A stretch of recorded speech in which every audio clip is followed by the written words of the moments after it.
Delight and Power in Speech. A Universal Dramatic Reader. By Leonard G. NATTKEMPER. Chapter 1. Reading and Public Speech. It is the first and last object of education, to teach people how to think. When we consider the vast wealth of great thoughts felt and expressed by great men of all times and recorded for us in books, should we not give serious reflection upon what we read and how we read? This book has to do primarily with how rightly to speak thoughts and feelings hidden in great literature, yet it is strictly in keeping with this purpose to give some attention to silent reading as distinguished from oral reading. For how can one hope to become an intelligible reader who is not first an intelligent one? This does not argue that an intelligent reader is likewise intelligible, for the mere comprehension of the author's thought and mood does not in itself ensure a proper or adequate oral rendition of the same. In this sense we think of the former act as a necessity, and of the latter as an accomplishment. Yet in this 20th century we can hardly make the above limitations, for he who is to become most useful to himself and to others, must not only be able to understand what he reads, but must, at the same time, be able effectively to communicate it to others. The latter accomplishment, of course, necessitates systematic drill and practice, and the greater portion of this book is devoted to a series of lessons for carrying on such a course of instruction. In this immediate chapter, however, we are concerned more particularly with reading in general. One of the first steps toward fitting oneself to become an impressive reader and speaker is to acquire a real love for the best literature. The only way to do this is by making the acquaintance of great authors, and the best way to come into companionship with noble writers is conscientiously to study their works. Because, at first glance, an author may seem obscure, too many are fain to put the book aside, or substitute for it one that does not require any effort to enjoy. But, after all, is it not the books over which we struggle most that yield us the most joy and the most good?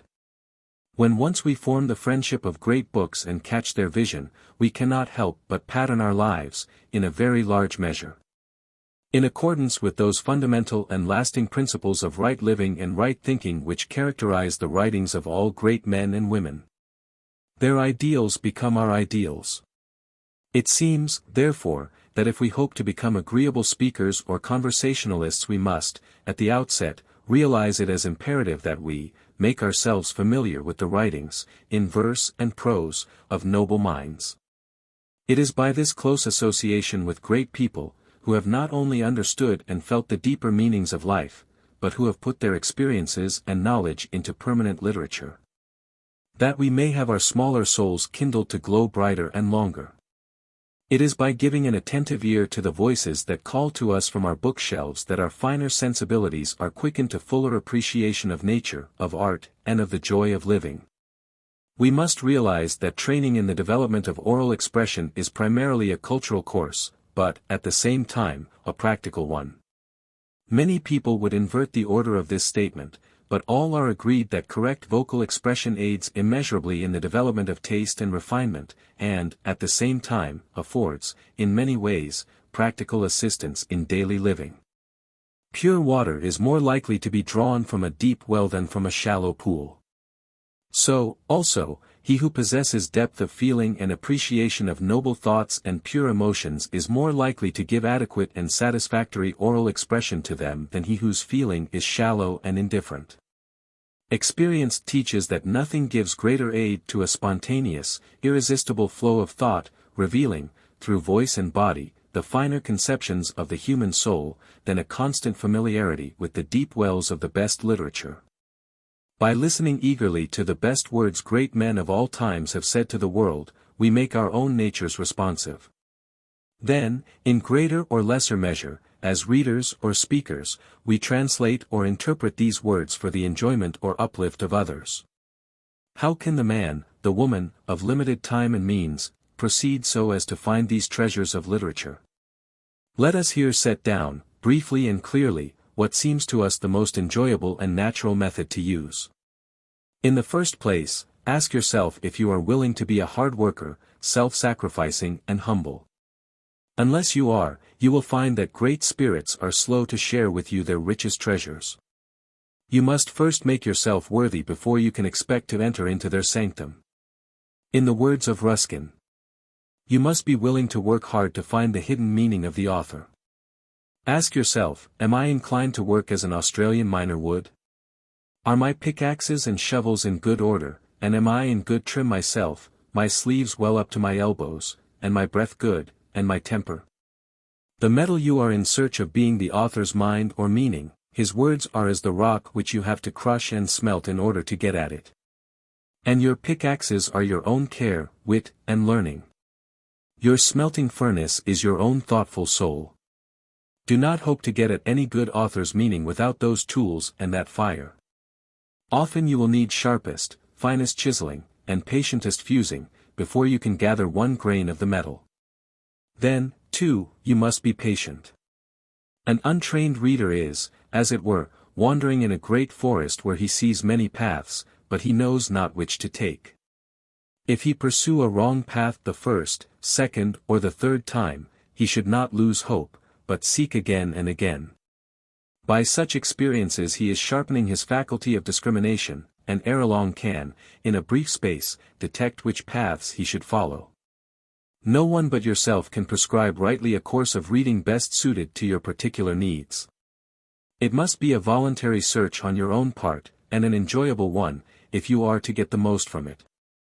But here enters a serious consideration: is what I enjoy most the best for me? The answer is yes and no. Yes, if you enjoy most what appeals to the best in you; no, if you enjoy most what in your heart you know appeals to what is the worst in you. Therefore, the important question for you to answer is, does this book, article, essay or poem merely interest me, or does it appeal to the best in me? Henry Van Dyke expresses the matter perfectly.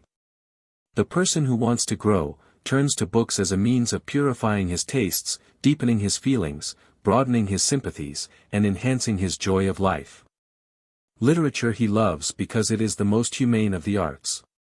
Its forms and processes interest him as expressions of the human striving towards clearness of thought, purity of emotion, and harmony of action with the ideal. The culture of a finer, fuller manhood is what this reader seeks. He is looking for the books in which the inner meanings of nature and life are translated into language of distinction and charm, touched with the human personality of the author, and embodied in forms of permanent interest and power. This is literature. And the reader who sets his affections on these things enters the world of books as one made free of a city of wonders, a garden of fair delights. He reads not from a sense of duty, not from a constraint of fashion, not from an ambition of learning, but from a thirst of pleasure. Because he feels that pleasure of the highest kind, a real joy in the perception of things lucid, luminous, symmetrical, musical, sincere, passionate, and profound, such pleasure restores the heart and quickens it. Makes it stronger to endure the ills of life and more fertile in all good fruits of cheerfulness, courage and love. This reader for vital pleasure has less need of maps and directories, rules and instructions, than of companionship. A criticism that will go with him in his reading, and open up new meaning in familiar things, and touch the secrets of beauty and power, and reveal the hidden relations of literature to life.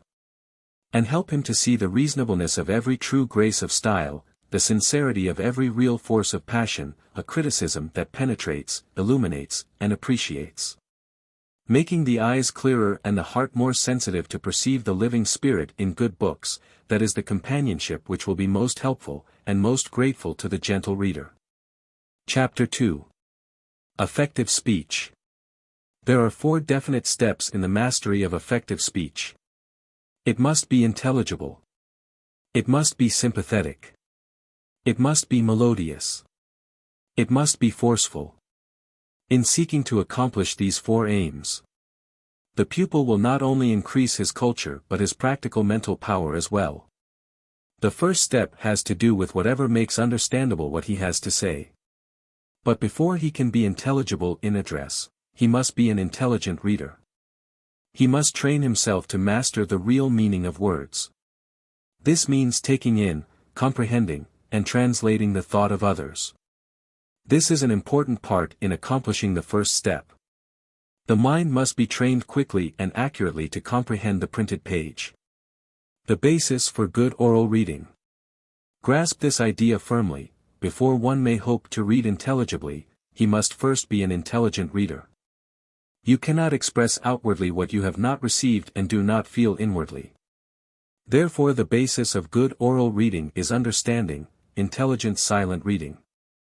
Someone has well said, unless a child can read, he cannot be educated. How few can read at sight a short passage and then close the book and relate its context. Why is this the case? Because the pupil has not been properly trained to read. The basis for good silent reading. In the study of the printed word we must remember that its real meaning depends altogether upon its relation to other words in the same group. For instance, the word fire does not mean the same thing at all times. The real meaning of this word depends upon its kinship with other members of the same group. When we say, the house is on fire, the word fire means an altogether different thing from what it means when we say, there is need of a fire in the stove this morning. We must continually take care that we do not isolate words, but that we get their associated meaning. For too long a time in our public schools the pupils have been taught to read words and not ideas or thoughts. They have been taught to read word by word and not group by group.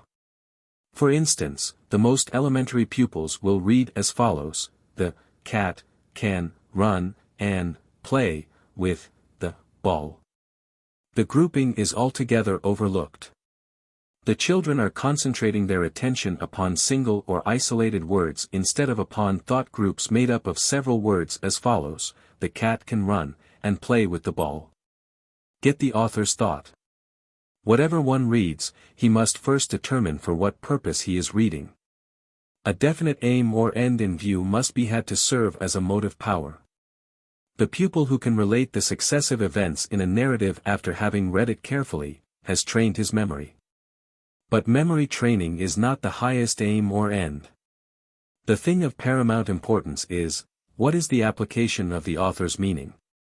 The value lies in what use the student can make of the knowledge. This act of getting the author's thought draws upon the student's stock of experience. All new matter comes to the pupil in terms of his past experiences. The task of the teacher is to aid him in identifying himself with the lesson taught by the author, so that he can make practical use of it. We are not studying style. In this present step in the development of the student in effective speech, the style of an author is nothing more than a means to an end and not the end itself. The test for the pupil is to see if he can put in his own words the vital meaning of the author. It should not be his purpose to attempt to improve on the writer's style. It is true that some of the world's greatest literary expressions would lose their highest significance if put in any other than their original form. This applies especially to verse form, for here the rhythmic movement is an inseparable element in the full expression of the idea. Someone has well said, style grows to the thought as the seashell to its occupant. But at this point the aim is not to teach the pupil the mechanics of literature. He must be taught to think for himself and use the knowledge he gains so that it will be valuable in his own life. 3 definite aims to gain knowledge. Let us keep in mind the fact that the pupil is continually seeking information which will help him to live better. He is constantly trying to increase his cultural and practical powers. Of course, book learning does not furnish all, but its contribution is immeasurable in its importance. Hence the pupil must learn to master the printed word as well as the spoken word. Here are 3 definite ends or aims to serve as motive power in getting the thought of the author. First, the student must seek ideas and not words. Second, he must seek to classify and organize facts. Third, he must seek to turn his knowledge to some use. Each aim illustrated.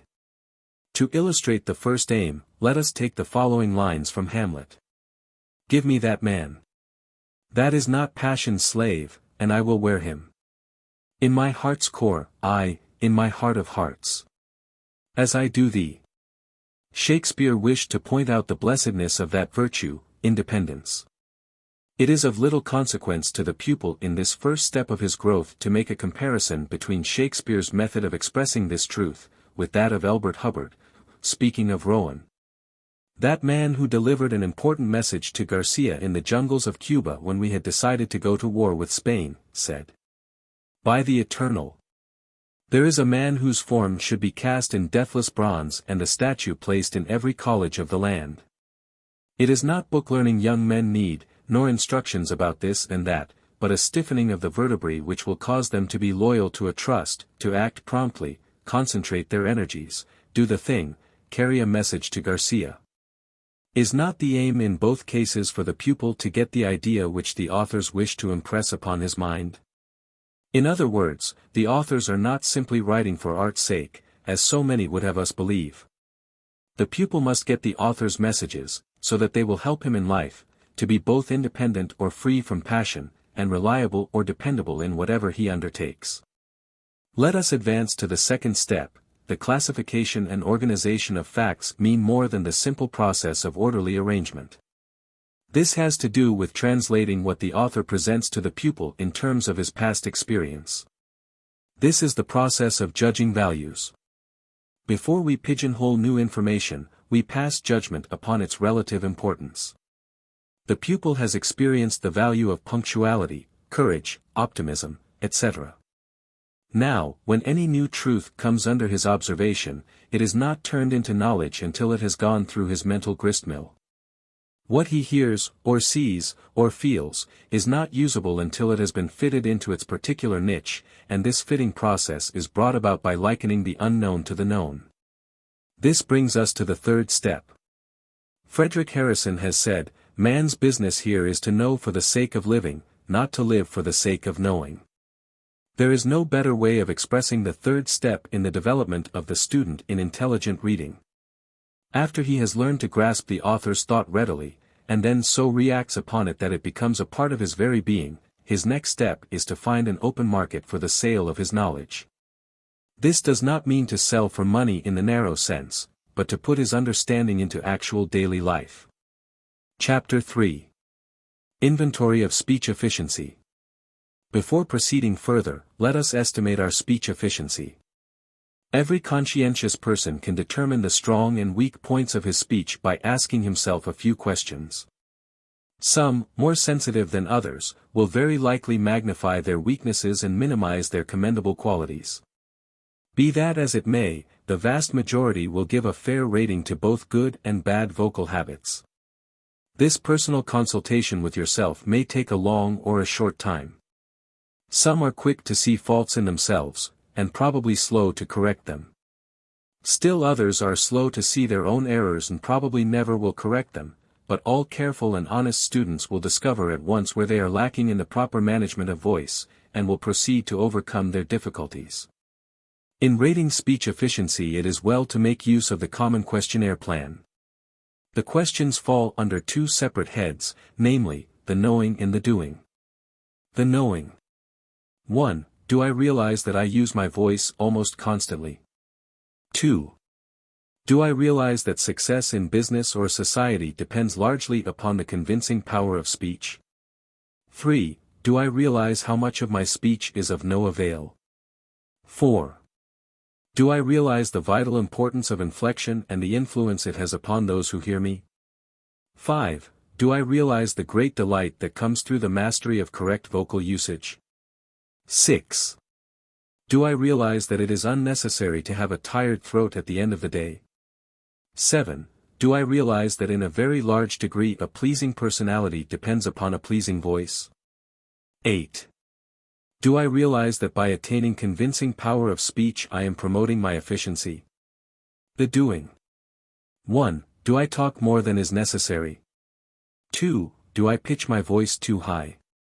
3. Do I speak with a tense, set jaw and use a hard, metallic tone? 4. Do I talk in my throat instead of in my mouth? 5. Do I continually talk on the same key? 6. Do I talk too fast, or too slow, or too loud, or too low? 7. Do I use my voice as a medium by which I give vent to anger or displeasure? 8. Do I speak quietly and softly, and thus indicate culture and refinement?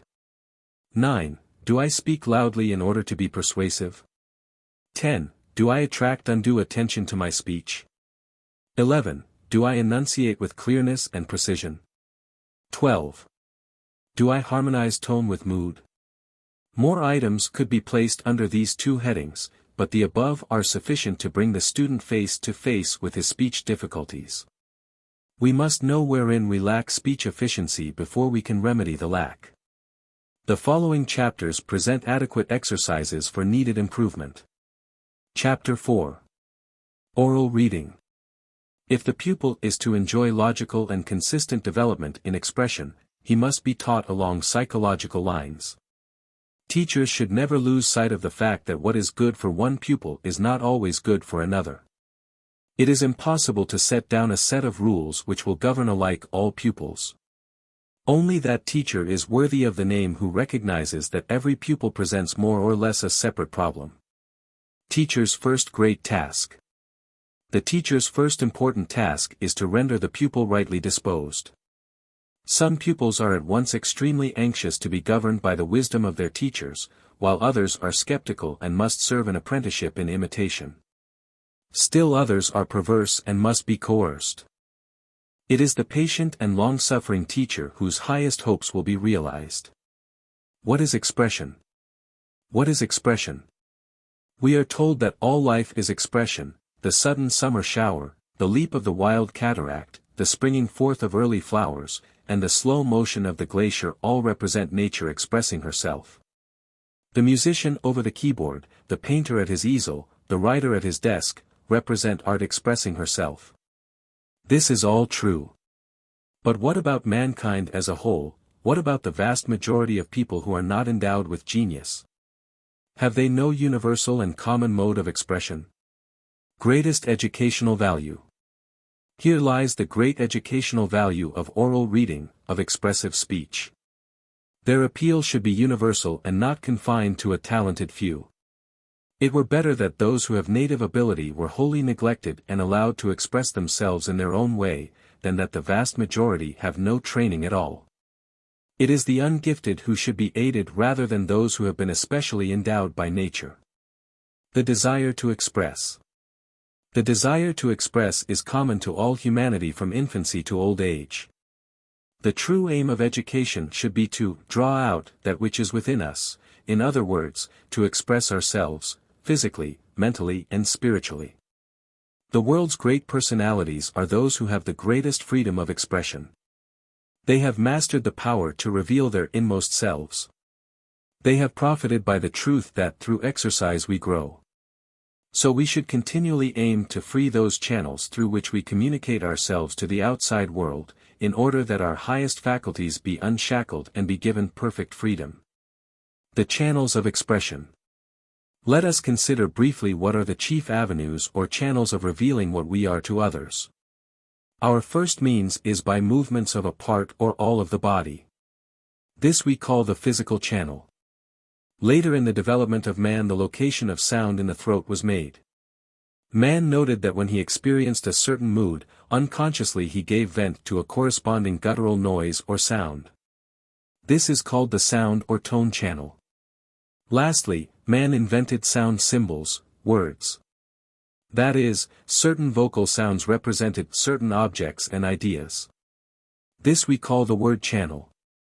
Merging of the channels. To sum up, we have three separate ways by which we can express what we think and feel. It is very important that the pupil, as well as the teacher, keep this fact in mind. If we are to be natural and successful in giving out what we really are, these three means must coordinate, must act harmoniously. That is, the body, or physical channel, must parallel the word channel, and the tone channel must parallel the physical and word channel. Each must bear witness to the truth uttered by the other. When the fullness of each, freighted with human meaning, overflows, there is a merging of all three. The result is natural and intense expression. Our supreme purpose is to realize this triune of man's expressive powers. Chapter 5. Selections for Part 1. The preceding discussions should be kept in mind while studying the following selections. The primary purpose is to seek after the author's thought. If we are able to relate clearly and fluently in our own words the content of what we have read, then we can feel assured that we have found out the meaning of the author. First, read the selection paragraph by paragraph. Then arrange in your mind the several points in their respective order. Now give them orally as simply and progressively as possible. Second, read the selection again by paragraphs and this time determine what are the important and unimportant words. Then give these important words a greater force of utterance. Third, do not fear to make many groups. We must first see the author's ideas and pictures in broken bits. When we have thought clearly on each part of the whole, and have each part securely in mind, we can then surely and effectively put these separate parts into one complete picture. The Douglas Squirrel. By John Muir. Go where you will throughout the noble woods of the Sierra Nevada, among the giant pines and spruces of the lower zones, up through the towering silver firs to the storm-bent thickets of the summit peaks. You everywhere find this little squirrel the master existence. Though only a few inches long, so intense is his fiery vigor and restlessness, he stirs every grove with wild life, and makes himself more important than even the huge bears that shuffle through the tangled underbrush beneath him. Every wind is fretted by his voice, almost every bole and branch feel the sting of his sharp feet. How much the growth of the trees is stimulated by his means it is not easy to learn, but his action in manipulating their seeds is more appreciable. Nature has made him master forester and committed most of her coniferous crops to his paws.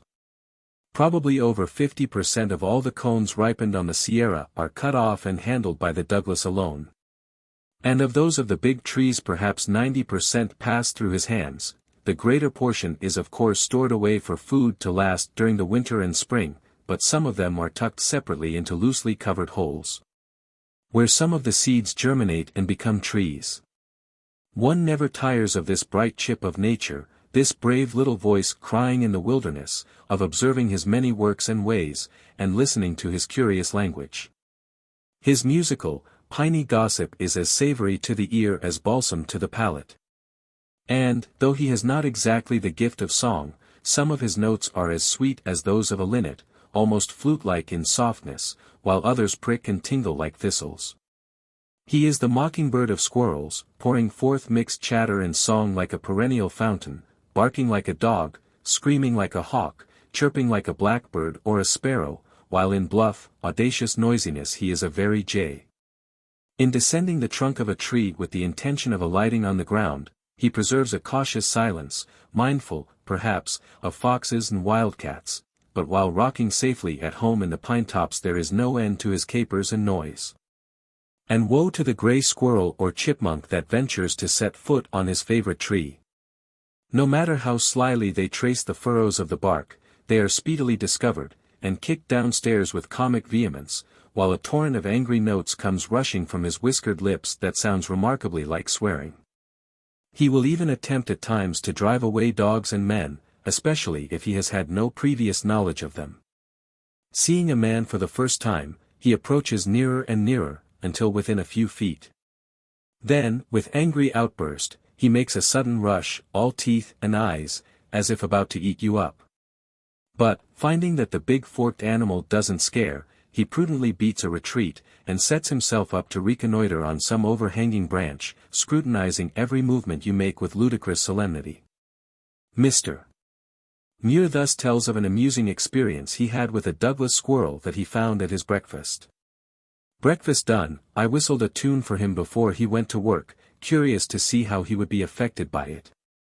He had not seen me all this while, but the instant I began to whistle he darted up the tree nearest to him, and came out on a small dead limb opposite me, and composed himself to listen. I sang and whistled more than a dozen airs, and as the music changed his eyes sparkled, and he turned his head quickly from side to side, but made no other response. Other squirrels, hearing the strange sounds, came around on all sides, also chipmunks and birds.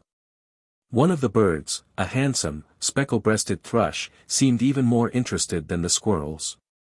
After listening for a while on one of the lower dead sprays of a pine, he came swooping forward within a few feet of my face, and remained fluttering in the air for half a minute or so, sustaining himself with whirring wing beats.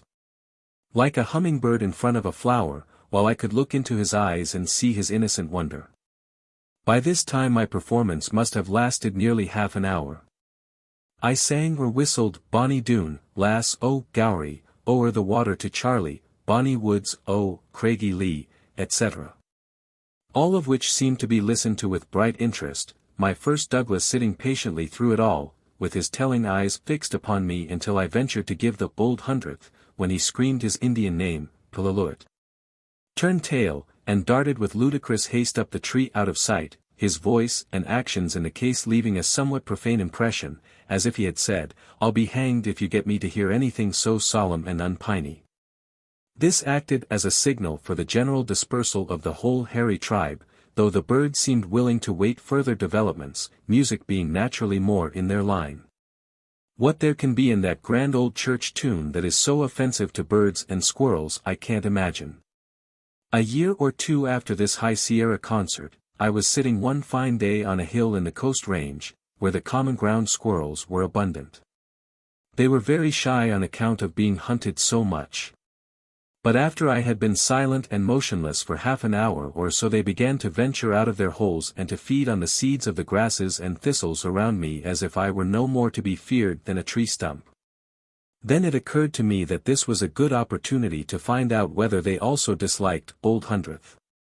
Therefore I began to whistle as nearly as I could remember the same familiar airs that had pleased the mountaineers of the Sierra. They at once stopped eating, stood erect and listened patiently until I came to Old 100th, when with ludicrous haste every one of them rushed in their holes and bolted in, their feet twinkling in the air for a moment as they vanished. From The Mountains of California, copyrighted by the Century Company, New York, and used by their kind permission. Nothing small. No lily-muffled hum of a summer bee, but finds some coupling with the shining stars. No pebble at your feet but proves a sphere, no chaffinch, but implies the cherubim. Earth's crammed with heaven, and every common bush afire with God. Mrs. Browning. Every clod feels a stir of might. An instinct within it that reaches and towers.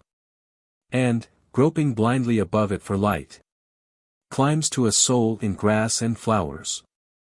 Lowell. Once or twice in a lifetime we are permitted to enjoy the charm of noble manners, in the presence of a man or woman who have no bar in their nature, but whose character emanates freely in their word and gesture. A beautiful form is better than a beautiful face, a beautiful behavior is better than a beautiful form, it gives a higher pleasure than statues or pictures, it is the finest of the fine arts.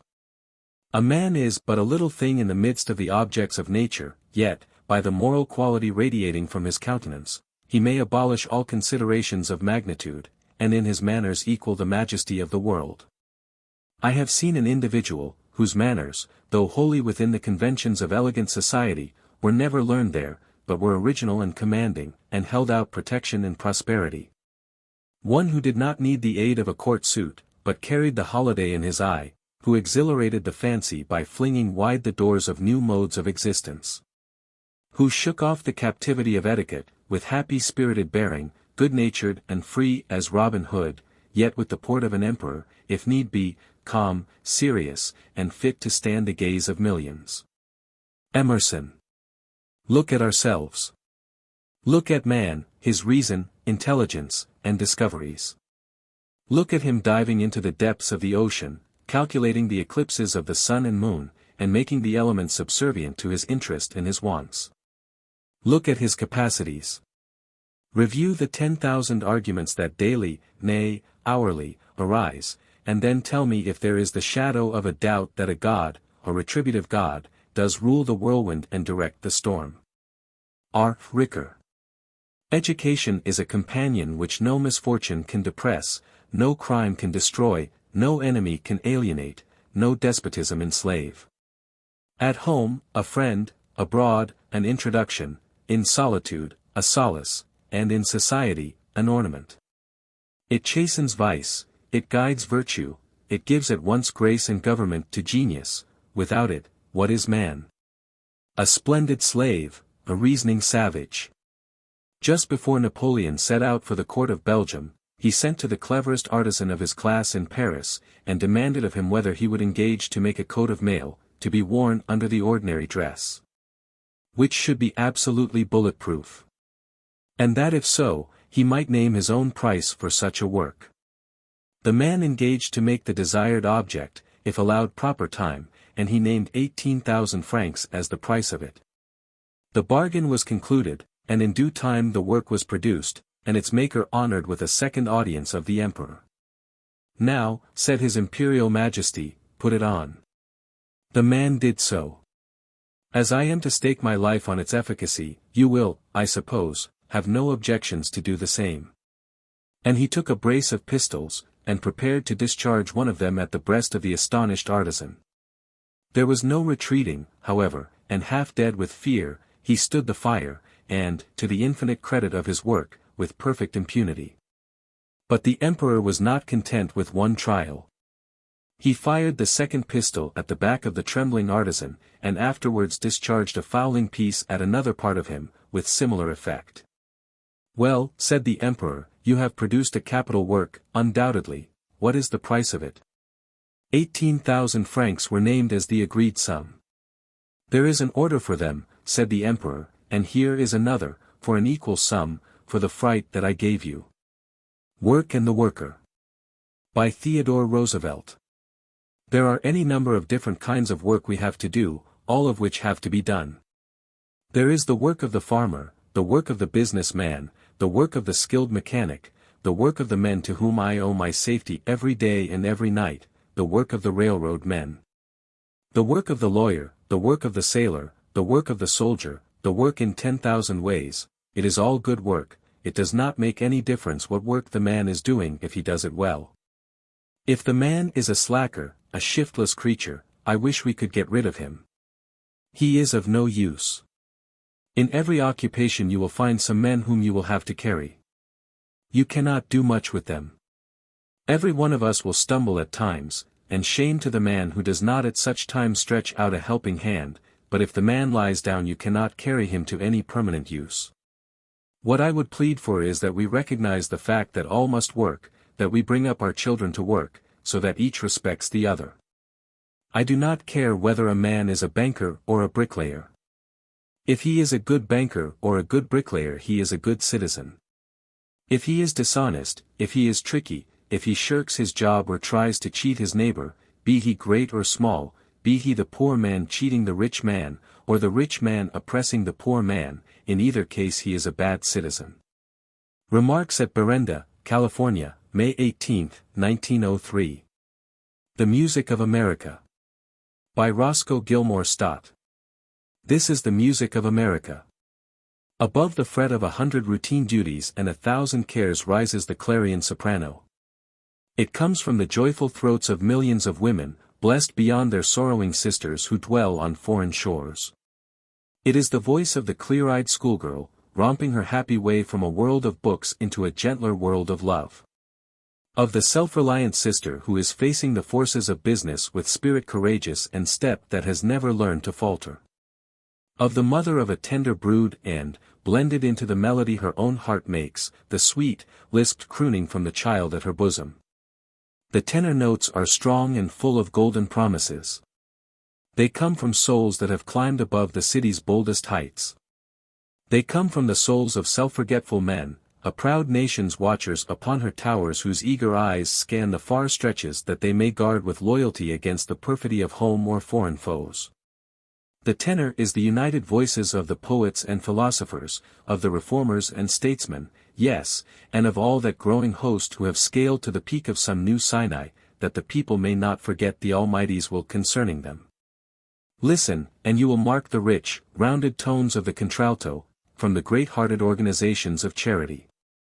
Mingled into one vast, sweeping tone, quivering with sympathy, vibrant with a heart's best faith, is the voice of the nurse, bending above some frail or stricken sufferer, the voice of the matron at the threshold of some gracious door of hope.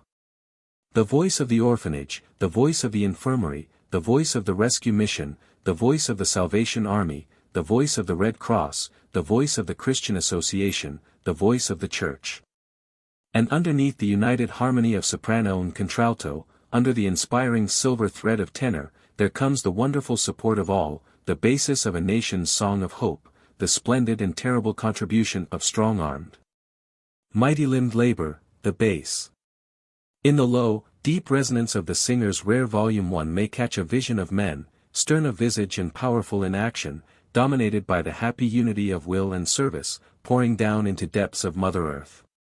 That other men may have homes that radiate a social warmth. A vision of men at forge and flame, at plow and pruning hook, at threshing machine and throttle.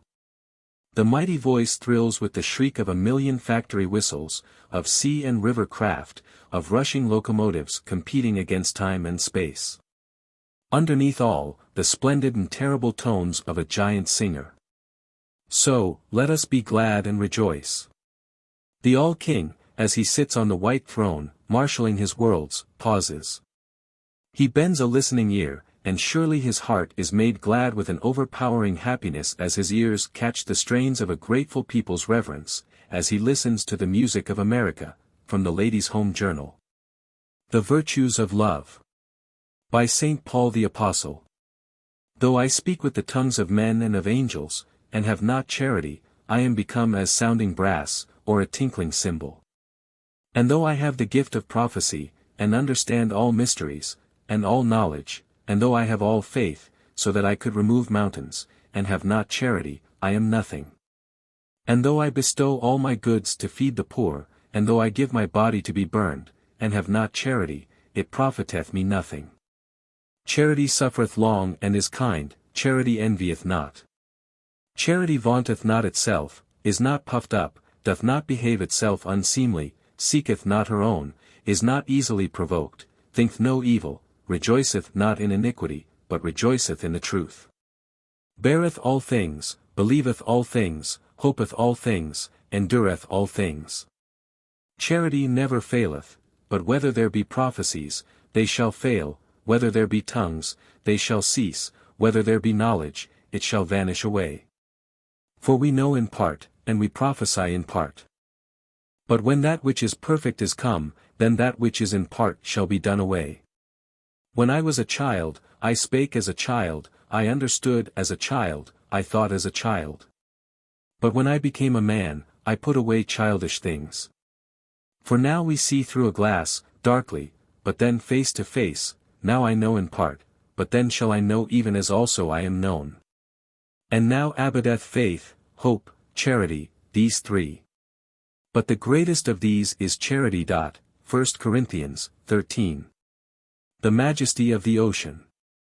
By Proteus. My first view of it was on a clear, but gusty afternoon of autumn. The winds had been abroad for many hours. And as I looked seaward from the high promontory, and beheld the long, rough surges rushing towards me, and listened to their wild roar as they were flung back from the cavern battlements at my feet, I felt as if the pillars of the universe were shaken around me, and stood awed and abashed before the majesty of excited nature. Since then, I have been on lofty precipices while the thundercloud was bursting below me, have leaned over the trembling brink of Niagara, and walked within its awful chambers, but the thrill of that moment has never returned. The feeling of awe, however, gradually gave place to an intense but pleasing emotion, and I longed to spring away from the tame and trodden earth, to that wild, mysterious world, whose strange scenes broke so magnificently upon my vision. No wonder that our first roving impulses are towards the ocean. No wonder that the romance and adventurous spirit of youth deems lightly of hardship and peril, when aroused by its stirring presentations. There is something so winning in the multiplied superstitions of its hardy wanderers, something so fascinating in its calm beauty, and so animating in its stormy recklessness, that the ties of country and kindred sit looser at our hearts, as curiosity whispers of its unseen wonders. In after years, when the bloom of existence has lost much of its brightness, when curiosity has become enervated, and the powers of the imagination palsied, where do we sooner return to renew their former pleasing excitement than to our remembered haunts by the ocean? We leave behind us all the splendor and magnificence of art, all the voluptuous gratifications of society, we break from the banquet and the dance, and fly away to the solitary cliffs, where the sea-bird hides her nest. There the cares, perplexities, and rude jostlings of opposing interests are for a while forgotten. There the turmoil of human intercourse disquiets no longer. There the sweat and dust of the crowded city are dispelled as the cool sea breeze comes gently athwart our feverish brow. In the exhilaration of the scene, the blood gathers purer at the heart, its pulse beat is softer, and we feel once more a newness of life, amounting almost to a transport. Delightful remembrances, that lie buried up under the dross of the past, are reanimated, and the charm, the peace, and the freshness of life's morning innocence again finds in our bosom a welcome and a home. The elastic spring of boyhood is in our step as we chase the receding wave along the white beach, or leap wildly into its glassy depths. In the low, billowy murmur that steals out upon the air, our ear catches the pleasant, but long unheard music of other years, like the remembered voice of a departed companion. And while leaning over some beetling crag, glorious visions pass, thronging before our eyes, as, in fancy, we rove through the coral groves, where the mermaids have their emerald bower, or gaze at the hidden beauties, the uncoveted gems, and the glittering argosies that repose amid the stilly waters. The soul goes forth, as it were, to the hallowed and undefiled temples of nature, to be purified of its earthly contamination. She takes to herself wings, and flies away to the uttermost parts of the sea, and even there she hears the voice of the divine, witnesses the manifestations of his power, experiences the kind guardianship of his presence, and returns cheered and invigorated to renew her weary pilgrimage. The Gray Days. By Robert J. Burdett. You don't love the gray days now. You want the sunshiny days, the roses, and the carnations. Let me tell you, children, you will love the gray days just as well when they come. Some day, when the heart is wearied, when the eyes are hot and tired and dry with weeping, when the face is burned by the noonday sun, you will know how like a kiss of blessedness from heaven comes the soft, cool touch of the mist, creeping up out of the sea or coming down over the mountain, until it folds you as the wings of a dove, and shuts you in with peace and rest and hope, and the tenderness of God. Oh, you will thank God again and again for the gray days. The Present Crisis. By James Russell Lowell. When a deed is done for freedom, through the broad earth's aching breast runs a thrill of joy prophetic, trembling on from east to west. And the slave, where'er he cowers, feels the soul within him climb to the awful verge of manhood, as the energy sublime of a century bursts full-blossomed on the thorny stem of time. Through the walls of hut and palace shoots the instantaneous throw, when the travail of the ages rings earth's systems to and fro. At the birth of each new era, with a recognizing start, nation wildly looks at nation, standing with mute lips apart. And glad truth's yet mightier man-child leaps beneath the future's heart. So the evil's triumph sendeth, with a terror and a chill, under continent to continent, the sense of coming ill. And the slave, where'er he cowers, feels his sympathies with God in hot teardrops ebbing earthward, to be drunk up by the sod, till a corpse crawls round unburied, delving in the nobler clod.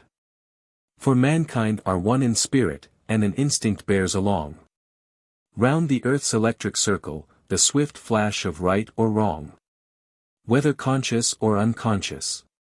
Yet humanity's vast frame, through its ocean-sundered fibers, feels the gush of joy or shame. In the gain or loss of one race all the rest have equal claim. Once to every man and nation comes the moment to decide, in the strife of truth with falsehood, for the good or evil side. Some great cause, God's new Messiah offering each the bloom or blight, parts the goats upon the left hand, and the sheep upon the right. And the choice goes by forever, twixt that darkness and that light. Hast thou chosen, O my people, in whose party thou shalt stand, ere the doom from its worn sandals shakes the dust against our land? Though the cause of evil prosper, yet 'tis truth alone is strong. And, albeit she wander outcast now, I see around her throng troops of beautiful, tall angels, to inshield her from all wrong. Backward look across the ages and the beacon moments see, that, like peaks of some sunk continent, jut through oblivion's sea. Not an ear in court or market for the low foreboding cry of those crises, God's stern winnowers, from whose feet earth's chaff must fly. Never shows the choice momentous till the judgment hath passed by. Careless seems the great avenger. History's pages but record. One death grapple in the darkness, twixt old systems and the word. Truth forever on the scaffold, wrong forever on the throne. Yet that scaffold sways the future, and, behind the dim unknown, standeth God within the shadow, keeping watch above his own. We see dimly in the present what is small and what is great. Slow of faith, how weak an arm may turn the iron helm of fate. But the soul is still oracular. Amid the market's din, list the ominous stern whisper from the Delphic cave within.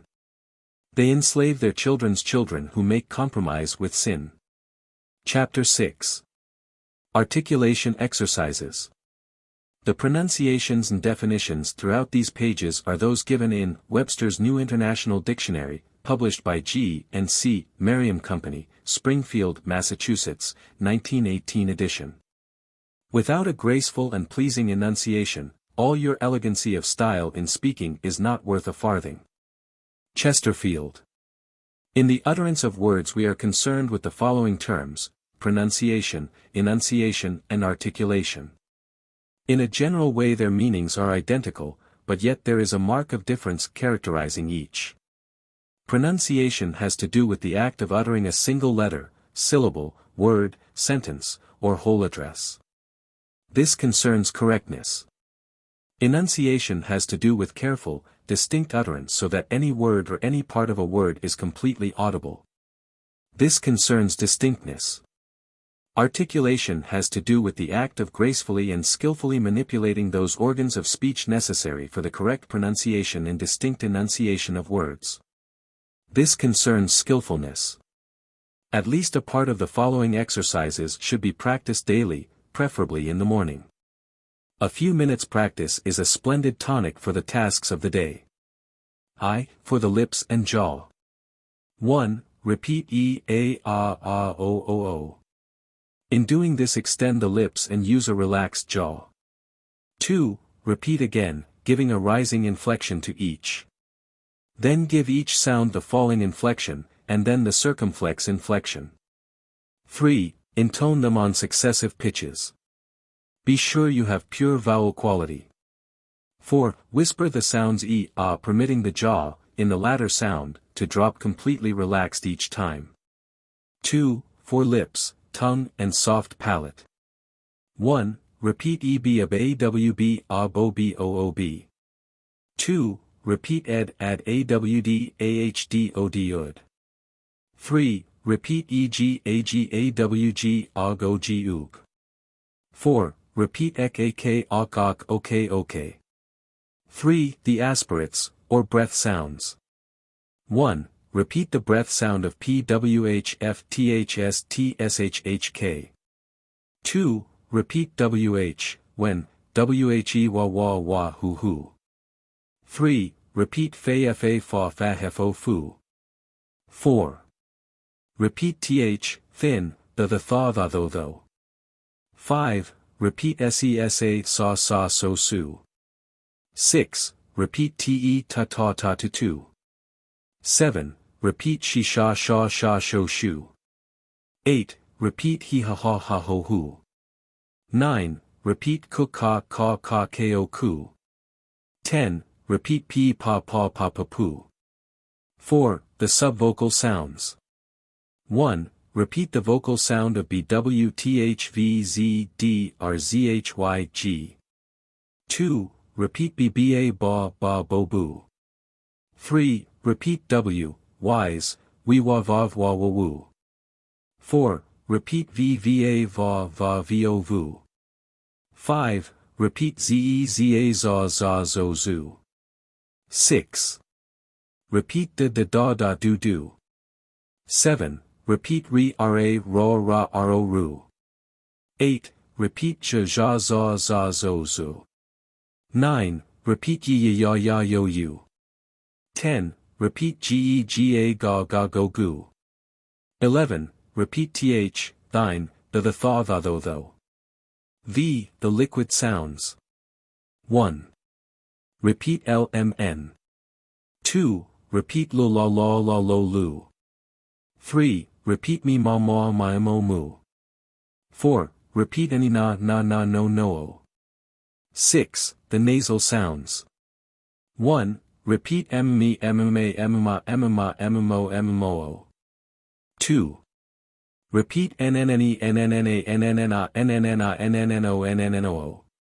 3. Repeat ing ing ing e ing ing ing a ing ing ing a ing ing ing a ing ing ing o ing ing ing o.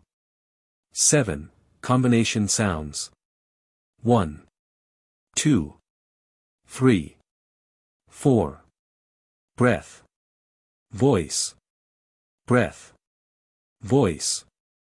Breath. Voice. Breath. Voice. Fei. VE. WH. We. SE. ZE. She. Je. FA. VA. Wa. Wa. SA. ZA. Sha. Ja. Fa. Va. Wa. Vav. Sa. Za. Sha. Za. Fa. Va. Wa. Wa. Sa. Za. Sha. Za. Fo. Vo. Who. We. So. Zo. Show. Zo. Fu. Vu. Who. Woo. Su. Zoo. Shu. Zoo. Here follow a number of difficult combinations especially good for the pupil who mumbles or is habitually careless and indolent. Their use is effective in producing flexibility of lips, tongue, and palate. It is not advisable to spend too intensive or too long practice, however, upon these so-called tongue twisters lest verbal utterance becomes a laborious, mechanical process. But there are some who need just such exercises, and those who desire rapid and distinct articulation cannot practice them too much, provided their exercise is interesting or amusing. Betty Botter bought some butter. But, she said, this butter's bitter. If I put it in my batter, it will make my batter bitter. But a bit of better butter will but make my batter better. So she bought a bit, butter. Better than the bitter butter. And made her bitter batter better. So, 'twas better Betty Botter bought a bit of better butter. Sheffield Telegraph. Thunder, thought Teresa. Thieves, throbbed Theodore. Teresa thumped, threatened, thwarted those three thieves, throwing the thick thesaurus, that thrilled them. Theodore thanked Teresa. I like to write about Marie. For glee and she and B and C. And we and plea and free and me. All go nicely with Marie. Chicago Herald. How much wood would a woodchuck chuck? If a woodchuck could and woodchuck would, he'd chuck as much wood as a woodchuck would.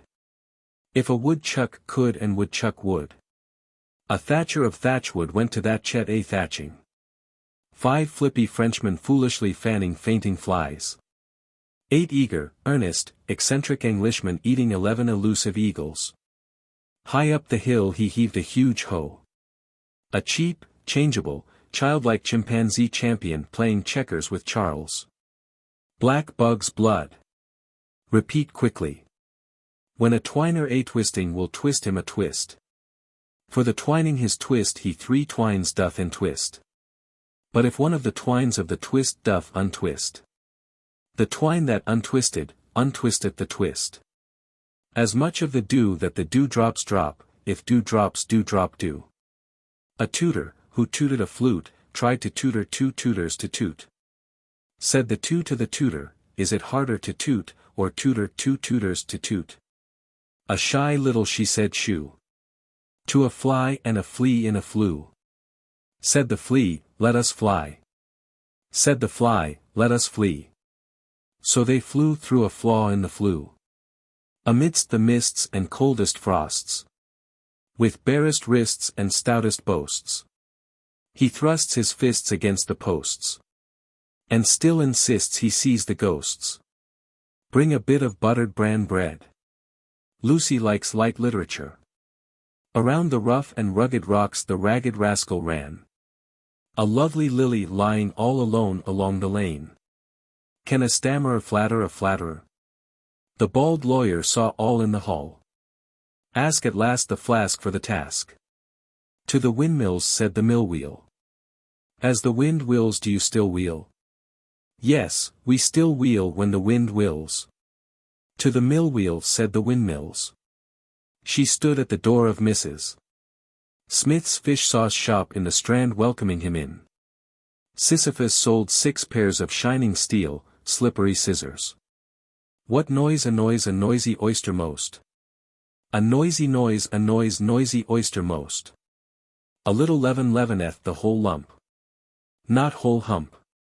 A sad dangler. Not angler. A languid dame. Not aim. His cry moved me. Not cry. He will pray to anybody. Not pray. Chaste stars. Not tars. Irish ewes. Not shoes. Give the cat stale bread. The cat's tail, mamma. Silence, child. Fill the sieve with thistles, then sift the thistles in the sieve. A glowing gleam glowing green. The bleak breeze blighted the bright broom blossoms.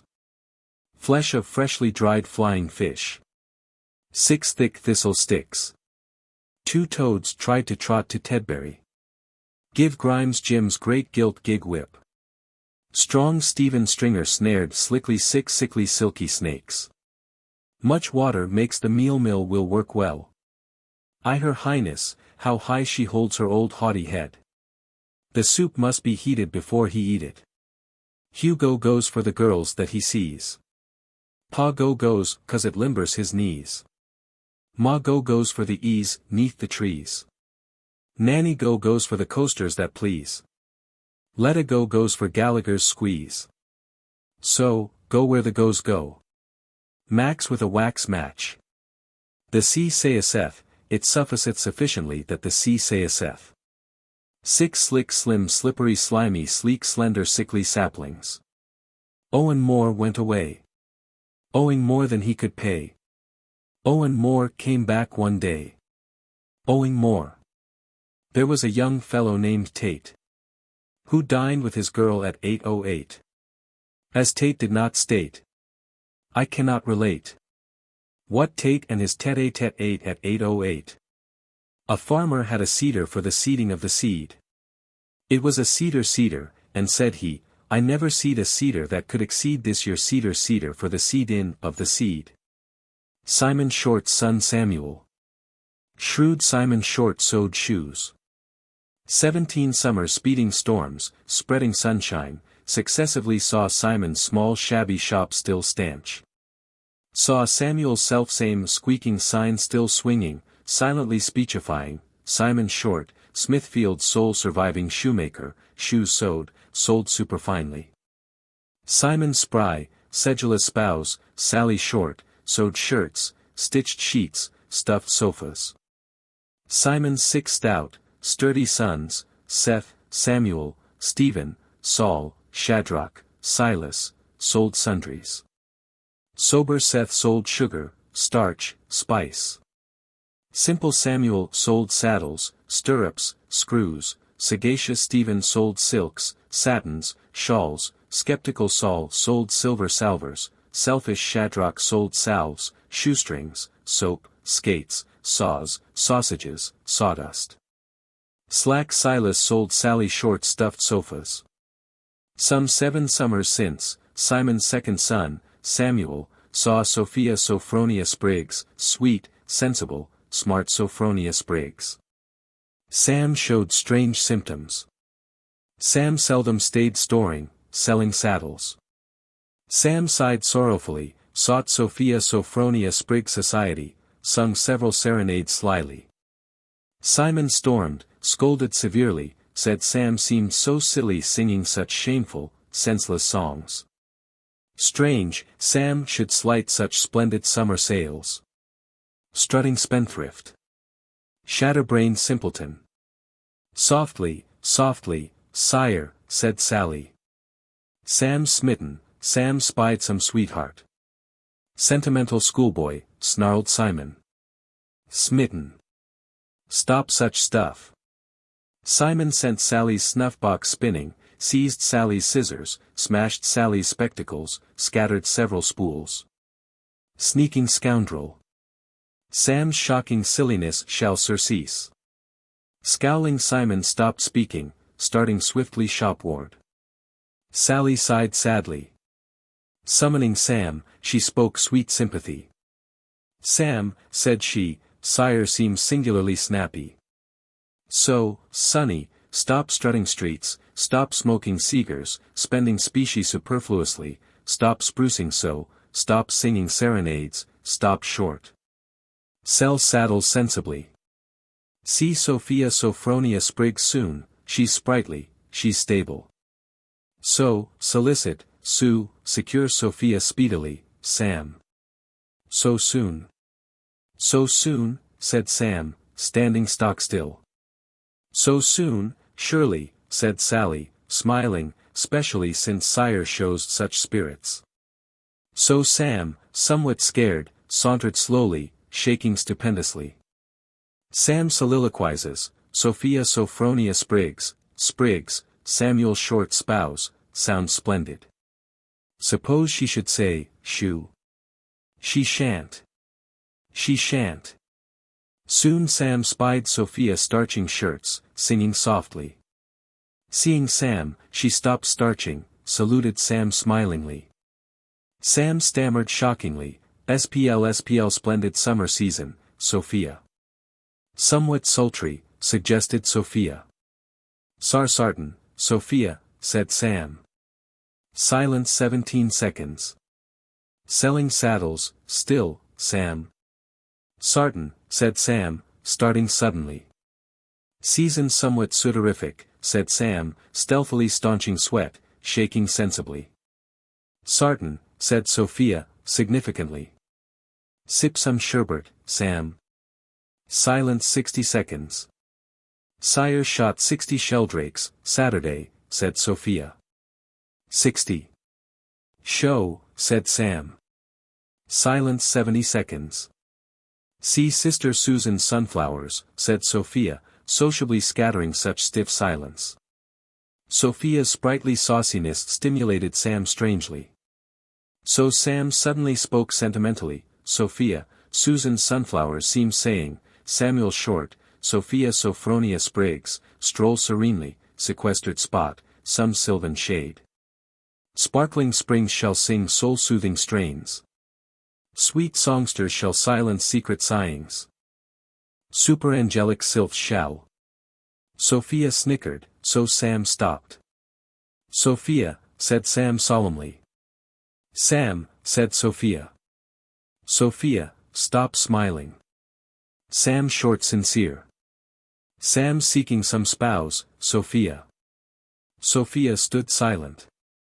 Speak. Sophia, speak. Such suspense stimulates sorrow. Seek sire, Sam, seek sire. Sam sought Sire Spriggs. Sire Spriggs said, Sartin. So Sophia Sophronia Spriggs serenely signs Sam screeds, Sophia Sophronia Spriggs Short. Theophilus Thistle, the successful thistle sifter, in sifting a sieve full of unsifted thistles, thrust 3,000 thistles through the thick of his thumb. Now if Theophilus Thistle, the successful thistle sifter, in sifting a sieve full of unsifted thistles thrust 3,000 thistles through the thick of his thumb, see that thou, in sifting a sieve full of unsifted thistles, thrust not 3,000 thistles through the thick of thy thumb. There was a man named Bill. The said Bill owned a billboard and he also owed a board bill. Bill's board bill fell due, but owing to the fact that Bill's billboard held all his money, the said Bill was unable to settle the board bill. Bill's landlady was much bored with Bill's board bill and with Bill's billboard. Bill also became bored with himself, bored with his landlady, bored with his board bill, and bored with his billboard. So Bill, bored and bored and bored by her who was also bored and bored and bored, sold his billboard and paid his board bill. And thus Bill who was often bored and the board that was often billed and the bill that often bored, bill, billboard and board bill, together with the thrice bored board bill lady served to make history. The reading of which continues to bore all owners of billboards and owners of board bills to this day. Though doubtless written with some immediate political purpose, with which we have no concern, the student of a perfect enunciation will find the following a most helpful exercise. Ain't it the truth? By Threll Fall. Woodrow Wilson works wonders while windy worldlings weary welkins with. What were whilom winful war cries? While wayward Washingtonians without wit whimper wearisomely, while witless wretches whine weasel words with will. While woebegone weaklings wobble, waver, wizen. While weazened warlocks, who want weapons wickedly weave webs. Woodrow who would wither weltering world war works whole-souledly. Woodrow warps world peace woof with western wisdom, whipsaws wayfaring wastrels. Who would wantonly wreck. Woodrow wangs werewolves, watches whisperers. Whales welchers. Woodrow warily wheedles world-hardened wiseacres. Who wrangle. Woodrow without weakening wax wooden-headed whippersnappers who warble. Woodrow's welcome world will wins war-weary womankind, wan widows whose warriors were wasted, wink warmly, winsome. Wenches whoop wildly, waltzing. Valkyrie-like, worthy wives warble whimsically. Woodrow withal wakes world wants which were withered. Wangdoodles with warlike ways. Woodwell, where Wilson. Los Angeles Times, March 20, 1919. Far-famed fairy tale of Fenella. 1. A famous fish factor found himself father of 5 fine flirting females, Fanny, Florence, Fernanda, Francesca, and Fenella. 2. The first 4 were flat-featured, ill-favored, forbidding-faced, freckled frumps. Fretful, flippant, foolish, and flaunting. 3. Fenella was a fine-featured, fresh, fleet-footed fairy, frank, free and full of fun. 4. The fisher failed and was forced by fickle fortune to forego his footman, forfeit his forefathers' fine fields, and find a forlorn farmhouse in a forsaken forest.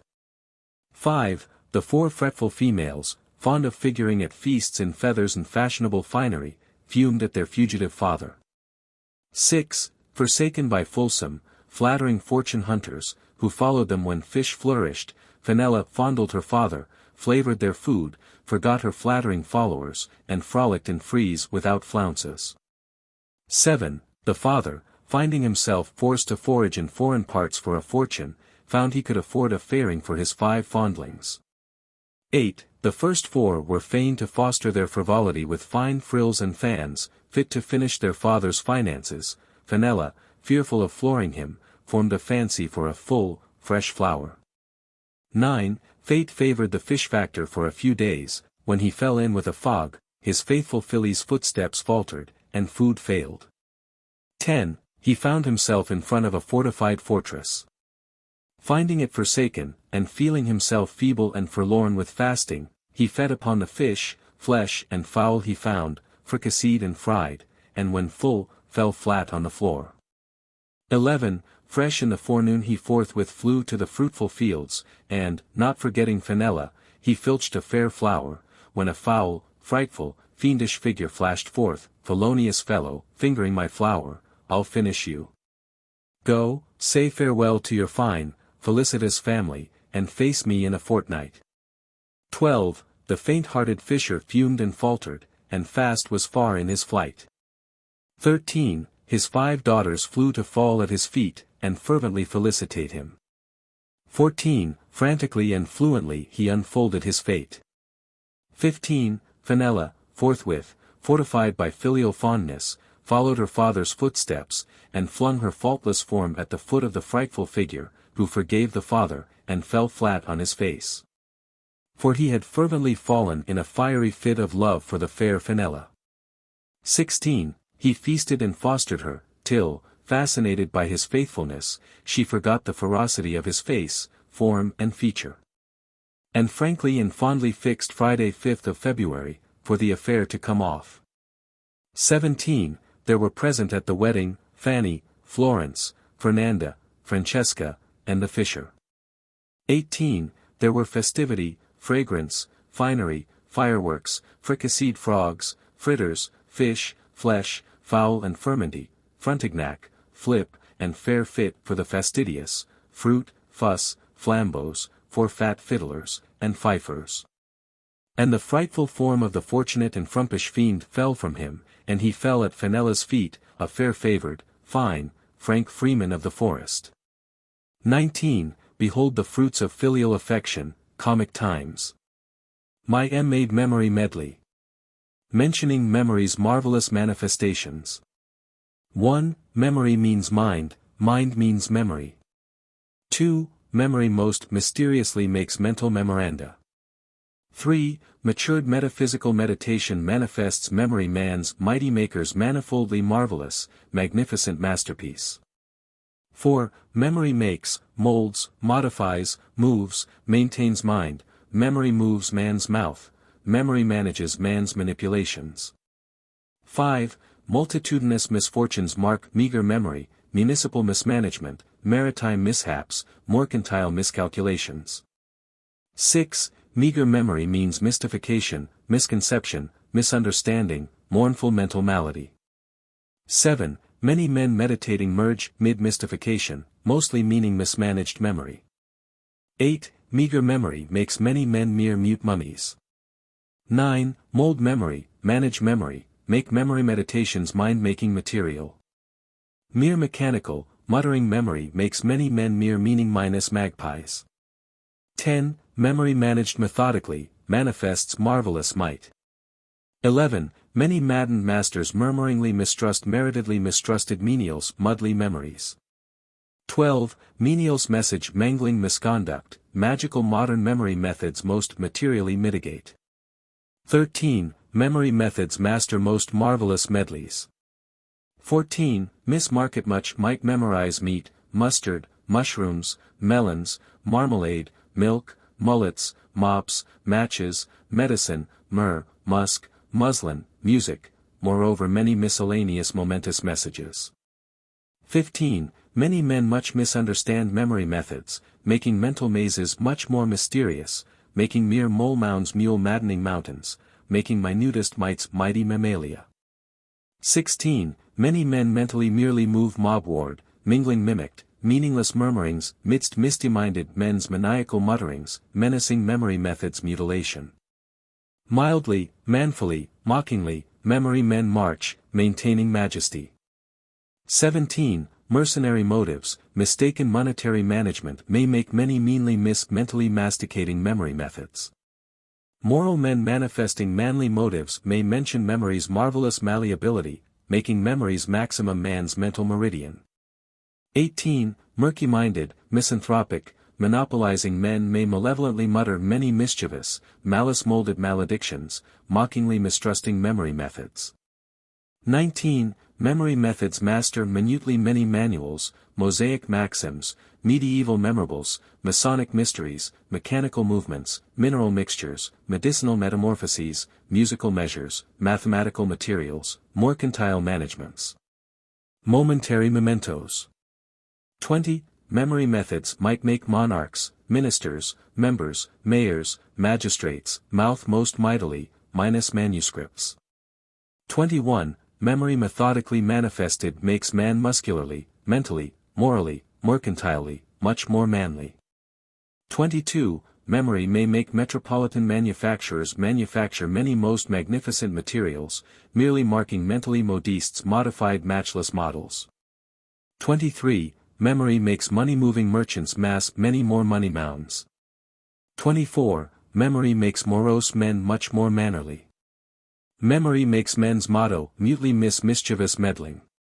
25. Memory, marking man's misguided mind, makes man merciful. Mingled mortifications, minus merciful memory, make minor mistakes miscreant misdemeanors.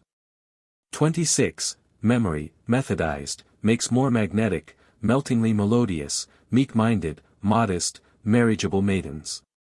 27. Memory makes mothers manage minutest, multitudinously miscellaneous matters meritoriously maternally.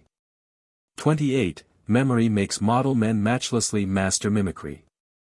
Memory makes mimics mimic minutely. 29. Mind, memory. Mockingly, maddeningly, manages, masters, manacles men's mere muscular might. 30. Memory molds men's musings. Millionaires' musings may mark mouldering marble monuments, mutely mentioning magnificent munificences. 31. Military men, musing, may mark muskets, matchless marksmen, mortars, majors, men, movements, maneuvers. 32. Milkmaids' musings may mark mist-moistened meadows, mirthful milkmen merrily milking, millers, mills, men mowing, moving mud mounds, minding mares, managing managers, malting, master's mansion, master making market memos. Mistress making mincemeat, Miss Millie musicking, Master Matthew meeting Miss May marry me. 33. Man's misconduct makes meditation, memory, mental misery. 34. Murderers' morbid minds meek Morpheus molests, making midnight's mysterious musings merciless mental martyrdoms. 35. Methodical memorizing means mating mentally, mark. Minister manuscript, manuscript mission, mission money, money missionary, missionary Mohammedan, Mohammedan meditate, meditate misconduct, misconduct mediator, mediator Messiah. Mark, moreover, memory methods make mixed mental masses most marvelously manageable. Meager memory, moderate memory, mighty memory, method may magnify much. 36. Mentioning my made memory medley, may make many melancholy moping men manifest much merriment. 37. Many merely muttering my made memory medley may make multitudinous mistakes. 38. My memory men may memorize my matchlessly mouth martyrdomizing made memory medley. William Stokes. If one has a little spare time, he can use it to good advantage in making alliterative exercises for himself. It will enlarge his vocabulary, discipline him in the use of unfamiliar words, and, at the same time, afford him opportunity for linguistic practice for the improvement of his pronunciation, enunciation and articulation. For instance, here are a few crude attempts made by one of the authors when he was lying on a sick bed and desired a change of mental occupation. Mighty majestic mind. Man's muscular, mental, moral master. Mind magnificently masters man. Mind majestically manages man's muscular, mental, moral movements. Man moves materially. Material movements mean motions made muscularly, mechanically. Man's mechanics move as man's mind mandates. Mere mechanical man, muscular man, means microcosmic majesty, but man's moral mentality, mysteriously manifests man's mighty maker's magnificent, matchless majesty. Mind manifestations mean mentation, mystery, method, municipal management, music, melody, multifarious manufactures, market manipulations, Marconi messages, macadamization, motor movements, mechanical mastery, metallic mixtures. Muscular motions mentally mandated, maritime maneuvers, magnetic mastery. Men's mental missteps mean misery, morbidity, moroseness, many moons mournful meditations. Man's mind mismanaged means mental mirages, miserable miserliness, mean marriages. Many men marry mistakenly, merely marking mean mentality, moral mismanagement. Miserable marriages mean morbid mouthings, misleading marital mirages, moral missteps, monotonous months, mean moments, miserable meetings. Mean, malicious, morally morbid, meddling marplots make many marriage mates miserable, mouthing mendacious misstatements, manufacturing mean messages. Making matrons mutely meditate mauling mysterious maidens who merrily manipulate meager-minded men. Methodistical, Mennonite maidens, meditating many men's malodorous matrimonial mishaps, mercilessly meditate maidenhood, mocking marriage misfits. Maidens morally, mentally, muscularly married, majestically move matron-ward, meeting motherhood merrily. Mighty majestic mind made maiden Mary's motherhood mysteriously materialize. Moral man's meditations magnify maiden Mary's marvelous motherhood. Man's, matrons, maidens' managed mentations mean mentally manipulated meritorious monogamous marriages, making mates materially merry, managing maternity modernly. Moreover, man's managed mentations mean mercantile might, maritime majesty, masterly mechanics, monkish manuscripts, marble mansions, moon maps, martial maneuvers, military marchings, magnificent masquerades, male movements, mystic materializations. Mathematical mazes, maypole maidens, molded metals, modern medicine, megalithic monuments, musical megaphones, melodramatic monologues, man's melioration, mellow memories, Mennonite missionaries, merciful mandatories, messianic masses. Metaphysical messages, mighty metaphors, metaphrastic metamorphoses, metallic mercuries, marvelous metropolises, methodistic morals, monks' meditations, Mohammedan mosques, miniature minarets, masterful ministers, miraculous mirrors.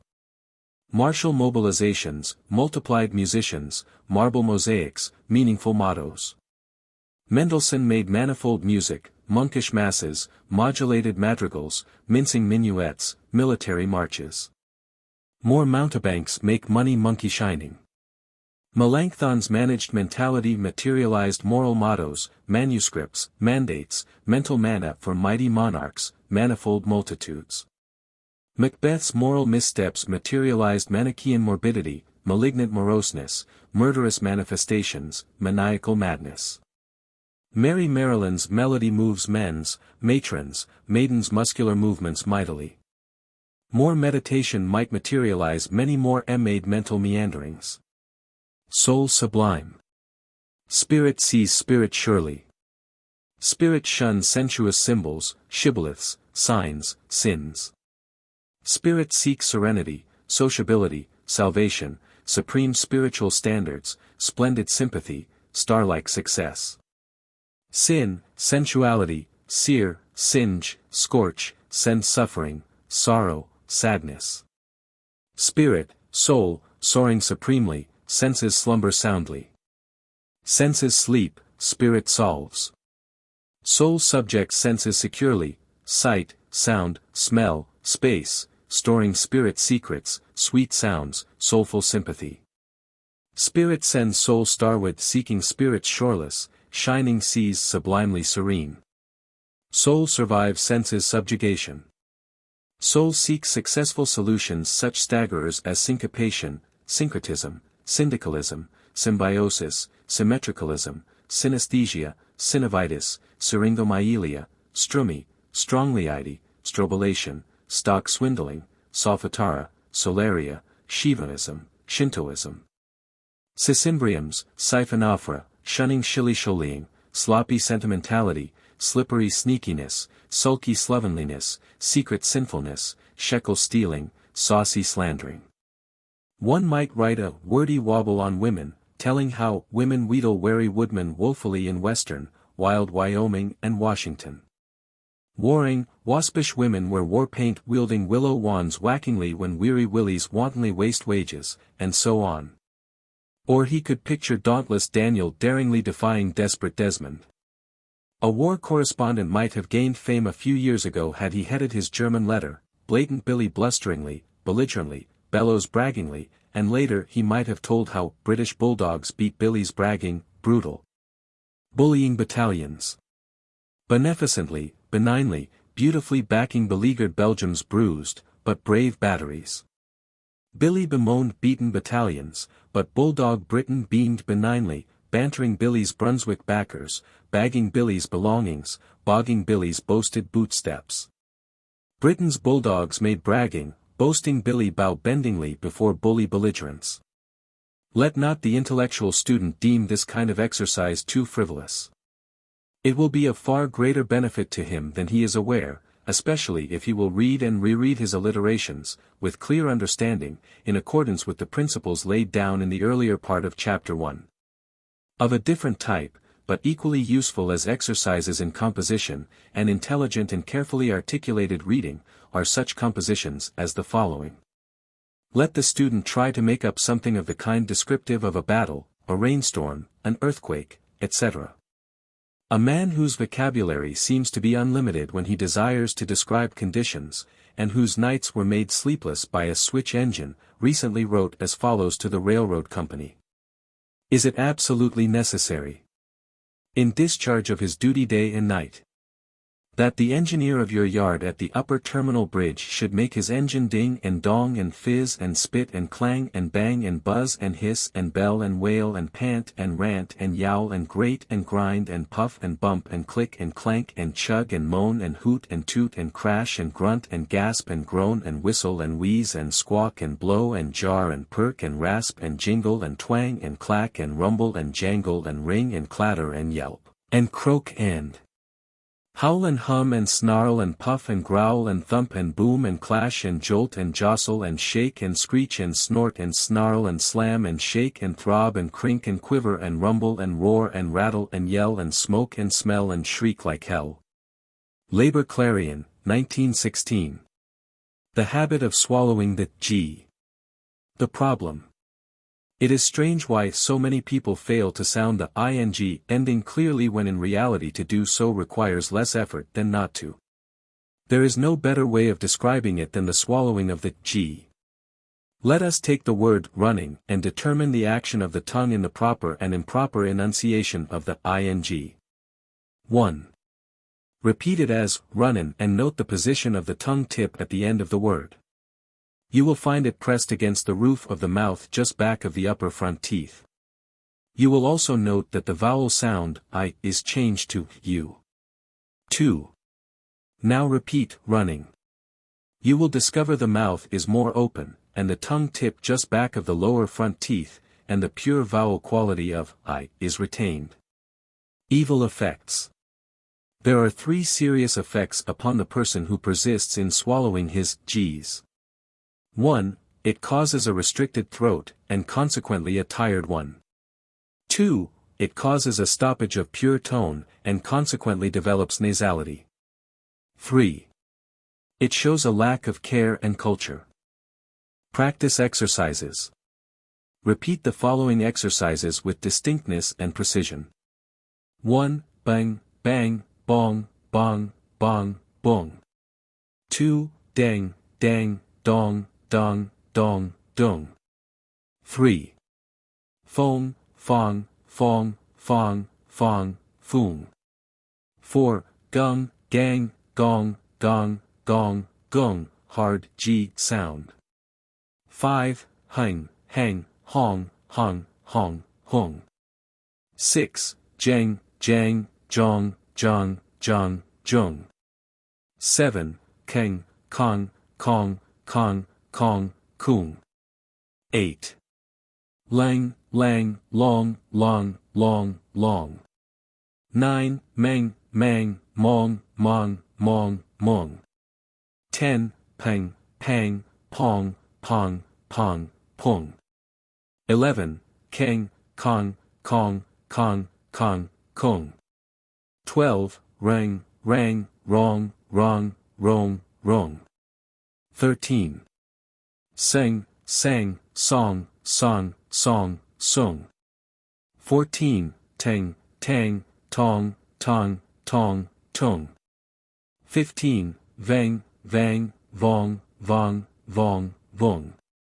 16. Wang, wong, wong, wong, wong, woong. 17. Yang, yang, yong, yang, yong, yong. How the Water Comes Down at Lodore. By Robert Southey. Receding and speeding, and shocking and rocking. And darting and parting, and threading and spreading. And whizzing and hissing, and dripping and skipping. And brightening and whitening, and quivering and shivering. And hitting and splitting, and shining and twining. And rattling and battling, and shaking and quaking. And pouring and roaring, and waving and raving. And tossing and crossing. And flowing and growing. And running and stunning, and hurrying and scurrying. and glittering and flittering, and gathering and feathering, and dinning and spinning, and foaming and roaming, and dropping and hopping, and working and jerking, and gurgling and struggling, and heaving and cleaving, and thundering and floundering, and falling and crawling, and sprawling, and driving and riving and striving, and sprinkling and twinkling and wrinkling, and sounding and bounding and rounding, and bubbling and troubling and doubling, dividing and gliding and sliding, and grumbling and rumbling and tumbling, and clattering and battering and shattering, and gleaming and streaming and steaming and beaming, and rushing and flushing and brushing and gushing, and flapping and rapping and clapping and slapping, and curling and whirling and purling and twirling, retreating and meeting and beating and sheeting, delaying and straying and playing and spraying, advancing and prancing and glancing and dancing, recoiling, turmoiling, and toiling and boiling, and thumping and plumping and bumping and jumping, and dashing and flashing and splashing and clashing, and so never ending but always descending. Sounds and motions forever and ever are blending, all at once, and all o'er, with a mighty uproar. And in this way the water comes down at Lodore.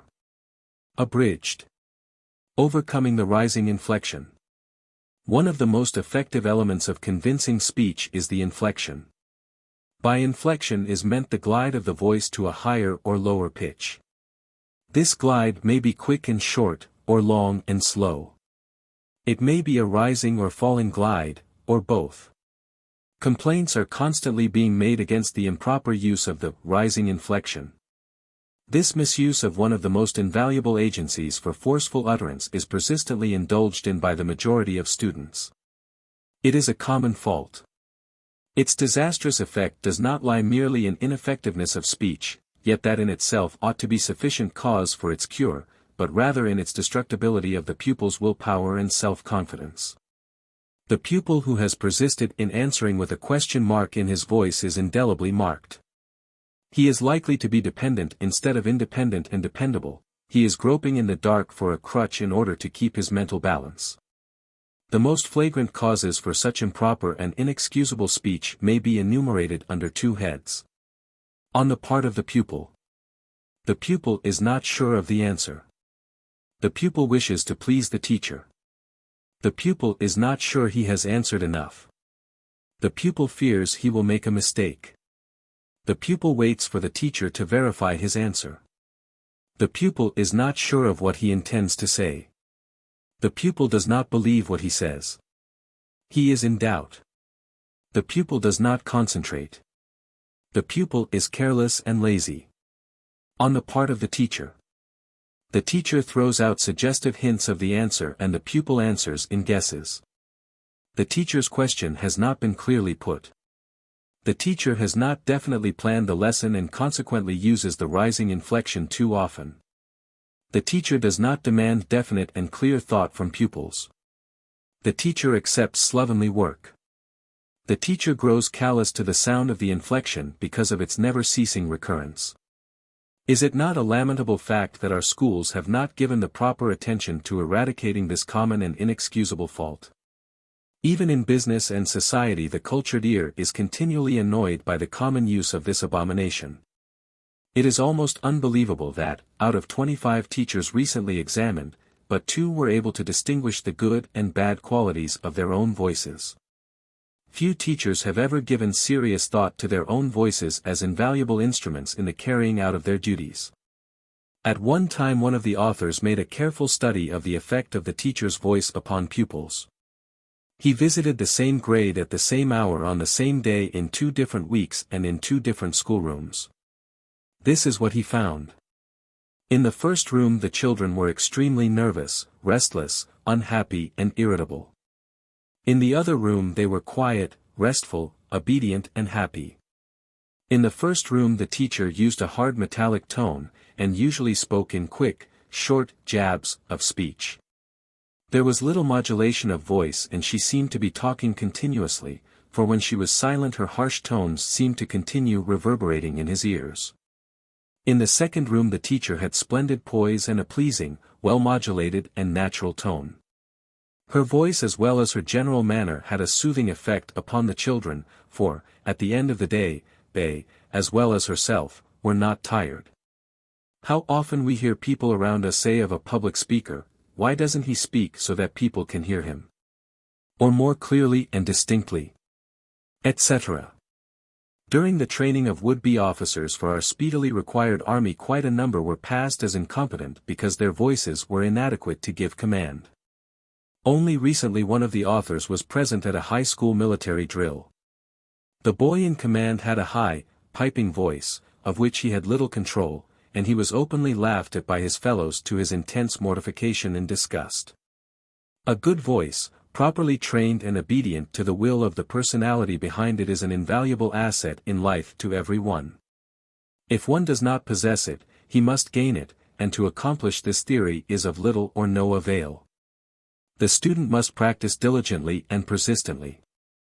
The following exercises are carefully selected for the purpose of giving power and voice control. Exercises in inflectional agility. The rising, quick, short glide.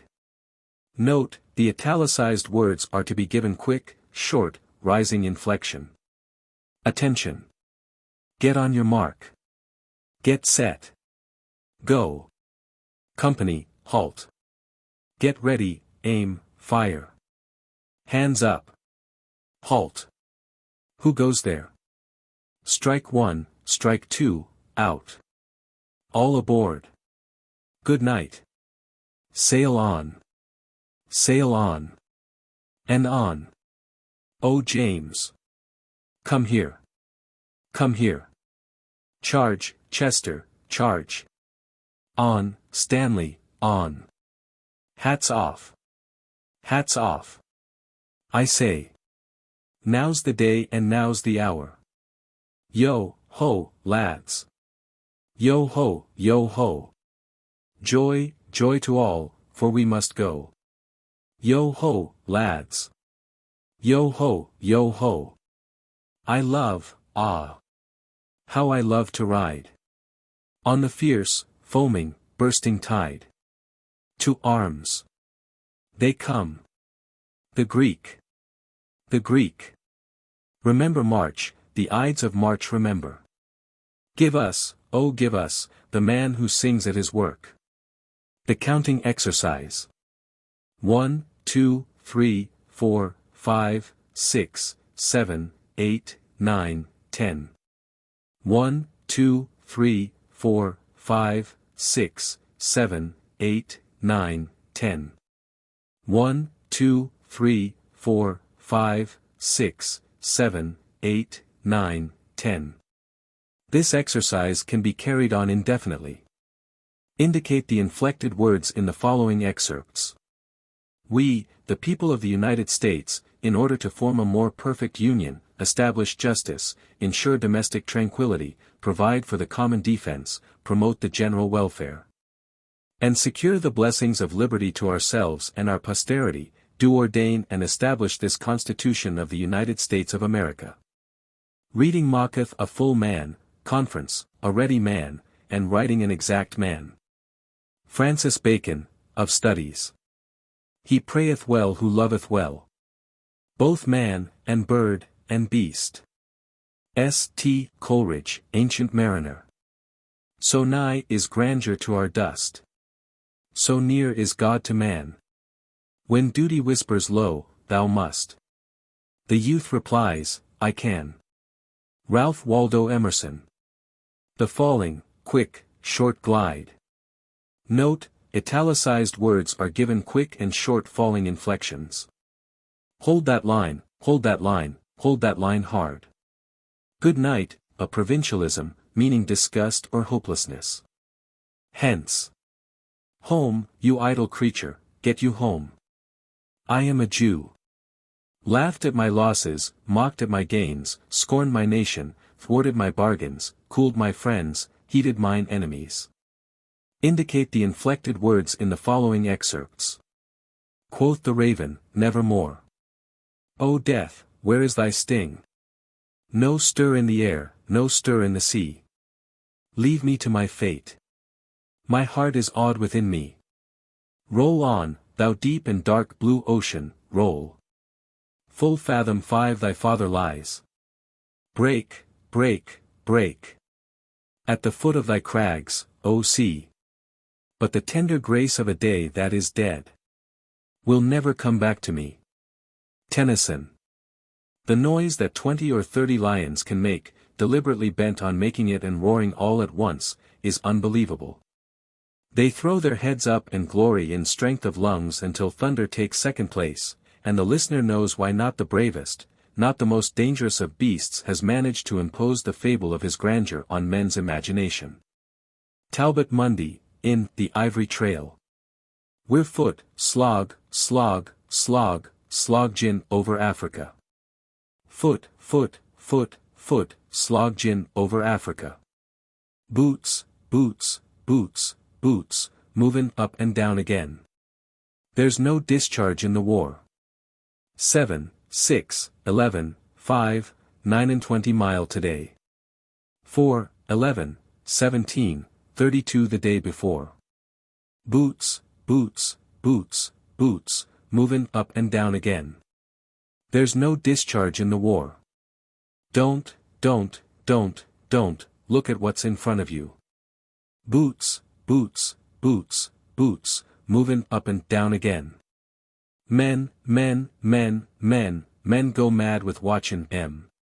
And there's no discharge in the war. Kipling. The rising long and slow glide. Note, the italicized words are given a long, slow, upward glide. Now, then, cried Squeers, from the bottom of the stairway, are you going to sleep all day, up there? Breathes there a man, with soul so dead? Who never to himself hath said, this is my own, my native land. Whose heart hath ne'er within him burned, as home his footsteps he hath turned, from wandering on a foreign strand? If such there breathe, go, mark him well. Scott. Higher still and higher. From the earth thou springest, like a cloud of fire. The blue deep thou wingest, and singing still dost soar, and soaring ever singest. Shelley. Sweet are the uses of adversity, which, like the toad, ugly and venomous, wears yet a precious jewel in his head. And this our life, exempt from public haunt, finds tongues in trees, books in the running brooks, sermons in stones, and good in everything. Shakespeare. Indicate the inflected words in the following excerpts. There were seen, side by side, the greatest painter and the greatest scholar of the age. They must upward still, and onward, who would keep abreast of truth. He has this day surprised the thousands who hung with rapture on his accents, by such an array of talents, such an exhibition of capacity, such a display of powers, as are unparalleled in the annals of oratory. A display that reflects the highest honor on himself, luster upon letters, renown upon Parliament, glory upon the country. Burke, on Sheridan. Better to smell the violet cool than sip the glowing wine. Better to hark a hidden brook than watch a diamond shine. Better to sit at a master's feet than thrill a listening state. Better suspect that thou art proud than be sure that thou art great. The falling long and slow inflection. Note, the italicized words are given a long, slow, downward glide. Whoever would have thought of that? Yes, it is gone for ever and ever. Well, did you ever? Under the one, the blue. Under the other, the gray. No, sir. These walls, these columns, shall fly from their firm base as soon as I. These are the sins I fain would have thee take away. Malice, and cold disdain. Hot anger, sullen hate. Scorn of the lowly, envy of the great. And discontent that casts a shadow gray on all the brightness of the common day. Indicate the inflected words in the following excerpts. He bowed his head, and bent his knee. upon the monarch's silken stool. His pleading voice arose, O Lord! Be merciful to me, a fool. Break, break, break. On thy cold grey stones, O sea. And I would that my tongue could utter the thoughts that arise in me. Break, break, break. At the foot of thy crags, O sea. But the tender grace of a day that is dead will never come back to me. Most potent, grave, and reverend signors, my very noble, and approved good masters, that I have ta'en away this old man's daughter. It is most true. True, I have married her. He loved his country as no other man has loved her, but no man deserved less at her hands. Tell me not in mournful numbers. I told you so. And you will you? The hills, rock-ribbed, and ancient as the sun, the valleys, stretching in pensive quietness between, the venerable woods, rivers that move in majesty, and the complaining brooks that make the meadows green, and, poured round all, old ocean's grey and melancholy waste, are but the solemn decorations all of the great tomb of man. It is 10 o'clock. Thus may we see how the world wags. 'Tis but an hour ago, since it was 9. And after an hour more, 'twill be 11. And so from hour to hour we ripe and ripe. And then, from hour to hour, we rot and rot. And thereby hangs a tale. Our hearts, our hopes, are all with thee. Our hearts, our hopes, our prayers, our tears, our faith triumphant o'er our fears, are all with thee, are all with thee. Longfellow. Exercises containing a variety of inflections. Let each pupil decide for himself what he believes to be the most effective and proper inflections in the following. In doing this, it is well to have him state his reason. This act of reasoning will aid him in concentrating upon the thought matter. The cold feeble dawn of a January morning was stealing in at the windows of the common sleeping room, when Nicholas, raising himself on his arm, looked among the prostrate forms in search of the boy Smike. Now, then, cried Squeer, from the bottom of the stairway, are you going to sleep all day, up there? We shall be down directly, sir. Down directly. You had better be down directly, or I'll be down on some of you in less time than directly. Where's that Smike? Nicholas looked round again. He is not here, sir. Don't tell me a lie. He is. He is not. Don't tell me. Squeers bounced into the dormitory, and, swinging his cane in the air ready for a blow, darted into the corner where Smike usually lay at night. The cane descended harmlessly. There was nobody there. What does this mean? Where have you hid him? I have seen nothing of him since last night. Come, you won't save him this way. Where is he? At the bottom of the nearest pond for anything I know. Charles Dickens. We hold these truths to be self-evident, that all men are created equal, that they are endowed by their Creator with certain inalienable rights, that among these are life, liberty, and the pursuit of happiness. Breathes there a man, with soul so dead, who never to himself hath said, this is my own, my native land, whose heart hath ne'er within him burned, as home his footsteps he hath turned, from wandering on a foreign strand? If such there breathe, go, mark him well. For him no minstrel raptures swell. High though his titles, proud his name, boundless his wealth as wish can claim. Despite those titles, power, and pelf, the wretch concentred all in self, living, shall forfeit fair renown, and, doubly dying, shall go down to the vile dust, from whence he sprung, unwept, unhonored, and unsung. Scott. What constitutes a state? Not high-raised battlement or labored mound, thick wall or moated gate. Not cities proud with spires and turrets crowned. Not bays and broad-armed ports. Where, laughing at the storm, rich navies ride.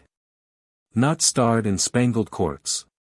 Where low-browed baseness wafts perfume to pride. No, men, high-minded men. With powers as far above dull brutes endued. In forest, brake, or den. As beasts excel cold rocks and brambles rude. Men, who their duties know. But know their rights, and, knowing, dare maintain. Sir William Jones. What a piece of work is man! How noble in reason! How infinite in faculties! In form and moving, how express and admirable! In action, how like an angel! In apprehension, how like a god! Shakespeare. Neither a borrower, nor a lender be. For loan oft loses both itself and friend. And borrowing dulls the edge of husbandry. This above all, to thine own self be true. And it must follow, as the night the day. Thou canst not then be false to any man. Shakespeare. There is a tide in the affairs of men. Which, taken at the flood, leads on to fortune. Omitted, all the voyage of their life. Is bound in shallows, and in miseries. On such a full sea are we now afloat. And we must take the current when it serves. Or lose our ventures. Shakespeare. All the world's a stage.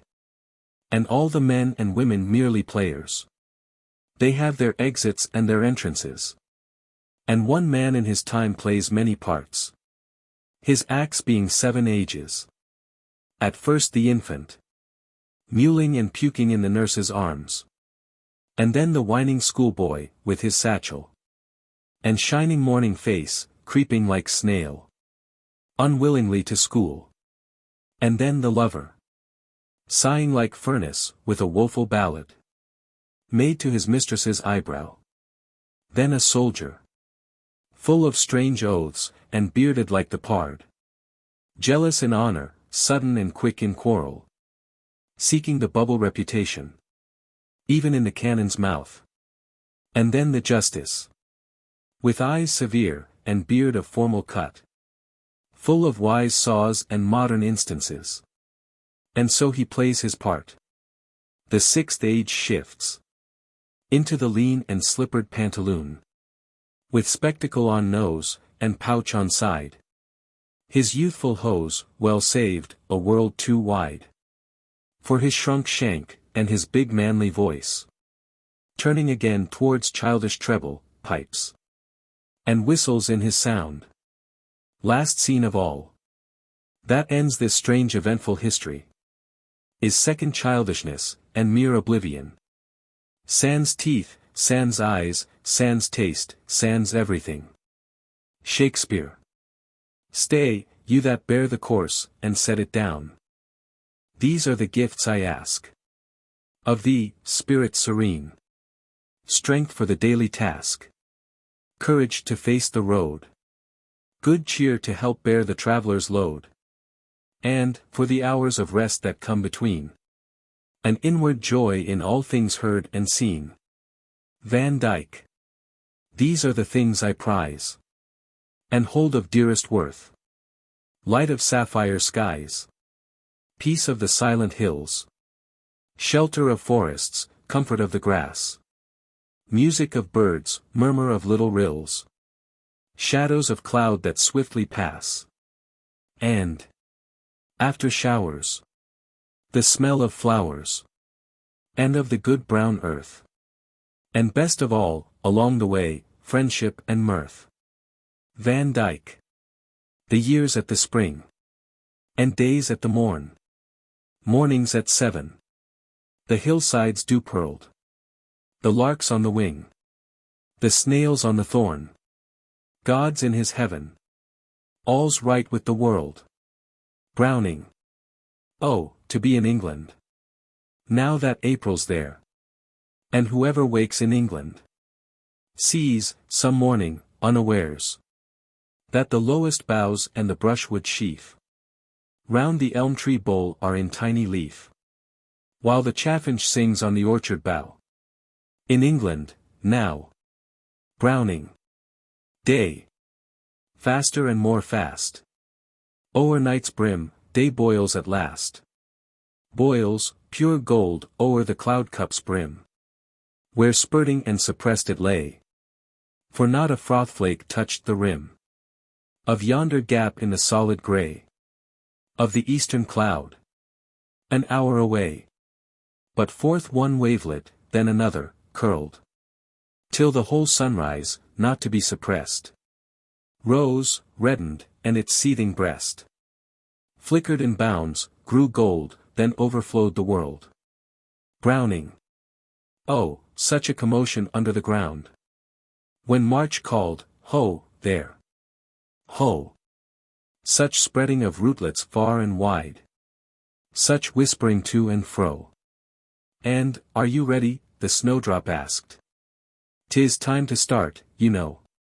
Almost, my dear, the Scylla replied. I'll follow as soon as you go. Then, ha! Ha! Ha! A chorus came. Of laughter soft and low. From the millions of flowers under the ground. Yes, millions, beginning to grow. From Nature in Verse. By kind permission of Silver, Burdett and Company, publishers. My good blade carves the casques of men. My tough lance thrusteth sure. My strength is as the strength of 10. Because my heart is pure. The shattering trumpet shrilleth high. The hard brands shiver on the steel.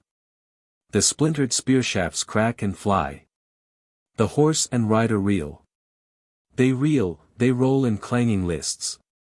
And when the tide of combat stands, perfume and flowers fall in showers.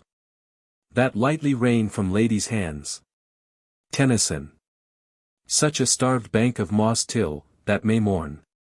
Blue ran the flash across, violets were born. Sky, what a scowl of cloud till, near and far. Ray on ray split the shroud, splendid, a star. World, how it walled about life with disgrace. Till God's own smile came out, that was thy face. Browning. The brooklet came from the mountain. As sang the bard of old. Running with feet of silver.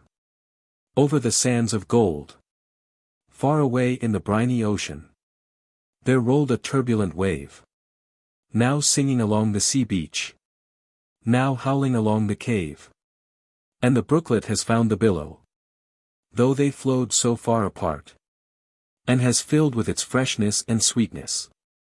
That turbulent, bitter heart. Longfellow. A horse. A horse. My kingdom for a horse.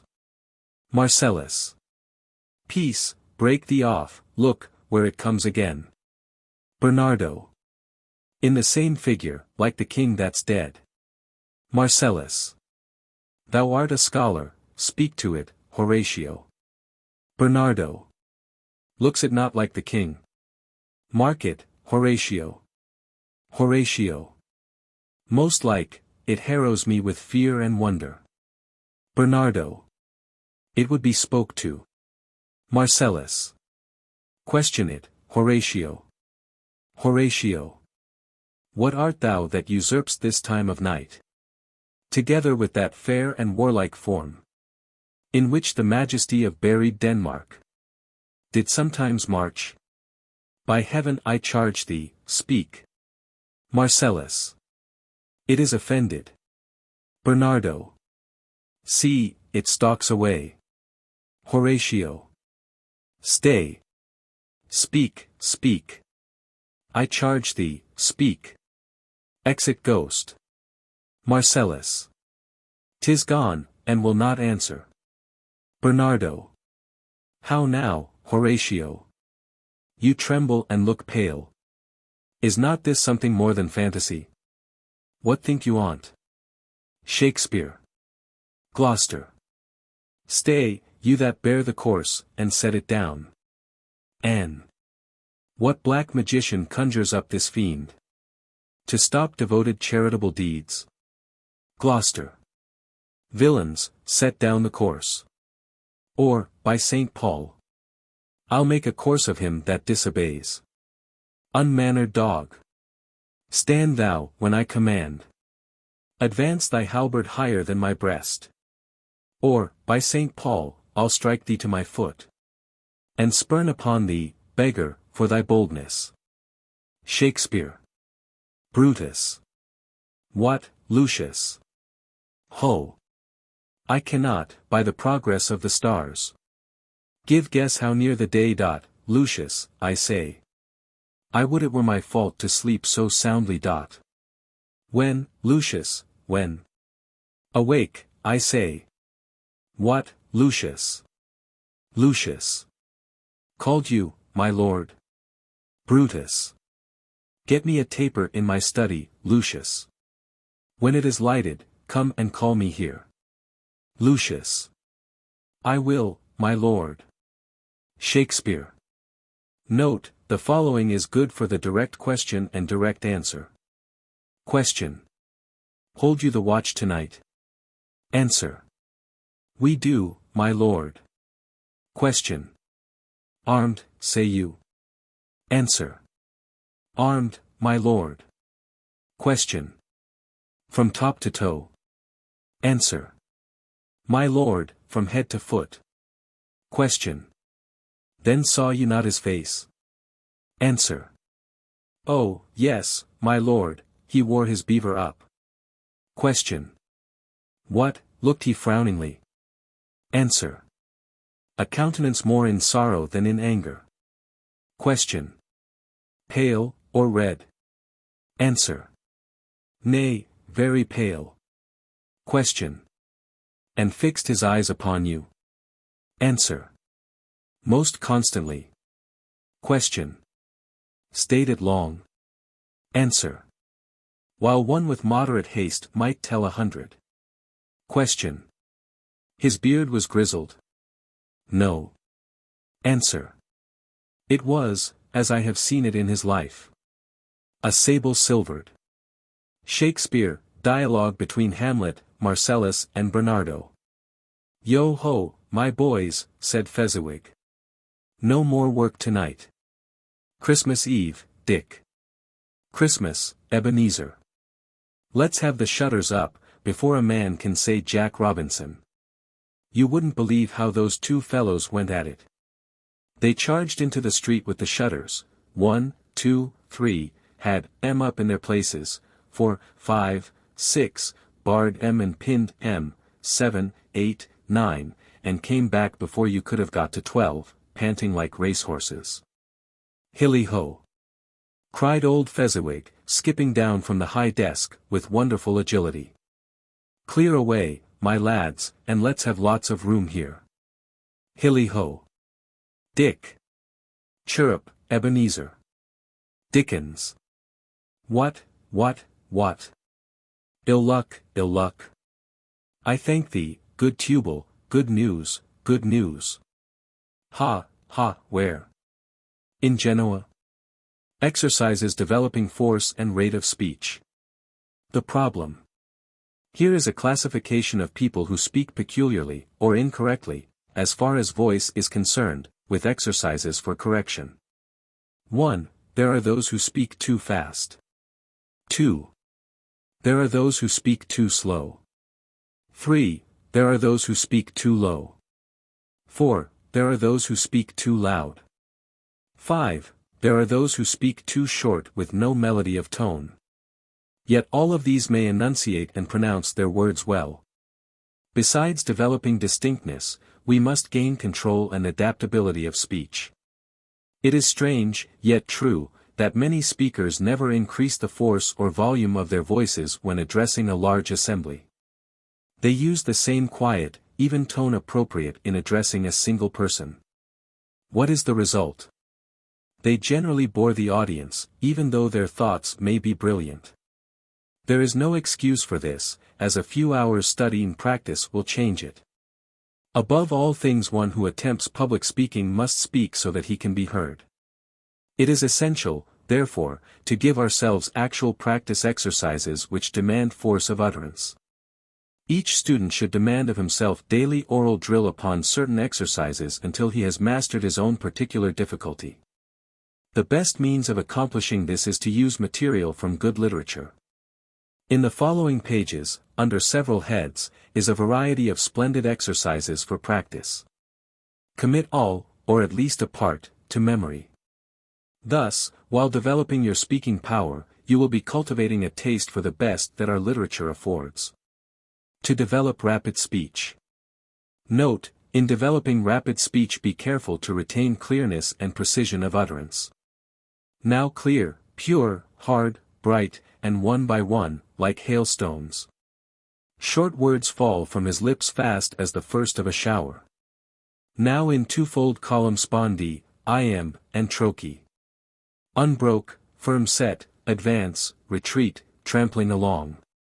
Now with a sprightlier springiness, bounding in triplicate syllables.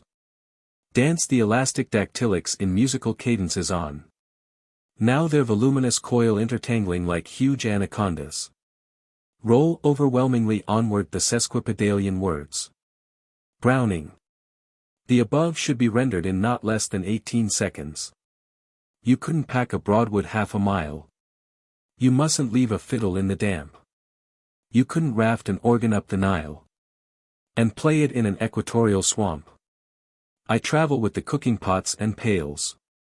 I'm sandwiched 'tween the coffee and the pork. And when the dusty column checks and tails, you should hear me spur the rear guard to a walk. With my pilly willy winky winky pop. Oh, it's any tune that comes into my head. So I keep M moving forward till they drop. So I play M up to water and to bed. Kipling. Under his spurning feet, the road, like an arrowy alpine river flowed. And the landscape sped away behind, like an ocean flying before the wind. And the steed, like a bark fed with furnace fire, swept on, with his wild eye full of ire. But, lo! He is nearing his heart's desire. He is snuffing the smoke of the roaring fray, with Sheridan only 5 miles away. Red. Boot, saddle, to horse, and away. Rescue my castle before the hot day brightens to blue from its silvery gray. Boot, saddle, to horse, and away. Browning. A hurry of hoofs in the village street. A shape in the moonlight, a bulk in the dark. And beneath, from the pebbles, in passing, a spark. Struck out by a steed flying fearless and fleet. That was all. And yet, through the gloom and the light, the fate of a nation was riding that night. And the spark struck out by that steed, in his flight, kindled the land into flame with its heat. Longfellow. So light to the croup the fair lady he swung. So light to the saddle before her he sprung. She is one. We are gone, over bank, bush, and score. They'll have fleet steeds that follow, quoth young Lochinvar. There was mounting Mons Grahams of the Netherby clan. Forsters, Fenwicks, and Musgraves, they rode and they ran. There was racing and chasing, on Canobie Lee. But the lost bride of Netherby ne'er did they see. So daring in love, and so dauntless in war. Have ye e'er heard of gallant like young Lochinvar? Scott. And out of the houses the rats came tumbling. Great rats, small rats, lean rats, brawny rats. Brown rats, black rats, grey rats, tawny rats. Grave old plodders, gay young friskers. Fathers, mothers, uncles, cousins. Cocking tails and pricking whiskers. Families by tens and dozens. Brothers, sisters, husbands, wives. Followed the piper for their lives. From street to street he piped advancing. And step for step they followed dancing. Until they came to the river Weser, wherein all plunged and perished. Browning. To develop slow speech. Far called, our navies melt away. On dune and headland sinks the fire. Lo, all the pomp of yesterday is one with Nineveh and Tyre. Judge of the nations, spare us yet. Lest we forget, lest we forget. Kipling. Do you know the pile-built village where the sago dealers trade? Do you know the reek of fish and wet bamboo? Do you know the steaming stillness of the orchid-scented glade? When the blazoned, bird-winged butterflies flap through? It is there that I am going with my camphor, net, and boxes. To a gentle, yellow pirate that I know. To my little wailing lemurs, to my palms and flying foxes.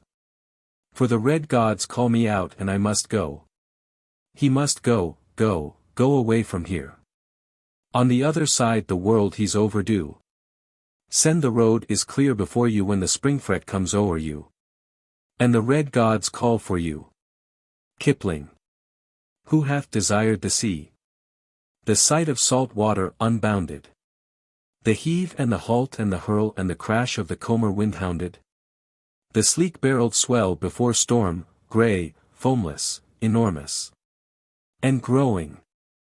Stark calm on the lap of the line or the crazy-eyed hurricane blowing.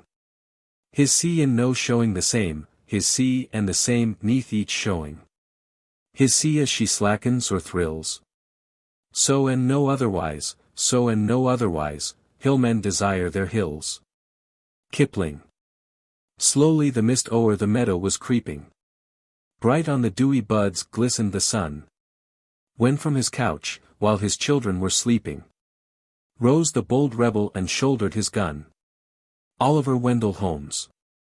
77 years ago our fathers brought forth on this continent a new nation, conceived in liberty, and dedicated to the proposition that all men are created equal. Abraham Lincoln. On a quiet autumn morning, in the land which he loved so well, and, as he held, served so faithfully, the spirit of Robert Edward Lee left the clay which it had so much ennobled, and traveled out of this world into the great and mysterious land.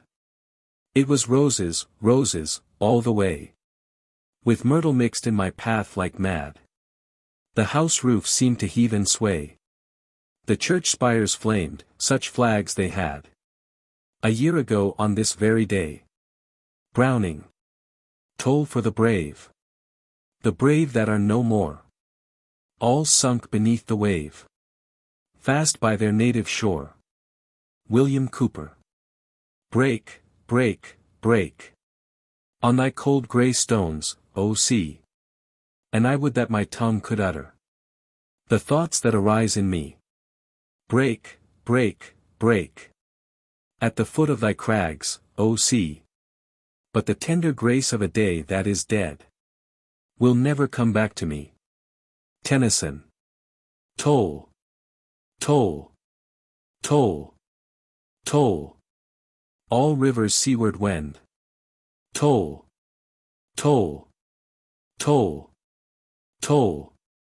Weep for the nation's friend. Every home and hall was shrouded. Every thoroughfare was still. Every brow was darkly clouded. Every heart was faint and chill. Oh! The inky drop of poison in our bitter draught of grief. Oh! The sorrow of a nation mourning for its murdered chief. Toll! Toll! Toll! Toll! Bound is the reaper's sheaf. Toll! Toll! Toll! Toll! All mortal life is brief. Toll! Toll! Toll! Toll! Weep for the nation's chief. Carmichael. Beautiful was the night. Behind the black wall of the forest, tipping its summit with silver, arose the moon. On the river fell here and there through the branches a tremulous gleam of the moonlight. Like the sweet thoughts of love on a darkened and devious spirit. Longfellow. To develop loud speech. The great bell swung as ne'er before. It seemed as it would never cease. And every word its ardor flung from off its jubilant iron tongue was war. War. War. T. B. Reed. Catherine, Queen of England, come into the court. Where is that infernal boy? As for me and my house, we will serve the Lord. A horse. A horse. My kingdom for a horse. Jove with us, Jove with us. Forward, the light brigade. A light. A light. A light. A light. The words leapt like a leaping sword. Sail on. Sail on. Sail on. And on. Is the torrent in spate? He must ford or swim. Has the rain wrecked the road? He must climb by the cliff. Does the tempest cry, halt? What are tempests to him? The service admits not a, but, or an, if. While the breath's in his mouth, he must bear without fail. In the name of the Empress, the overland mail. Kipling. Ye crags and peaks, I'm with you once again. I hold to you the hands you first beheld. To show they still are free. Methinks I hear a spirit in your echoes answer me. And bid your tenant welcome home again. Hail! Hail! Oh, sacred forms, how proud you look! How high you lift your heads into the sky! How huge you are! How mighty, and how free! Ye are the things that tower, that shine, whose smile makes glad, whose frown is terrible, whose forms, robed or unrobed, do all the impress wear. Of awe divine, whose subject never kneels in mockery, because it is your boast to keep him free. Ye guards of liberty, I'm with you once again. I call to you with all my voice. I hold my hands to you to show they still are free. Knowles, William Tell. Cannon to right of them. Cannon to left of them. Cannon in front of them. Volleyed and thundered. Tennyson. Hurrah! The land is safe, it rallies from the shock. Ring round, ye merry bells, till every steeple rock. Let trumpets blow and mad drums beat. Let maidens scatter flowers. The sun bursts through the battle smoke. Hurrah! The day is ours. Fight, gentlemen of England. Fight, bold yeomen. Draw, archers, draw your arrows to the head. Spur your proud horses hard, and ride in blood. Amaze the welkin with your broken staves. 1,000 hearts are great within my bosom. Advance our standards, set upon our foes. Our ancient word of courage, fair St. George. Inspire us with the spleen of fiery dragons. Upon them, victory sits on our helms. To develop melody of speech. Now, my co-mates and brothers in exile. Hath not old custom made this life more sweet than that of painted pomp? Are not these woods more free from peril than the envious court? Here feel we not the penalty of Adam. The season's difference, as the icy fawn. And churlish chiding of the winter's wind.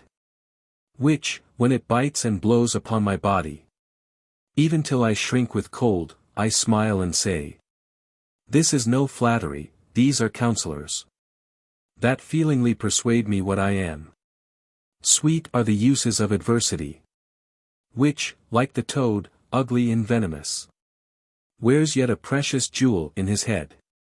And this our life, exempt from public haunt, finds tongues in trees, books in the running brooks, sermons in stones, and good in everything. Shakespeare. I dip and I surge and I swing in the rip of the racing tide. By the gates of doom I sing. On the horns of death I ride. A ship length overside. Between the course and the sand. Fretted and bound I bide. Peril whereof I cry.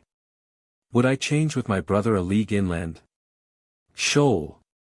Where shoal? Not I. Kipling, the Bell Buoy. Sometimes on lonely mountain meres, I find a magic bark. I leap on board, no helmsman steers. I float till all is dark. Once upon a midnight dreary, while I pondered, weak and weary, over many a quaint and curious volume of forgotten lore. While I nodded, nearly napping, suddenly there came a tapping, as of some one gently rapping at my chamber door. "'Tis some visitor," I muttered, tapping at my chamber door. "Only this, and nothing more. Ho! Hey, ho! Hey, ho! Unto the green holly, most friendship is feigning, most loving mere folly, then, hey, ho! The holly! This life is most jolly." Shakespeare. Waken, lord and ladies gay. On the mountains dawns the day. All the jolly chase is here, with hawk and horse and hunting spear. Hounds are in their couples yelling, hawks are whistling, horns are knelling. Merrily, merrily mingle they. Waken, lords and ladies gay. Scott. And the humming bird, that hung like a jewel up among the tilted honeysuckle horns, they mesmerized, and swung in the palpitating air, drowsed with odors strange and rare, and, with whispered laughter, slipped away, and left him hanging there, by the brook with mossy brink, where the cattle came to drink. They thrilled and piped and whistled, with the thrush and bobolink, till the kine, in listless pause, switched their tails in mute applause, with lifted heads, and dreamy eyes, and bubble-dripping jaws. Riley. It was a lover and his lass, with a hey and a ho, and a hey nanino, that o'er the green cornfield did pass. In the springtime, the only pretty ring time, when birds do sing hey ding-a-ding. Sweet lovers love the spring. Shakespeare. The little bird sits at his door in the sun, atilt like a blossom among the leaves, and lets his illumined being o'errun with the deluge of summer it receives. Lowell. Oh wonderful! How liquid clear! The molten gold of that ethereal tone, floating and falling through the wood alone. A hermit hymn poured out for God to hear. Van Dyck. Across the narrow beach we flit, one little sandpiper and I, and fast I gather, bit by bit, the scattered driftwood, bleached and dry. The wild waves reach their hands for it. The wild wind raves, the tide runs high. As up and down the beach we flit, one little sandpiper and I. Celia Thaxter. If all the skies were sunshine, our faces would be fain to feel once more upon them the cooling plash of rain. If all the world were music, our hearts would often long for one sweet strain of silence to break the endless song. If life were always merry, our souls would seek relief and rest from weary laughter in the quiet arms of grief. Van Dyck. When May bedecks the naked trees with tassels and embroideries, and many blue-eyed violets beam along the edges of the stream, I hear a voice that seems to say, now near at hand, now far away. Witchery, witchery, witchery. Van Dyck. Oh, the throb of the screw and the beat of the screw, and the swinging of the ship as she finds the sea. Oh, the haze of the land as it sinks from view, the land that is dear since it harbors you. Up the airy mountain, down the rushy glen, we daren't go a-hunting, for fear of little men. We folks, good folks, trooping all together, green jacket, red cap, and white owl's feather.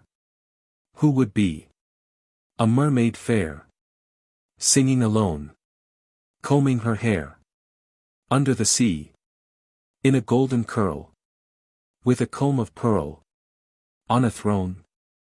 I would be a mermaid fair. I would sing to myself the whole of the day. With a comb of pearl I would comb my hair, and still as I combed I would sing and say, who is it loves me? Who loves not me? I would comb my hair till my ringlets would fall. Low down, from under my starry seabud crown. Low down and around. And I should look like a fountain of gold. Springing alone. With a shrill inner sound. Over the throne. In the midst of the hall. Till that great sea snake under the sea.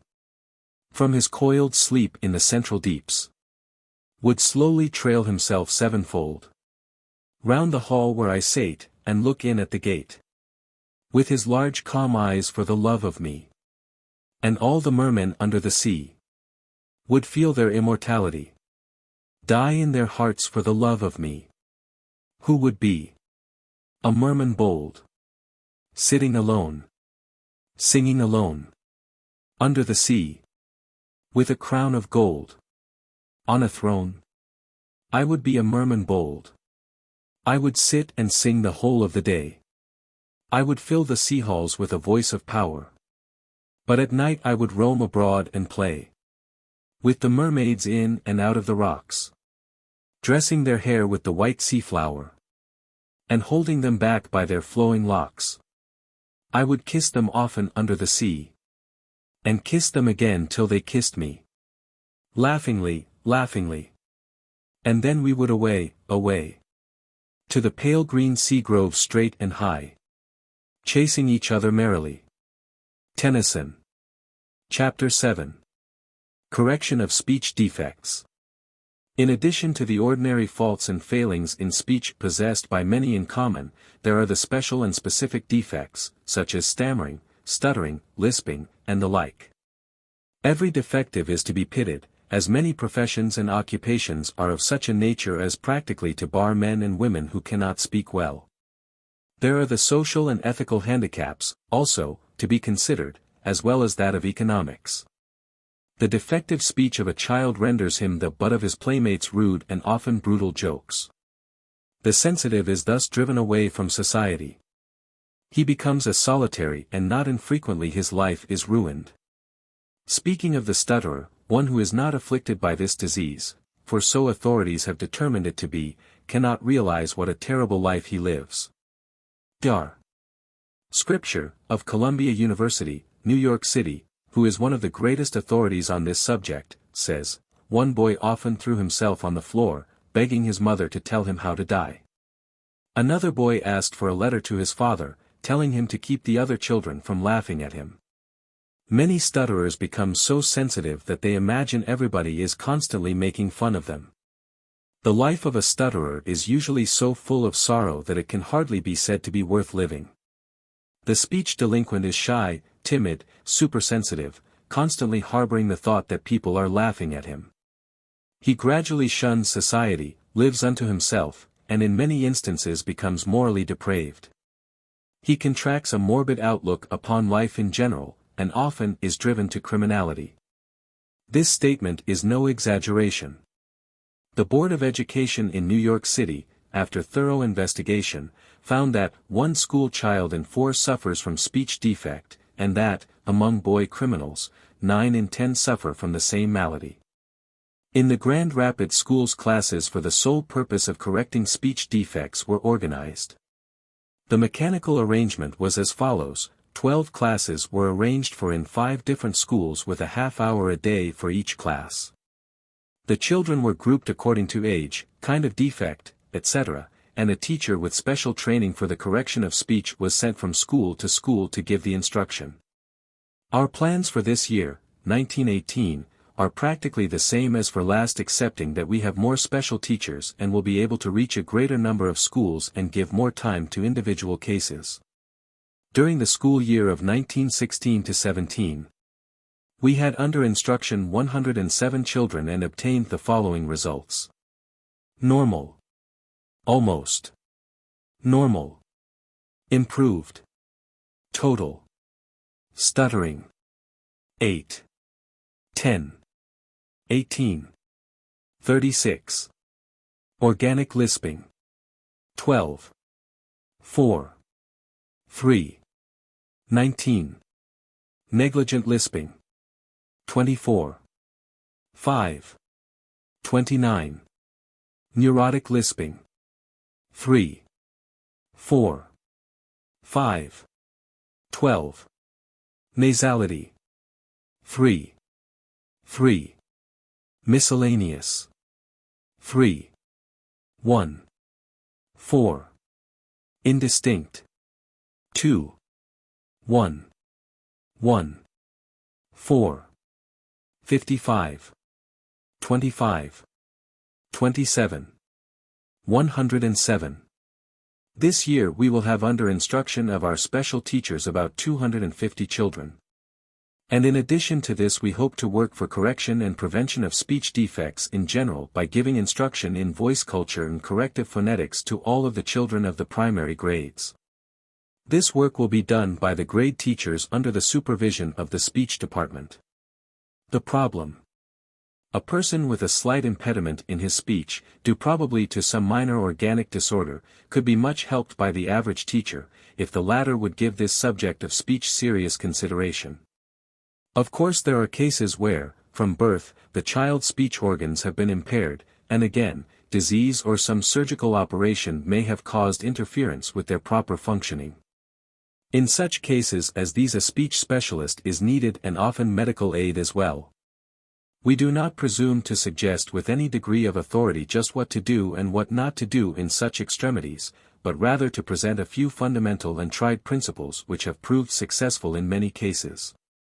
There are two classes whose speech defects are due to some mental cause, the stammerers and the stutterers. Characteristics of the stammerer. The stammerer finds it extremely difficult to begin to make any audible vocal sound. He stares blankly at you with a very slight, if any, suggestion that he is trying to speak. For the time being he is a mute, with no power to speak, and yet with every means of speaking. This is a pitiful condition in which to be. The next stage finds the stammerer able, after a snapping of his fingers, or bending of his knees, or lifting up of a foot, or swinging his arms, or after some similar bodily action, to speak along smoothly with no suggestion of an impediment for a considerable period of time, after which he again lapses into silence. The following characteristics are common to most stammerers. 1. He is inclined to speak too fast when started. 2. He has no control over his breathing. 3. He often endeavors to speak during inhalation instead of during exhalation. 4. He is extremely sensitive, always fearing that he is making a mistake. 5. His face usually carries an expression of bitter sorrow and despair. 6. He is usually intensely grateful to anyone for a kind word of help. 7. He tries with the utmost skill to conceal his defect. 8. He is usually weak physically.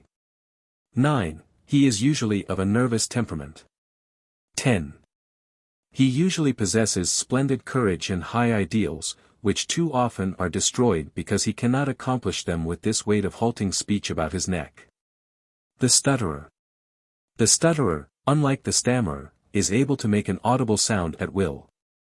His difficulty lies in his inability to say more than one sound until he has repeated the initial sound from 6 to 15 times. It seems that he must get up a certain amount of speech momentum, BBB bring me th that BBB book. Or, WWWL, I think it is a VVV very fine day. In a large measure the causes of stuttering and stammering are identical. Stammering is stuttering in the superlative degree. What is true of the stammerer is also true of the stutterer, with the exception that the stutterer is less melancholy, and less conscious of his defect. For both, or either, practice in simple exercises is very necessary, but before specific training is given, the defective should be interviewed concerning his health. If a boy or girl is not given sufficient food and proper food, and such is often the case, there is small chance for speech improvement.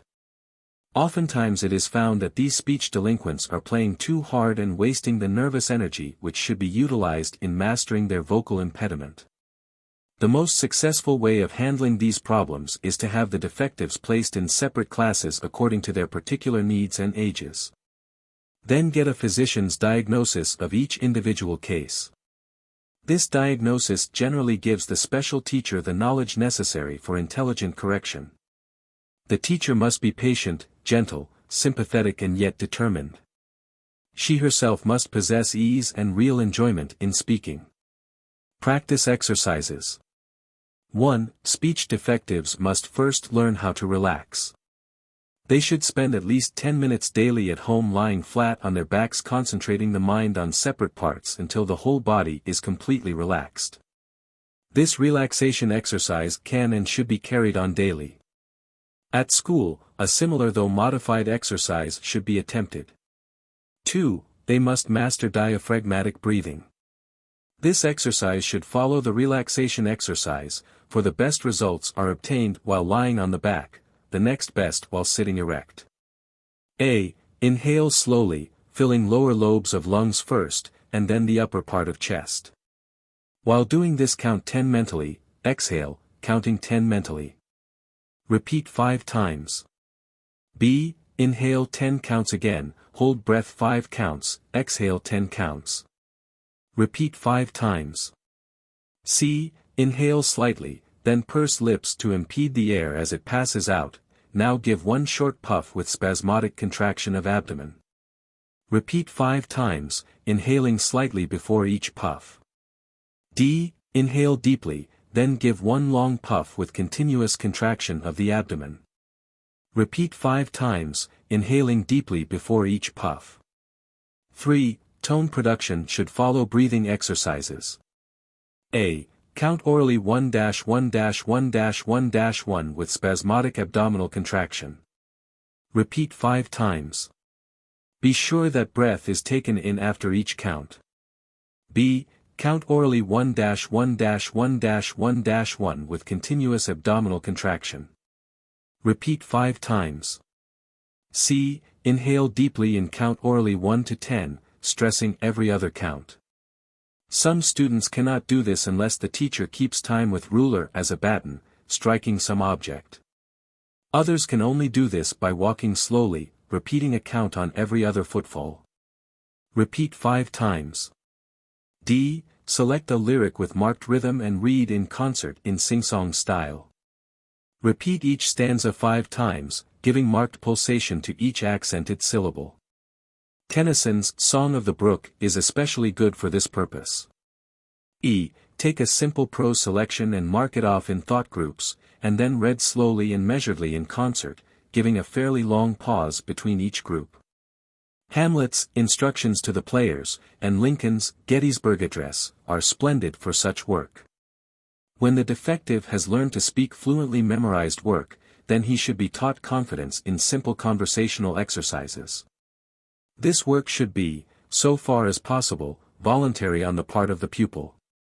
Let the class form a circle, each one sitting with a sense of ease and relaxation, and then, as they are inclined, take part in conversing on some simple, interesting topic.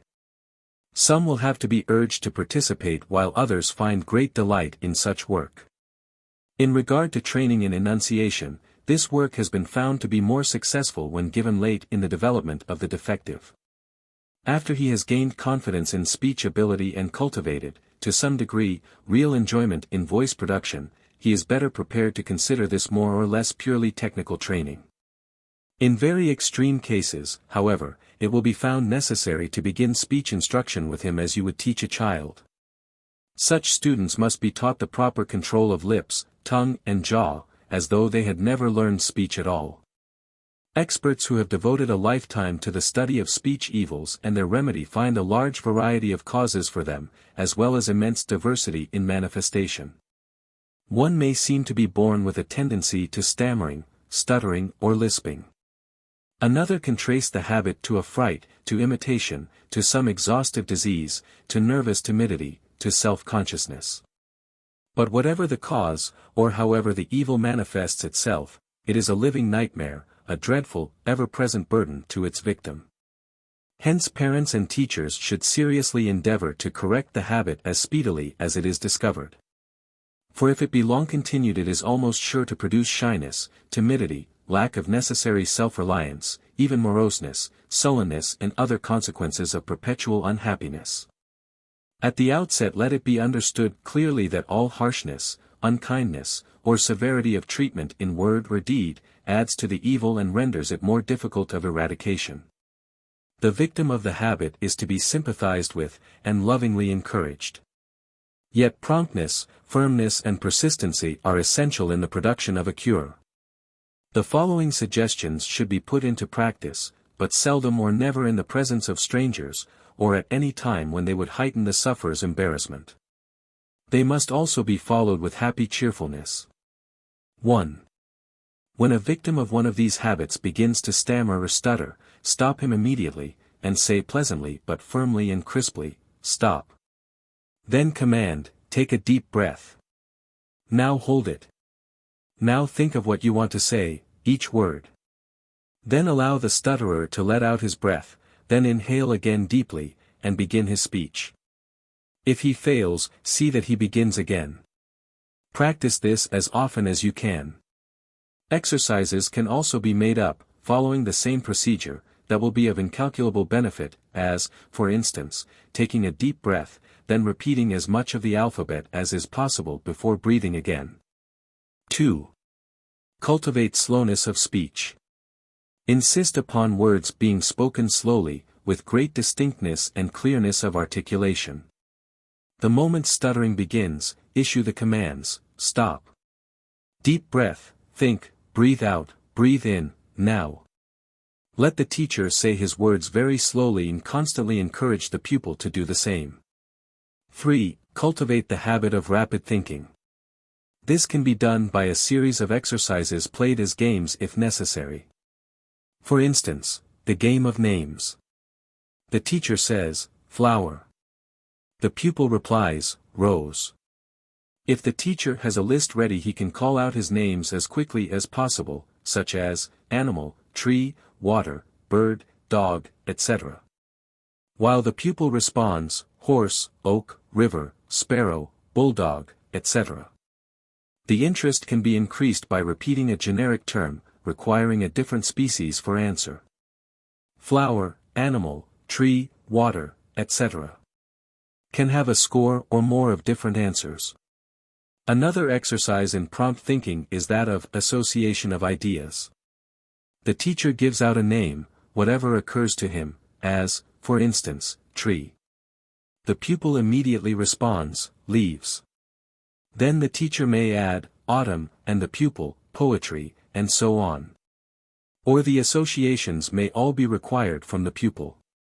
The words used as starters should be carefully chosen, of course, to meet the mental condition of the pupil. Such words as baby, doll, mama, bed, house, etc., being good for children of tender years. Another excellent exercise is that of contrasts or differences, where the teacher says, boy, and the pupil responds, girl. Black calls forth, white, heavy is responded to by, light, etc. Equally good is finishing quotations, or lines, provided, of course, the pupil is old enough for such a mental exercise. For instance, the teacher says, everything is not gold, while the pupil should respond, that glitters. My country, would bring out, 'tis of thee, or right or wrong. Anything that quickens the intellect and demands ready response is of material help, but the teacher must not forget that, in this mental promptness exercise, slow and deliberate speech also are essential on his part and that of the pupil. 4. Whenever it is found that a pupil stammers or stutters over a word beginning with a consonant, as, for instance, bread, require him to drop out the initial letter and say, red, or even ead. Such words as pie, Tommy, tub, butter, top, bank, tumble, tell, nut, lap, can be used. Let him say, i.e., ami, etc. Then when he is sure of this part of the word, let him, after taking a deep breath, try the full word, saying it again, but always slowly and distinctly. 5. Teach the pupil to sing his sentences. Begin with some simple salutation, as, where are you going, and let it be sung to the notes. Where are you going? I'm going home. Then let a response be sung reversing the music, I'm going home. How do you do? Where are your father and your mother? How far is it to the market, are sentences that can be sung. The teacher should invent his own music and words, but insist upon slow, deliberate utterances of tone and word. This is a wonderful help in certain kinds of cases. 6. There are certain simple exercises or calisthenics that materially aid in strengthening the muscles of the head, neck, throat, jaw, etc. The teacher can utilize these according to his best judgment. Any book of calisthenic or physical exercises will suggest those most useful. 7. But above all, in seeking a cure of these distressing evils, use the psychical or spiritual remedy. Give the pupil confidence that God never intended him to be cursed by a stammering, stuttering, or lisping tongue. He is the child of an infinite and loving Father. All good is his, if he will learn how to take it. Urge him to restful, trustful reliance upon the tender help of the great power outside of himself, in conjunction with the efforts you and he together are making to effect a cure. To the teacher who needs thorough preparation upon this subject we can commend heartily Drive E. W. Scripture's book, Stuttering and Lisping, published by the Macmillan Company, New York. Chapter 8. Enunciation and Pronunciation. The study of the subject of enunciation should come comparatively late in the development of the pupil, say, beginning with the 5th grade. There are other fundamentals that the pupil should be well grounded in before any definite concentration of effort should be put upon enunciation. The majority of children and adults are backward in mastering the art of correct speaking, therefore, if the teacher begins by expecting the pupil to be accurate in enunciation, which is really one of the finishing touches, he is in danger of deadening forever the desire for self-expression and enjoyment in speaking. Pronunciation should precede any drill in enunciation. The pupil is quick to grasp correctness in right pronunciation, and desires it fully, but he cares little for enunciation. Most pupils will shy just a little when you tell them that the proper way to pronounce, or rather to enunciate the word education is education and not education. Or, take the vowel, a, as in ask, which should be pronounced, a. Invariably the untutored will give the vowel the extreme flat sound of, a, as in hat, and will think that he is affected if he give it the proper soft, broad sound. He will likely think this even if you compromise with the sounds. So our policy has been to forego acute criticism in enunciation until the student has acquired considerable momentum in speech desire. In other words, we are more interested, during his early studies, that he develop and cultivate the desire and will to express, than that he express himself accurately. Then, later, we gradually call his attention to his slovenly speech. Above all things let us beware of quenching the sacred fire of spontaneity, for without that all speech loses its charm and power. Is it not better that the student be stimulated to speech action, even though it be imperfect in some, even in many, respects, than that he be conscious of all his defects and never speak at all? Clearness and precision in enunciation and pronunciation mark the genuineness and strength of one's character. Even the brightest person, if he mispronounce his words, is accused of mediocrity and is suspected of being unaccustomed to the society of refined and cultured people. There should be daily systematic drill in childhood, and correct speech habits are most quickly and firmly established. Another great advantage of early training is that this is the period when the student is least self-conscious. There are 3 essentials for clear and exact enunciation and pronunciation: first, an acute ear; second, diligent practice; and third, constant vigilance. These 3 essentials should be kept constantly in mind in carrying out the following exercises. We should first see that the student's ear can detect the correct, pure resonances, and then pursue vigorous practice in them. At first this kind of exercise is tedious and irksome, but with accomplishment comes keen pleasure. Let us begin with the vowel sounds. For the word exercises we shall take words often mispronounced as well as poorly enunciated. Thus we shall be doing 2 important things, cultivating the ear, and improving word production. Exercise 1. The vowels are either long, short, or diphthongal. The resonances of the long vowels begin at the back, passing through the middle, to the front of the mouth. Thus, the above represents the approximate and relative openings of the mouth in long vowels. You notice the mouth aperture is narrow at the back, wide in the middle and narrow again at the front. For practice AW and AH and OO are the most valuable because the two chief difficulties of the student are: first, to open his mouth wide enough, and second, to keep his speech forward on the lips. Usually his speech is throaty.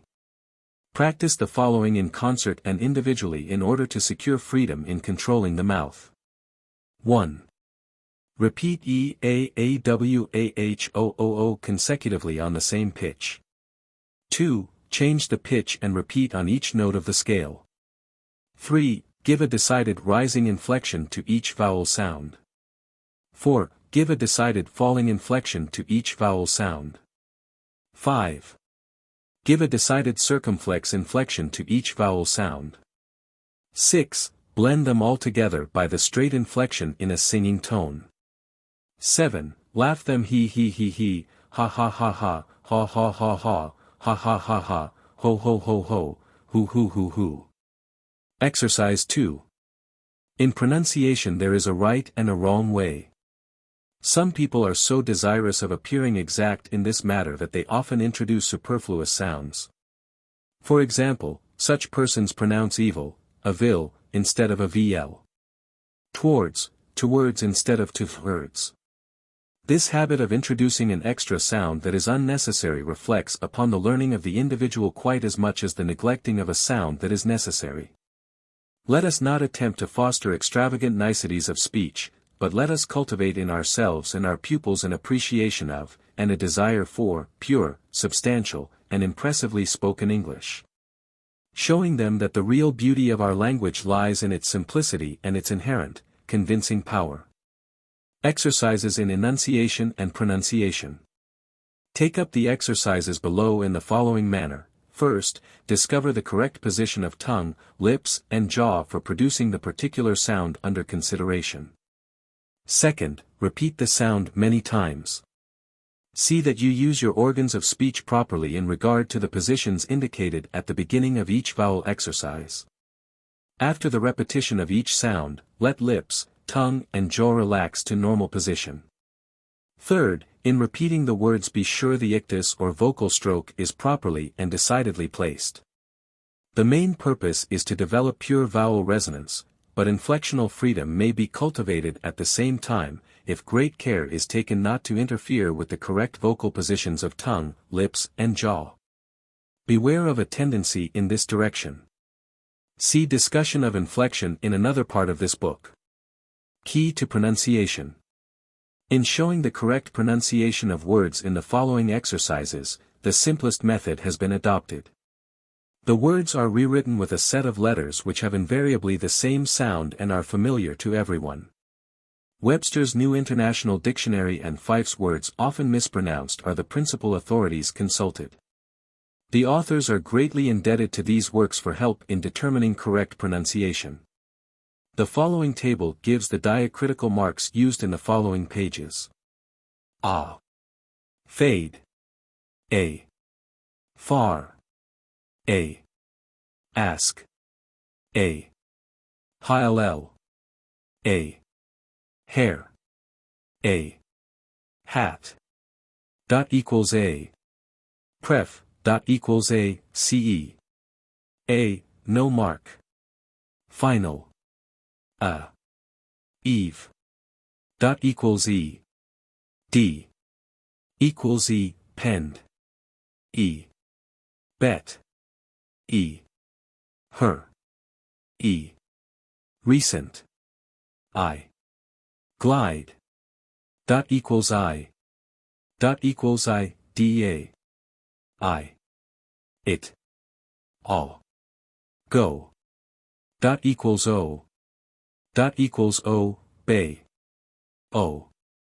Absorb. O. Hot. U.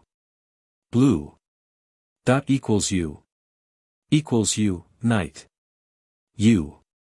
Surge. U. But. OO. OOZ. OO. BOOK. Transcriber's note, dot equals A, etc. were printed as the letter with a macron above and a dot above that. These particular diacriticals are not used on any of the following pages, so the decision was taken not to attempt to represent them in any other way. Because there are no corresponding precomposed characters in Unicode and font support for combining marks is often poor. The vowel sound as in, all. Note, tongue sags low and should not move, contact is just a little over halfway back of the middle of the mouth, mouth wide, lips well rounded. Alder, elder, not elder. Almost, almost, not must. Also, so, not so. Always, was, not was. Auction, shun, not shun. Audience, adns, not yens. Cauliflower, cauliflower, not leaflower. Cauldron, drun, not drun. Chaucer, chaucer, not chaucer. Chicago, Chicago, not Chicago. Cornet, cornet, not cornet. Exorbitant, exorbitant. Falcon, fokn, not falcon. For, not fur. Ordeal, ordel, not ordel. Ordinary, ordinary. The vowel sound as in, star. Note, tongue sags and is widened, contact is low and in center, mouth open wide, lips relaxed almost normally. Arctic, arctic, not arctic. Arduous, arduous. Armistice, armistice, not armistice. Bazaar, bazar. Encore, encore, not encore. En route, en route, not en route. Far, far, not fur. Father, father. Soprano, soprano, not soprano. Staunch, stanch, not stanch. Taunt, tant, not tant. Czar, czar. Tarlatan, tarlatan, not tarlatan. Parsifal, Parsifal. Partisan, partisan. Particularly, particularly. The vowel sound as in, ask. Note, tongue sags and is a trifle narrower than the above resonance in a, mouth open wide, lips relaxed. Asked, asked, not asked, nor ast. Aversion, aversion, not aversion. Bass, fish, ba, not ba. Bath, bath, not bath. Chant, chant, not chant. Contrast, VB, contrast, not contrast. Draft, draft, not draft. Draft, draft, not draft. Glass, glass, not glass. Grant, grant, not grant. Grasp, grasp, not grasp. Mast, mast, not mast. Isinglass, isinglass, not isinglass. Pianist, pianist, not pianist. Aft, aft, not aft. Casket, casket, not casket. The vowel sound as in, can. Note, tongue sags and widens, contact is front. Mouth open moderately wide. Accept, accept, not accept. Accurate, curat, not curate. Algebra, algebra, not algebra. Ally, ally, not ally, n, and, vb. An, not nor an. Bade, bad, not bade. Calcium, kalsium, not kalshium. Camera, camiare. Canyon, canyon. Catch up, not ketchup. Chasm, chasm, not chasm. Exact, exact, not exact. Flannel, flannel, not flannen. Harass, harass, not harass. Maritime, maritime, not maritime. Olfactory, olfactory, not olfactory. The vowel sound as in, fade. Note, this is a diphthongal or double sound beginning on arch of tongue in middle of mouth and moving forward to just back of upper front teeth. Mouth is open wide for first resonance but narrows for second. Aeronaut, aeronauti. Amiable, amiabiel. Apparatus, apiparatus, not apiparatus. Apricot, apricot, not apricot. Chaos, chaos. Danish, Danish, not Danish. Data, data, not data. Disgrace, disgra. Heinous, hanus, not hanus. Naked, naked, not naked. Acorn, aken, not acorn. Patriotic, patriotic, not patriotic. Plague, plague, not plague. Slake, slack, not slack. Wary, wari, not wari. Ignoramus, ignoramus, not ignoramus. The vowel sound as in lead. Note, tongue arched, contact at top of arch, mouth moderately open, lips relaxed. Access, akses, or akses. Address, n, and, vb, address. Cemetery, cemetery, not semitri. Centennial, centennial. Equipage, equipi, not equipij. Equitable, equitabiel, no equitabiel. Every, every, not every. Evident, evident, not evident. Excellent, excellent, not excellent.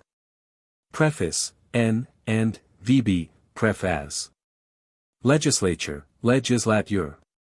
Exit, exit, not exit. Exist, exist, not exist. Irreparable, irreparably, not irreparabl. Generally, generally. Instead, instead, not instead. The vowel sound as in we. Note, tongue arched to upper forward position, mouth aperture narrow. This is a single vowel resonance. Adhesive, adhesive, not adhesive. Aerial, ae real. Appreciate, appreciate, not appreciate. Esprit, esprit. Evil, avl, not avil. Fealty, fealti. Fetish, fetish. Genii, jnii. Grievous, grevous, not gre6us. Guarantee, guarantee. Ideal, ideal, not ideal. Immediately, immediately. Remediable, remediable. Tedious, tedious, or tedious. Debris, debris. Hysteria, hysteria, not hysteria. The vowel sound as in creed. Note, the tongue is arched upward, tip at base of lower front teeth. This is a double sound. The mouth has a tendency to narrow on the second resonance. Believe, belev, not blev. Cleanly, adv, cleanly. Congenial, congenial, not congenial. Evening, avning, or evening. Grease, n, gress. Grease, vb, grez, or gress. Idea, ida a, not ida a. Sleek, sleck, not slick. The vowel sound as in glide. Note, this is a double sound. Open mouth on first resonance with contact low and middle, but narrower aperture on second with contact high and front. Tongue is moderately low on first resonance and then arches and widens on second. Bicycle, bicycle, not bicycle. Blithe, blith, th is subvocal. Decisive, decisive, not decisive. Defile, n, defil, not defil. Defile, vb, defil. Demise, demise, not demise. Demoniacal, demoniacal, not demoniacal. Derisive, derisive, not derisive. Device, devis. Devise, devis. Inquiry, enquiry, not enquiry. Horizon, horizon. Incisive, incisive. Incisor, incisor. Indictment, indictment, not indictment. Acclimate, acclimat, not acclimat. The vowel sound as in it. Note, tongue arched forward high, tip behind lower front teeth, mouth open wide, contact high and forward. Bivouac, bivouac. Breeches, breeches. Bristle, bristle, not bristle. Chivalrous, chivalrous. Civil, civil, not civil. Commiserate, commiserate, not commiserate. Conflict, VB, conflict, N, conflict. Considerable, considerable, not considerable. Delivery, delivery, not delivery. Grizzly, grizzly, not greely. Gristly, greely, not grizzly. Infinite, infinite, not infinite. Itinerary, itinerary. Licorice, licorice, not licorice. Mischievous, mischievous, not mischievous. Sinister, sinister, not sinister. The vowel sound as in on. Note, tongue sags, mouth moderately open, lips rounded, contact low and back of center. Accost, accost, not accost. Broth, broth, not broth. Collar, collar, not collar. Column, column, not column. Combatant, combatant, not combatant. Chronological, chronological. Comparable, comparable, not comparable. Conversant, conversant, not conversant. Dross, dross. Economic, economic or economic. Hollow, hollow, not hollow. Homage, homage, not homage. Honest, honest, not honest. Honorable, honorable, not honorable. Hostage, hostage, not hostage. Hovel, hovel, not hovel. The vowel sound as in go. Note, tongue sags, mouth moderately wide. Lips well rounded, contact midway back. This is a single sound given to all open syllables. Associate, as so sharat, not as so esayat. Chorist, chorist, not chorist. Cognomen, cognomen. Commodious, commodious. Comptroller, comptroller. Coro, coro. Corporeal, corporeal. Decorum, decorum, not decorum. Deplorable, deplorable, not deplorable. Diplomatist, diplomatist. Forensic, forensic, not forensic. Indecorum, indecorum, not indecorum. Ivory, ivory, not fory. Oral, oral, not oral. Stony, stoni, not stuni. Trophy, trophy. The vowel sound as in home.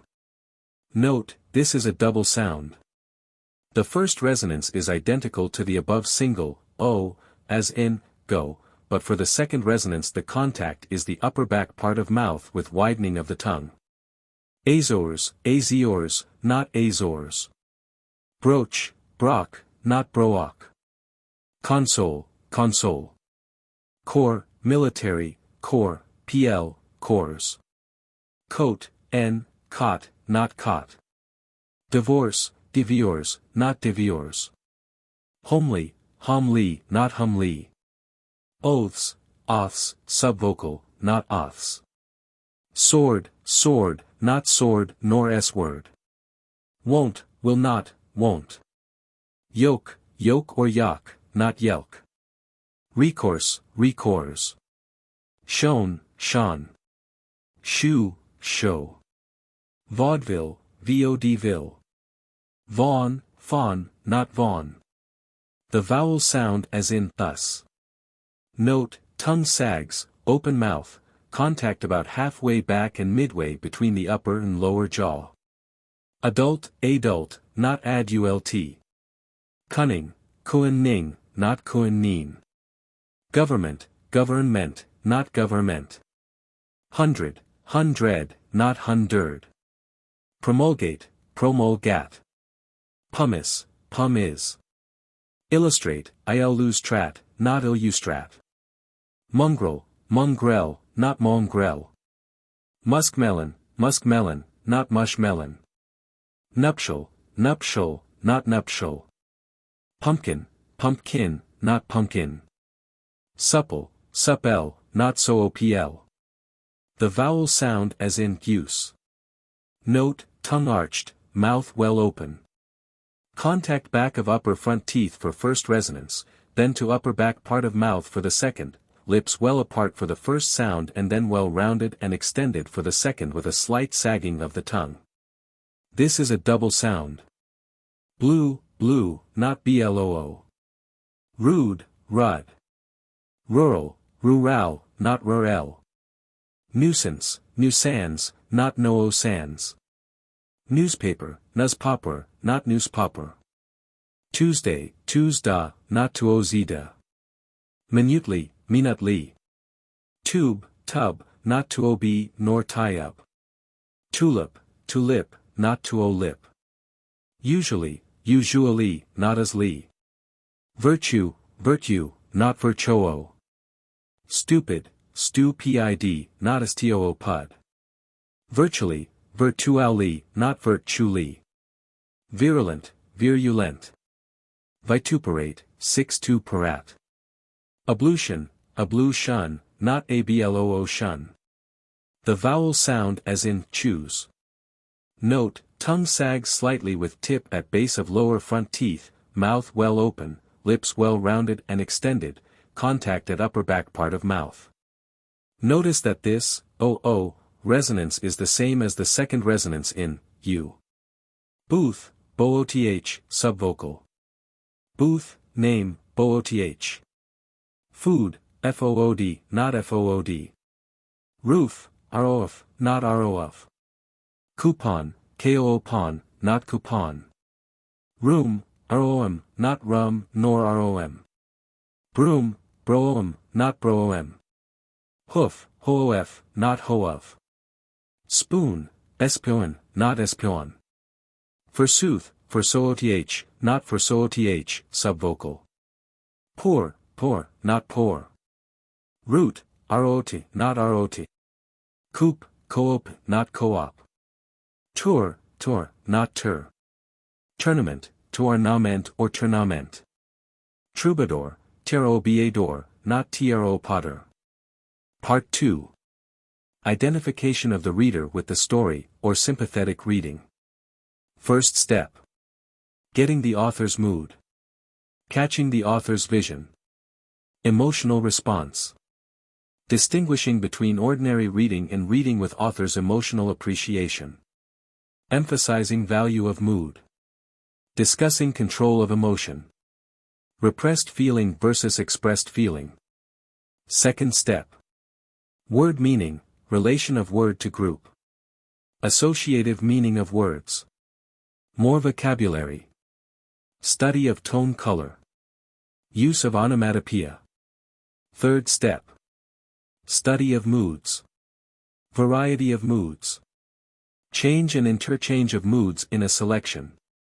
Human nature and mood. Colloquial expressions of the same mood in classical language. Blessings upon all the books that are the delight of childhood and youth and unperverted manhood.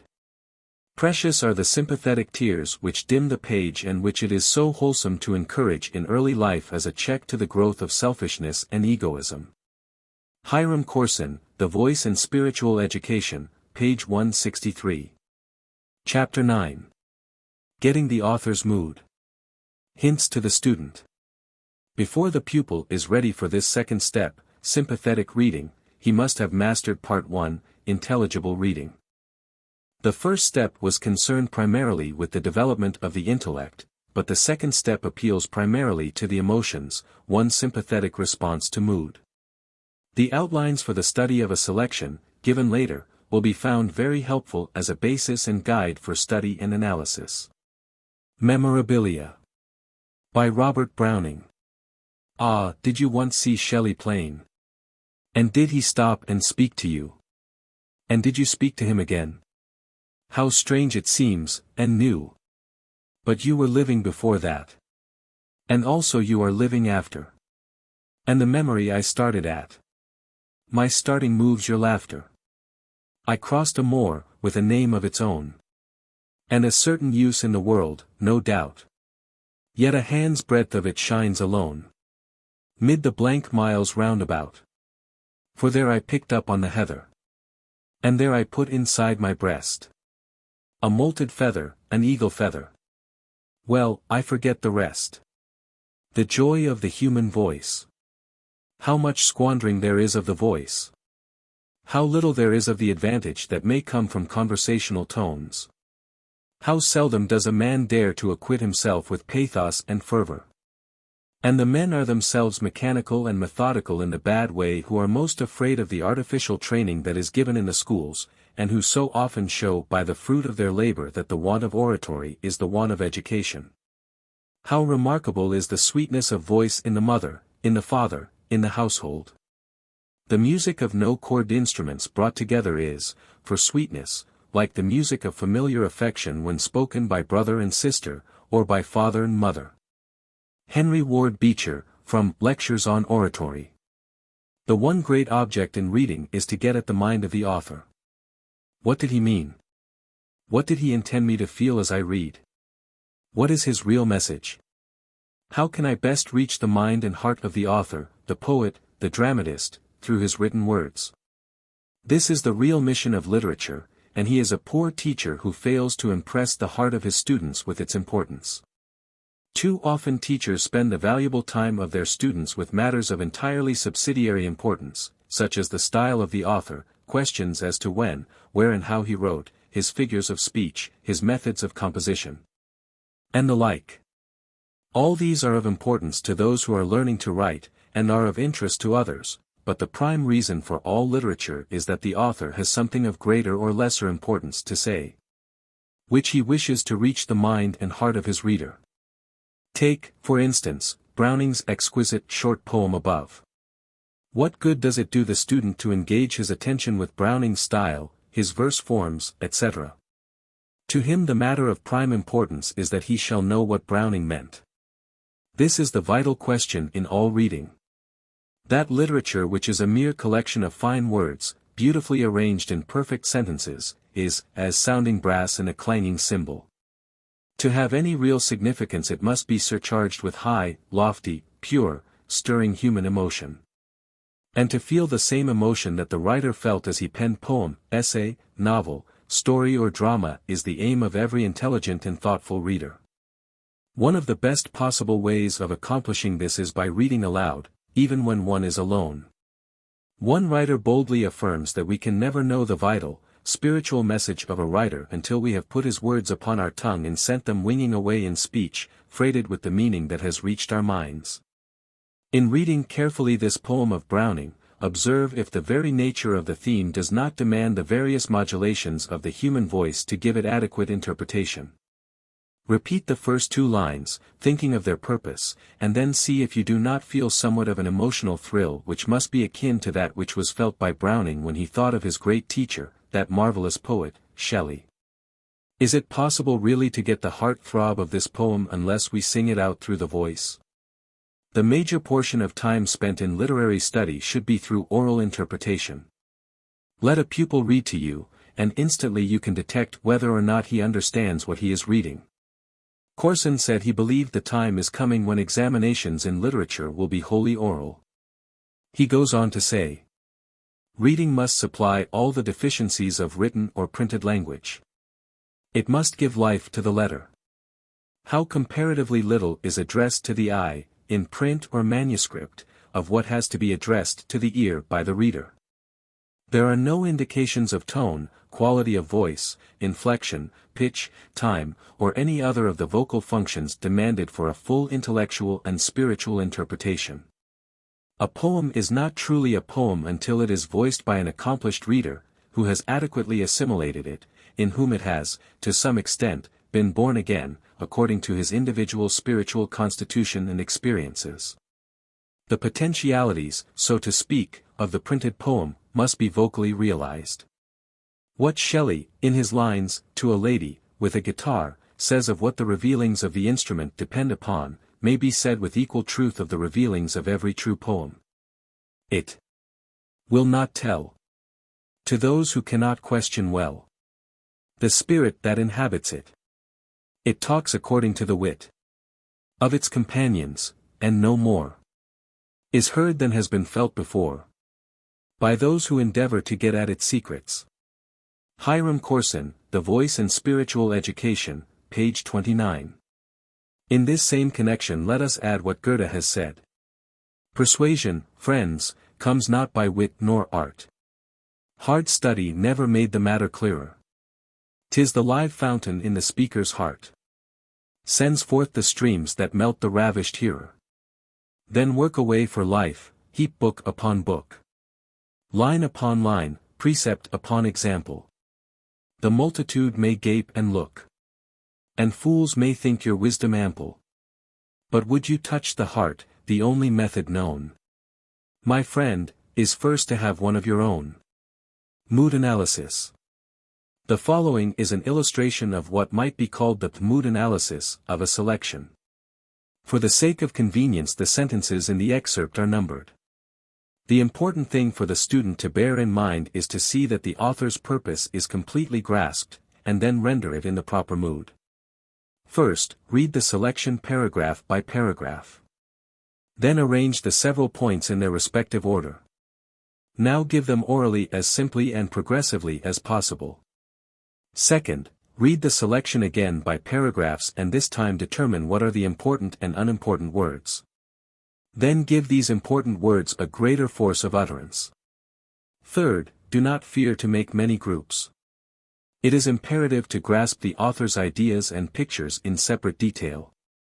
When each of these has been well thought over, we are then ready to put these separate parts into one complete and harmonious whole. Fourth, determine the mood which dominates each separate picture or detail, then see how these fit into each other, like the parts of a picture puzzle, perfecting the thought as a whole and making it a living, harmonious mental or spiritual conception. The Man Who Wears the Button. By John Mellon Thurston. 1. Sometimes in passing along the street I meet a man who, in the left lapel of his coat, wears a little, plain, modest, unassuming bronze button. 2. The coat is often old and rusty. The face above it seamed and furrowed by the toil and suffering of adverse years, perhaps beside it hangs an empty sleeve, and below it stumps a wooden peg. 3. But when I meet the man who wears that button I doff my hat and stand uncovered in his presence, yeah. To me the very dust his weary foot has pressed is holy ground, for I know that man, in the dark hour of the nation's peril, bared his breast to the hell of battle to keep the flag of our country in the Union sky. 4. Maybe at Donaldson he reached the inner trench, at Shiloh held the broken line, at Chattanooga climbed the flame-swept hill, or stormed the clouds on Lookout Heights. 5. He was not born or bred to soldier life. 6.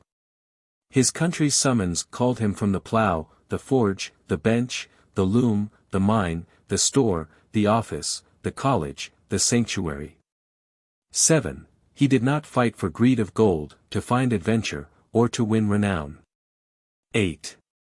He loved the peace of quiet ways, and yet he broke the clasp of clinging arms, turned from the witching glance of tender eyes, left goodbye kisses upon tiny lips to look death in the face on desperate fields. 9. And when the war was over he quietly took up the broken threads of love and life as best he could, a better citizen for having been so good a soldier. 10. What mighty men have worn this same bronze button! Grant, Sherman, Sheridan, Logan, and an hundred more, whose names are written on the title page of deathless fame. 11. Their glorious victories are known of men, the history of their country gives them voice. The white light of publicity illuminates them for every one. 12. But there are thousands who, in humbler way, no less deserve applause. 13. How many knightliest acts of chivalry were never seen beyond the line or heard of above the roar of battle. 14. God bless the men who wear the button. 15. They pinned the stars of union in the azure of our flag with bayonets, and made atonement for a nation's sin in blood. 16. They took the Negro from the auction block and at the altar of emancipation crowned him, citizen. 17. They supplemented Yankee Doodle with Glory Hallelujah, and Yorktown with Appomattox. 18. Their powder woke the morn of universal freedom and made the name American first in all the earth.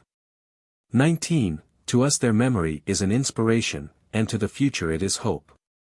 From an address at a banquet of the Michigan Club of Detroit, February 21, 1890. To find the designated mood of any sentence in the above selection, refer to its corresponding number below. 1. Pleasant meditation. 2. Pity and compassion. 3. Veneration and pride. 4. Heroism and triumph. 5 and 6. Loyal self-denial. 7 and 8. Heroic self-sacrifice. 9. Admiration and enterprise. 10. Compassion. 11. Praise and honor. 12 and 13. Contrast. 14. Supplication. 15. Heroic patriotism. 16. Justice. 17. Unity. 18. Sublimity. 19. Gratitude. Now take Joaquin Miller's magnificent and stirring poem, Columbus, and analyze it in the same fashion. Here is the analysis made of it by an intelligent reader on his own initiative. Without any knowledge of the method we would have each student master and follow. A student's analysis of Columbus. First dwell upon the outlines of the history of Columbus, his early struggles and mastery of hardships. Recall that it was in his day that the new idea of the rotundity of the earth was being largely discussed.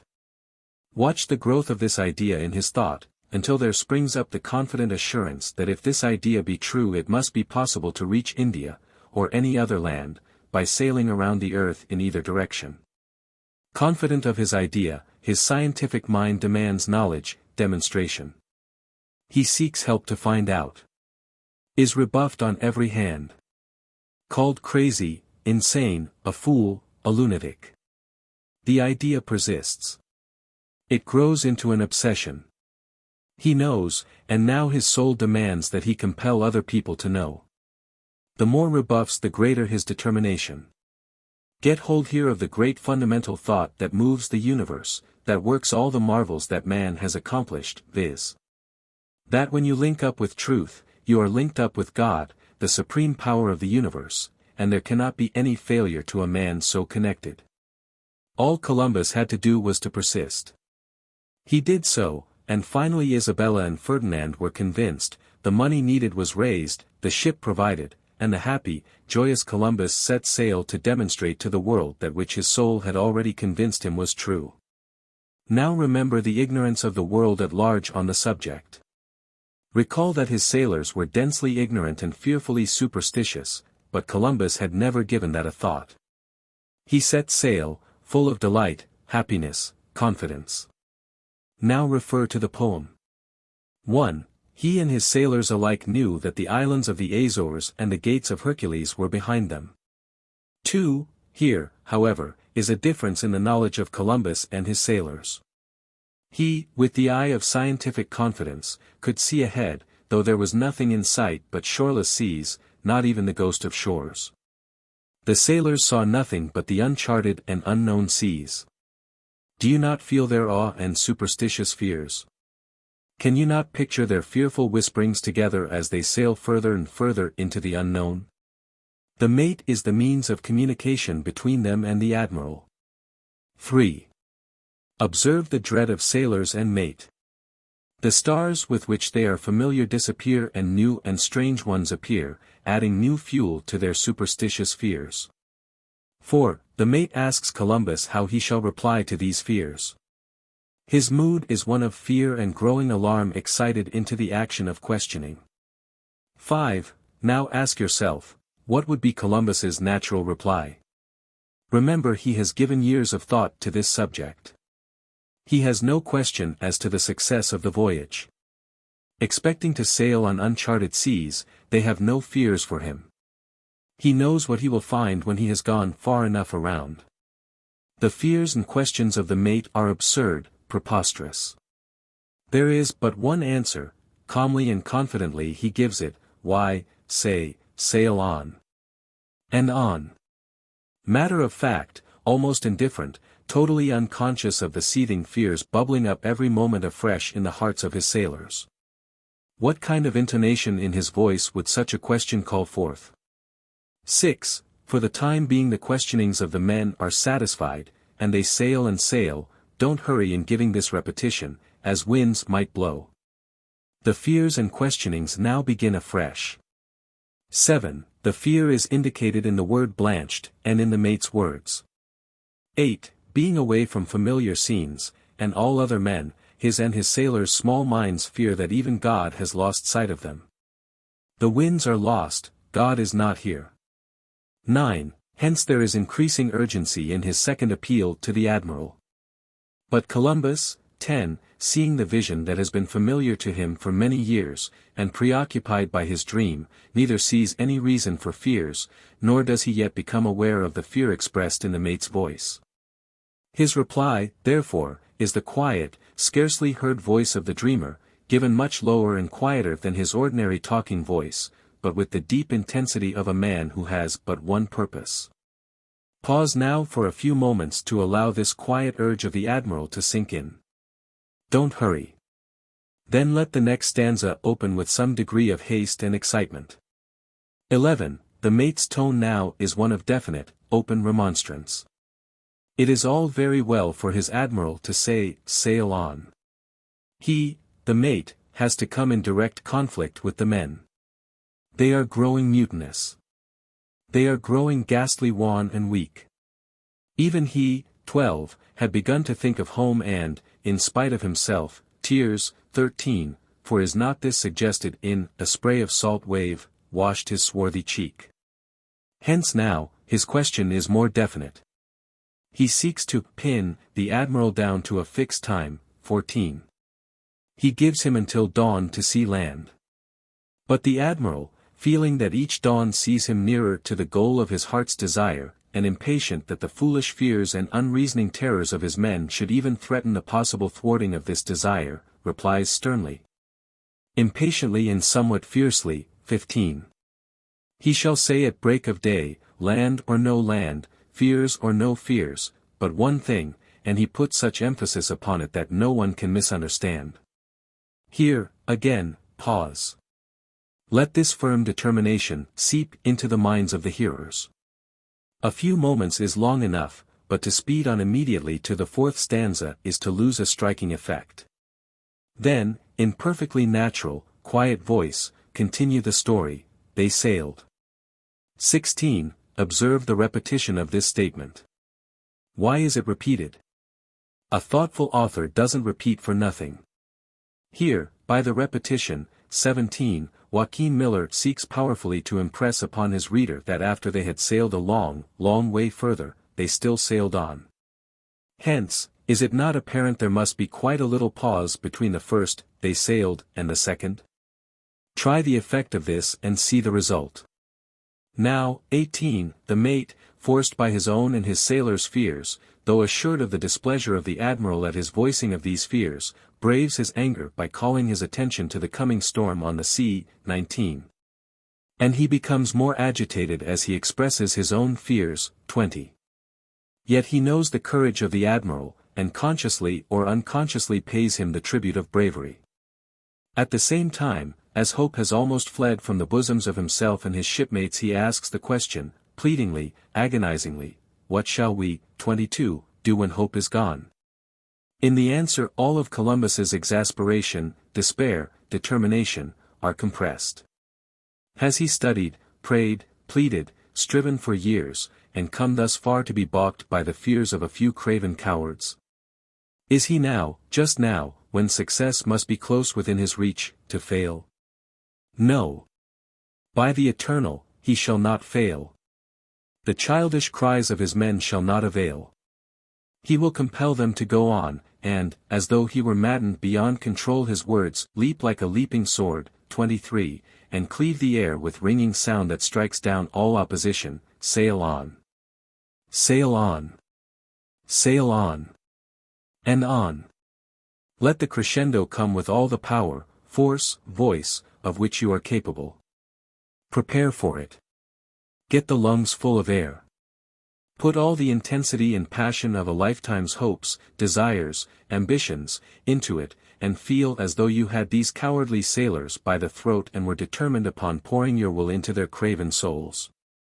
Again pause, before going to the last stanza. Elbert Hubbard and his wife, both of whom were public speakers and readers of high order, regarded this sixth stanza as an anticlimax. Personally, I do not. Properly given, it is a most powerful climax to a most powerful poem.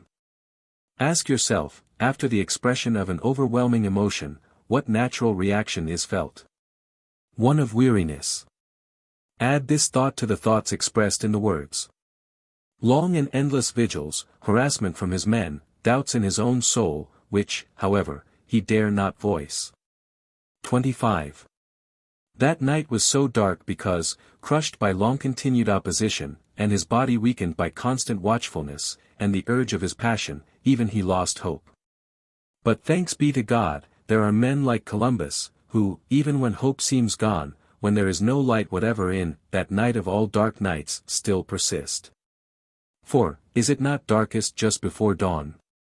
Suddenly our minds are transferred to the lookout man. He sees a speck. 26. Wonderingly he looks at it again and again, until he is assured it is a light, so he gives the warning cry, a light. 27. Now notice the repetition of the word light. 4 times it appears. Why? Most critics account such repetitions as proofs of an author's weakness, but they little know Joaquin Miller who so regard his repetitions. Let your brain work a while. Remember, Columbus and his sailors have been weeks away from land, sailing on unknown, uncharted seas. They are becoming used to seeing no land, nothing but seas upon which even the winds have lost their way. Yet the lookout sees a light. He satisfies himself.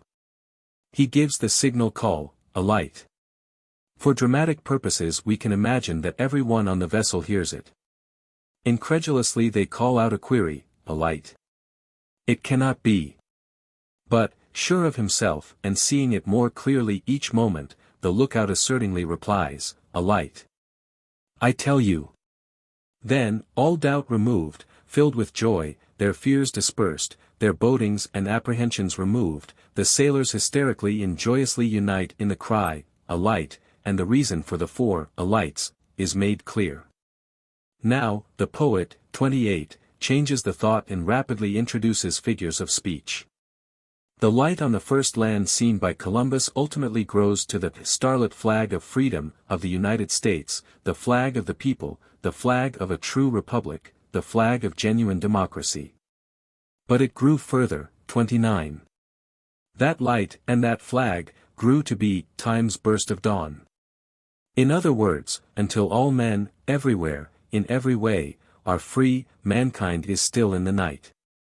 The dawn comes only when men can be themselves, as God intended they should when He created them. Hence triumphant joy should be expressed in speaking of this flag, and what it means to the world. Then, calmly, quietly, bring the mind back to the admiral. What did he gain? 30. A world. And he gave that world its grandest lesson, that of persistence in following the vision of the higher and larger things, on, sail on. Columbus. Behind him lay the grey Azores, 1. Behind the gates of Hercules. Before him not the ghost of shores, 2. Before him only shoreless seas. The good mate, 3, said, now must we pray. For lo! The very stars are gone. Brave Admiral, speak, what shall I say? 4. Why, say, 5, sail on. Sail on and on. They sailed and sailed, 6, as winds might blow.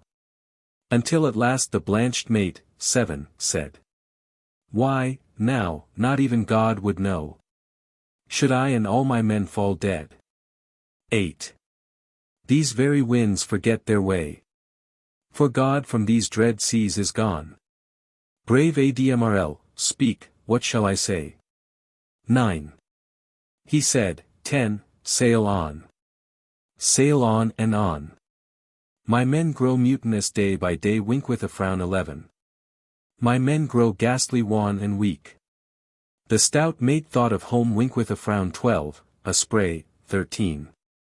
Of salt wave washed his swarthy cheek. What shall I say, brave Admrl, say?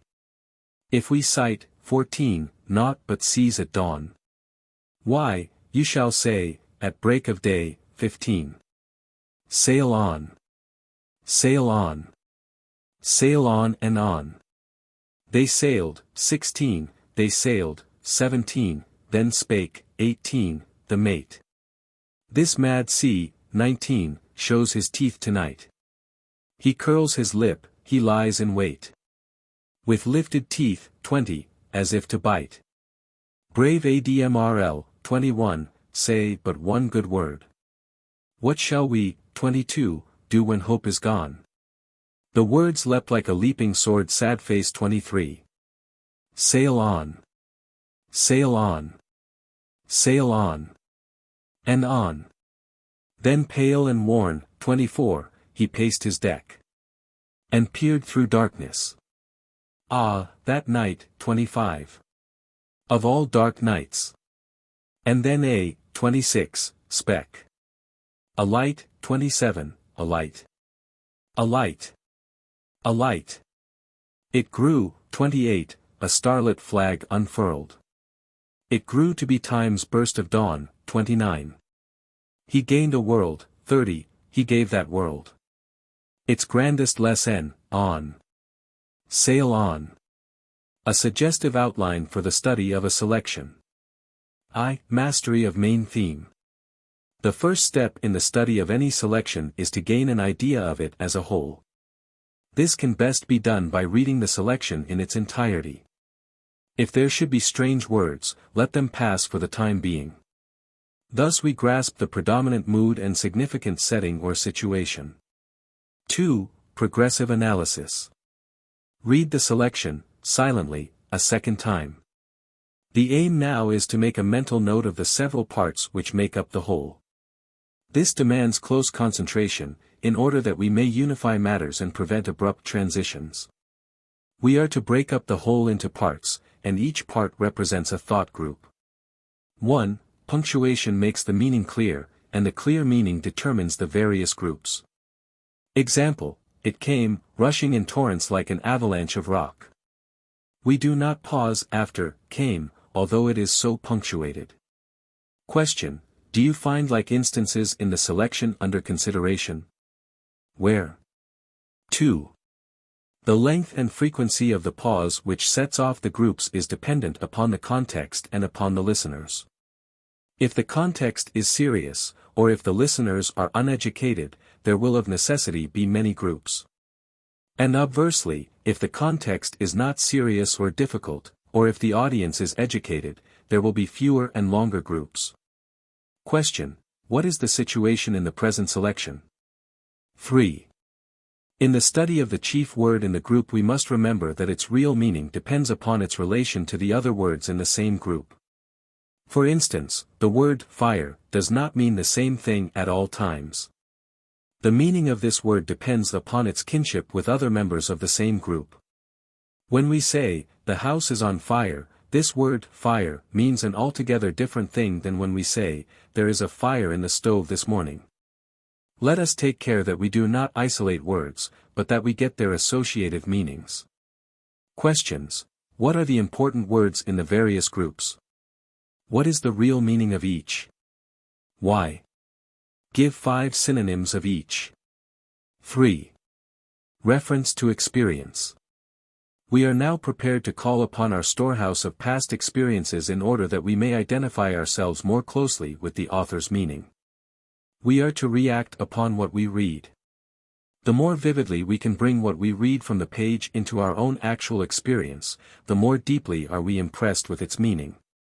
We translate the unseen, the unfelt and unbelieved by likening it to what is already seen, felt or believed. If experience is lacking, we draw upon our imagination. 1. If we are reading a description, we will see this scene in terms of a past-like experience. 2. If we are reading a narration, we will feel it in terms of a past-like experience. 3. If we are reading something we have not believed, we will accept it in terms of what we have already believed. Question: what experiences does this selection call upon from me? What purposes do they serve? 4. Classification. There are 3 divisions into which all selections may be put. A selection may be written to make something clear, it may be for the purpose of inspiring, or elevating one's thoughts and feelings, to make impressive. It may be for the purpose of enforcing some great truth, to make belief. This classification is based upon the author's purpose. Questions: where the author's purpose is to make clear some obscure point or idea. 1. What significant words are used? 2. Is there any obscurity? Why? 3. What illustrations or comparisons are made? 4. Think earnestly of an experience which will aid you to see clearly the author's purpose. Where the author's purpose is impressiveness. 1. Is the emotion aroused pleasurable? 2. Have you had an experience which resembles what is referred to? 3. What mood is predominant? Is it impassioned, grave, sad, triumphant, exalted, solemn, humorous, satirical, pathetic, inspiring, enheartening, discouraging? 4. What are the minor moods? Supply your own descriptive mood if none of the following are adequate.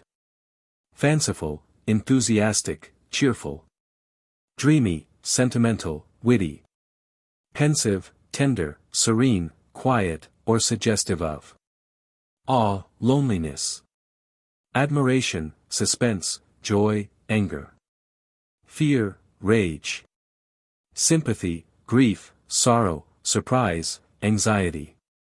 Where the author's purpose is belief. The author does more than make us see, or feel. 1. What actual experience have you had that resembles the thing the author would have you believe? 2. Do you accept as truth what you have read? 3. What particular thought carries the most conviction? 4. Do you think others should believe what the author says?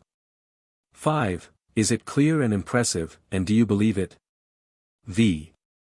Setting. This has to do with time, place, objects, sounds, movement, or anything that gives local color to the selection. Questions. 1. Is it modern or old? 2. Where is the scene laid? 3. Are descriptions given in detail or mere suggestion? 4. Is dialect used? 5. Will personation aid in rendering the selection? 6. Does the power and beauty of the selection lie in narration, description, or in character drawing? 7.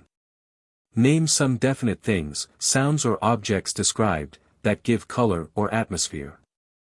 8. Is the movement slow, swift, light, heavy, tripping, graceful, spirited, powerful, easy, varied? 6. Vocalization. Let our guide be as Shakespeare has so well put it. Let your own discretion be your tutor. Suit the action to the word to the action, with this special observance, that you overstep not the modesty of nature. 1. Read the selection as ordinary conversation. 2. Now read again as enlarged conversation, or, as it were, for the ears of many. 3. Ask yourself the following questions. 1. Do I make proper use of pitch? 2. Do I make proper use of pause? 3. Do I make proper use of inflection? 4. Do I make proper use of tone color? 5. Do I make proper use of stress? 6. Do I make proper use of movement? 4. At all times let us remember that our purpose is not to give a pleasing performance, but faithfully to interpret the author's meaning. A condensed outline for the study of a selection for oral presentation. I. Intelligent impression. A. General preparation. Read silently the entire selection. The purpose is to gain an impression of the selection as a whole. 1. What was the author's purpose in writing this selection? 2. What specific intent did he have? A. To make something clear. B. To make something impressive. C. To establish a truth. D. To stimulate to righteous action. 3. Consult the dictionary for the meaning of strange words. 4. Look up the historical references. B. Special preparation. Read the selection silently a second time.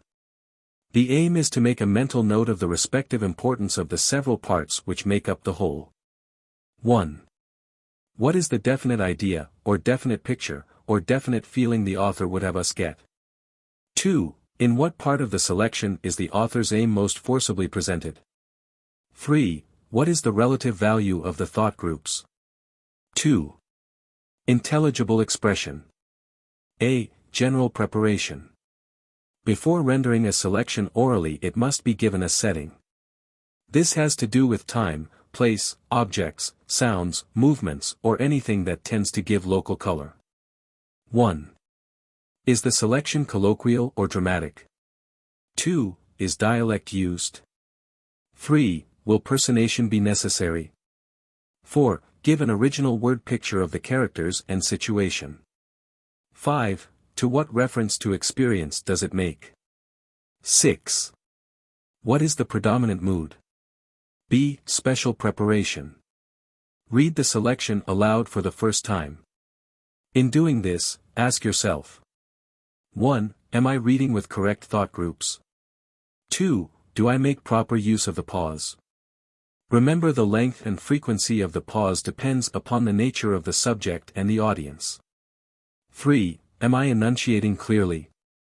4. Is my voice melodious? That is, do I make proper use of pitch and inflection? 5. Am I conscious of the change and interchange of moods? 6. Do I make proper use of stress and movement? 7. Do my tones fit the color words? 8. Am I faithfully and adequately interpreting the author's meaning? Prose selections. Humorous. Pathetic. Dramatic. Dialect. The joy of reading. Who can estimate the joy, comfort and inspiration reading has afforded to the human race, how many weary hours it has solaced? How many distracted minds it has quieted, how many harassed souls it has soothed into forgetfulness? Who has not felt the thrill of discovery when he has found a new author, a new poet who peculiarly affected his mind, his soul, his risibilities, his ambitions, his life? I shall never forget when I found Charles Warren Stoddard's Apostrophe to a Skylark. It was buried in one of his books and few seemed ever to have read it. There was joy incalculable in putting it side by side with Shelley's classic Ode and comparing the two conceptions. Thousands of souls have been inspired by reading to higher, nobler, more worthy endeavor. So, like Sancho Panza, we bless God and thank Him for the man who invented reading. George Wharton James. Humorous selections. Nathan Foster. By Paul L. Dunbar. Nathan Foster and his lifelong friend and neighbor, Silas Bolender, sat together side by side upon the line fence that separated their respective domains. They were both whittling away industriously, and there had been a long silence between them. Nathan broke it, saying, "'Pears to me like I've had uncommon good luck this year." "Wall, you have had good luck, there ain't no denying that. It 'pears as though you've been especially blessed. And I know I ain't done nothin' to deserve it." "No, oh, course not. Don't take no credit to yourself, Nathan. We don't none of us deserve our blessings, however we may feel about our crosses. We kin be pretty sure o' that. Now, look, my pertater vines was like little trees, and nary a bug on 'em. And you had as good a crop of corn as I've ever seen raised in this part of Montgomery County. Yes, and I sold it, too, just before that big drop in the price. After givin' away all your turnips you could, you had to feed 'em to the hogs. My fruit trees just had to be propped up, and I've got enough preserves in my cellar to last 2 or 3 winters, even taking into consideration the drain church socials and charity. Your chickens are fat and sassy, not a sign pip on em. Look at them cows in the fur pasture. Did you ever see anything to beat them fair sleekness? Wall, look at the pasture itself, it's most enough to make human beings envy the critters. You didn't have a drop of rain on yer while you was gettin' in your hay, did yer? Not a drop. And I had a whole lot ruined jest as I was about to rick it. Silas, sich luck as I may have'n is ackly skeery, it don't seem right. No, it don't seem right for a religious man like you, Nathan. Ef you was a hardened, gruppin, sinner, it ud be jest makin' you top heavy so's your fall, ud be the greater. I don't know but what that's it, anyhow. Meb I may gettin' puffed up over my goods without exactly knowin' it. Meb so. Them kind feelin's is mighty sneakin' comin' on a body. Course I ain't seen no signs of it in you. But it 'pears to me you'll have to mortify your flesh yet to keep from being purse proud. Mortify the flesh. Course, you can't put peas in your shoes or get any of your friends to lash you, so you'll have to find some other way of mortifyin' your flesh.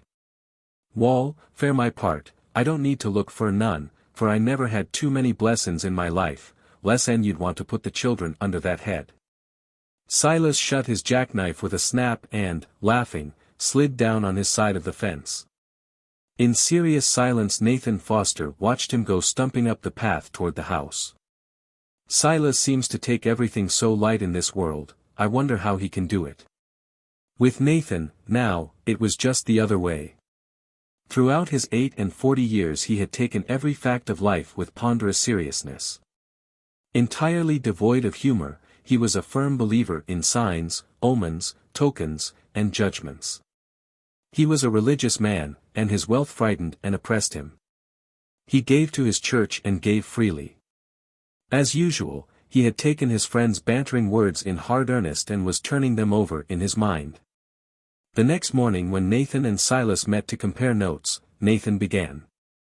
I have been thinking over what you said last night, Silas, about me mortifyin' my flesh, and it seems to me like a goody day. I wrastled in prayer last night, and it was shown to me that it wa'n't no more'n right for me to make some kind sacrifice for the mercies that's been bestowed upon me. Wall, I don't know, Nathan, burnt offerings are a little out now. I don't mean nothin' like that. I mean some sacrifice of myself, some. His sentence was broken in upon by a shrill voice that called from Silas Bollander's kitchen door. See, you'd better be a-giddin' about your work instead standin' over there a-gassin' all the mornin'. I'm sure I don't have no time to stand around. All right, Molly, speakin' of mortifyin' the flesh and makin' a sacrifice of yourself, Nathan, why don't you get married? Nathan started. Then you'd be sure to accomplish both. For pure mortification of the flesh, I don't know of nothin' more thoroughgoin' or effectiver than a wife. Also she is a vexation to a man's spirit. You Raleigh ought to get married, Nathan. Do you think so? It looks to me that you'd be about as good a sacrifice as you could make, and then it's such a lost-in one. I don't believe you realize what you air a-sayin', Silas. It's a mighty desperate step that you're advisin' me to take. Again Mrs. Bollander's voice broke in. See, air you goin' to get anything done this mornin', or air you goin' to stand there and hold up that fence for the rest of the day? Nathan, can you stand here and listen to a voice and a speech like that and then ask me if I realize the desperateness of marriage? It's desperate, but who'd you advise me to marry, Silas, that is, if I made up my mind to marry, and I don't just see any other way. I ain't pickin' out wives for anybody, but it seems to me that you might be doin' a good turn by marryin' the widder young. The Lord ud have 2 special reasons for blessin' you then. For you'd be mortifyin' your flesh and at the same time a-helpin' the widder and her orphans. That's so. He couldn't admit to Silas that he had been thinking hard of the widow young even before he had of mortifying his flesh with a wife. Once decided, it did not take him long to put his plans into execution. But he called Silas over to the fence that evening after he had dressed to pay a visit to the widow. "Wall, Silas, I've determined to take the step you advised." "Humph, you made your mind up in a hurry, Nathan."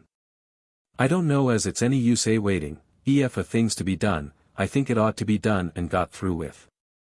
What I want particular to know now is, whether it wouldn't be best to tell Lizzie, I mean the widder, that I want her as a means of mortification." "Wall, no, Nathan, I don't know as I would do that just yet, I don't believe it would be best." "But if she don't know, wouldn't it be obtainin' her under false pretenses if she said yes?" "Not exactly the way I look at it, for you've got more motives for Maureen than one." "What?"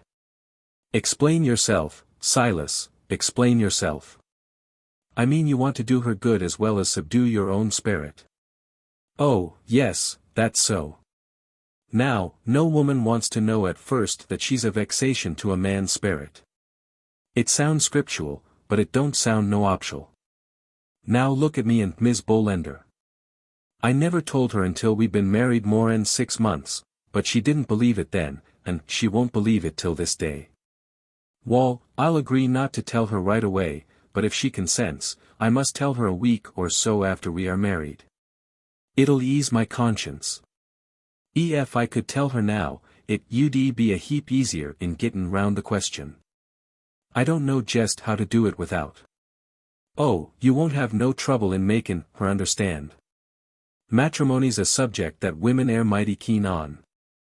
They can see if a man's poppin' the question if he only half tries. You'll get through all right." Somewhat strengthened, Nathan left his friend and sought the widow's home. He found her stitching away merrily under the light of a coal-oil lamp with a red shade. "La, Nathan, who'd have expected to see you up here? You've got to be such a homebody that no one don't look to see you out of your own field and garden. I jest thought I'd drop in." "Wall, it's precious kind of you, I'm sure. I was feelin' kind o' lonesome. The children go to bed with the chickens. I jest thought I'd drop in. Wall, it does remind me of old times to see you jest droppin' in, informal like, this way. My, how time does fly. Widder, I've been thinkin' a good deal lately. I've been greatly prospered in my day, in fact, my cup runneth over." "You have been prospered, Nathan. Seems I ought to share it with somebody, don't it?" "Wall, Nathan, I don't know nobody that's more generous in givin' to the poor than you air. I don't mean in jest exactly that way. I mean, widder, you're the Morty, I mean the salvation of my soul. Would you, or do you think you'd care to share my blessin's with me and add another one to em?" The widow young looked at him in astonishment, then the tears filled her eyes as she asked, "Nathan, do you mean it? I wouldn't spent so much trouble on a joke, widder." "No, it don't seem that you would, Nathan." "Well, it's mighty sudden, but I can't say no. For these and many other blessin's make us truly thankful, O Lord," said Nathan devoutly. And he sat another hour with the widow making plans for the early marriage, on which he insisted. The widow had been settled in Nathan's home over a month before he had ever thought of telling her of the real motive of his marriage, and every day from the time it occurred to him it grew harder for him to do it. One night when he had been particularly troubled he sought his friend and counselor with a clouded brow. They sat together in their accustomed place on the fence. "I'm bothered, Silas." "What's the matter?" "Why, there's several things. First off, I ain't never told the widder that she was a mortification, and next she ain't. I look around at that old house mine that ain't been a home since mother used to scour the hearth, and it makes me feel like singin' fair joy. And I hear them children playin' round me, they're the beatin'est children, that youngest one called me daddy yistiddy. Well, I see 'em playin' round and my eyes air opened, and I see that the widder's jest another blessin' added to the rest. It looks to me like I had tried to beat the Almighty. Wall, now, Nathan, I don't know that you've got any cause to feel bothered. You've done your duty. If you've tried to mortify your flesh and it refused to mortify, why, that's all you could do, and I believe the Lord'll take the will fare the deed and credit you accordin' why. Mebso, Silas, Mebso. Copyright by Dodd, Mead and Company. New York, and used by arrangement. Doing a Woman's Work. By McKillop Stanwood. Breakfast ready yet? Asked Jack Telfer, as he set 2 pails of foaming milk on the bench and turned to wash his hands. Almost, replied his wife. But, say, Jack, won't you fix the calf pen while you're waiting? It won't take but a minute. The calves got out twice yesterday and tramped all over the flower beds and garden. I had an awful time getting them in. I tried to fix it, but I don't think I did a good job. I can't stop now. I guess it's all right. If they get out, why chase them in? You have nothing else to do, and I'll fix it up right when I get time. I want my breakfast now. I can't fool around here till noon. I've got to cultivate the peaches today. I've nothing else to do, repeated his wife, as she dished up the tempting breakfast. Well, I like that, Jack Telfer. I wish to goodness I hadn't any more to do than you have. Why, what under the sun have you to do? You have only Toodles and me to look after and this little house to keep. I could do all the work you do with one hand tied behind me and then find time to throw at the birds. You see, I know what I am talking about, for I can cook and do housework as well as any woman. You've never displayed any talent in that direction since I've known you. It's like pulling teeth to get you to do a chore around the house. Not that I want a man to do housework, for I don't, that's a woman's business. But when she has every step to take and a dozen things to do at once, a little help occasionally comes mighty handy. Well, the reason I don't help around here is because there isn't much to do. The work you have is a snap, my girl, and a mighty soft one, too. Why, my mother had 9 children and did all her own work and cooked for harvest hands and threshers and used to help the neighbors out if they got in a pinch. Well, my dear husband, I do not doubt but your mother was a very smart woman. She must have been to have raised so promising a son. But women are not all alike, my dear. Now, your work is a sort of paper flower work compared with what I have to do.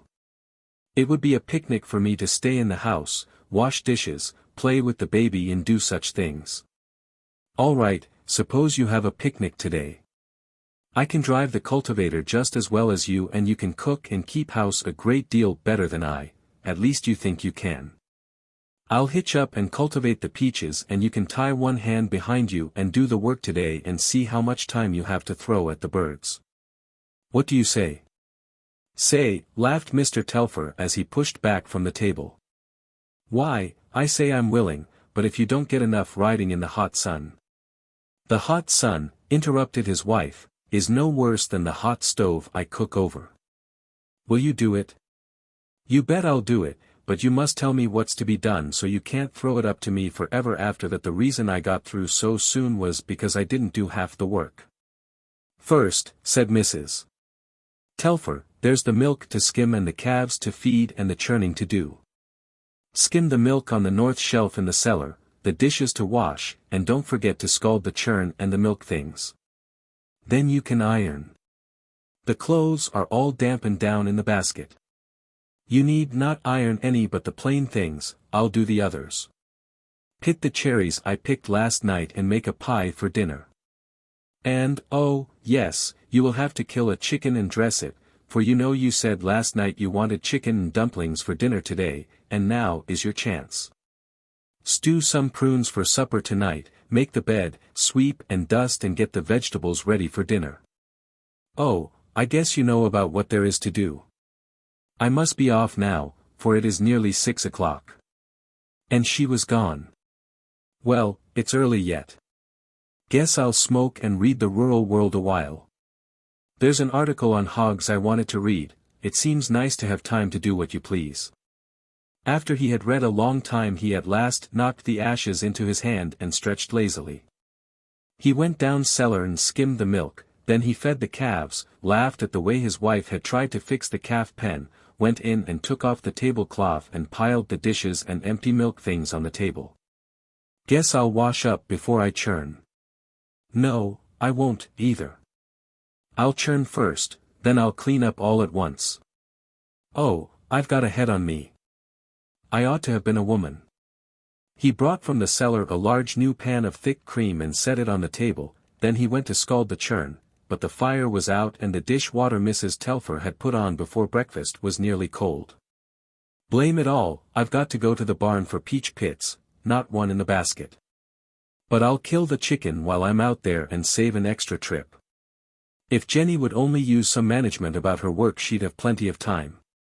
The large pit basket was soon filled, but the chicken was another proposition. Every time he selected one to catch, it seemed to know it was a marked bird and would shy off to the edge of the flock. At last he had to run one down, and he wrung its neck with a great deal of satisfaction. As he entered the house the clock struck 9. "Whew! Where has the morning gone? I must get a move on me. Guess I'll make the pie first so it can bake while the water is heating." He prepared the cherries. Then he made the pie, made it as well as a woman could. He had pushed the dishes back on the cluttered table to make room for his breadboard, and just as he had the crust nicely stamped down around the edge of his pie, with a fork, a tousled head of yellow curls appeared in the doorway. One chubby hand holding up a long, white nightie, the other rubbing a sleepy eye. There was surprise on the baby face at the sight of his father. Papa meant fun for Toodles, and, running to him, he put up his little arms, saying, "Papa, hi me, hi Toodles, Papa, hi Toodles."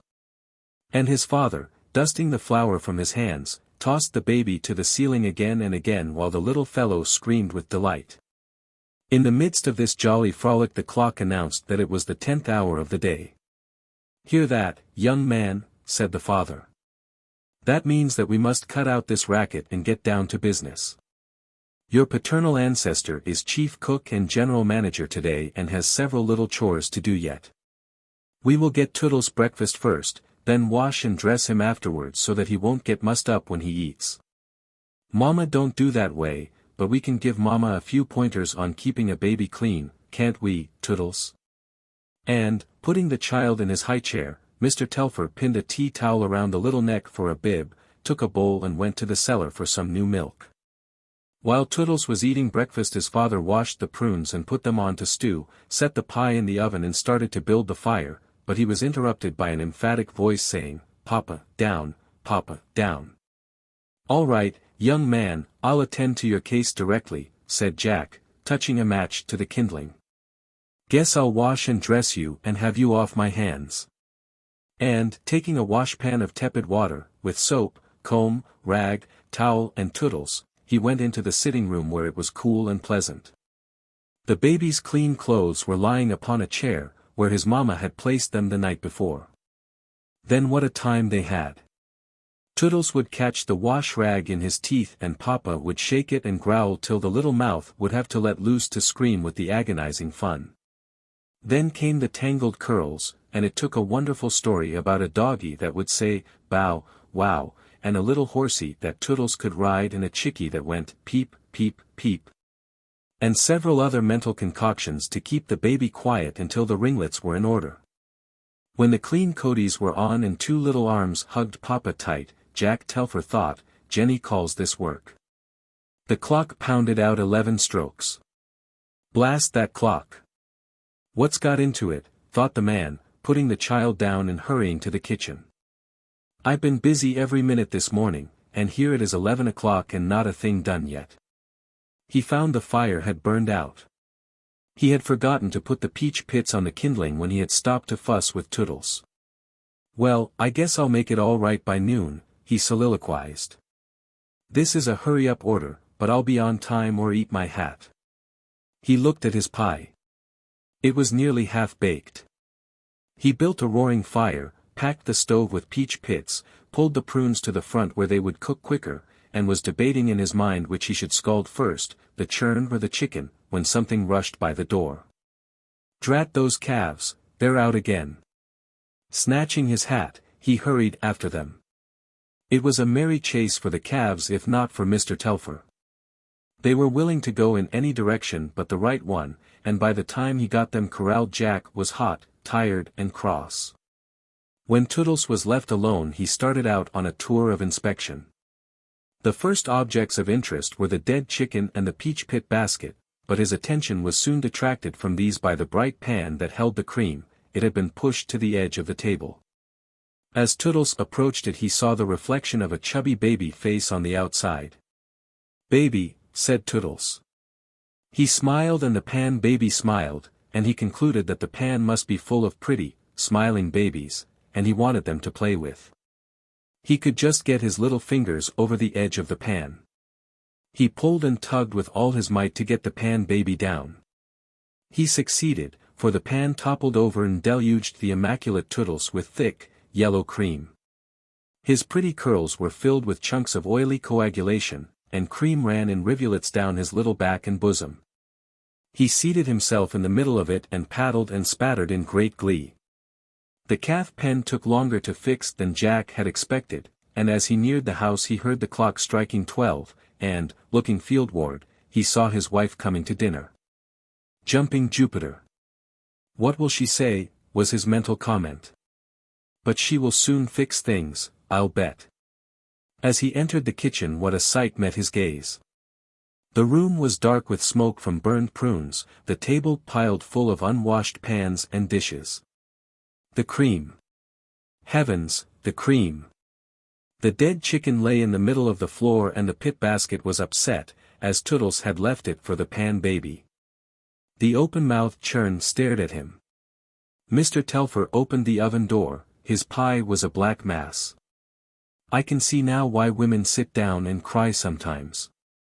I'm blessed if I don't feel like it myself," he said. Toodles, drenched but happy, called from the middle of his cream puddle, "Hi me, Papa, hi me." "Mrs. Telfer called out as she passed the house, "Hello. Dinner ready? I'm awful hungry." But her husband was not visible. She had enjoyed her morning's work and was in excellent spirits. She watered and fed the team, then started for the house. The novelty of the situation amused her. She expected Jack would have some surprise ready, some extra dish for dinner, the table decorated with flowers or, perhaps, be tricked out in one of her white aprons with his hair curled and a pink ribbon around his neck to show how a wife should greet her husband. He was such a wag it was impossible to tell what he might do. As she entered the house she stood dumb with amazement. Her eyes took in the situation. The breakfast dishes, the burned pie, the creamy Toodles, the dead chicken, the littered sitting room with the remains of Toodles' toilet and the distracted-looking man. "How soon will dinner be ready?" she asked.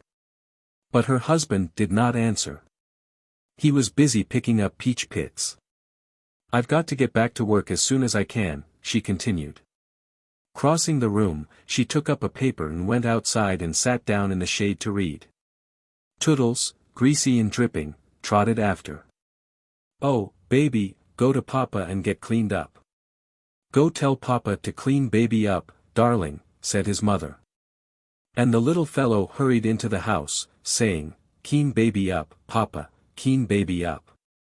Poor Jack, he had lost out. He was hopelessly balled up. He was mad. He had felt somehow that his troubles were over when he saw his wife coming, but when she took the paper and sat down to read, leaving him in that awful muss, the iron entered his soul.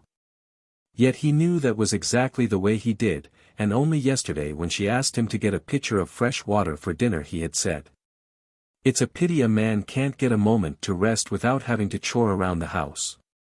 "Keen baby up, Papa, keen baby up," reiterated Toodles. Jack looked down at the greasy, smeary child with its cream-matted curls and capitulated. "Say, Jenny," he called, "I'll give up. I know when I'm worsted. It's my treat. If you'll come in here and help me out of this mix-up you can name your own price and I'll pay it. I've worked all the morning and haven't done a blame thing but get all balled up. I never would have believed a woman had so much to do if I hadn't tried it. I am dead sore at the whole deal. "Why, Jack," laughed his wife, as she came to his assistance, "you don't seem to like paper flower work. I guess you forgot to tie one hand behind you and so used both to throw time at the birds. Now see here, Jenny, don't strike a man when he's down." "I'll admit that I'm not nearly so smart as I thought I was this morning, but how things ever got in this shape I can't tell," said Jack with a grim smile. Together they soon brought order out of chaos, and as they sat eating their picked-up dinner Jack said, "If it is all the same to you, Jenny, I'll finish the orchard this afternoon." The Los Angeles Times. A Bad Night. By J. Ross Brown. I gradually dropped off into a doze, a mere doze, for I scorn the charge of having slept a wink that night. The grating of the grindstones, the everlasting clatter of tongues, the dust, the chaff, smoke, and fleas, to say nothing of the roar of the water down below, were enough to banish all hope of sleep. I merely closed my eyes to try how ridiculous it would feel. How long they remained closed I scarcely know. It was not long, however, for I soon heard a heavy breathing close by my head, and felt the warm breath of some monster on my face. I knew it to be no Arab, it blew and snuffed altogether unlike anything of the human kind. Thinking it might be all fancy, I cautiously put out my hand in the dark and began to feel around me. For some moments I could discover nothing, but in waving my hand around I at length touched something that sent the blood flying back to my heart a good deal quicker than it ever flew before. To tell the honest truth, I never was so startled in all the previous adventures of my life. The substance that I put my hand on was bare and warm. It was wet also and slimy, and had large nostrils which seemed to be in the act of smelling me, previous to the act of mastication. With the quickness of lightning I jerked up my hand, and felt it glide along a skin covered with long rough hair. The next instant my ears were stunned by the most dreadful noises, which resembled, as I thought in the horror of the moment, the roaring of a full-grown lion. But it was not the roaring of a lion, it was only the braying of an ass. From the Mill of Malaha. An Unthankful Orphan. By Kate Langley Bosher. My name is Mary Carey. I live in the Yorkburg Female Orphan Asylum. You may think nothing happens in an orphan asylum. It does. The orphans are sure enough children, and real, much like the kind that have mothers and fathers, but though they don't give parties or wear truly Paris clothes, things happen. Today I was kept in. Yesterday, too. I don't mind, for I would rather watch the lightning up here than be down in the basement with the others. There are days when I love thunder and lightning. I can't flash and crash, being just Mary Carey. But I'd like to, and when it is done for me it is a relief to my feelings. The reason I was kept in was this: yesterday Mr. Gaffney, the one with a sunk eye and cold in his head perpetual, came to talk to us for the benefit of our characters. He thinks it's his duty, and, just naturally loving to talk, he wears us out once a week anyhow. Yesterday, not agreeing with what he said, I wouldn't pretend I did, and I was punished prompt, of course. I don't care for duty-doers, and I tried not to listen to him, but tiresome talk is hard not to hear, it makes you so mad. Hear him I did, and when, after he had ambled on until I thought he really was castor oil and I had swallowed him, he blew his nose and said, "You have much, my children, to be thankful for, and for everything you should be thankful. Are you? If so, stand up. Rise, and stand upon your feet." I didn't rise. All the others did, stood on their feet, just like he asked. None tried their heads. I was the only one that sat, and when his good eye stared at me in such astonishment, I laughed out loud. I couldn't help it, I truly couldn't. I'm not thankful for everything, and that's why I didn't stand up. Can you be thankful for toothache, or stomachache, or any kind of ache? You cannot. And not meant to be, either. The room got awful still, and then presently he said, "Mary Carey," his voice was worse than his eye, "Mary Carey, do you mean to say you have not a thankful heart?" And he pointed his finger at me like I was the Jezebel lady come to life. I didn't answer, thinking it safer, and he asked again. Do I understand, Mary Carey, and by this time he was real red in the face mad, do I understand you are not thankful for all that comes to you? Do I understand aright? Yes, sir, you understand right, I said, getting up this time. I am not thankful for everything in my life. I'd be much thankfuler to have a mother and father on earth than to have them in heaven. And there are a great many other things I would like different. And down I sat, and was kept in for telling the truth. Miss Bray says it was for impertinence. Miss Bray is the head chief of this institution, but I didn't mean to be impertinent.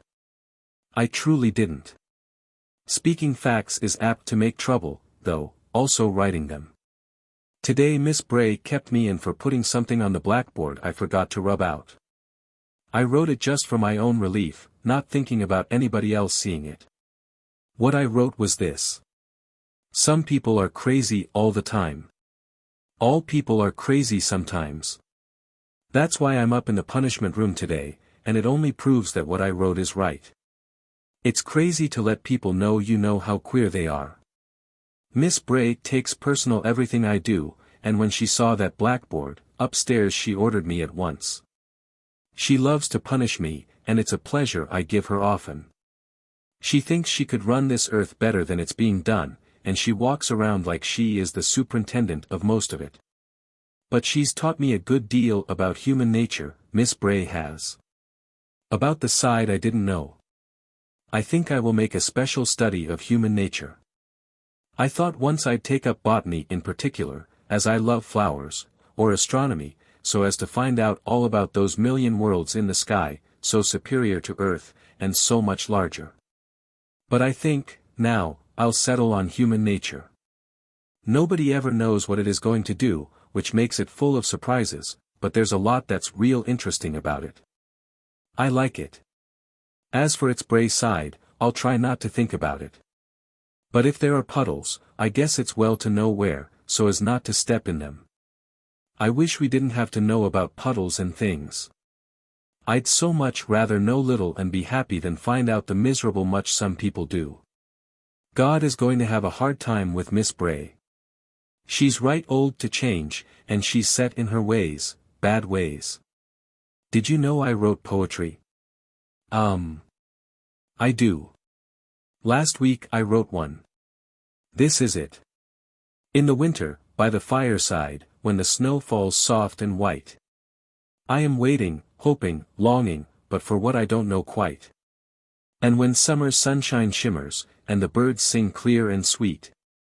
I am waiting, always waiting, for the joy I hope to meet. It will be, I think, my husband, and the home he'll make for me. But of his coming or homemaking, I as yet no signs do see. But I still shall keep on waiting, for I know it's true as fate.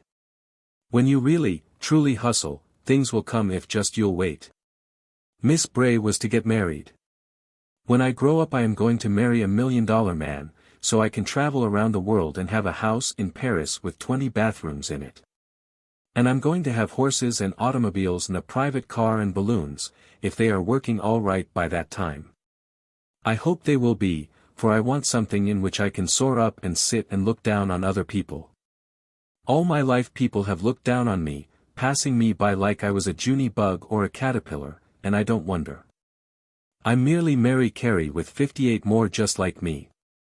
Blue calico, white dots for winter, white calico, blue dots for summer.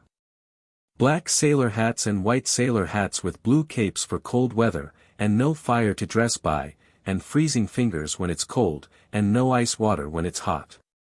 Yes, I am going to marry a rich man. I will try to love him, but if I can't I will be polite to him and travel alone as much as possible. But I am going to be rich some day, I am. And when I come back to Yorkburg eyes will bulge, for the clothes I am going to wear will make mouths water, they're going to be so grand. It seems like every time Miss Catherine goes away from the asylum I'd be bad. Last time she hadn't been gone 2 days till I'd invented more trouble. It was this way, in the summer we have much more time than in the winter, and the children kept coming to me asking me to make up something, and all of a sudden a play came in my mind. I just love acting. The play was to be The Marriage of Dr. Rudd and Miss Bray. You see, Miss Bray is dead in love with Dr. Rudd, really addled about him. And whenever he comes to see any of the children who are sick, she is so salicious and sweet and smiley that we call her, to ourselves, Ipecac Molly. Other days, plain Molly Cottontail. It seemed to me if we could just think him into marrying her, it would be the best work we'd ever done, and I thought it was worth trying. They say if you just think and think and think about a thing, you can make somebody else think about it, too. And not liking Dr. Rudd, we didn't mind thinking her on him, and so we began. Every day we'd meet for an hour and think together, and each one promised to think single, and in between times we got ready. Becky Drake says love goes hard late in life, and sometimes touches the brain. Maybe that accounts for Miss Bray. She is 53 years old, and all frazzled out and done up with adjuncts. But Dr. Rudd, being a man with not even usual sense, and awful conceited, don't see what we see, and swallows easy. Men are funny, funny as some women. I don't think he's ever thought of courting Miss Bray. But she's thought of it, and for once we tried to help her, and the play was a corker, it certainly was. We chose Friday night because Miss Jones always takes tea with her aunt that night, and Miss Bray goes to choir practicing. I wish everybody could hear her sing. Gabriel ought to engage her to wake the dead, only they'd want to die again. Dar. Rudd is in the choir, and she just lives on having Friday nights to look forward to. The ceremony took place in the basement room where we play in bad weather. It's across from the dining room, the kitchen being between, and it's a right nice place to march in, being long and narrow. I was the preacher, and Prudence Arch and Nita Polly, Emma Clark and Margaret Witherspoon were the bridesmaids.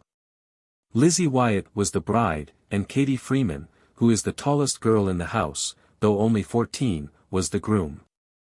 Katie is so thin she would do as well for one thing in this life as another, so we made her Dr. Rudd. We didn't have but 2 men. Miss Webb says they're really not necessary at weddings, except the groom and minister. Nobody notices them, and, besides, we couldn't get the pants. I was an Episcopal minister, so I wouldn't need any. If anybody thinks that wedding was slumpy, they think wrong. It was thrilly. When the bride and groom and the bridesmaids came in, all the girls were standing in rows on either side of the walls, making an aisle in between, and they sang a wedding song I had invented from my heart. It was to the Lohengrin tune, which is a little wobbly for words, but they got them in all right, keeping time with their hands. These are the words. Here comes the bride.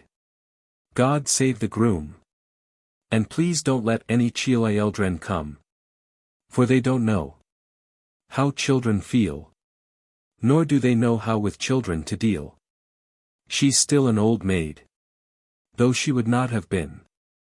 Could she have married any kind of man? But she could not. So to the humane. She came, and cow said a good deal of pain. But now she's here. To be married, and go away with her red-headed, red-bearded beau. Have mercy, Lord.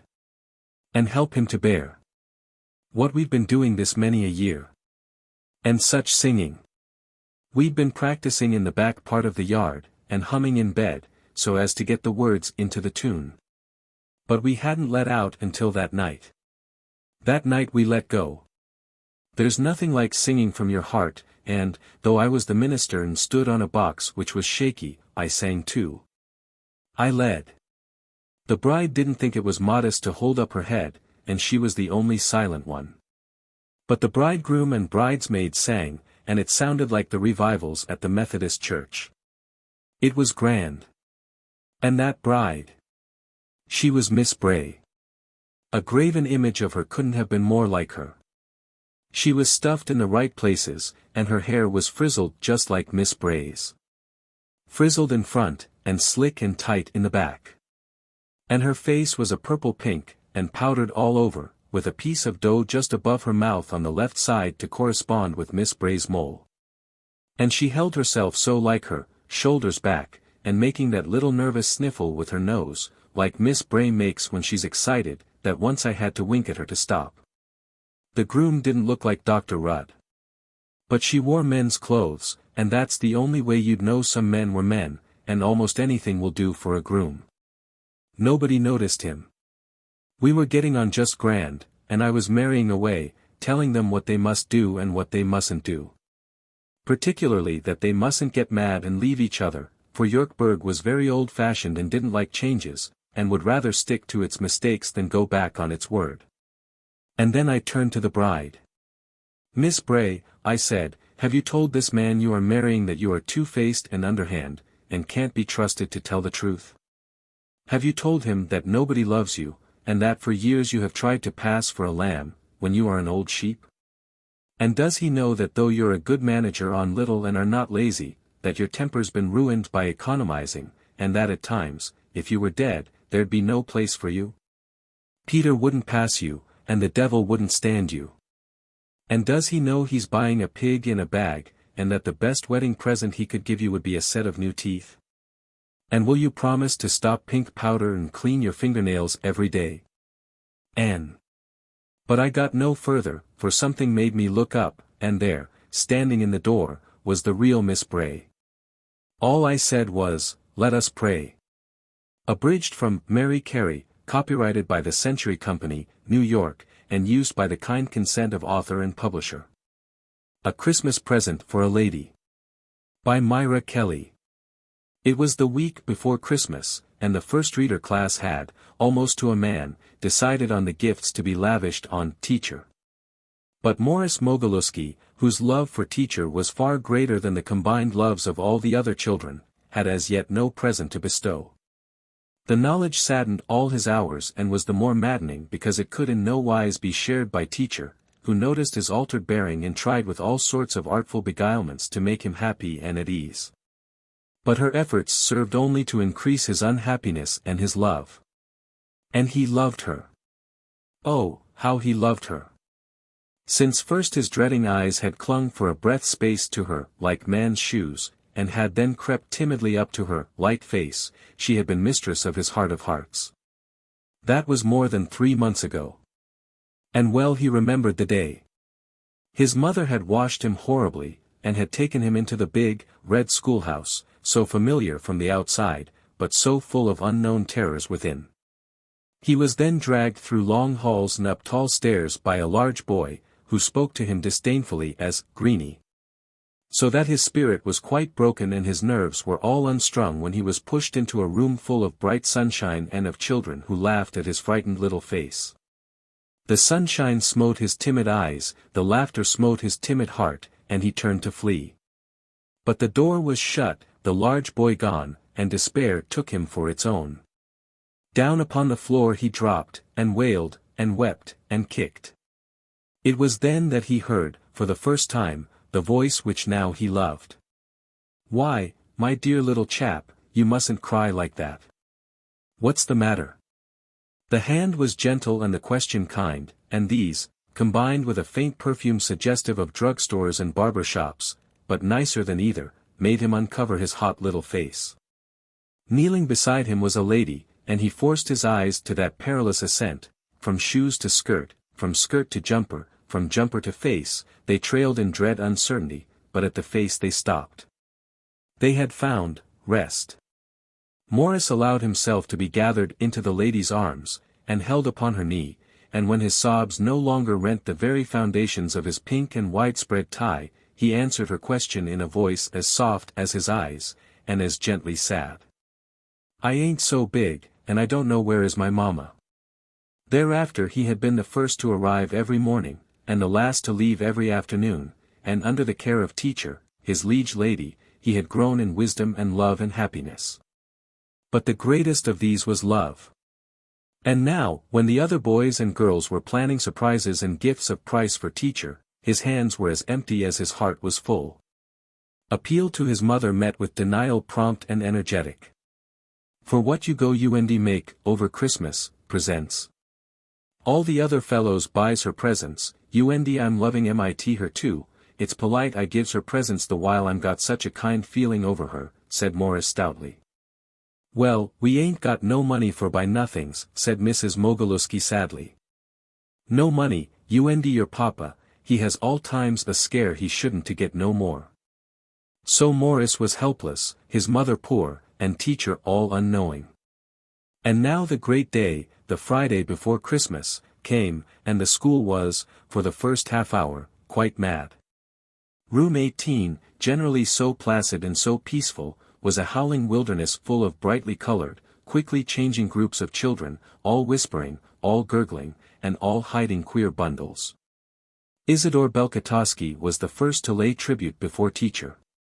He came forward with a sweet smile and a tall candlestick, and teacher, for a moment, could not be made to understand that all that length of bluish-white china was really hers, for keeps. "It's tomorrow holiday," Isidore assured her. "And we gives you presents, the while we have a kind feeling. Candlesticks could to cost 25 cents. "It's a lie." "3 for 10, said a voice in the background, but teacher hastened to respond to Isidore's test of her credulity. "Indeed, they could. This candlestick could have cost 50 cents, and it's just what I want. It is very good of you to bring me a present." "You're welcome," said Isidore, retiring. And then, the ice being broken, the first reader class in a body rose to cast its gifts on teacher's desk, and its arms around teacher's neck. Nathan Horowitz presented a small cup and saucer. Isidore Applebaum bestowed a large calendar for the year before last. Sadie Gonorowski brought a basket containing a bottle of perfume, a thimble, and a bright silk handkerchief. Sarah Schrodsky offered a pen wiper and a yellow celluloid collar button, and Eva Kadansky gave an elaborate nasal douche, under the pleasing delusion that it was an atomizer. Jacob Spitsky pressed forward with a tortoise-shell comb of terrifying aspect and hungry teeth, and an air showing forth a determination to adjust it in its destined place. Teacher meekly bowed her head. Jacob forced his offering into her long-suffering hair, and then retired with the information, "Costs 15 cents, teacher." Meanwhile the rush of presentation went steadily on. Cups and saucers came in wild profusion. The desk was covered with them. The soap, too, became urgently perceptible. It was of all sizes, shapes and colors, but of uniform and dreadful power of perfume. Teacher's eyes filled with tears, of gratitude, as each new piece or box was pressed against her nose, and teacher's mind was full of wonder as to what she could ever do with it all. Bottles of perfume vied with one another and with the all-pervading soap, until the air was heavy and breathing grew laborious. But pride swelled the hearts of the assembled multitude. No other teacher had so many helps to the toilet. None other was so beloved. When the wastepaper basket had been twice filled with wrappings and twice emptied, when order was emerging out of chaos. When the Christmas tree had been disclosed and its treasures distributed, a timid hand was laid on teacher's knee and a plaintive voice whispered, "Say, teacher, I got something for you." And teacher turned quickly to see Morris, her dearest boy charge. "Now, Morris dear," said teacher, "you shouldn't have troubled to get me a present. You know you and I are such good friends that—" "Teacher, yis, ma'am," Morris interrupted, in a bewitching and rising inflection of his soft and plaintive voice. "I know you got a kind feeling by me, and I couldn't to tell even how I got a kind feeling by you. Only it's about that kind feeling I should give you a present. I didn't," with a glance at the crowded desk, "I didn't to have no soap nor no perfumery, and my mamma she couldn't to buy none by the store, but, teacher, I'm got something awful nice for you by present." "And what is it, dearie?" asked the already rich and gifted young person. "What is my new present?" "Teacher, it's like this, I don't know, I ain't so big like I could to know, and, truly, God pity him. He was passing small, it ain't for boys, it's for ladies. Over yesterday on the night comes my papa to my house, and he gives my mamma the present. Sooner she looks on it, sooner she has a awful glad, in her eyes stands tears, and she says, like that, out of Jewish, thanks, she kisses my papa a kiss. And my papa, how he is polite. He says, out of Jewish, too, you're welcome, all right, he kisses my mamma a kiss. So my mamma, she sets and looks on the present, and all the time she looks she has a glad over it. And I didn't to have no soap, so you could to have the present. But did your mother say I might? Teacher, no, ma'am, she didn't say like that, and she didn't to say not like that. She didn't to know. But it's for ladies, I didn't to have no soap. You could to look on it. It ain't for boys. And here Morris opened a hot little hand and disclosed a tightly folded pinkish paper. As teacher read it he watched her with eager, furtive eyes, dry and bright, until hers grew suddenly moist, when his promptly followed suit. As she looked down at him, he made his moan once more. It's for ladies, and I didn't to have no soap. But, Morris dear, cried teacher, unsteadily, laughing a little, and yet not far from tears, this is ever so much nicer than soap, 1,000 times better than perfume. And you're quite right, it is for ladies, and I never had one in all my life before. I am so very thankful. You're welcome, all right. That's how my papa says, it's polite. And my mama, he said insinuatingly, she kisses my papa a kiss. Well, said teacher.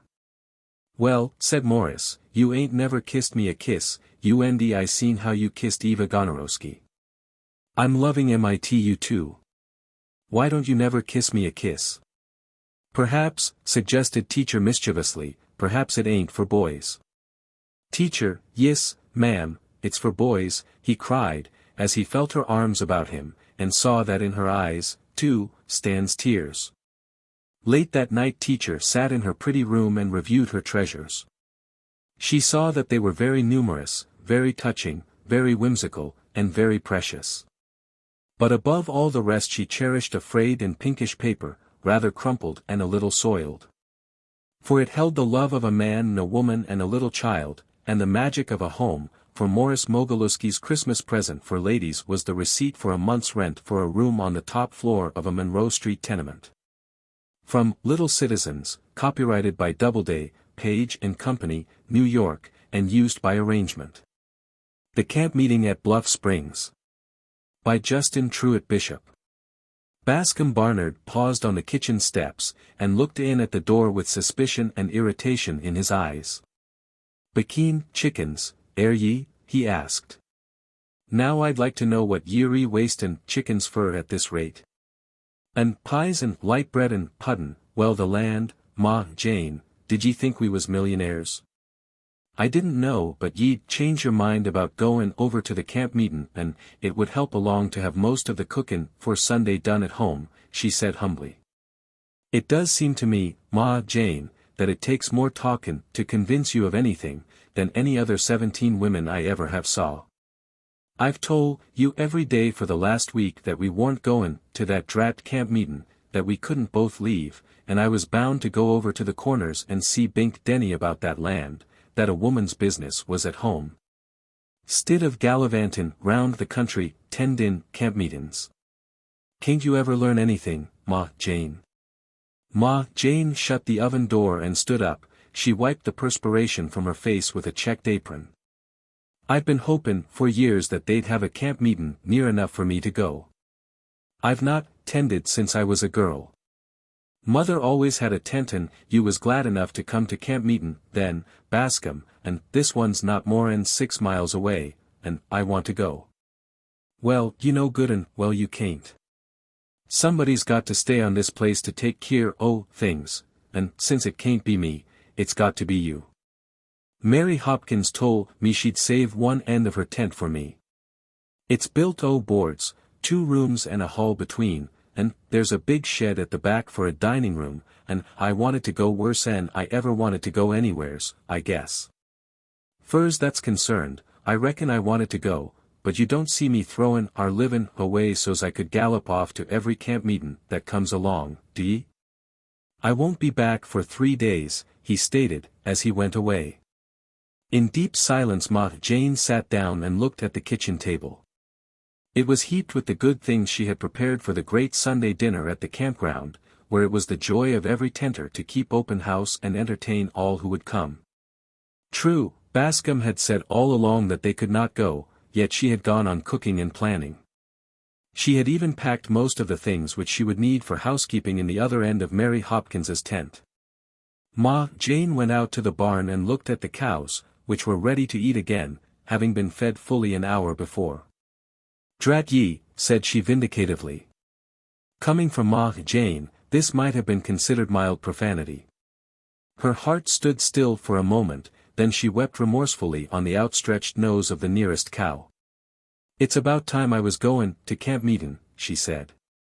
"If I ain't gettin' to be a heathen, I dunno who is." As she slowly walked out of the barn, the two cows followed her, and it was at the barn door that an inspiration came to Ma Jane Barnard. Her face paled a moment, and then flushed crimson. She put her hand to her throat. "Them cows lead like dogs," she whispered.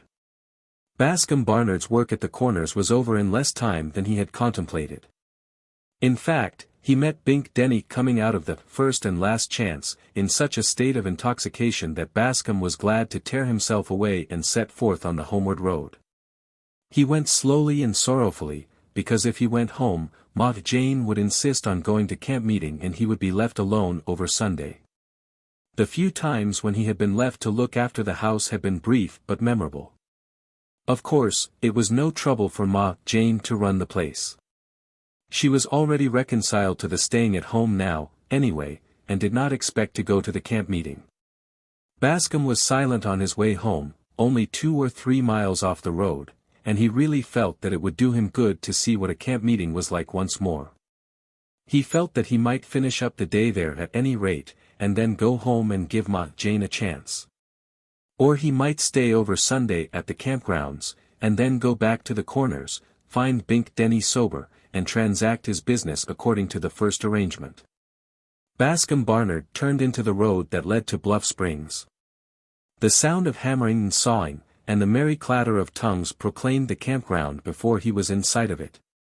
He rode into the busy little city where board and canvas tents were going up like magic. Brother Wilkins, the minister, called cheerfully. "Hello, Brother Barnard, where's Sister Barnard, ain't she coming?" She kinder thought she wouldn't come. "Ma Jane sets a lot store by the cows and things, ye see, so she reckoned she'd stay." He rode hurriedly down the line of tents, where a fire of questions met him at every turn. "I just couldn't get Ma Jane to come," he explained to Miss Mirandy Barr. "It don't suit her to come away and leave things at 6 and 7s, as she says, so she just stays by the stuff, Ma Jane does." Bascom Barnard began helping people to get their tents in order. Before noon, he told his friends that Ma Jane didn't know what she was missing, and immediately after dinner, chicken pie and fixins, if they thought it would do any good, he would go after Ma Jane yet and make her come, whether or no. Just before the afternoon service, he said it was an awful mistake to have a body's mind on worldly things. In the still hours of the night Bascom reasoned it out. He had not treated himself to a holiday this many a year, and now he felt he was entitled to one. Ma Jane could take hers some other time. Besides, a woman's work was never wearin' like a man's, keepin' house was like play compared with what he had been called upon to do. He turned over on the fragrant hay mattress, with which Sister Clark had provided him, and went comfortably to sleep. The clear notes of a horn roused everybody for the sunrise prayer meeting, and Bascom hurried arborwards with the others. "Will Brother Barnard please lead us in prayer?" said the minister, when the first hymn had been sung. Brother Barnard found himself on his knees stumbling over a few familiar phrases. As he went on he gained confidence and his voice became assured. He remarked upon the fact that our days are few and evil. After a few similar remarks, he got in full swing. Time was no object. Scraps of forgotten phrases from prayers heard in his youth tumbled forth in picturesque confusion. The hour for prayer meeting to close had come when he began to pray for the heathen, and this took time of itself. When he had worked around to the sinful and depraved of our own land, everybody would have been impatient, but for the fact that something had happened, something that Bascom could not see, as his eyes were shut.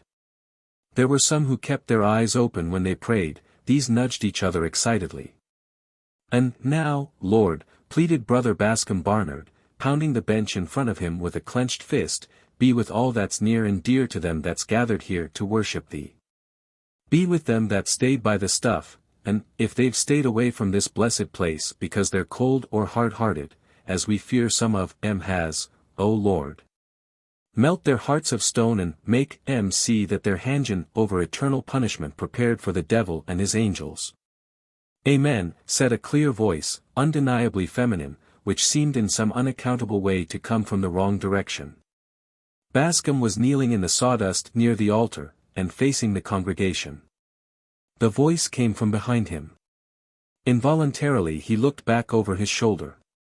At the same moment a faint giggle arose somewhere down among the benches where the congregation was kneeling.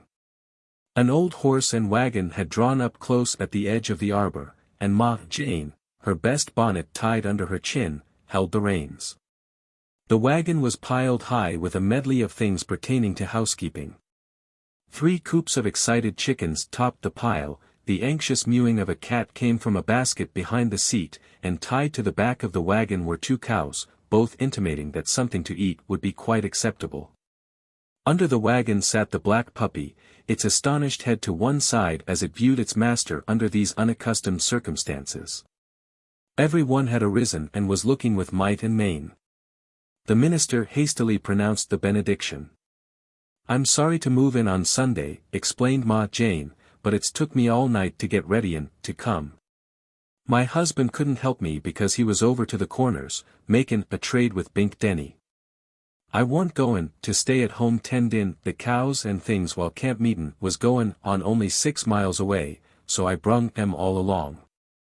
Long as Bascom's not here, if some of you would help me unload at Mary Hopkins's tent, I'd be thankful, and you'll take dinner with me today, Brother Wilkins, and as many more as can crowd in." That dinner in the other end of Mary Hopkins's tent was a thing long to be remembered. Bascom crept meekly in after a while and offered himself at least as a guest.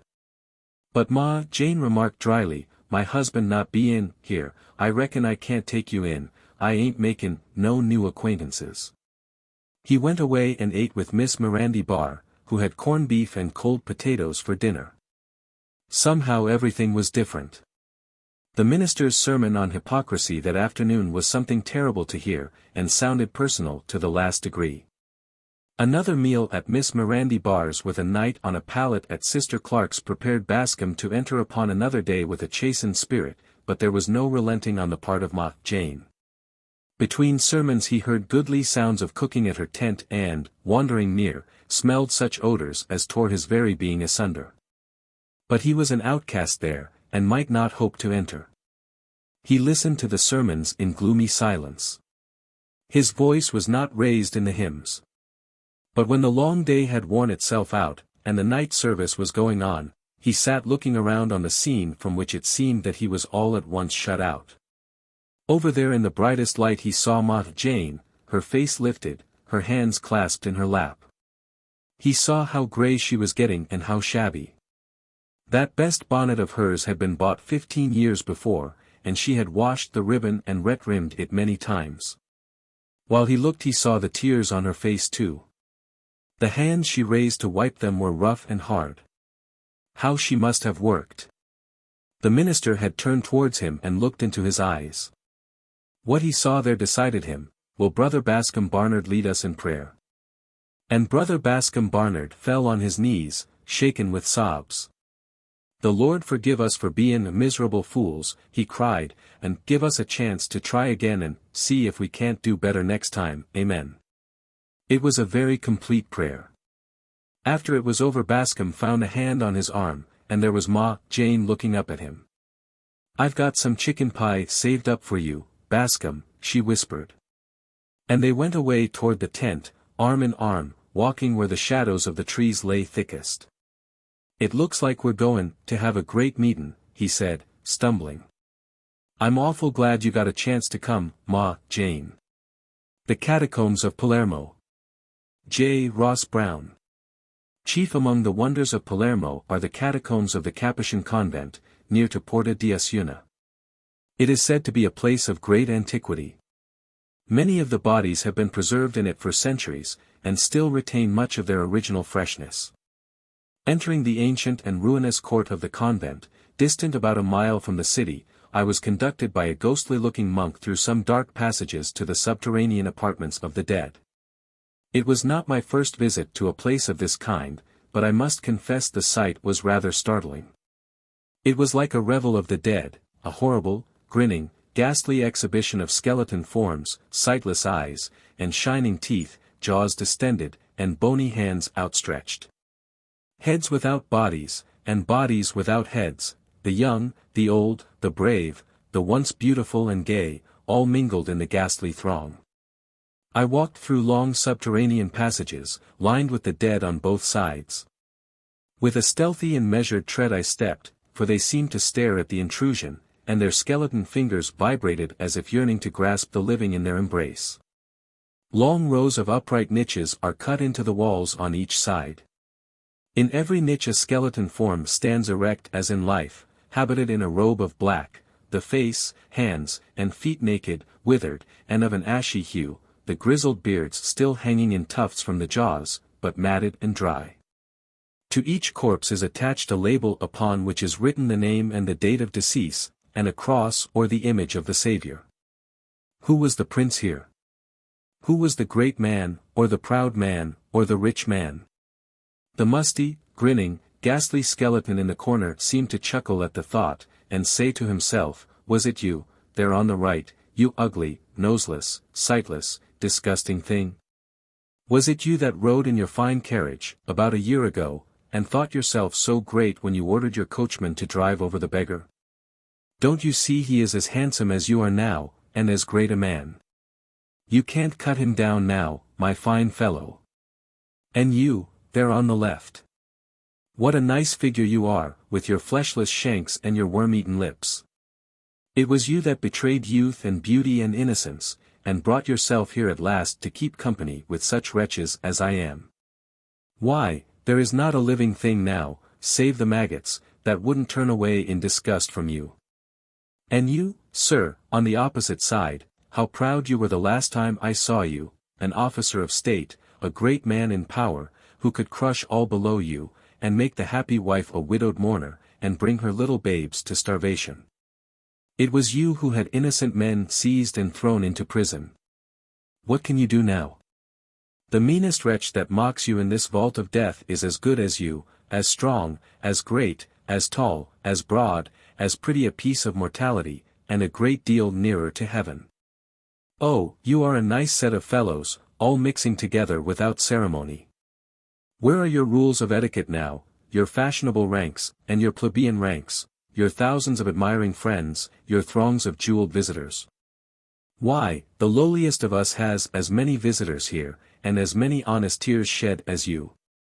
Ha! Ha!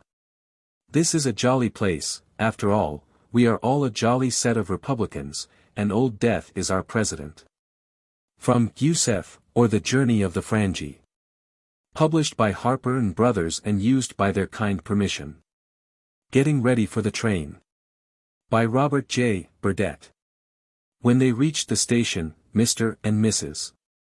Mann gazed in unspeakable disappointment at the receding train which was just pulling away from the station at the rate of about 1,000 miles a minute. Their first impulse was to run after it, but as the train was out of sight and whistling for the next station before they could act upon this impulse, they remained in the auto and disconsolately turned homeward. It all comes of having to wait for a woman to get ready. I was ready before you were. Great heavens, just listen to that. And I sat out in the car 10 minutes yelling for you to come along until the whole neighborhood heard me. Yes, and every time I started down the stairs you sent me back after something you had forgotten. Mr. Mann groaned. This is too much to bear when everybody knows that if I were going to Europe I would just rush in the house, put on a clean shirt, grab a grip and fly. While you would want at least 6 months to get ready in and then dawdle around the whole day of starting until every train had left town. Well, the upshot of the matter was that the Manns put off their visit to San Diego until the next week, when it was agreed that each one should get himself or herself ready, get down to the train and go. And the one who failed to get ready should be left. The day of the match came around in due time. The train was to leave at 10:30 and Mr. Mann, after attending to business, came home at 9:45. Now, then, only 3/4 of an hour until train time. Fly around. A fair field and no favors, you know. And away they flew. Mr. Man bulged into this room, and rushed through that, and into one closet after another, with inconceivable chuckling under his breath all the time to think how cheap Mrs. Man would feel when he started off alone. He stopped on the way upstairs to pull off his heavy boots to save time. For the same reason he pulled off his coat as he ran through the dining room and hung it on the corner of the silver closet. Then he jerked off his vest as he ran through the hall and tossed it on a hook on the hat rack, and by the time he reached his own room he was ready to plunge into clean clothes. He pulled out a dresser drawer and began to paw among the things like a Scotch terrier after a rat. "Eleanor, where are my shirts?" "In your dresser drawer." "Well, but they ain't. I've pulled out every last thing and there isn't a thing I've ever seen before." Laughing. "These things scattered around on the floor are all mine, perhaps you haven't been looking in your own drawer." "I don't see why you couldn't put my things out for me, when you had nothing to do all morning." Because, nobody put mine out. A fair field and no favors, my dear." Mr. Man plunged into his shirt. "Gad, no buttons on the neck." "Because you have it on wrong side out." When his head came through the clock struck 10. "Where's my shirt studs?" "In the shirt you just pulled off." Mrs. Man put on her gloves while Mr. Man hunted up and down the room for his cuff buttons. "Eleanor, I believe you must know where those buttons are." "I didn't see them." "Didn't you leave them on the windowsill in the living room last night?" Mr. Man remembered, and down the stairs he flew. He stepped on one of his boots and was immediately landed at the foot of the stairs with neatness and dispatch, attended in the transmission with more bumps than he could count. "Are you nearly ready, dear?" The unhappy man groaned. "Can't you throw me down my other boot?" Mrs. Man pitifully kicked it down to him. "My valise?" "In your dressing room." "Packed?" "I do not know, unless you packed it yourself, probably not." "I had hardly time to pack my own." She was passing out of the gate when the door opened and he shouted, "Where in the name of goodness did you put my vest?" "It has all my money in it." "You threw it on the hat rack. Goodbye, dear." Before she reached the corner of the street she was hailed again. "Eleanor. Eleanor Man. Did you wear off my coat?" She paused after signaling the street car to stop, and cried, "You threw it on the silver closet," and the street car engulfed her graceful form and she was seen no more. But the neighbors say that they heard Mr. Man charging up and down the house, rushing out to the front door every now and then and shrieking up the deserted street after the unconscious Mrs. Man to know where his hat was and where did she put the valise key, and that there wasn't a linen collar in the house. And when he went away at last he left the front door, the kitchen door, and side door, all the downstairs windows and front gate wide open, and the loungers around the station were somewhat amused. Just as the train was pulling out of sight down in the yards, to see a flushed, perspiring man with his hat on sideways, his vest unbuttoned, necktie flying, and his grip flapping open and shut like a demented shutter on a March night. And a door key in his hand, dash wildly across the platform and halt in the middle of the track, glaring in dejected, impatient, wrathful mortification at the departing train. And shaking his fist at the pretty woman who was throwing kisses at him from the rear platform of the last car. A fair field and no favors, my dear. A startling adventure. By J. Ross Brown. I descended several of these shafts rather to oblige my friend, the judge, than to satisfy any curiosity I had on the subject myself. This thing of being dropped down 200 feet into the bowels of the earth in wooden buckets, and hoisted out by blind horses attached to whims, may be very amusing to read about, but I have enjoyed pleasanter modes of locomotion. There was one shaft in particular that left an indelible impression upon my mind, so much so, indeed, that I am astonished every hair in my head is not quite gray. It was in the San Antonio, a mine in which the judge held an interest in connection with a worthy Norwegian by the name of Jansen. As I had traveled in Norway, Jansen was enthusiastic in his devotion to my enjoyment, declared he would go down with me himself and show me everything worth seeing, even to the lower level just opened. While I was attempting to frame an excuse, the honest Norwegian had lighted a couple of candles. Given directions to one of the boys to look out for the old blind horse attached to the whim, and now stood ready at the mouth of the shaft to guide me into the subterranean regions. "Mr. Jansen," said I, looking with horror at the rickety wooden bucket and the flimsy little rope that was to hold us suspended between the surface of the earth and eternity, "is that rope strong?" "Well, I think it's strong enough to hold us," replied Jansen. "It carries a ton of ore." "We don't weigh a ton, I guess. But the bucket looks fearfully battered. And who can vouch that the old horse won't run away and let us down by the run?" "Oh, sir, he's used to it. That horse never runs. You see, he's fast asleep now. He sleeps all along on the down turn. It's the upturn that gets him." "Mr. Jansen," said I, "all that may be true. But suppose the bucket should catch and drop us out?" "Well, sometimes it catches, but nobody's been hurt bad yet." One man fell 15 feet perpendicular. He lit on the top of his head. "Wasn't he killed?" "No, he was only stunned a little. There was a buzzing about among his brains for a few days after. He's at work down below now, as well as ever." "Mr. Jansen, upon the whole I think I'd rather go down by the ladder, if it's all the same to you." "Certainly, sir, suit yourself. Only the ladder's broke in spots, and you'll find it a tolerably hard climb down. Howsoever, I'll go ahead and sing out when I come to bad places." With this the Norwegian disappeared. I looked down after him. The shaft was about 4 feet square, rough, black and dismal, with a small, flickering light, apparently 1,000 feet below, making the darkness visible. It was almost perpendicular. The ladders stood against the near side, perched on ledges or hanging together by means of chafed and ragged-looking ropes. I regretted that I had not taken Jansen's advice and committed myself to the bucket, but it was now too late. With a hurried glance at the bright world around me, a thought of home and unhappy conditions of widows and orphans, as a general thing, I seized the rungs of the ladder and took the irrevocable dive. Down I crept, rung after rung, ladder after ladder, in the black darkness, with the solid walls of rock pressing the air close around me. Sometimes I heard the incoherent muttering of voices below, but could make nothing of them. Perhaps Jansen was warning me of breaks in the ladder, perhaps his voice was split up by the rocks and sounded like many voices, or it might be there were gnomes whisking about in the dark depths below. Down and still down I crept, slower and slower, for I was getting tired, and I fancied there might be poisonous gases in the air. When I had reached the depth of 1,000 feet, as it seemed, but about 140 as it was in reality, the thought occurred to me that I was beginning to get alarmed. In truth I was shaking like a man with the ague. Suppose I should become nervous and lose my hold on the ladder? The very idea was enough to make me shaky.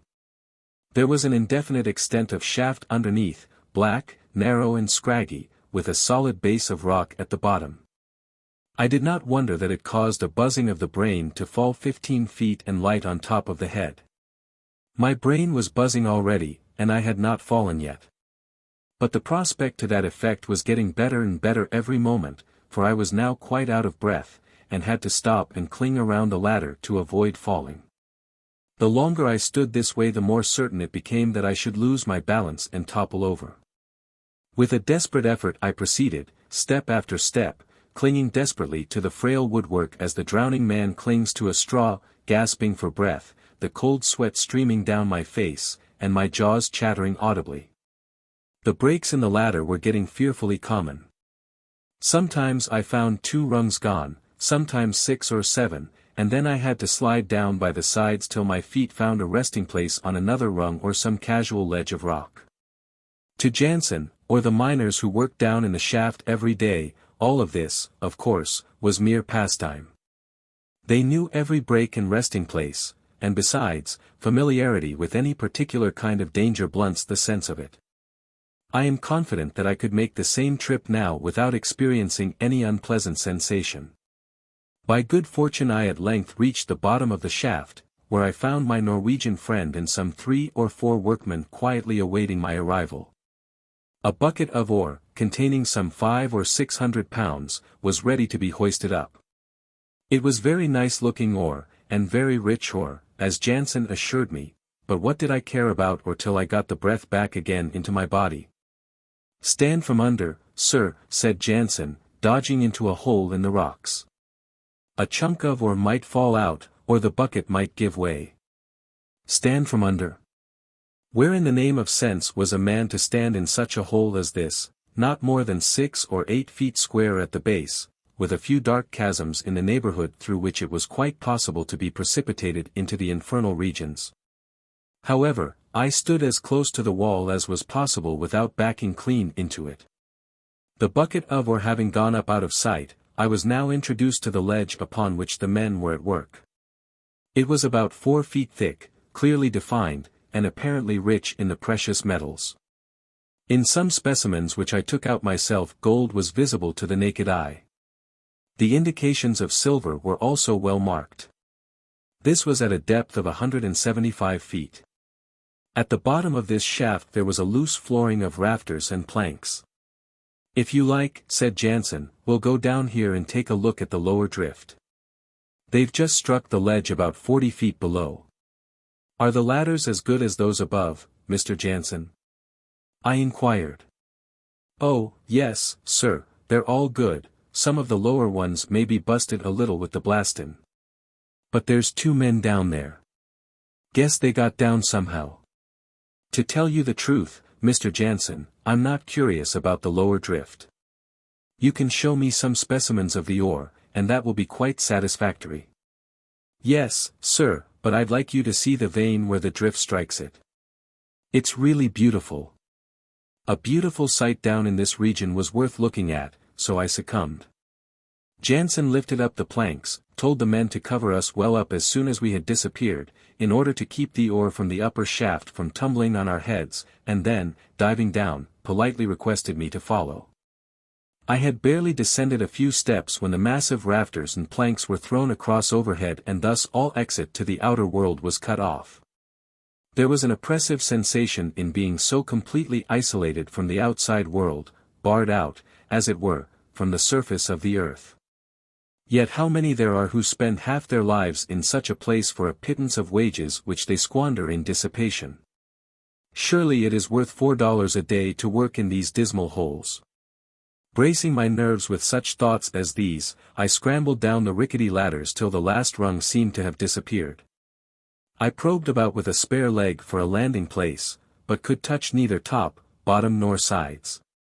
The ladder was apparently suspended in space like Muhammad's coffin. "Come on, sir," cried the voice of Jansen far down below. "They're going to blast." Pleasant, if not picturesque, to be hanging by 2 arms and 1 leg to a ladder, squirming about in search of a foothold, while somebody below was setting fire to a fuse with the design, no doubt, of blowing up the entire premises. "Mr. Jansen," said I, in a voice of unnatural calmness, while the big drops of agony stood on my brow, "there's no difficulty in saying, 'Come on, sir.' But to do it without an inch more of ladder or anything else that I can see, requires both time and reflection. How far do you expect me to drop?" "Oh, don't you let go, sir. Just hang on to that rope at the bottom of the ladder, and let yourself down." I hung on as directed and let myself down. It was plain sailing enough to one who knew the chart. The ladder, it seemed, had been broken by a blast of rocks. And now there was to be another blast. We retired into a convenient hole about 10 or a dozen paces from the deposit of Hazard's powder. The blast went off with a dead reverberation, causing a concussion in the air that affected one like a shock of galvanism, and then there was a diabolical smell of brimstone. Jansen was charmed at the result. A mass of the ledge was burst clean open. He grasped up the blackened fragments of quartz, licked them with his tongue, held them up to the candle, and constantly exclaimed, "There, sir, there. Isn't it beautiful? Did you ever see anything like it? Pure gold, almost, here it is, don't you see it?" I suppose I saw it. At all events I put some specimens in my pocket, and saw them afterward out in the pure sunlight, where the smoke was not so dense. And it is due to the great cause of truth to say that gold was there in glittering specks, as if shaken over it from a pepper-box. Having concluded my examination of the mine, I took the bucket as a medium of exit, being fully satisfied with the ladders. About halfway up the shaft the iron swing or handle to which the rope was attached caught in one of the ladders. The rope stretched. I felt it harden and grow thin in my hands. The bucket began to tip over. It was pitch dark all around. Jansen was far below, coming up the ladder.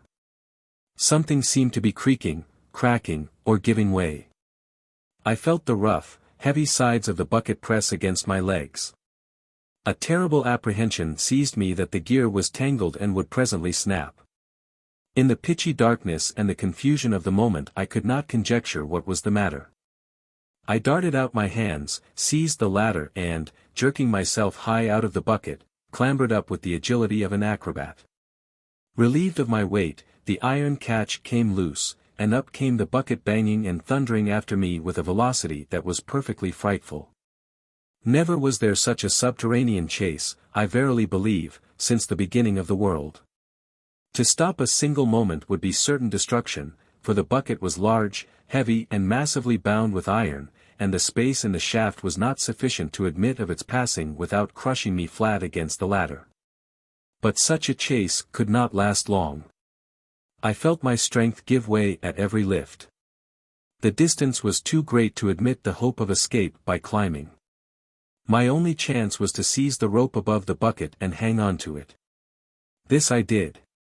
It was a lucky thought, one of those thoughts that sometimes flash upon the mind like inspiration in a moment of peril. A few more revolutions of the whim brought me so near the surface that I could see the bucket only a few yards below my feet. The noise of the rope over the block above reminded me that I had better slip down a little to save my hands, which I did in good style, and was presently landed on the upper crust of the earth, all safe and sound. Though somewhat dazzled by the light and rattled by my subterranean experiences. From Adventures in the Apache Country, published by Harper & Brothers, New York, and used by their kind permission. How Cy Hopkins Got a Seat. By Marshall P. Wilder. In one of the country stores where they sell everything from a silk dress and a tub of butter to a hot drink and a cold meal, a lot of farmers were sitting around the stove one cold day, when in came Farmer Evans. Who was greeted with, "How d'ee do, Esri? How d'ee do, boys?" After a while he continued, "Wall, I've killed my hog." "That so? How much did he weigh?" Farmer Evans stroked his chin whiskers meditatively and replied, "Wall, guess." "'Bout 300, said one farmer. "No. 275, ventured another. "No. I guess about 325, said a third. "No."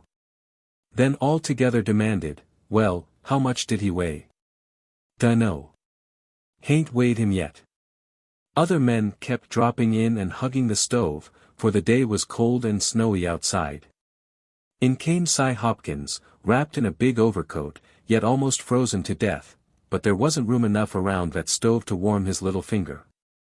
But he didn't get mad about it, he just said to Bill Stebbins who kept the stove, "Bill, got any raw oysters?" "Yes, Cy."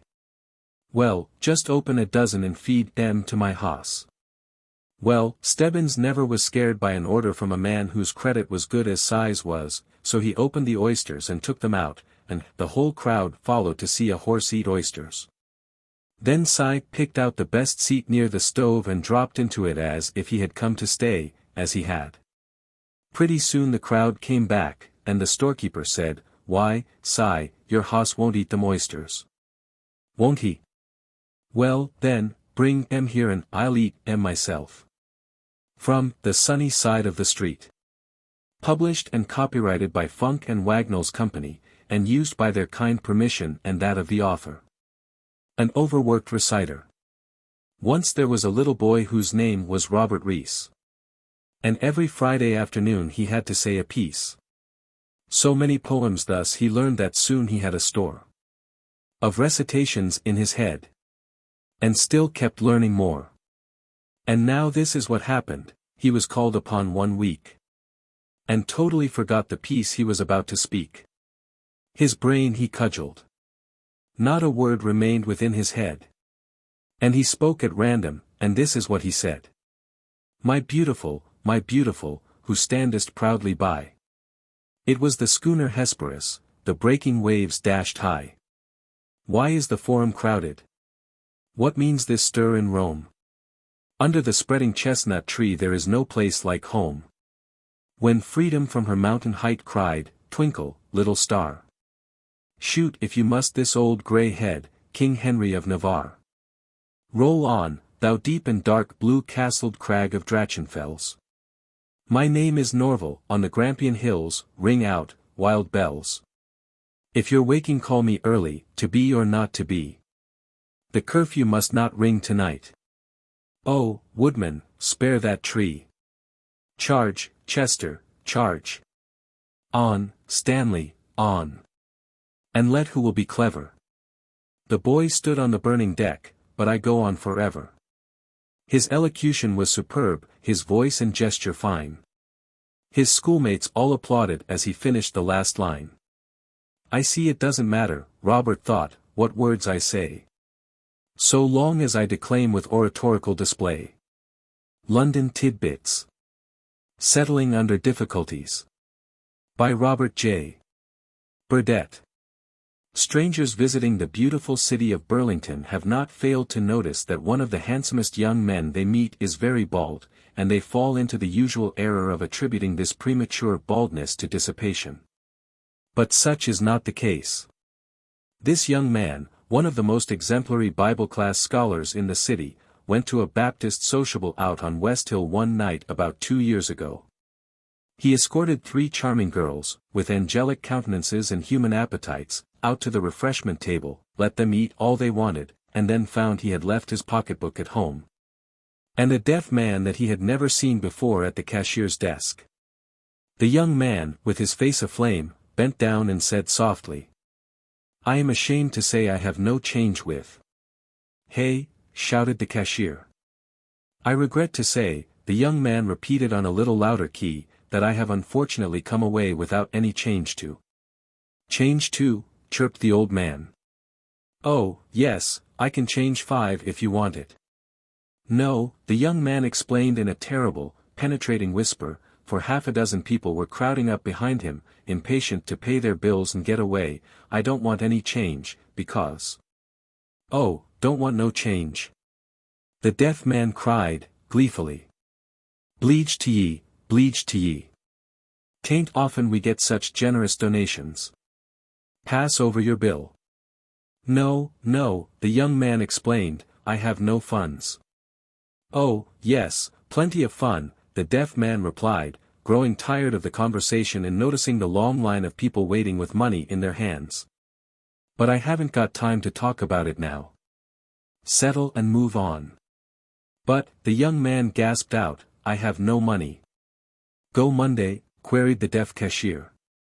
I don't care when you go, you must pay and let these other people come up. I have no money. The mortified young man shouted, ready to sink into the earth, while the people all around him, and especially the 3 girls he had treated, were giggling and chuckling audibly. Oh money, the cashier said, of course you do, $2.75. I can't pay, the youth screamed, and by turning his pocket inside out and yelling his poverty to the heavens, he finally made the deaf man understand.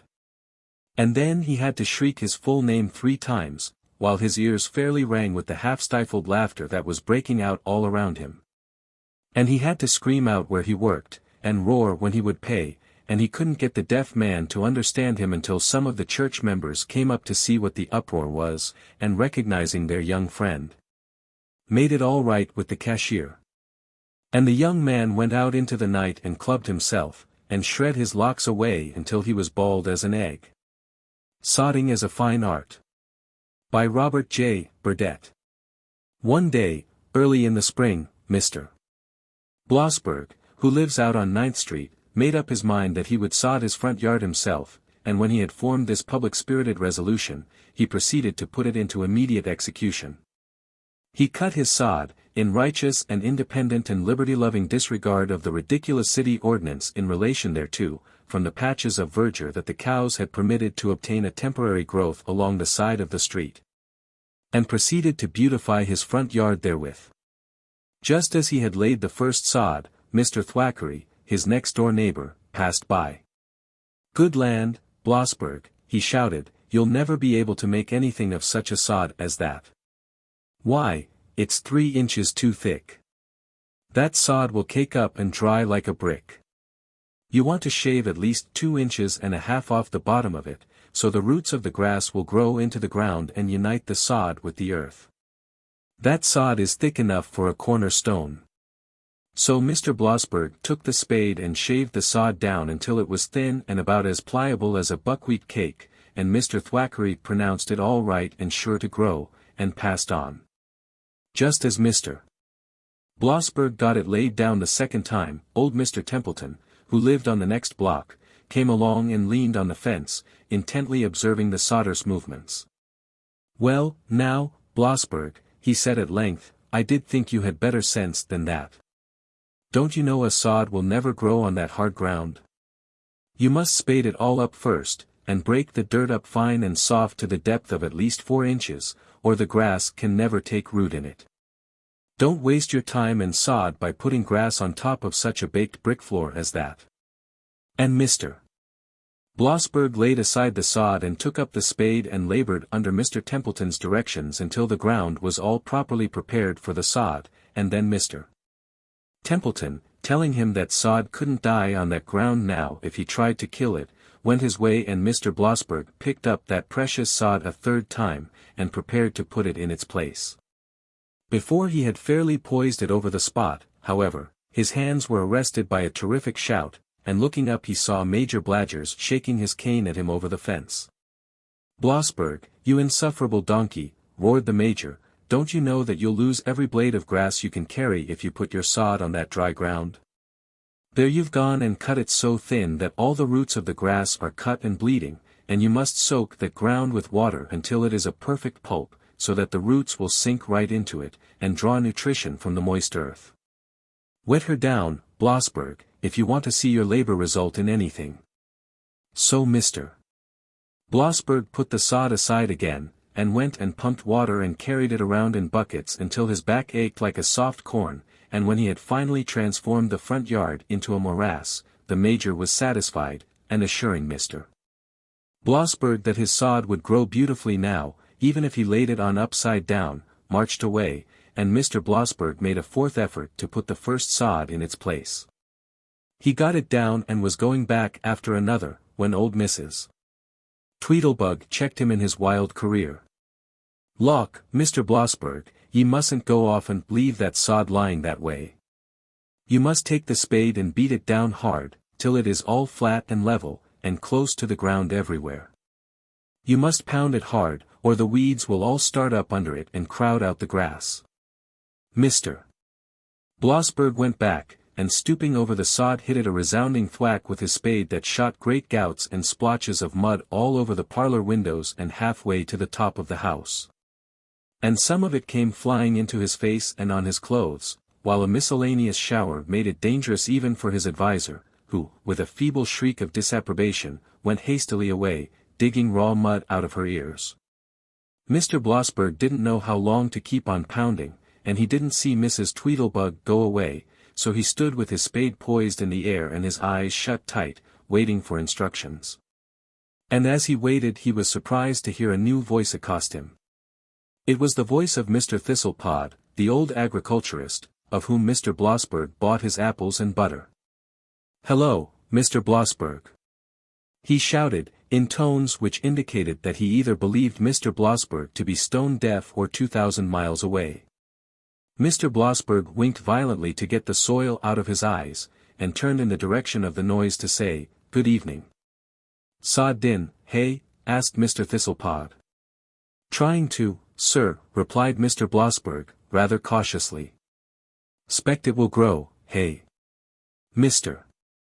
Blossberg, having learned by very recent experience how liable his plans were to be overthrown, was still noncommittal, and replied that he hoped so. "Wall, if ye hope so, ye mustn't go to poundin' your sod to pieces with that spade. Ye don't want to ram it down so dad binged tight and hard there can't no air git at the roots. Ye must shake that sod up a little, so as to loosen it, and then jest press it down with your foot ontil it jest teches the ground nicely all around. Sod's too thin, anyhow." So Mr. Blossberg thrust his hands into the nasty mud under his darling, much abused sod, and spread his fingers wide apart to keep it from breaking to pieces as he raised it, and finally got it loosened up and pressed down to Mr. Thistlepod's satisfaction, who then told him he didn't believe he could make that sod grow anyway, and drove away. Then Mr. Blossberg stepped back to look at that sod, feeling confident that he had got through with it, when young Mr. Simpson came along. "Hello, Bloss, old boy, what you doin'?" Mr. Blossberg timorously answered that he was sodding a little. Then Mr. Simpson pressed his lips very tightly together to repress a smile, and let his cheeks swell and bulge out to the size of toy balloons with suppressed merriment. And finally burst into a snort of derisive laughter that made the windows rattle in the houses on the other side of the street, and he went on, leaving Mr. Blossberg somewhat nettled and a little discouraged. He stood, with his fingers spread wide apart, holding his arms out like wings, and wondering whether he had better go get another sod or go wash his hands, when a policeman came by, and paused. "Sod din?" he asked, sententiously. "Yes, sir, a little," replied Mr. Blossberg, respectfully. "Where'd you get your sod?" inquired the representative of public order. Mr. Blossberg dolefully indicated the little bare parallelogram in the scanty patch of verdure as his base of supplies. "You're the man I've been lookin' for," replied public order. "You come along with me." And Mr. Blossberg went along, and the police judge fined him $11.95, and when Mr. Blossberg got home he found that a cow had got into his yard during his absence and stepped on that precious sod 5 times, and put her foot clear through it every time, so that it looked like a patch of moss rolled up in a wad, more than a sod. And then Mr. Blossberg fell on his knees and raised his hands to heaven, and registered a vow that he would never plant another sod if this whole fertile world turned into a Sahara for want of his aid. The misfortunes of little Ike Templin. In the midst of his supper one day it occurred to little Ike to resort to the well for a drink of water. In time his mammy grew tired of stopping her work whenever he grew thirsty to hand him down a gourd from the pail which rested on the shelf beyond his reach. Finally she said to him, "Boy, what ails you anyhow? Glong outdoors and try to be some use to somebody, 'stid of eatin' up and drinkin' up ev whitengy Mrs. got on her plantation." Little Ike, thus driven out, stood for a moment by the door and looked at the well, which was a few rods distant. But he turned his back upon it instantly, as if it were too painful to be thus reminded of the source of his most recent disappointment, and began walking in the opposite direction. When he had reached a spot on the line with the end of the kitchen, he filed to the left and again to the left when he had reached the rear side. And pursuing this line until he had gone some distance beyond the well, turned again and came to the ladder. Stepping upon a hewn log which lay there to enable young drawers of water to manage the bucket, he was pleased to find this utensil as it was resting upon the ledge, half full of water. Conscious that the time was short, he clambered up to the edge, got upon all fours, grabbed with one hand the rim of the bucket, and with the other hand the well rope, and, first taking an anxious glance toward the kitchen and a fond one toward the contents of the bucket, plunged in his head. He had hardly taken a few sips when the call of his mother at its accustomed pitch sounded from the kitchen. And here I find myself under the painful necessity of recording a most terrible scene. I suppose it will never be known precisely how it happened, although no one, as well as I remember, ever suspected little Ike of a deliberate intention to commit the awful crime of suicide. It may have been that he had not known the use of his legs long enough for the present extreme need, and that his knees may have given a tilt to the bucket. At all events down they went together to the bottom, a distance of 30 feet. The mother, who had seen him at the moment when the descent began, ran, half shrieking to the well, where she was joined by Mrs. Templin a moment after. "Oh, Mrs., my offing chilly have fell in the well and broke his neck, and drowned his F on top o' that, and he my precious baby, and the lost one I got." Mrs. Templin said, "I'm sorry for you, Judy. But maybe he has been mercifully saved from drowning. Lean over and look down as I turn the windlass." After a few turns, she knew by the feeling that the bucket had risen to the surface of the water, which was some 4 feet deep. "Now call him," she said. "Leoike. Leoike," shouted Judy. "Ma-me," came a sharp, plaintive answer from the great deep. "Is you down dar, precious? Eth, Well, is you drowned dead?" No, em. Well. Is you done gone all to pieces?" No, no, em. "Is anything the matter with Mammy's precious boy baby?" Ikkkold. Well, where is you now?" In the BB bucket. Mrs. Templin then directed the mother to urge the child to hold fast to the rope while she herself would turn the windlass. "Dar now, you hear dat? Mrs. say she want my nice Leo darky to catch tight hold to der rope, tight as a tick. And she say she gwine draw him up with her own blessed hands. Mrs. say she can't afford to lose likely Leo fellow like my Leo like, dat she can't. Ye hear, Mammy's precious suga lump. The winding began, and the mother, being urged to encourage Ike as much as possible during the ascent, did as well as she could by such cheering remarks as these. "Jes' look at dat. Mrs. given her leal nigga such a nice ride. And Mrs. done tole Mammy ta kill 6 chickens, and fry 1 om and brile 1 om and make pie out of the rest, and all for Leo Ike's dinner. And she say she gwine make daddy barbecue 2 pigs dis very evening, and nobody ain't to tek a mow fl on em sepen Leo Ike if he'll holt on to the well rope. And she say, Mrs. do, she just know her great big Leo Ike ain't gwine to let dat rope loose and not get all dem goodies." It is possible that in so brief a time never was promised a greater number of luxuries to a child born to loftiest estate. Chickens, ducks, indeed the whole poultry yard was more than exhausted, every pig on the plantation was done to a turn. During the ascent little Ike was informed that eatables of every description would be at his disposal forever. The time does not suffice to tell of other rewards promised in the name of the munificent mistress, in the way of cakes, pies, syllabubs, gold and silver and costly apparel. All this while, Mrs. Templin, without uttering a word, turned the windlass, slowly, steadily. When the bucket with its contents reached the top, and was safely lodged upon the ledge, the mother seized her precious darling, his teeth chattering the while with chill, and dragging him fiercely forth, said in wrathful tones. "A cold is ya? Well, ef I be breast with strength and ef day is peachy trees nuff in the orchard, and the fence corners, I'll why ya. You dat has seared me into fits, and made me tell all dem lies, dem on Mrs., dat I jest knows I never can get forgiven fom." And, still holding him, she began striding toward the kitchen door. "Judy!"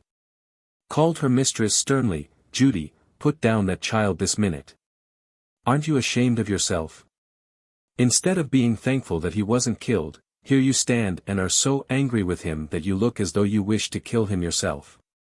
Now take him into your house and put some dry clothes on him, then send him to me in the house, where I will have some coffee ready for him.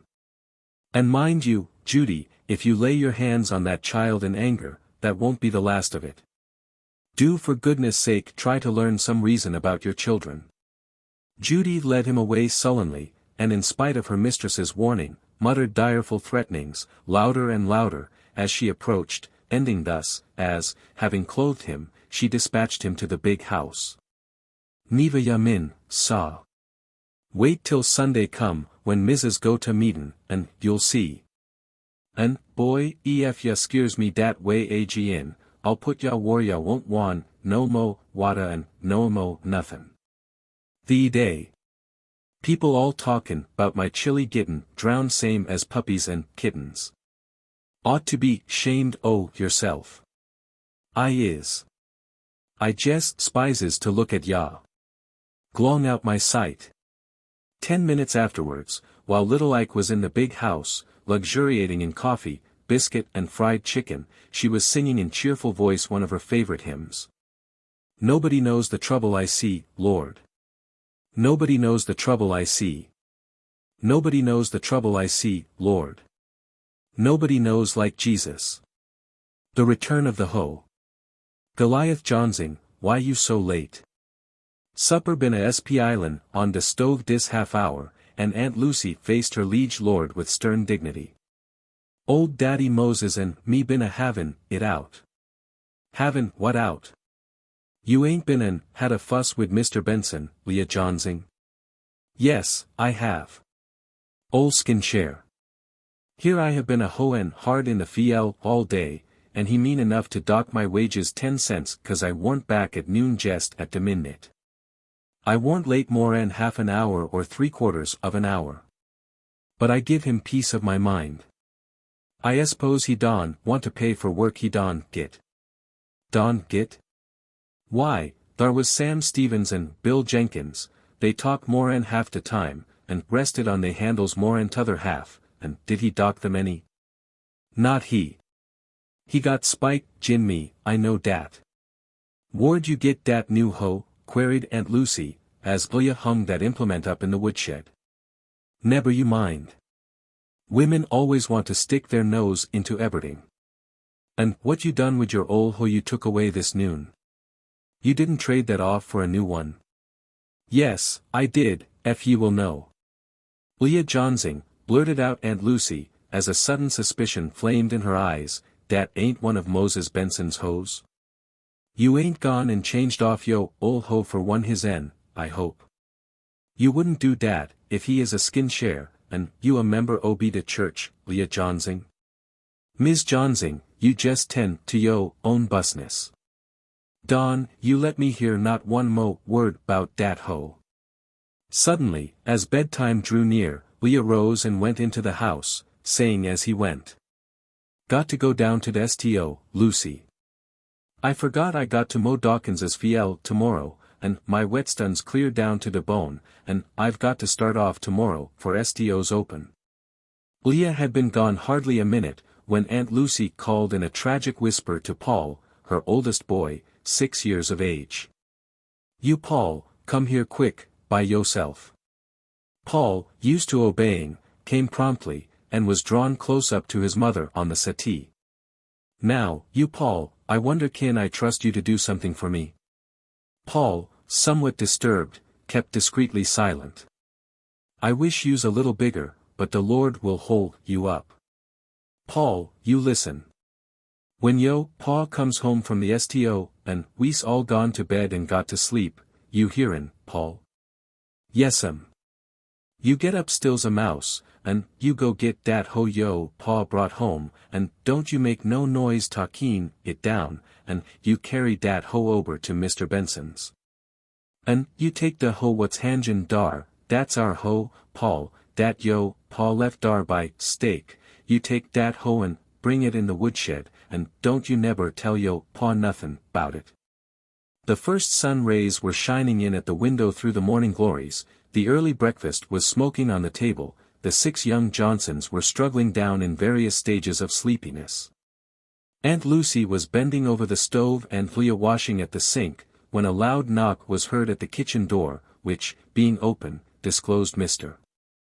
Benson. By his side stood the village constable. In his hand was an old and much battered hoe. Leah saw the hoe and his upper jaw fell. Aunt Lucy's gaze also was riveted on it. Goliath Johnson, said the constable, you're my prisoner. You stole Mr. Benson's hoe. For the Lord, Mr. Benson, I ain't got yo, ho. What you doin' wid mine? You needn't pretend that you left your old hoe in my barn yesterday by mistake, Leah Johnson, burst in Mr. Benson, as if you couldn't tell this old thing from my hoe. What have you got to say for yourself? You may search this place, Mr. Benson, from top to bottom and side to side, and you won't find no stiver of yo old hoe. How you got mine I 'clare I give up, but you kin CFO yourself.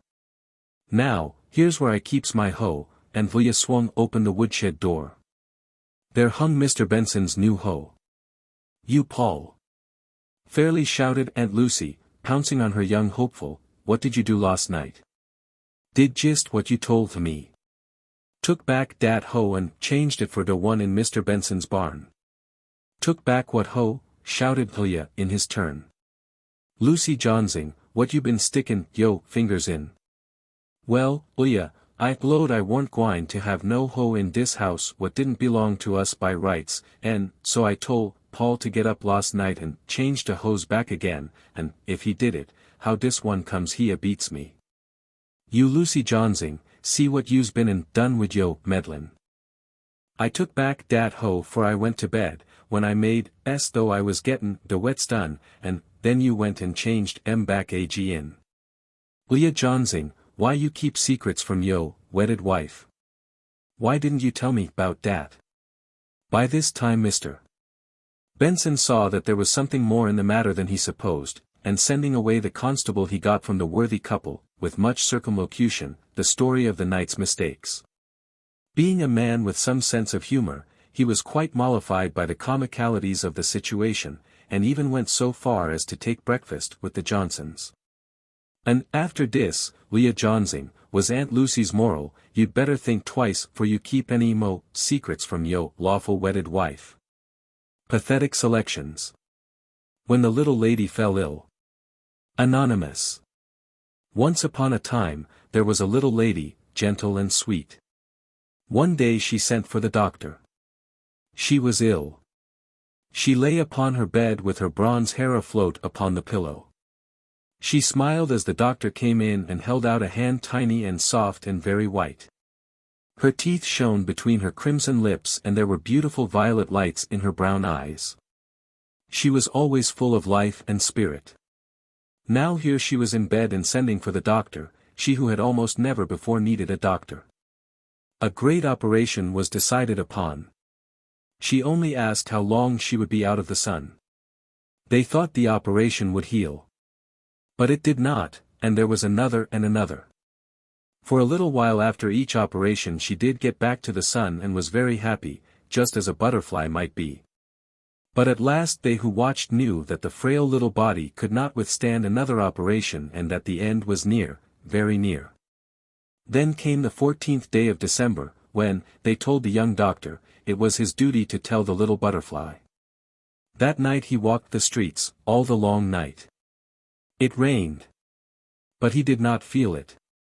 In the morning he understood why some must die, for in the rain and the night he had unconsciously been with the God who gives and who takes away. He went, gaunt with the night's agony, but smiling, and took the two little hands into his. Did you ever wonder, he asked her, as I have, why God gives life only to take it away? Just for love, she smiled. He wants the best himself. Do you know, he said, that you are very ill? Am I? She said, suddenly turning her great, startled eyes upon him. Haven't you noticed, he tried to go on, that you? No, she said breathlessly. You said I would get well, always said it. And I knew that you knew, and I trusted you. Doctors must do those things, he pleaded, because it keeps up the patient's courage. There is no medicine like hope. I have never thought till now, she halted, that I would not get well. I have known it for a long time. And you have been so sweet and brave so as to. No, I have deceived you only that you might live a little longer. They were silent for a long time. Then she reached out and touched his hand. Then you mean, she whispered, that. He closed her lips, and she understood. Poor doctor. It is dreadful to make you the bearer of such a message. She thought silently a long while. At first I was inclined to be cross at you for deceiving me. But now, a tear presently stole down each pale young cheek, but now, she ended in a whisper, it is wonderful, beautiful, very, very beautiful. One can hardly believe that there are people who willingly bear the sorrows of others. I have been only selfish, I wanted to keep you. Yes, she whispered, I understand. How long? Only a few days, perhaps a week, 2 weeks. No, she cried suddenly, for that is Christmas. And the house will be sad, in mourning. No. You must make me live. You must make them think I am getting well. Ah, if we only could. But I must not deceive you any longer. I said 2 weeks, but it will not be that long. It must be, she said, suddenly rising in bed. We will pray God, and you will help, and I will. There must be some sort of tonic, a stimulant, tell me there is. You must not spoil their Christmas, on my account. She smiled a little at the odd ending of her phrase and dropped back upon the pillow, flushed and brilliant, splendid, so that even the doctor was deceived, and hoped. If you can do that, keep up such a vigor by hope and happiness, the hope of happiness for others, perhaps, with God's help, we can, do what you wish. Of course we can. I know it. Then so do I, and you shall have the uttermost minute. And when it is done, the young spirit weakened, this, which you gave me so long ago, shall be yours again, for a memory. She put his hand upon the ring which fitted her middle finger. A memory, he whispered. Of the bravest and sweetest man in the world, she said, putting a kiss upon the ring. Oh. But I don't want to go. She was so wonderful, with such a tremendous spirit in that brave little body. The doctor thought she might even then get well. And when he came again, she did seem well, quite well. Her cheeks were pink, her lips crimson, her hair was coiled and dressed. She smiled and said, paint. But the trick had deceived her family even more than it had deceived the doctor. For, one by one they came in and, standing at the foot of the bed, seeing the pretty little painted creature, they were sure that she was getting better rapidly, was, in fact, almost well. Her younger sister romped in and leaped upon the bed, crying, see, doctor. It is all as it used to be. And it has been so long since it was all as it used to be. Dearest, soon we will be out on St. George's Hill again, rolling together on the grass, down, and. Yes, cooed the little patient rapturously, soon, very soon. But a sudden sob ended the incident. Thank you, oh. Thank you so much, doctor, dear, for giving back to me the sweetest sister in all the whole world. Day by day more paint was required to cover the growing pallor, and always more and more. And always more drugs to keep the eyes bright and the spirits from flagging. When the young doctor wasn't by her side he was studying, searching, until there was nothing in all medical science for prolonging life which he did not know. The house became gay again because of the lie that was practiced. The noises which had been hushed when there was danger were resumed. There was at last a day when the doctor helped at the dressing and painting. So near was the shadow that she might have flown at a breath. And so they put upon her, lying in their hands, wonderful garments and ribbons and embroideries. And even the little hands on that day had to be carefully made up to conceal the livid blue. Then when all was ready, they sat her royally up in bed, lighted the candles, closed the blinds and let the waiting family enter, for it was the day before Christmas. They came to music, the moment the door was opened, bursting with joy. A processional they made of it. Guide me, O thou great Jehovah. Pilgrim through this barren land. I am weak, but thou art mighty. Hold me with thy powerful hand. Standing about her bed they sang that, and each separate heart was welling a song of joy, because they thought she had come back to them. Like those great ladies at Versailles, in the reign of the grand monarch, who received in bed, she laughed, happy as the happiest of them. Then came another procession, down to the last servant in the house, bearing gifts. Then flowers and green things, until the beautiful rose-embroidered covering of her bed was lost to sight under the load of flowers, and these in turn were blotted out with the gifts. Wonderful gifts they were. How could they not be? They were welcoming with them their best beloved back to life. On her neck was girded a chain, on her fingers were put rings, and in her ears were hung gems, so that she blazed with jewels. Before her lay a splendid, filmy dress, and with it were hat and gloves and a gay parasol. All, gifts of life. And yet another procession came, bearing holly and mistletoe and garlands and crimson berries, and last of all, a Christmas tree, all lighted and glowing with 100 pretty things. And almost in a moment they transformed the room into a Christmas bower. The bed, the walls, the floor, bloomed in the red and white and green of Christmas. So Christmas came, the gayest, the maddest, the saddest that house had ever known. But she had barely carried it through, and when the excitement would pass the doctor knew that no stimulant devised by man could keep her on the earth she had blessed an hour longer. Before the collapse quite came, the doctor said, "My patient is tired." A little tired, yes, she smiled at them. Tomorrow. So they all kissed the painted lips goodnight and, wishing her a happy tomorrow, went away. The doctor moved to take the heavy gifts off the bed. She stopped him with a tired smile and a shake of the head. It was all she could do just then. Life was very low. No, she shook, I want them all just as they are. Mama said tomorrow, she halted. Yes. Poor Mama. Oh Captain. My Captain. By Walt Whitman. Oh Captain. My Captain. Our fearful trip is done. The ship has weathered every rack, the prize we sought is won. The port is near, the bells I hear, the people all exulting.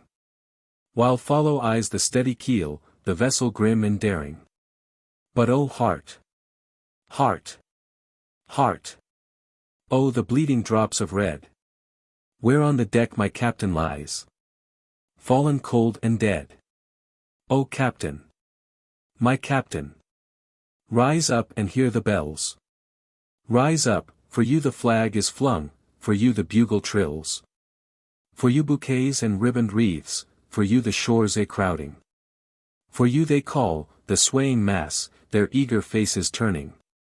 Here, Captain, dear father. This arm beneath your head. It is some dream that on the deck. You've fallen cold and dead. My Captain does not answer, his lips are pale and still. My father does not feel my arm, he has no pulse nor will. The ship is anchored safe and sound, its voyage closed and done. From fearful trip the victor ship comes in with object won. Exult, O shores, and ring, O bells.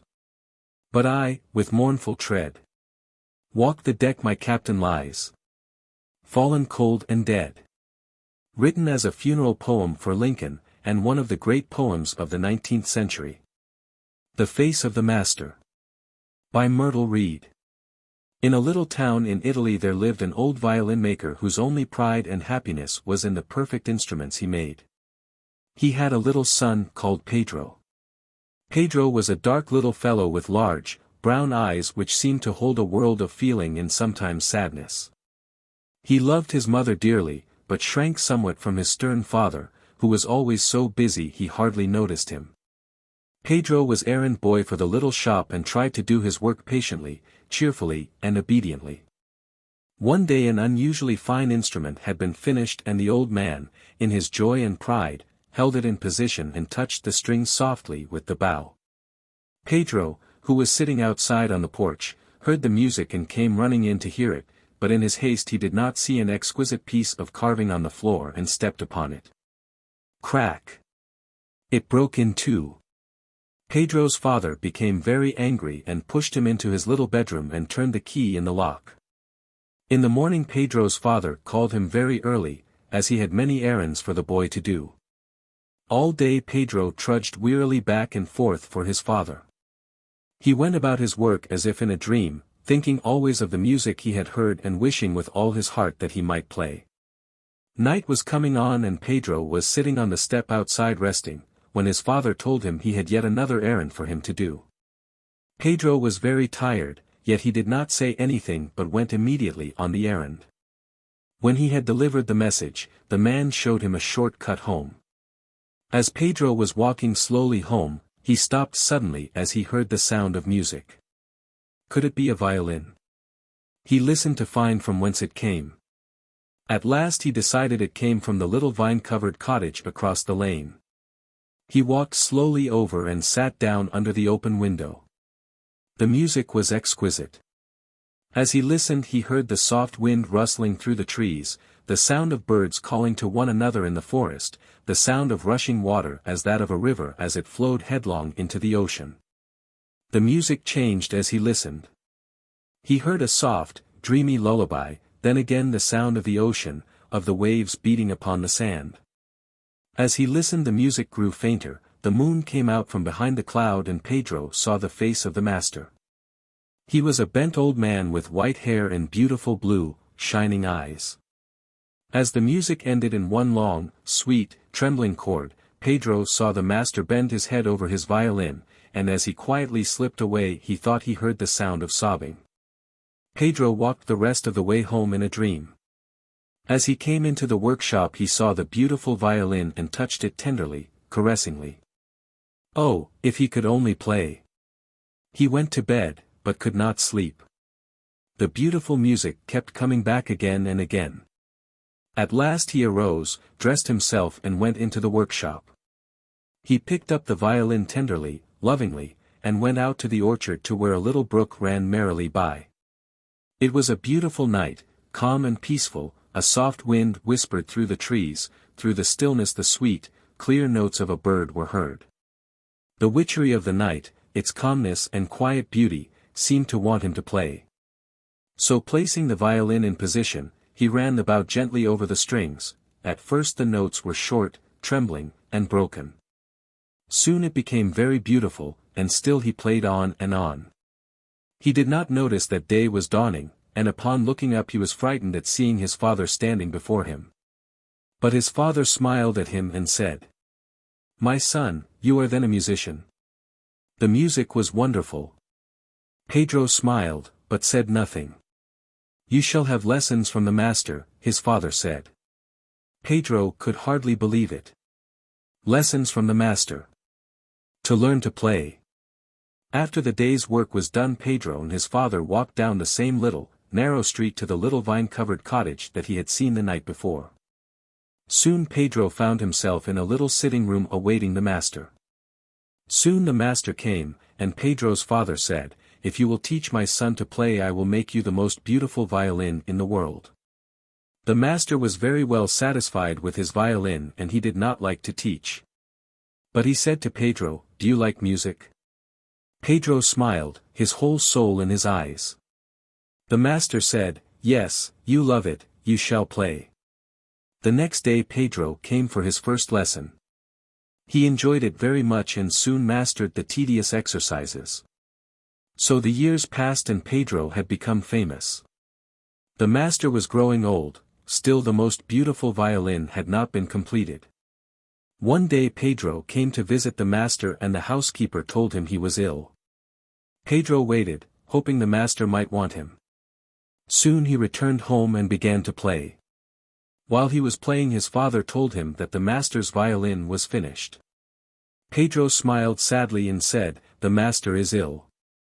That evening as he sat playing a messenger came and summoned him to the master's house. He took the finished violin with him, and as he looked into the master's room he saw him lying there on a couch, so thin, and still, and white. He smiled as Pedro entered, and said, "You have come to play for me, my son. The night is so long and I am so tired. Play, Pedro, play." Pedro showed him the newly finished violin, but he only smiled as he nodded for Pedro to begin. Pedro played, and played, and played.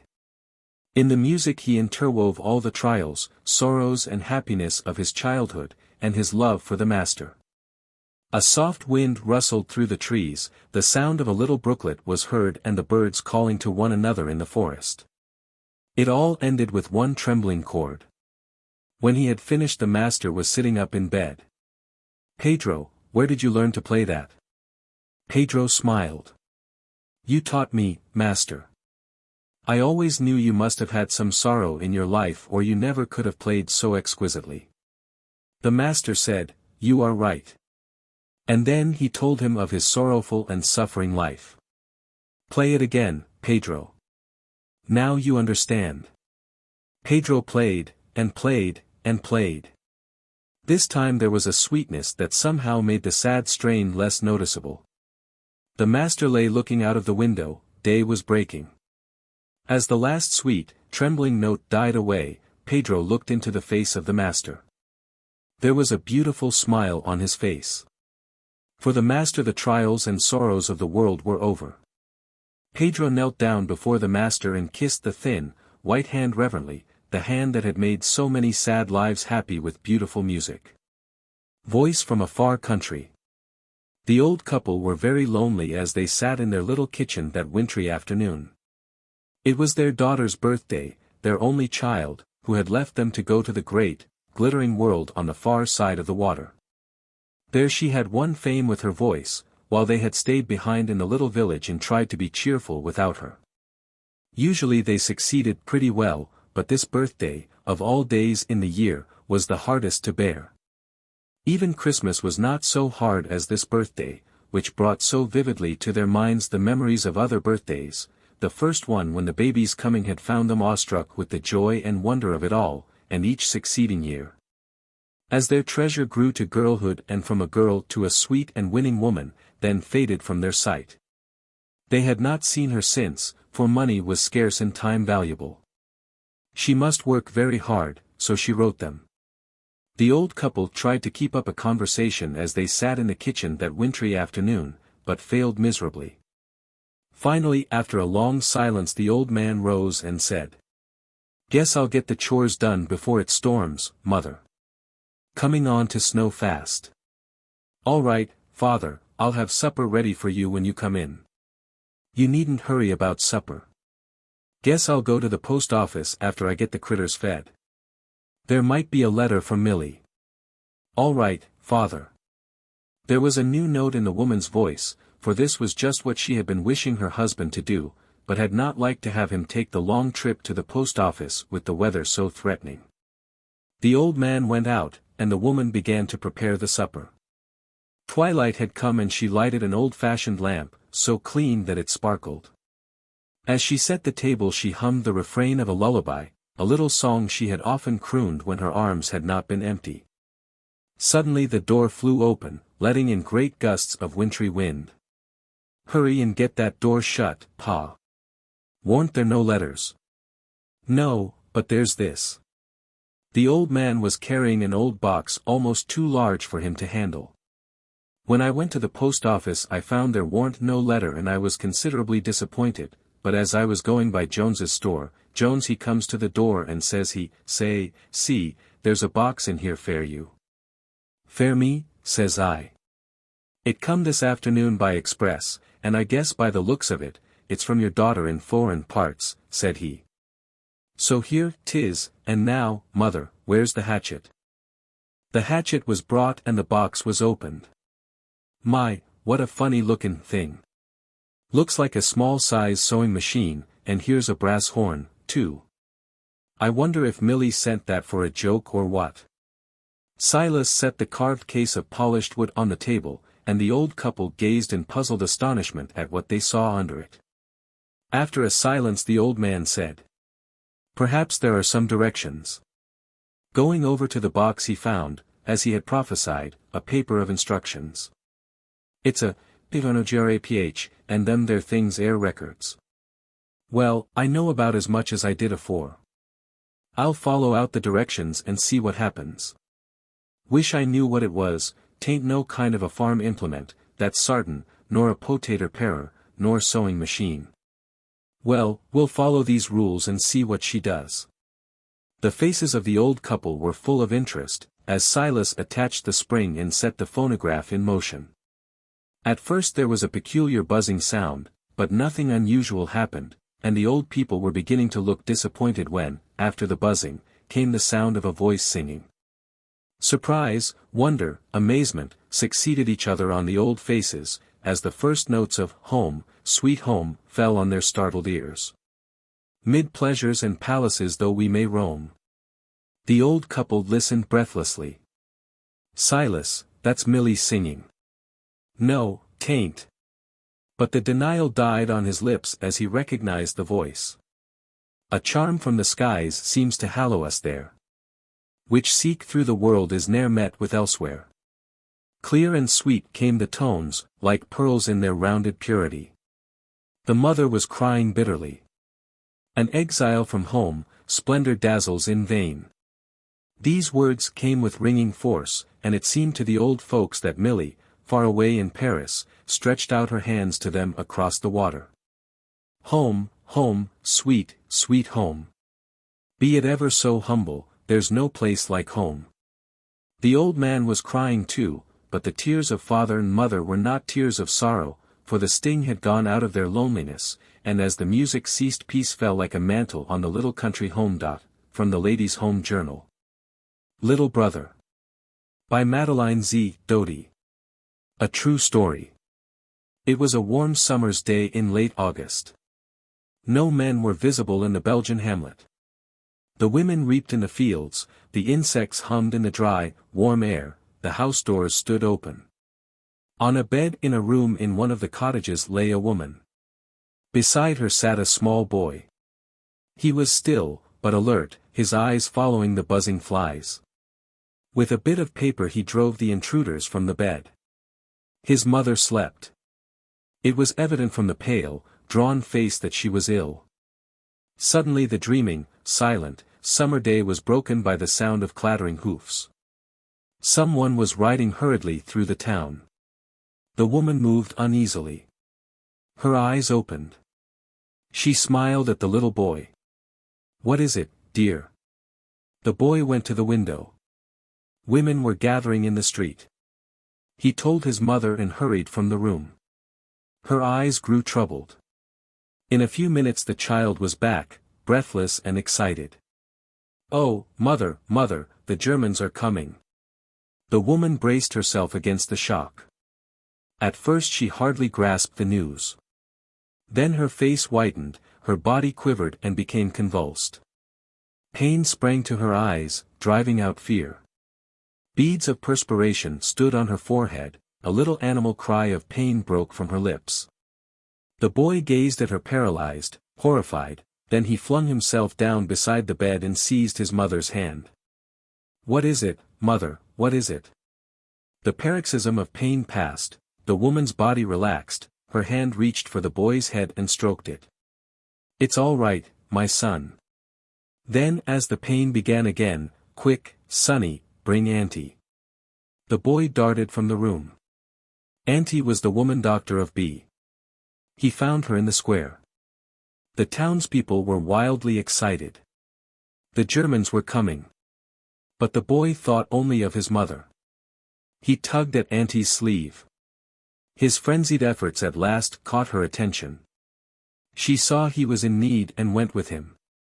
Agonizing little moans issued from the house as they entered. In an instant the midwife understood. She wanted to send the boy away, but she must have help. Who was there to fetch and carry? The neighbors, terrified at their danger, were making plans for departure. She let the boy stay. Through the succeeding hour a white-faced little boy worked manfully. His mother's cries wrung his childish heart. Why did babies come this way? He could not understand. Would she die? Had his birth given such pain? If only she could speak. And once, as if realizing his necessity, his mother did speak. "It's all right, my son, it will soon be over." That message brought comfort. But his heart failed when the end came.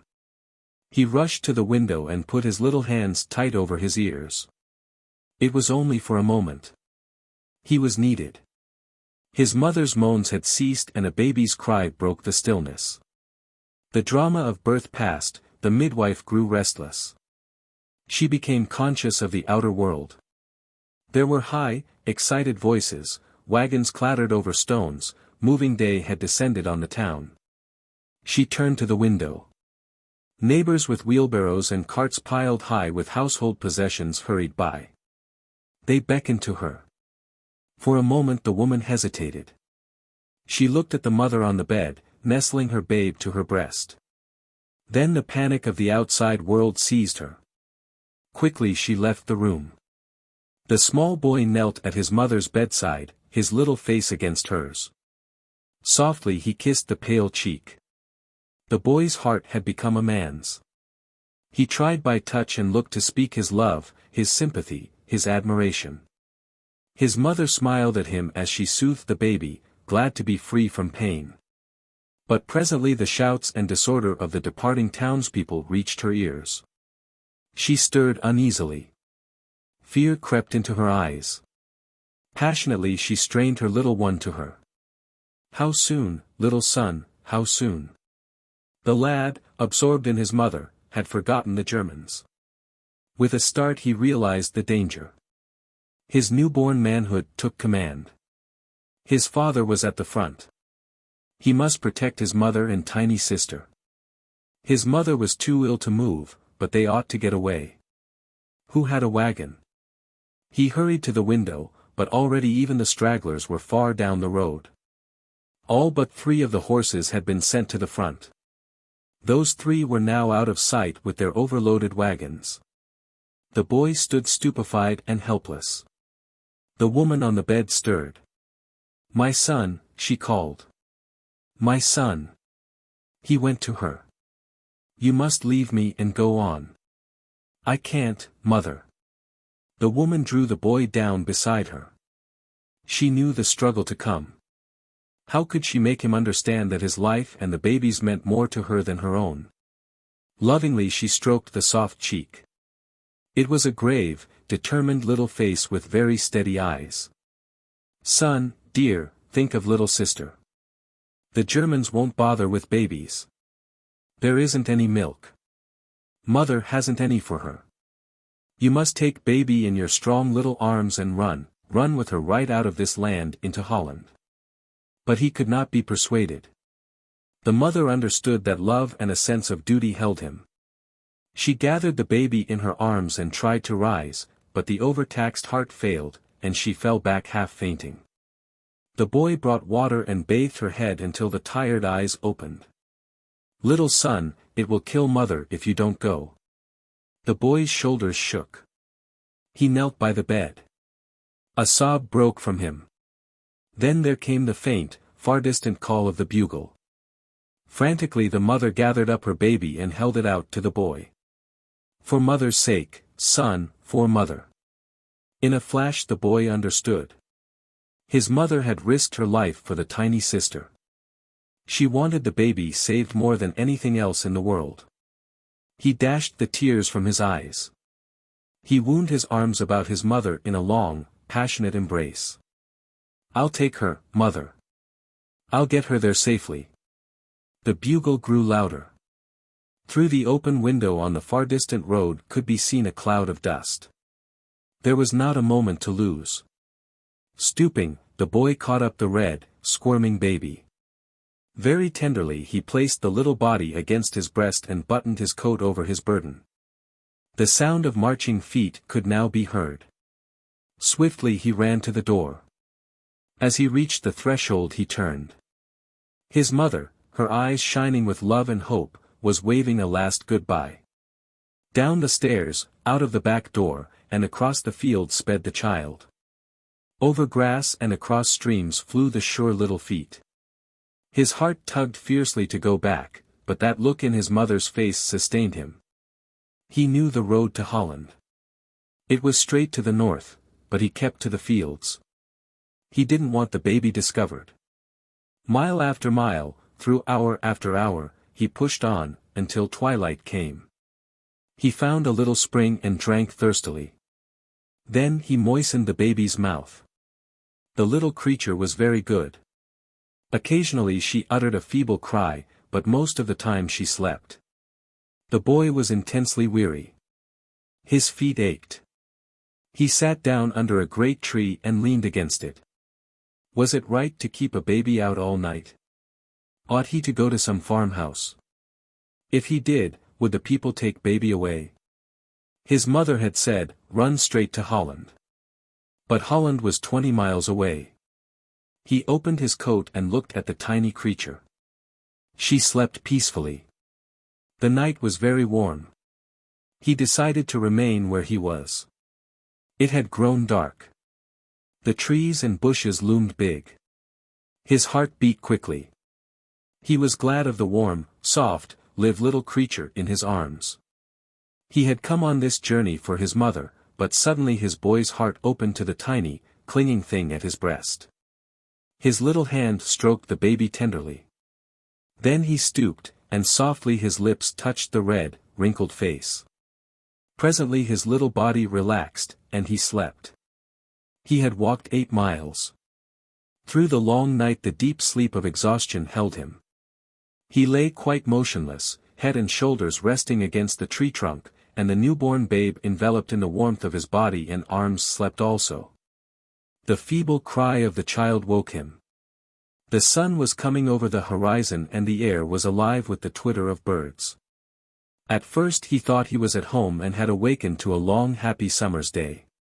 Then the fretful little cries brought back memory with a rush. His newborn love flooded him. Tenderly he laid the little sister down.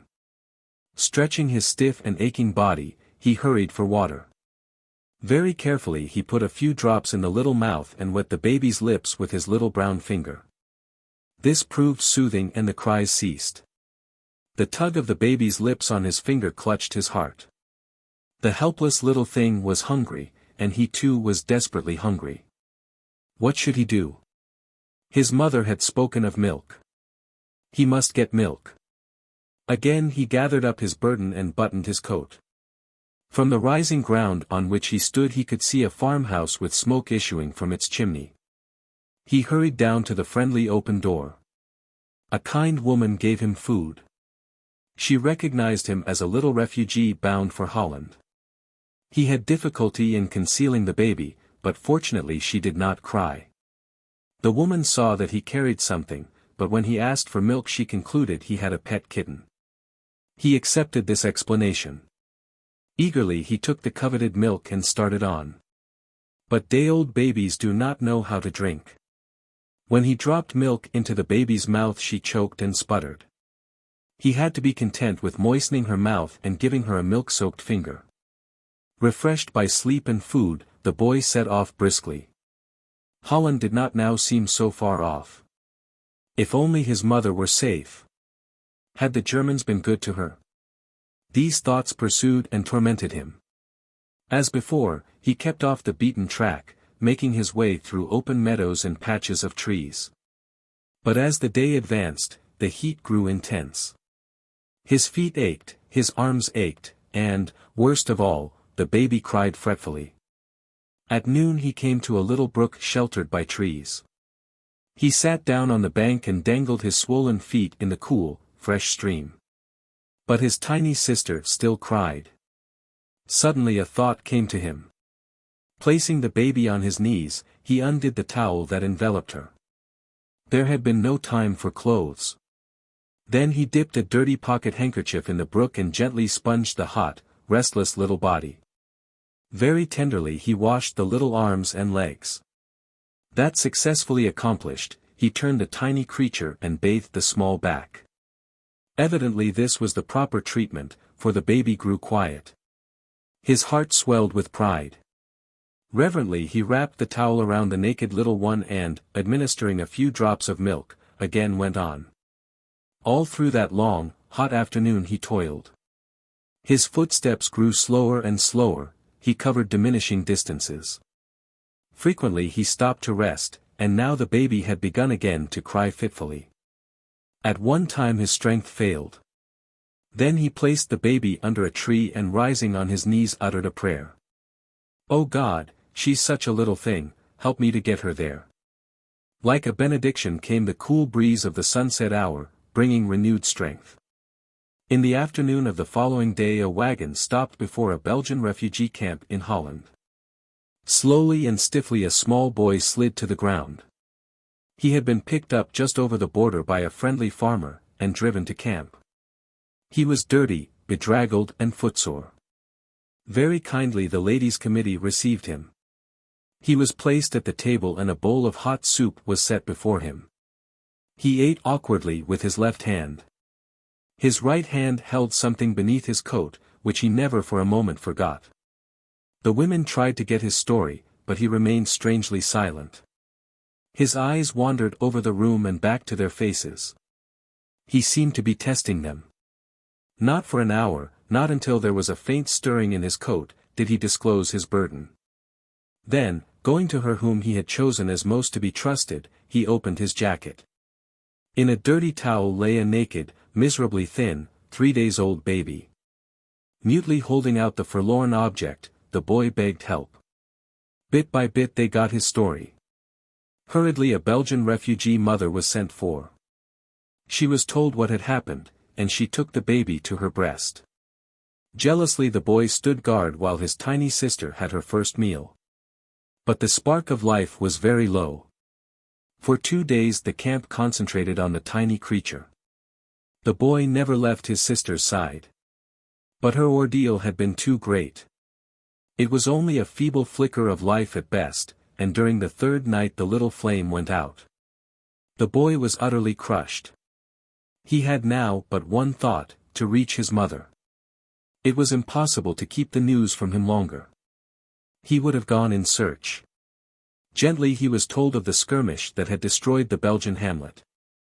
There were no houses or people in the town that had once been his home. "That is his story," ended the friendly little Dutch woman. "And his father?" I inquired. "Killed at the front," was the reply. I rose to go, but could not get the boy out of my mind. What a world! What intolerable suffering! Was there no way out?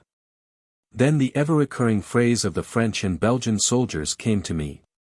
When I had shuddered at ghastly wounds, at death, at innumerable white crosses on a bloody battlefield, invariably, in dry, cynical, hopeless tones, the soldier would make the one comment. "C'est la guerre, que voulez-vous?" It is war. What would you? Dramatic Selections. Brown Wolf. By Jack London. The Klondiker's face took on a contemptuous expression as he said finally, "I reckon there's nothin' in sight to prevent me talkin' the dog right here and now." Walt's face reddened, and the striking muscles of his arms and shoulders seemed to stiffen and grow tense. His wife fluttered apprehensively into the breach. "Maybe Mr. Miller is right," she said.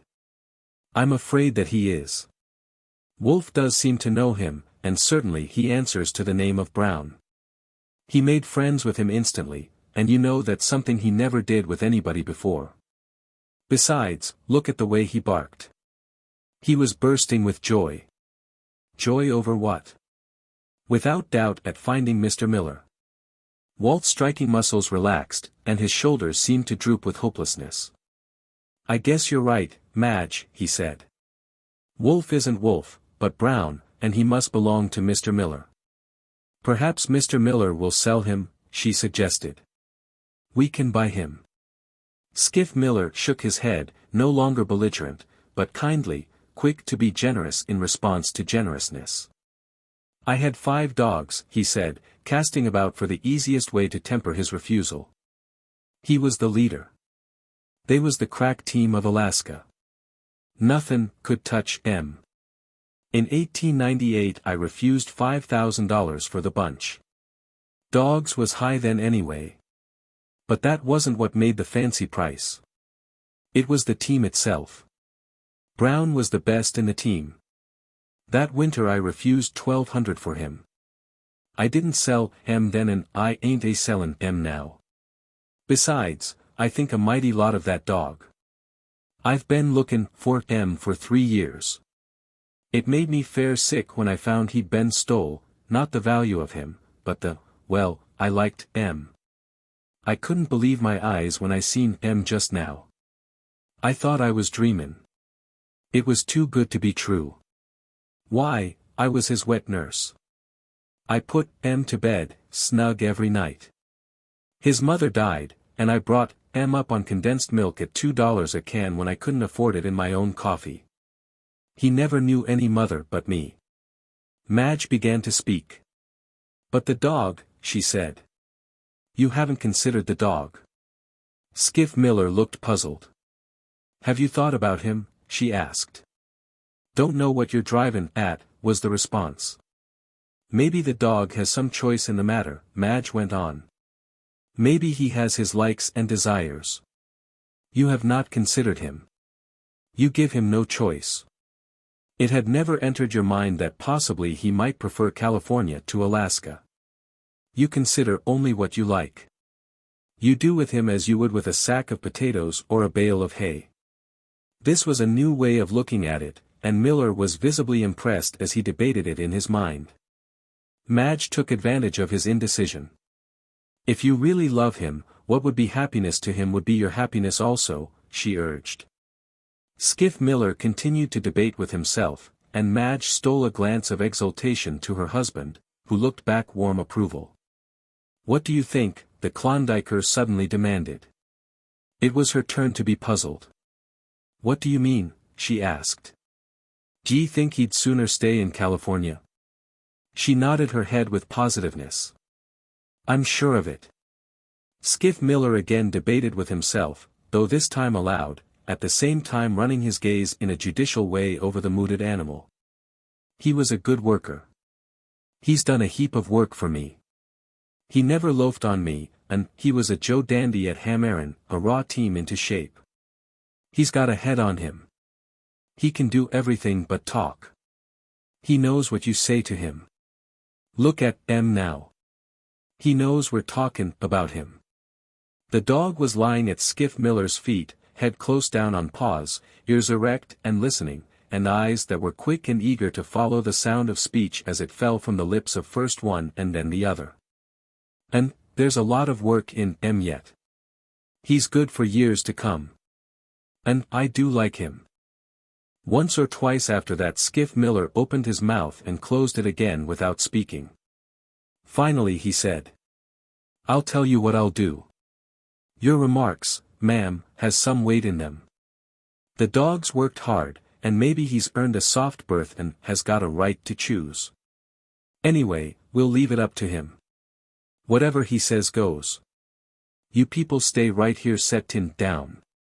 I'll say goodbye and walk off casual like. If he wants to stay, he can stay. If he wants to come with me, let M come. I won't call M to come and don't you call M to come back. He looked with sudden suspicion at Madge, and added, only you must play fair. No persuadin' after my back is turned. We'll play fair, Madge began, but Skiff Miller broke in on her assurances. I know the ways of women, he announced. Their hearts is soft. When their hearts is touched they're likely to stack the cards, look at the bottom of the deck, and lie, beggin' your pardon, ma'am, I'm only discursin' about women in general. I don't know how to thank you, Madge quavered. I don't see as you've got any call to thank me, he replied, Brown ain't decided yet. Now, you won't mind if I go away slow. It's no more'n fair, seein' I'll be out of sight inside 100 yards. Madge agreed and added, and I promise you faithfully that we won't do anything to influence him. Well, then, I might as well be gettin' along, Skiff Miller said, in the ordinary tones of one departing. At this change in his voice Wolf lifted his head quickly, and still more quickly got to his feet when the man and woman shook hands. He sprang up on his hind legs, resting his forepaws on her hip and at the same time licking Skiff Miller's hand. When the latter shook hands with Walt, Wolf repeated his act, resting his weight on Walt and licking both men's hands. It ain't no picnic, I can tell you that, were the Klondiker's last words, as he turned and went slowly up the trail. For the distance of 20 feet Wolf watched him go, himself all eagerness and expectancy, as though waiting for the man to turn and retrace his steps. Then, with a quick, low whine, Wolf sprang after him, overtook him, caught his hand between his teeth with reluctant tenderness and strove gently to make him pause. Failing in this, Wolf raced back to where Walt Irvine sat, catching his coat sleeve in his teeth and trying vainly to drag him after the retreating man. Wolf's perturbation began to wax. He desired ubiquity. He wanted to be in two places at the same time, with the old master and the new, and steadily the distance was increasing. He sprang about excitedly, making short, nervous leaps and twists, now toward one, now toward the other, in painful indecision, not knowing his own mind, desiring both and unable to choose, uttering quick, sharp whines and beginning to pant. He sat down abruptly on his haunches, thrusting his nose upward, his mouth opening and closing with jerky movements, each time opening wider. The jerking movements were in unison with the recurrent spasms that attacked the throat, each spasm severer and more intense than the preceding one. And in accord with jerks and spasms the larynx began to vibrate, at first silently, accompanied by the rush of air expelled from the lungs, then sounding a low, deep note, the lowest in the register of the human ear. All this was the nervous and muscular preliminary to howling. But just as the howl was on the verge of bursting from the full throat, the wide-open mouth was closed, the paroxysm ceased, and he looked long and steadily at the retreating man. Suddenly Wolf turned his head, and over his shoulder just as steadily regarded Walt. The appeal was unanswered. Not a word nor a sign did the dog receive, no suggestion and no clue as to what his conduct should be. A glance ahead to where the old master was nearing the curve of the trail excited him again. He sprang to his feet with a whine, and then, struck by a new idea, turned his attention to Madge. Hitherto he had ignored her, but now, both masters failing him, she alone was left. He went over to her and snuggled his head in her lap, nudging her arm with his nose, an old trick of his when begging for favors. He backed away from her and began writhing and twisting playfully, curveting and prancing, half rearing and striking his forepaws to the earth, struggling with all his body, from the wheedling eyes and flattening ears to the wagging tail, to express the thought that was in him and that was denied him utterance. This too he soon abandoned. He was depressed by the coldness of these humans who had never been cold before. No response could he draw from them, no help could he get. They did not consider him. They were as dead. He turned and silently gazed after the old master. Skiff Miller was rounding the curve. In a moment he would be gone from view. Yet he never turned his head, plodding straight onward. Slowly and methodically, as though possessed of no interest in what was occurring behind his back. And in this fashion he went out of view. Wolf waited for him to reappear. He waited a long minute, quietly, silently without movement as though turned to stone, with all stone quick with eagerness and desire. He barked once, and waited. Then he turned and trotted back to Walt Irvine. He sniffed his hand and dropped down heavily at his feet, watching the trail where it curved emptily from view. The tiny stream slipping down the mossy-lipped stone seemed suddenly to increase the volume of its gurgling noise. Save for the meadow larks, there was no other sound. The great yellow butterflies drifted silently through the sunshine and lost themselves in the drowsy shadows. Madge gazed triumphantly at her husband. A few minutes later Wolf got upon his feet. Decision and deliberation marked his movements. He did not glance at the man and woman. His eyes were fixed up the trail. He had made up his mind. They knew it. And they knew, so far as they were concerned, that the ordeal had just begun. He broke into a trot and Madge's lips pursed, forming an avenue for the caressing sound that it was the will of her to send forth. But the caressing sound was not made. She was impelled to look at her husband, and she saw the sternness with which he watched her. The pursed lips relaxed, and she sighed inaudibly. Wolf's trot broke into a run. Wider and wider were the leaps he made. Not once did he turn his head, his wolf's brush standing out straight behind him. He cut sharply across the curve of the trail and was gone. From Love of Life, copyrighted by the Macmillan Company, New York, and used by their kind permission. The Sign of the Cross. By Wilson Barrett. It was a festival day in Rome. Nero had decreed it. In the circus was to be given a performance the like of which had never before been witnessed. The whole city was excited by the rumors of the numbers of Christians doomed to die, and of the ferocity of the beasts they were to encounter.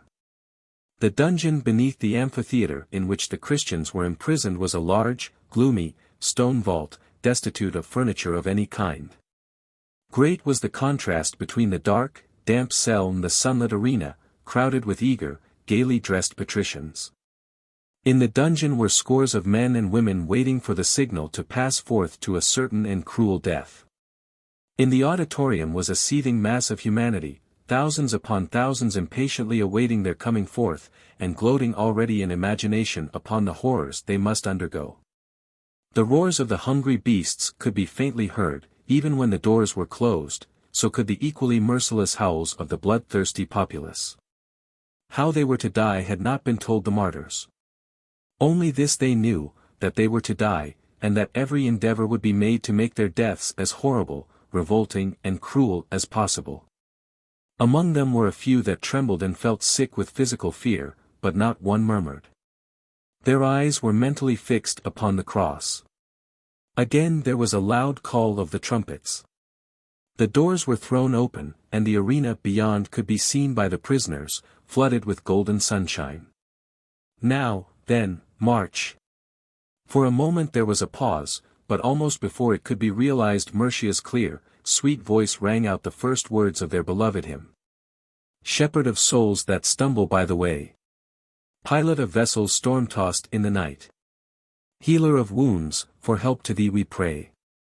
Singing these words with uplifted eyes and undaunted hearts, those noble martyrs went calmly and resignedly through the dark valley of the shadow of death to the everlasting peace that awaited them beyond.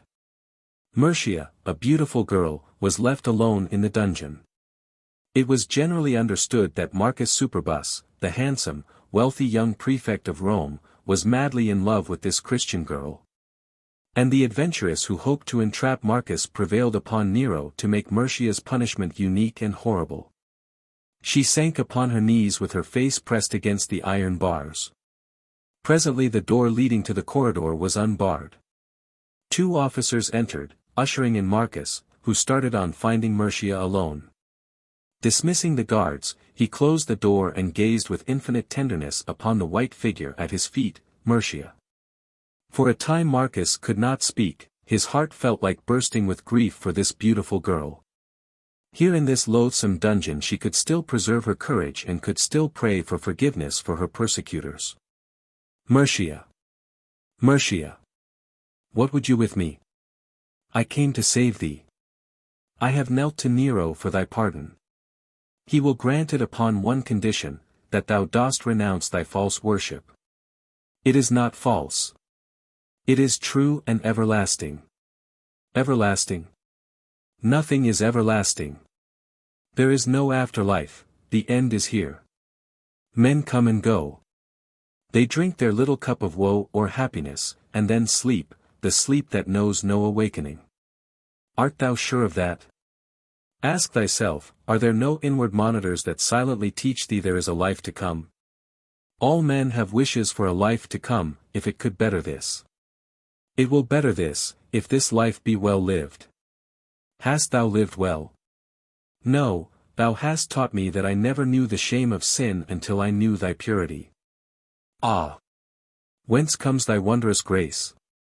If I have any grace it comes from him who died on Calvary's cross that grace might come to all. Thou dost believe this? I do believe it. But thou hast no proof. Yes. The proof is here. Oh, thou dost believe so. All men, all nations have their gods. This one bows down to a thing of stone, and calls it his God, another to the sun, and calls it his God. A god of brass, a god of gold, a god of wood. Each tells himself his is the true God. All are mistaken. All are mistaken. And thou? What is thy God? A fantasy, a vision, a superstition. Wilt thou die for such a thing? I will die for my master gladly. Mercia, hear me. Thou shalt not die. I cannot let thee go. I love you so. I love you so. Thou hast told me so before, and wouldst have slain thy soul and mine. I grant it. I did not know. I was blind. Now I see my love for thee is love indeed. The brute is dead in me, the man is living. Thy purity that I would have smirched hath cleansed me. Live, Mercia. Live and be my wife. Thy wife. Thy wife. Oh, Marcus, hear me. This love I speak of came, I know not whence, nor how, then. Now I know it came from him who gave me life. I receive it joyfully because he gave it. Think you he gave it to tempt me to betray him? Nay, Marcus, he gave it to me to uphold and strengthen me. I will be true to him. Thou wilt love. I will not deny him who died for me. Mercia, if thy God exists he made us both, the one for the other. Hearken. I am rich beyond all riches. I have power, skill, strength, with these the world would be my slave, my vassal. Nero is hated, loathed, is tottering on his throne. I have friends in plenty who would help me, the throne of Caesar might be mine, and thou shalt share it with me if thou wilt but live. The crown of an empress shall deck that lovely head if thou wilt but live, only consent to live. My crown is not of earth, Marcus, it awaits me there. I cannot part from thee and live, Mercia. I have, to save thy precious life, argued and spoken against thy faith, thy God, but to speak truth to thee, I have been sorely troubled since I first saw thee. Strange yearnings of the spirit come in the lonely watches of the night. I battle with them, but they will not yield. I tremble with strange fears, strange thoughts, strange hopes. If thy faith be true, what is this world? A little tarrying place, a tiny bridge between two vast eternities, that from which we have traveled, that towards which we go. Oh, but to know. How can I know, Mercia? Teach me how to know. Look at the cross, and pray, help thou my unbelief. Give up all that thou hast, and follow him. Would he welcome even me? Yea, even thee, Marcus. Now there sounded on their ears another call from the trumpets. The brazen doors slid back, the guards entered, followed this time by Tigellinus. Prefect, the hour has come. Caesar would have this maid's decision. Doth she renounce Christus and live, or cling to him and die? Mercia, answer him. I cling to him and die. Farewell, Marcus. No, not farewell. Death cannot part us. I, too, am ready. My lingering doubts are dead, the light hath come. Return to Caesar, tell him Christus hath triumphed. Marcus, too, is a Christian.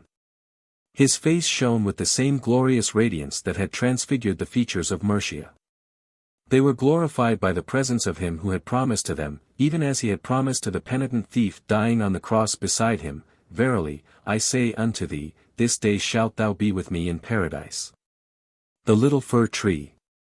By Hans Christian Andersen. Once there was a little fir tree, slim and pointed and shiny, which stood in a forest in the midst of some big fir trees, broad and tall and shadowy green. The little fir tree was very unhappy because he was not big like the others. When the birds came flying into the woods and lit on the branches of the big trees, and built their nests there, he used to call up to them, come down, rest in my branches. But they always said, Oh, no, no, you are too little. And when the splendid wind came blowing and singing through the forest, it bent and rocked and swung the tops of the big trees and murmured to them. Then the little fir tree looked up and called, Oh, please, dear wind, come down and play with me.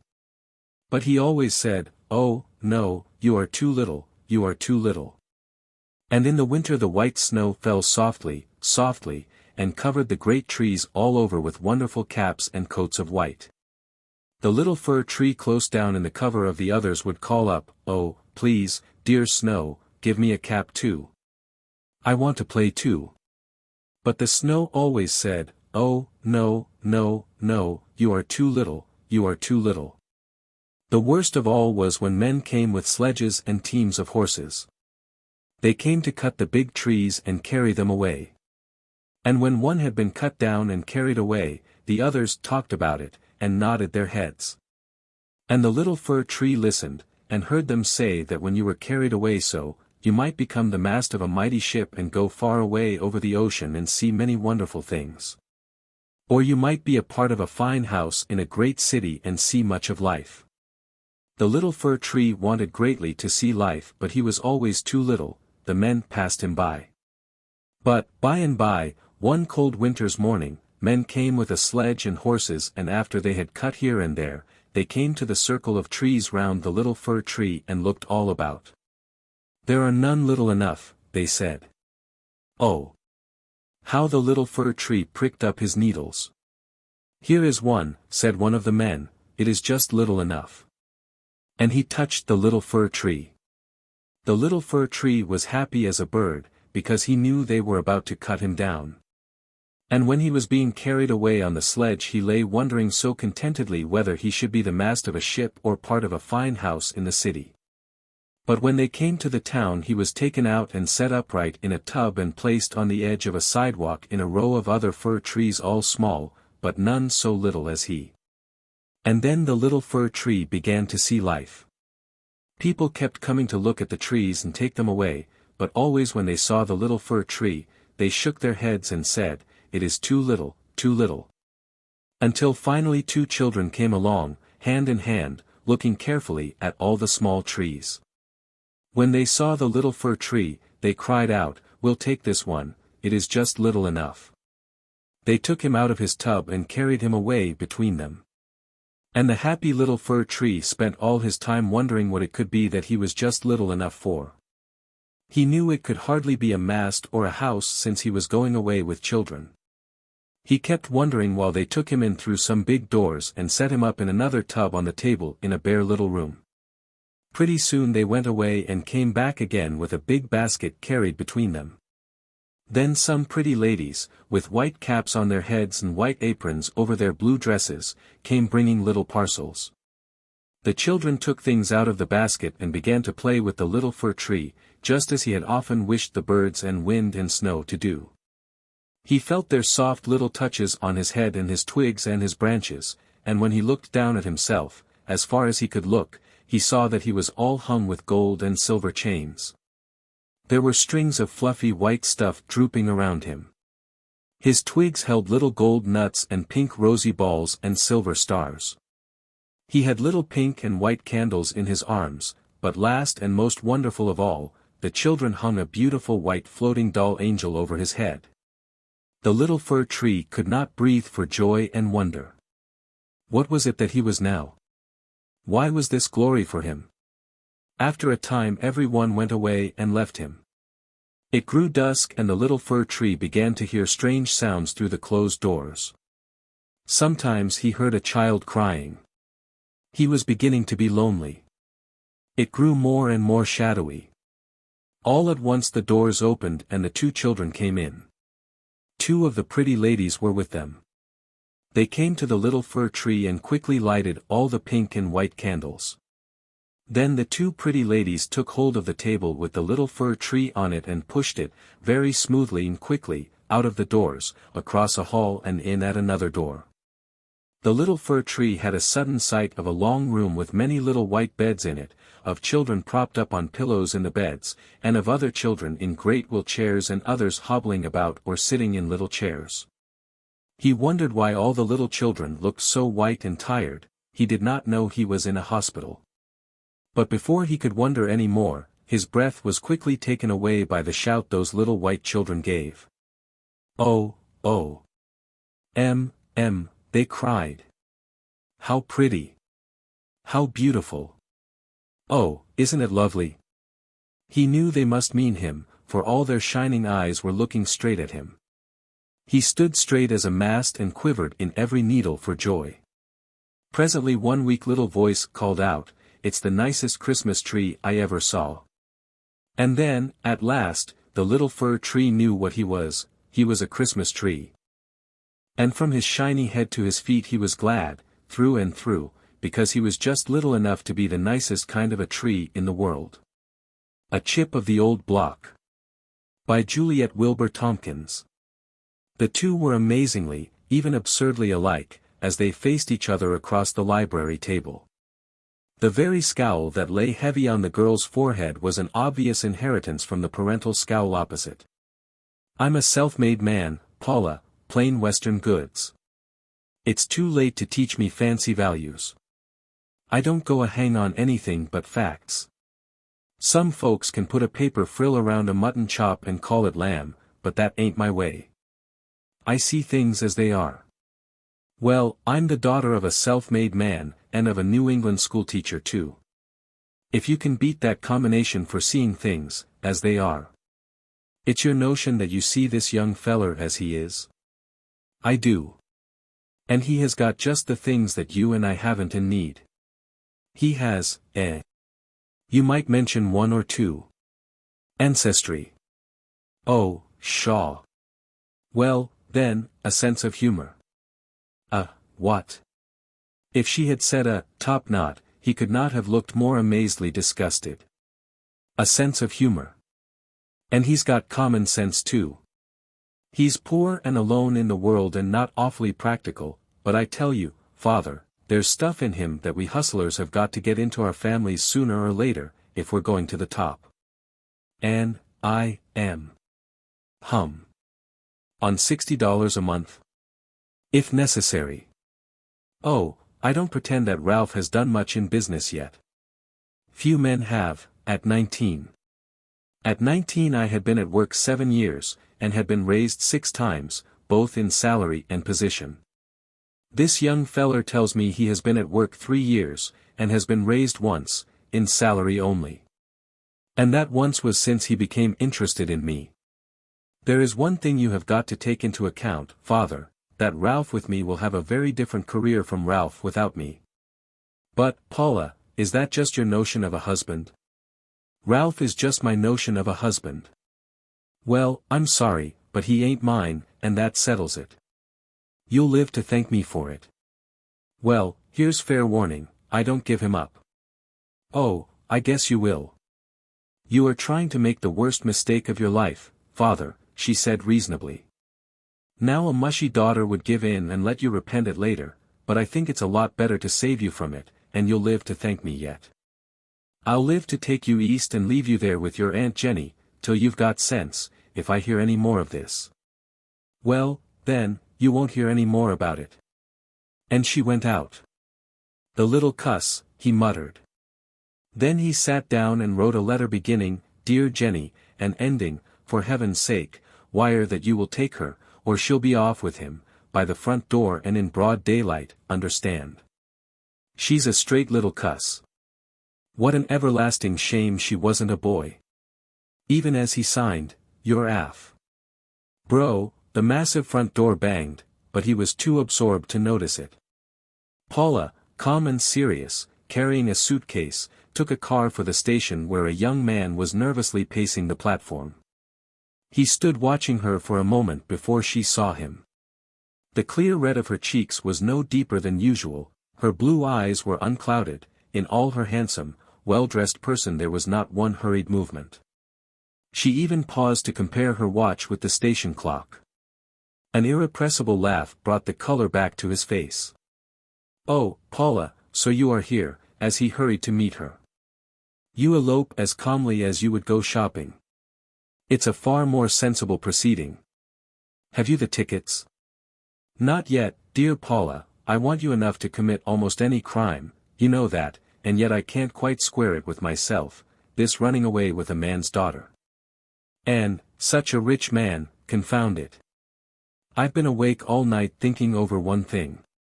You swept me off my feet yesterday, but today. But, Ralph, I gave Father fair warning. And this happens to be a case where he is wrong and I am right.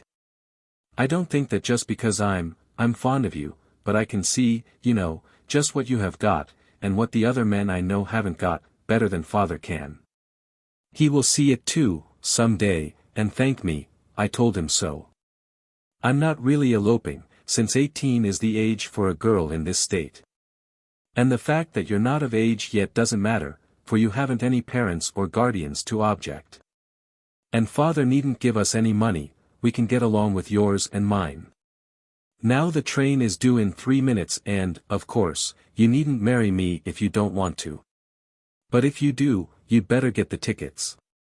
3 hours later the two emerged from a cab in front of an imposing courthouse and followed endless lengths of unclean, tessellated pavement until they reached a door bearing the significant sign, Marriage Licenses. The clerk had the engraved forms out before anything coherent had been said. He was a hurried, dry little man, who appeared suffering to say, "Step lively, please," at every pause. "Parents or guardians consent?" "I have no parents or guardian." "Can't issue license to you then." "What, why not?" "Law of the state."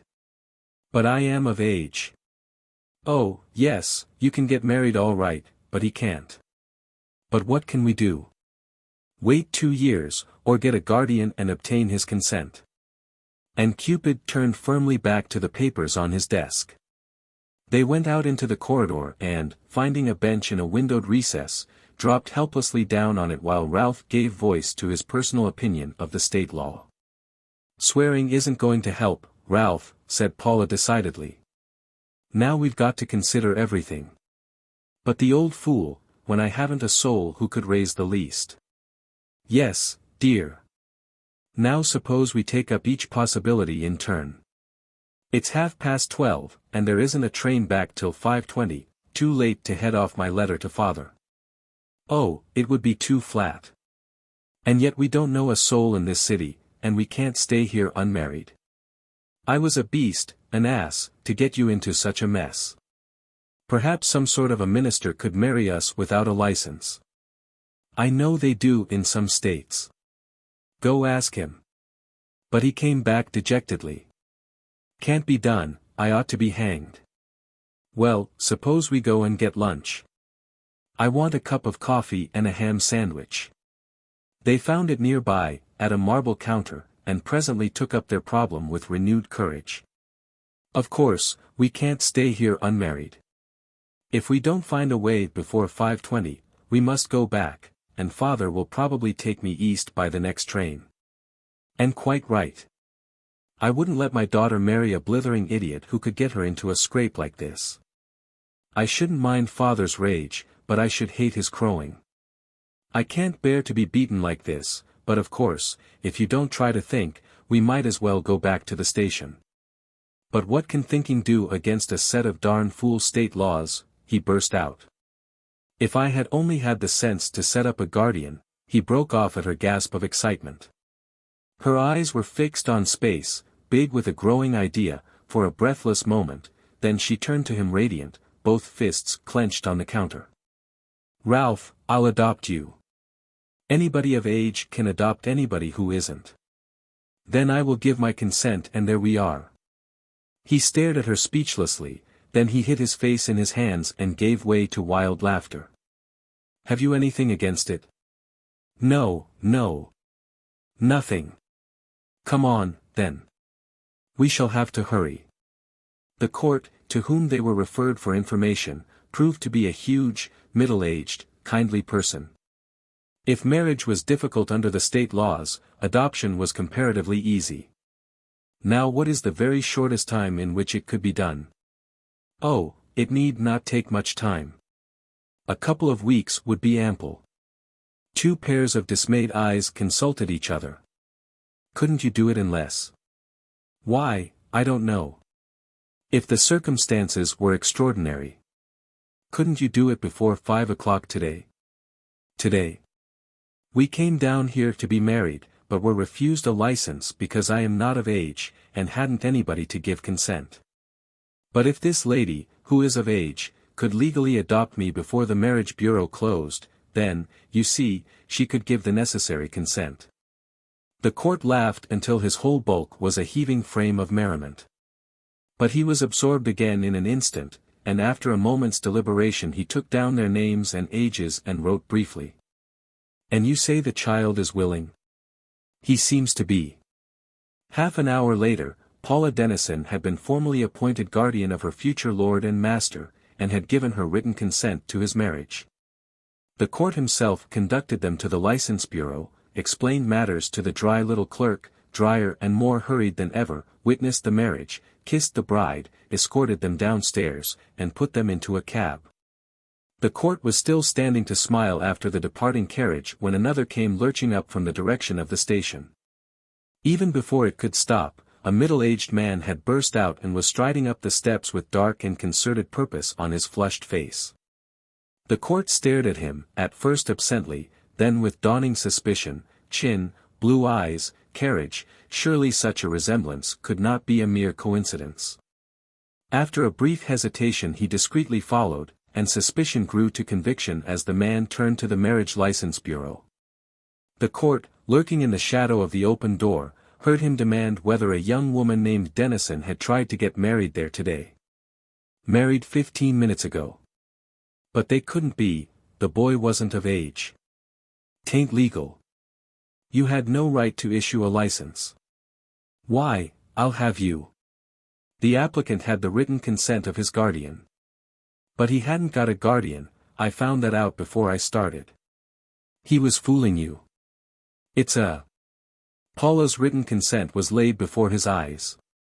The lady took out papers of guardianship, and so her consent was valid. Adopted him? Adopted him and then married him. The little cuss. Adopted him, by golly. Oh, why wasn't she a boy? Oh, well, I guess it's all right. Adopted him. And I never thought of that. The honor of the woods. Anonymous. The principal character of this story is John Norton, an aged trapper and scout in the Adirondacks, who is adored by the people for his bravery and courage. And although he has not rode in a race for over 40 years, he has decided to enter a free-for-all contest, to be pulled on the Saranac. He does this, because guides have brought him word that professionals are to pull. And he thinks it would be an eternal shame if them city boasters beat the men born in the woods and on their own waters too.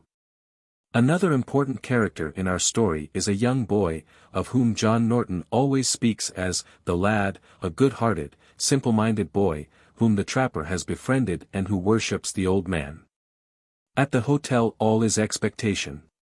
A great crowd has gathered in anticipation of the morrow's races, for the guides had brought word that old John Norton was not only coming, but that he was going to enter the race.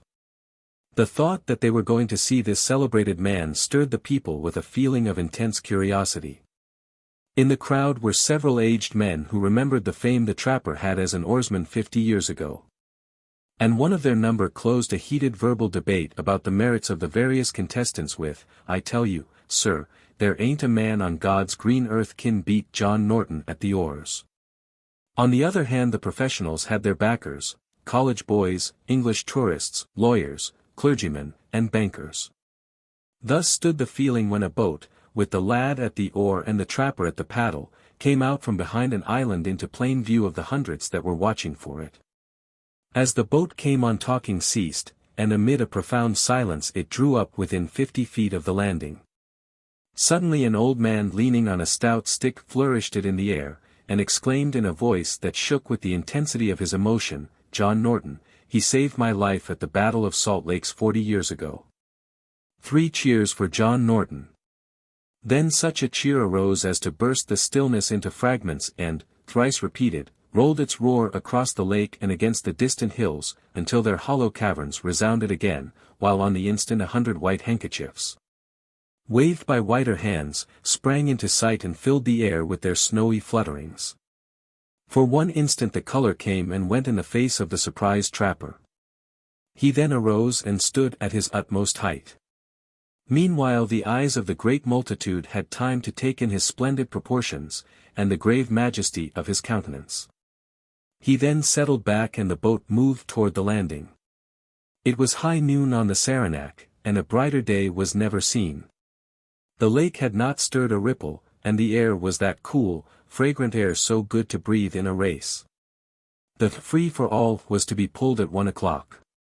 The entries were closed the evening before, and stood 7 in all, the three professionals, the brother guides, known as Fred and Charlie, the old trapper and the lad. The boats were already in position.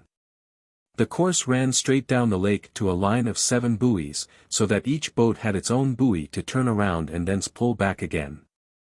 The length of the course was just 4 miles, a longer race by half than was ever before pulled on those waters. The boats were by no means the same length and width, the lad's was by far the heaviest. The number of spectators was a wonder to all.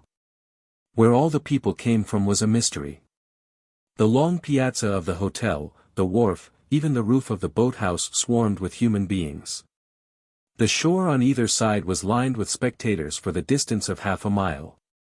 "Now, boys," said the trapper, "ye must remember that a 4-mile race is a good deal of a pull, and the goin' off ain't half so decidin' as the comin' in. I don't conceit that we can afford to fool any time, for them professionals have come here to row, and they look to me as if they had a good deal of that sort of stuff in them. But it won't do to get frustrated at the start, and if ye see fit to follow I'll set ye a jigmatical sort of a stroke that will send us out to the buoys yonder without any rawness in the windpipe or kinks in the legs. But still if ye don't think you're pullin' fast enough take your lick, for in such a race as this is likely to be, a man should follow his own notions and act accordin' to his gifts." "Do you think we will win, old trapper?" asked Fred. "I dunno, boy, I sartinly dunno, but I don't like your oars, especially that left one. There's a kink in the shank of it that hadn't orter be there. Your oars are big enough to hold anyway and I hold you will win." "Thank ye, boys, thank ye. Ease, I sartinly shall try, for it would be a mortal shame to have that prize to go out of the woods, and, if nothin' gives way I'll give 'em a touch of the stuff that's in me, the last mile, that'll make 'em get down to work in earnest. But if anything happens I have great hopes of the lad there, for his gifts are wonderful at the oars and—" "Ready there," came the clear voice of the starter. "Ready there for the word." Aye, ready it is," replied the trapper. "Now, lad, if anything happens to me and you see I can't win, John Norton will never forgive you if you don't pull like a sinner runnin' from judgment. Ready there, all of you, 1, 2, 3, go."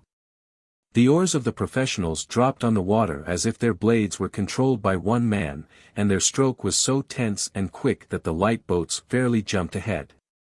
The trapper and the lad had been slower to get away and were a full length behind before they got fairly into motion.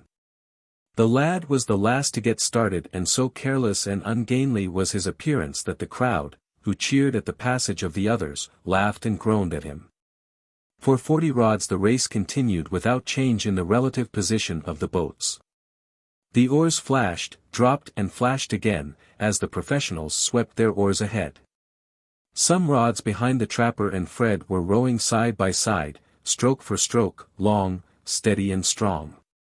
"Ease, I understand, but don't ye worry, 4 miles is 4 miles. Still if you're gittin' narvous we'll lengthen out a little jest to show we ain't more'n half asleep." So saying the old man set his comrade so long and sharply pulled a stroke that the 2 boats doubled their rate of speed and came up even with the boats ahead. "There now, I guess we'll ease up a leetle, for the time to really pull ain't come yet. I tell you, boy, that rifle is goin' to stay here in the woods. There's the lad back there can beat us both, but he won't try 'cause he thinks it would tickle an old man like me to win the prize. Easy, boy, easy, let 'em get ahead if they want to, the comin' in is what decides the race." Thus the boats rushed on their way, while the multitude watched with eager eyes the receding racers. The party of the trapper was in the ascendant, for the spurt he had made revealed the tremendous power of the man and showed that old age had not weakened his enormous strength. At last a man who stood on the edge of the boathouse called out, "They have turned the buoys, the professionals are ahead. How far behind is John Norton?"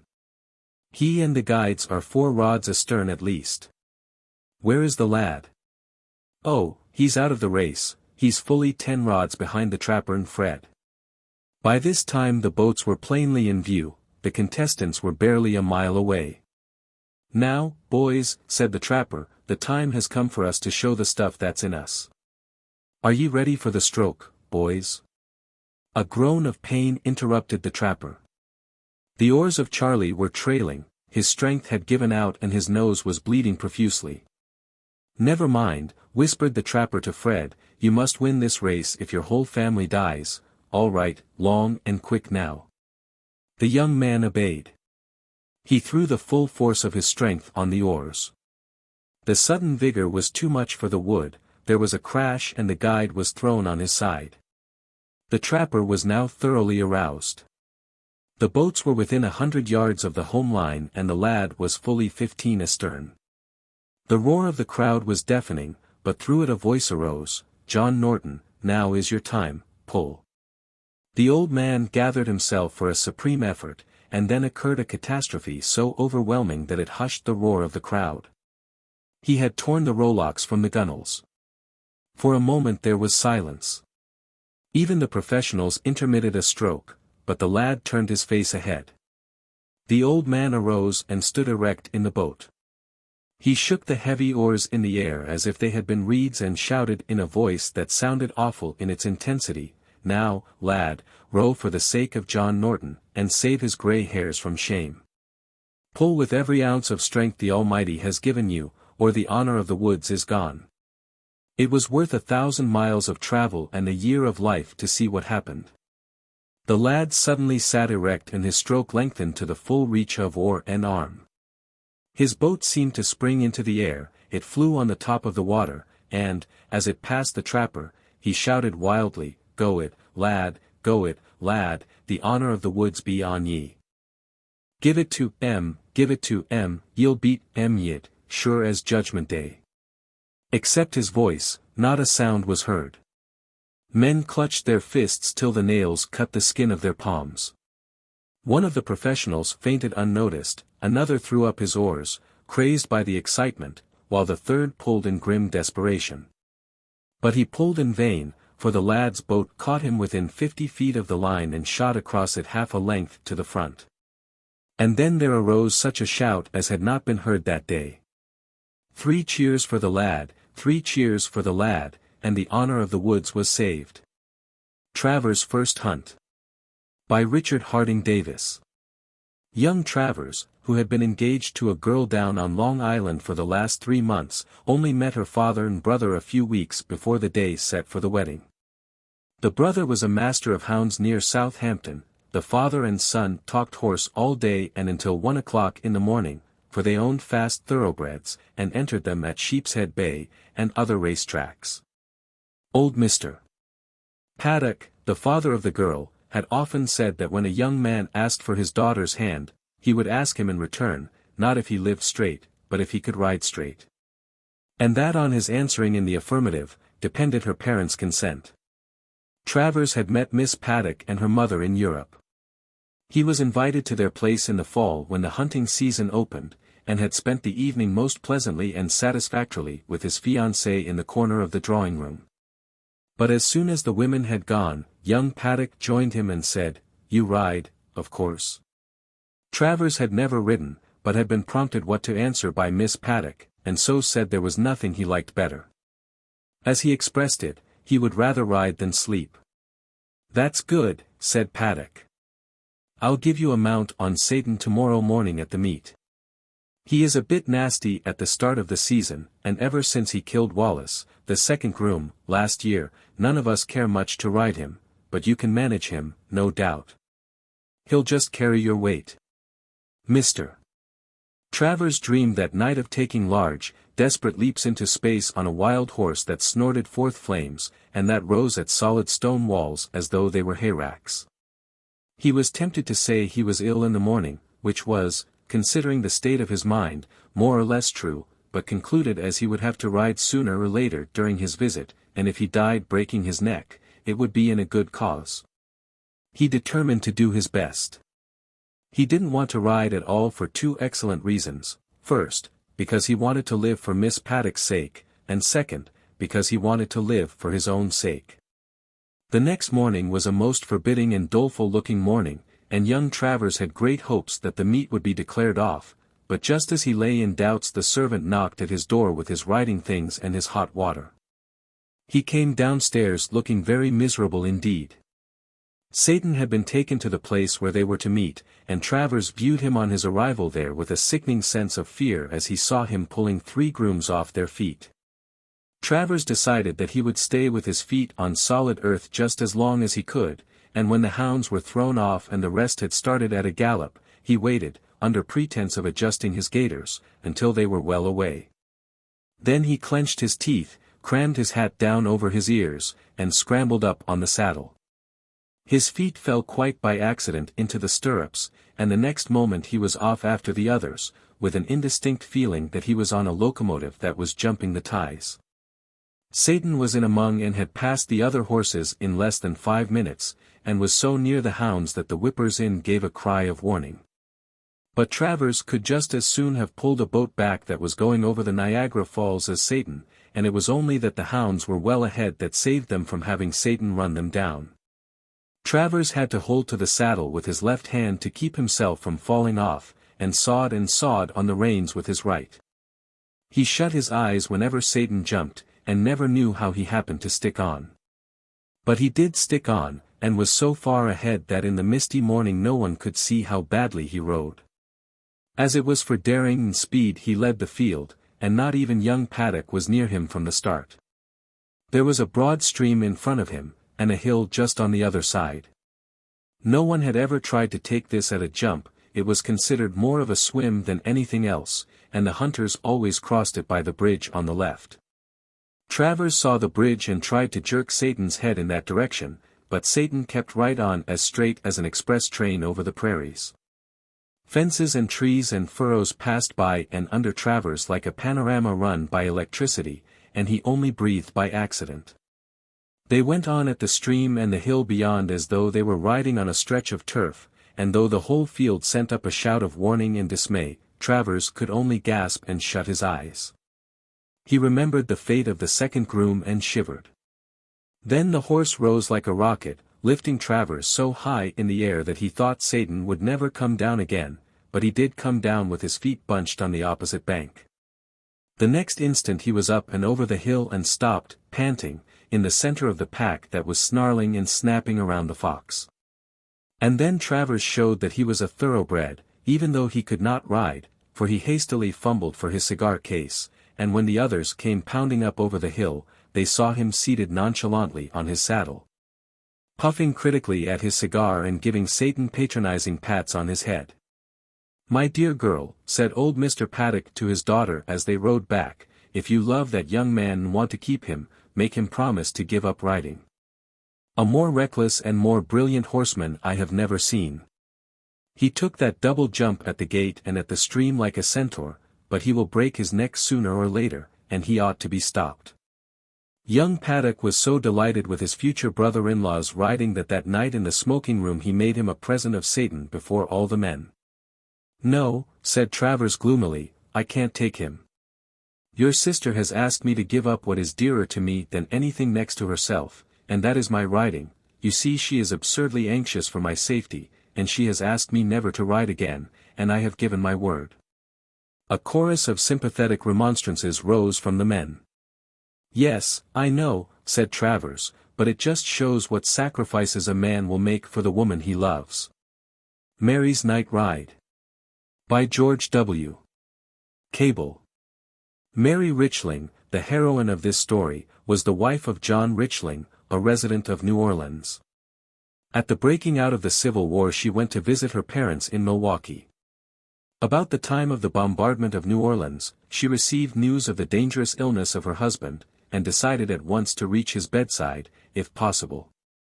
Taking with her baby daughter, a child of 3 years, she proceeded southward, where, after several unsuccessful attempts to secure a pass, she finally determined to break through the lines.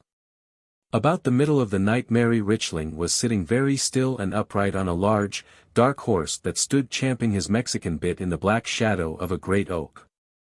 Mary held by the bridle another horse, whose naked saddle tree was empty. A few steps in front of her the light of the full moon shone almost straight down upon a narrow road that just there emerged from the shadow of woods on either side and divided into a main right fork and a much smaller one that curved around to Mary's left. Off in the direction of the main fork the sky was all aglow with campfires. Only just here on the left there was a cool and grateful darkness. She lifted her head alertly. A twig crackled under a tread, and the next moment a man came out of the bushes on the left and, without a word, took the bridle of the led horse from her fingers and vaulted into the saddle. The hand that rested for a moment on the cantle grasped a Navy Six. He was dressed in dull homespun, but he was the same who had been dressed in blue. He turned his horse and led the way down the lesser road. If we'd have gone 300 yards further, we'd a run into the pickets. I went nigh enough to see the videts set in on their horses in the main road. This here ain't no road, it just goes up to a nigger quarters. I've got one of the niggers to show us the way. Where is he? Whispered Mary, but, before her companion could answer, a tattered form moved from behind a bush a little in advance and started ahead in the path, walking and beckoning. Presently they turned into a clear, open forest and followed the long, rapid, swinging strides of the Negro for nearly an hour. Then they halted on the bank of a deep, narrow stream. The Negro made a motion for them to keep well to the right when they should enter the water. The white man softly lifted Alice to his arms, and directed and assisted Mary to kneel in her saddle with her skirts gathered carefully under her. So they went down into the cold stream, the Negro first with arms outstretched above the flood, then Mary and then the white man, or let us say plainly the spy, with the unawakened child on his breast. And so they rose out of it on the farther side without a shoe or garment wet, save the rags of their dark guide. Again they followed him along a line of stake and rider fence, with the woods on one side and the bright moonlight flooding a field of young cotton on the other. Now they heard the distant baying of house dogs, now the doleful call of the Chuckwill's widow, and once Mary's blood turned for an instant to ice at the unearthly shriek of a hoot owl just above her head. At length they found themselves in a dim, narrow road, and the Negro stopped. "Des keep dis your road fo, 'bout half-mile and, yo, strike, pon de broad main road. Tek de right, and, you go where yo, fancy take you. Goodbye, Mississippi goodbye, boss. Don't yo, forget yo, promise to tek me through to de Yankees when you come back. I feared yo, gwine forget it, boss." The spy said he would not, and they left him.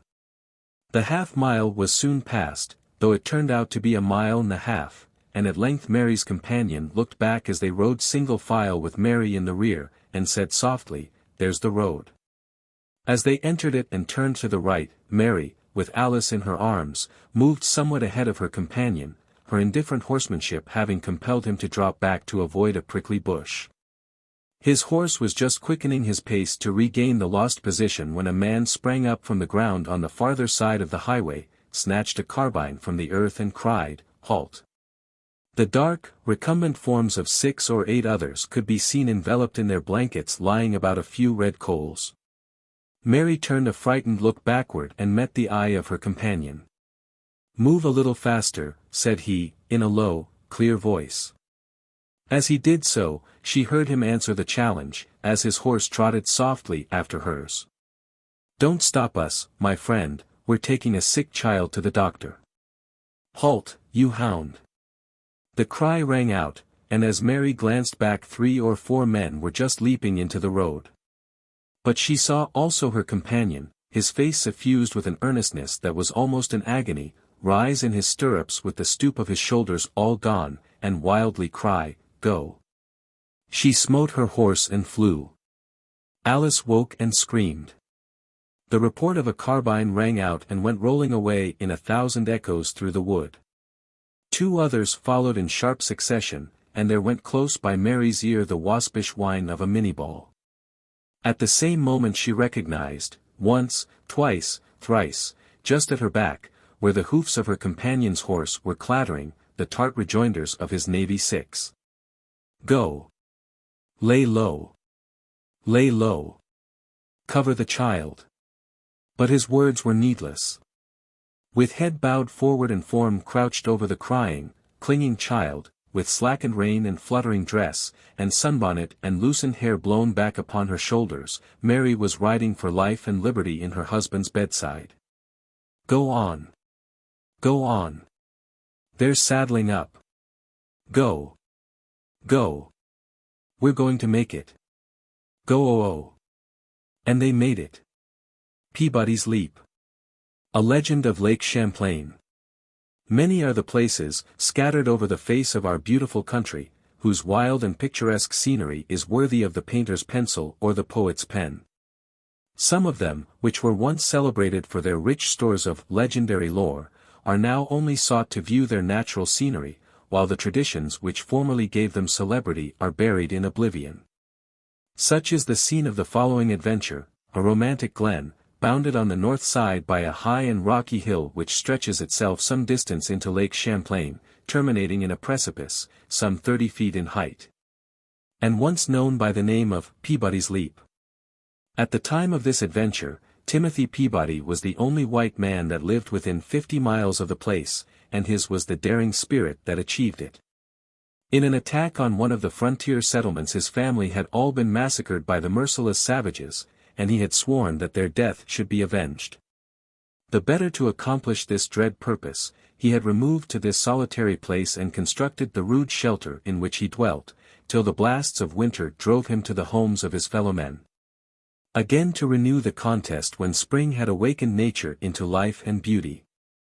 He was a man who possessed much rude cunning, combined with a thorough knowledge of Indian habits, by which he had always been enabled to avoid the snares of his subtle enemies.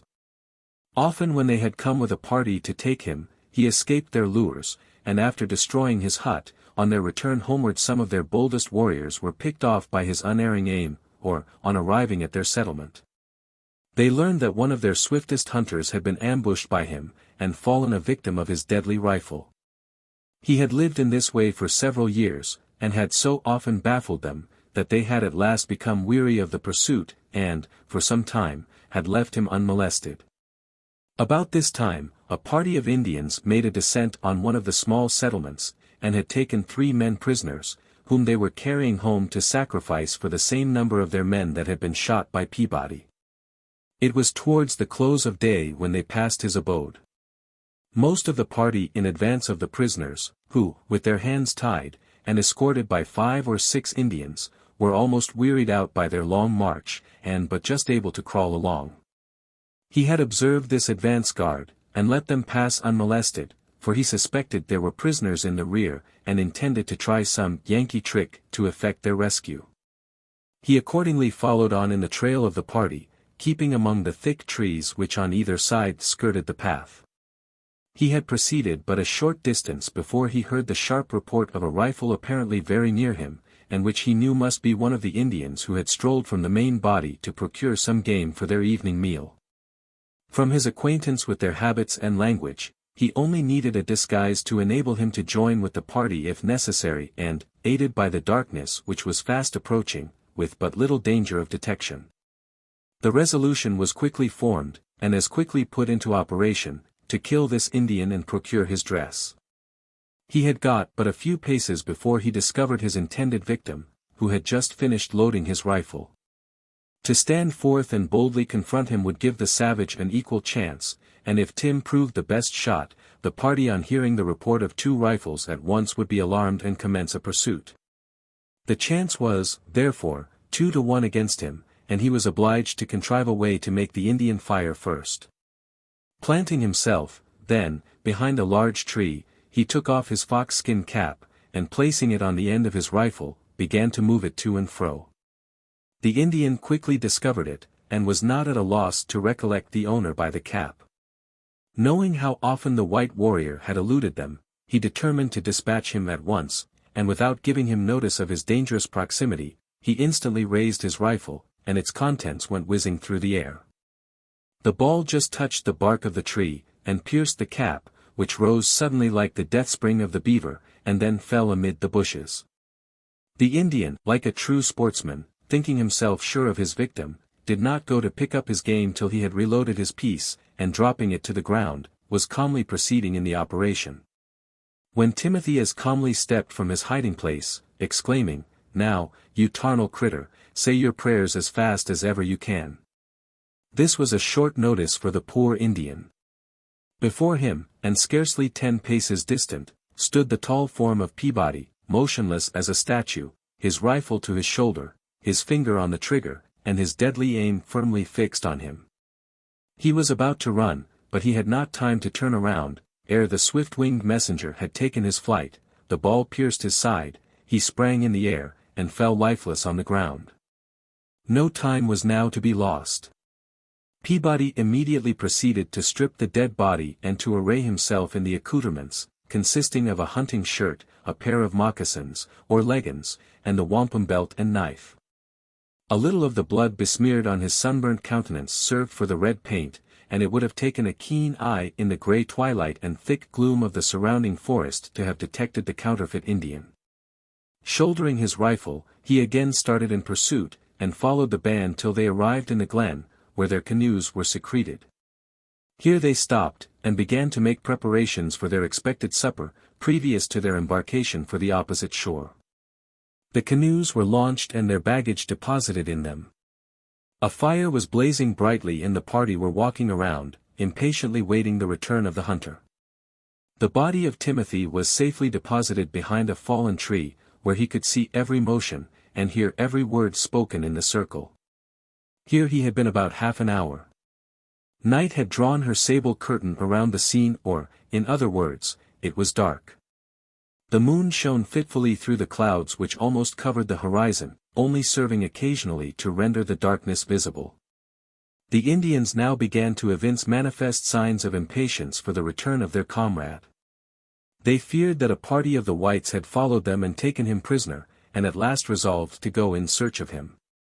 The plan, which was fortunately overheard by Timothy, was to put the captives into one of the canoes, under the care of 5 of their number, who were to secrete themselves in case of an attack, massacre the prisoners, and then go to the assistance of their brethren. As soon as the main body had started, Peabody cautiously crept from his hiding place to the water and, sliding in feet foremost, moved along on his back, his face just above the surface, to the canoe which contained the rifles of the guard. The priming was quickly removed from these, and their powder horns emptied, replaced, and the prisoners given notice of their intended rescue, at the same time warning them not to show themselves above the gunwale till they were in safety. He next, with his Indian knife, separated the thong which held the canoe to the shore, intending to swim off with it till he had got far enough to avoid observation, then get in, and paddle for the nearest place where a landing could be effected. All this was but the work of a moment, and he was slowly moving off from the shore, as yet unobserved by the guard, who little expected an attack from this side. But, unfortunately, his rifle had been left behind, and he was resolved not to part with "Old Plumper," as he called it, without at least one effort to recover it. He immediately gave the captives notice of his intention, and directed them to paddle slowly and silently out, and in going past the headland, to approach as near as possible, and there await his coming. The guard by this time had secreted themselves, and one of the number had chosen the same place which Timothy himself had previously occupied, near which he had left his old friend. He had almost got to the spot, when the Indian discovered the rifle, grasped it, and springing upon his feet, gave the alarm to his companions. Quick as thought, Tim was upon him, seized the rifle, and wrenched it from him with such violence as to throw him breathless to the ground. The rest of the Indians were alarmed, and, sounding the war-whoop, rushed upon him. It was a standard maxim with Timothy, that a good soldier never runs till he is obliged to, and he now found that he should be under the necessity of suiting his practice to his theory. There was no time for deliberation. He instantly knocked down the foremost with the butt of his rifle, and bounded away through the thicket like a startled deer. The 3 remaining Indians made for the canoe in which the rifles were deposited, already rendered harmless by the precaution of Timothy. This gave him a good advantage, which was not altogether unnecessary, as he was much encumbered with his wet clothes, and before he reached the goal he could hear them snapping the dry twigs close behind him. The main body likewise got the alarm, and were but a short distance from him when he reached the headland. Those who were nearest he did not fear, unless they came to close action, and he resolved to send one more of them to his long home before he leaped from the precipice. "It's a burning shame to wet so much powder," he exclaimed. "I'll have one more pop at the tarnal redskins." Tim's position was quickly arranged to put his threat in execution. His rifle was presented, his eye glanced along its barrel, and the first one that showed his head received its deadly contents. Another, and still another Indian, were thus disposed of, and then, taking a deep breath, Timothy made the leap. The water was deep and it seemed a long time before he came to the surface, but in a moment he struck out for the canoe. The whole party of Indians by this time had come up, and commenced a brisk fire upon the fugitives. Tim stood erect in the canoe, shouting in the voice of a stentor, "Ye'd better take care, ye'll spile the skiff. Old Plumper's safe, and you'll feel him yet, I tell ye." Peabody and the rescued prisoners were quickly lost in darkness, and, taking a small circuit, effected a landing in safety. Many a man's life verified his last threat, and Peabody lived to a good old age, having often related to his friends and neighbors the adventure which gave to this place the name of Peabody's Leap. Dona Maria's Defiance. Philip II, King of Spain, murdered his own brother, Don John of Austria. Dona Maria Dolores de Mendoza, betrothed to the slain man, discovers that her innocent father has taken the blame upon himself for this atrocious crime in order that his king might not be branded before the eyes of the world. Thus the beautiful woman comes before her king with a great purpose, first, to have her father released from prison, and second, to express her personal hatred for the murderer of her lover. The king is alone when she enters. Philip. Be seated, Dona Dolores. I am glad that you have come, for I have much to say to you and some questions to ask of you. In my life I have suffered more than most men in being bereaved of the persons to whom I have been most sincerely attached. One after another those that I have loved have been taken from me, until I am almost alone in the world that is so largely mine. My sorrows have reached their crown and culmination today in the death of my dear brother. I know why you have come to me, you wish to intercede for your father. It is right that you come to me yourself. Dona Dolores. I ask justice, not mercy, sire. Philip. Your father shall have both, for they are compatible. Dona Dolores. He needs no mercy, for he has done no wrong. Your Majesty knows that as well as I. Philip. I cannot guess what you know or do not know. Dona Dolores. I know the truth. Philip. I wish I did. Tell me, you may be able to help me sift it. What do you know? Dona Dolores. I was close behind the door. I heard every word.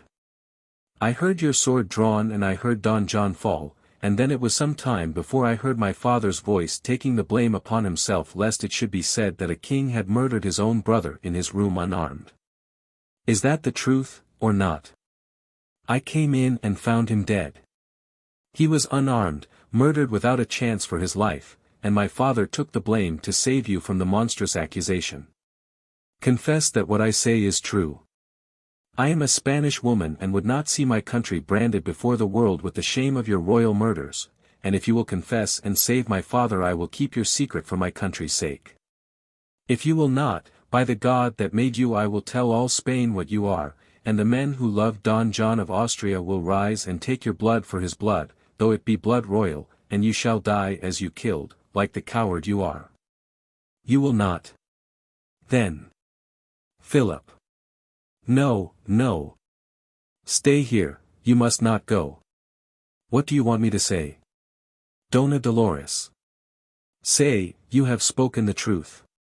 Philip. Stay, yes, it is true, I did it, for Spain, for God's mercy do not betray me. Dona Dolores. That is not all. That was for me, that I might hear the words from your own lips. Philip. What more do you want of me? Dona Dolores. My father's freedom and safety. I must have an order for his instant release. Send for him. Let him come here at once as a free man. Philip. That is impossible. He has confessed the deed before the whole court. He must at least have a trial. You forget to whom you are speaking. Dona Dolores. I am not asking anything of your Majesty. I am dictating terms to my lover's murderer. Philip. You shall not impose your insolence on me any further. I shall call help. Dona Dolores. Call whom you will, you cannot save yourself.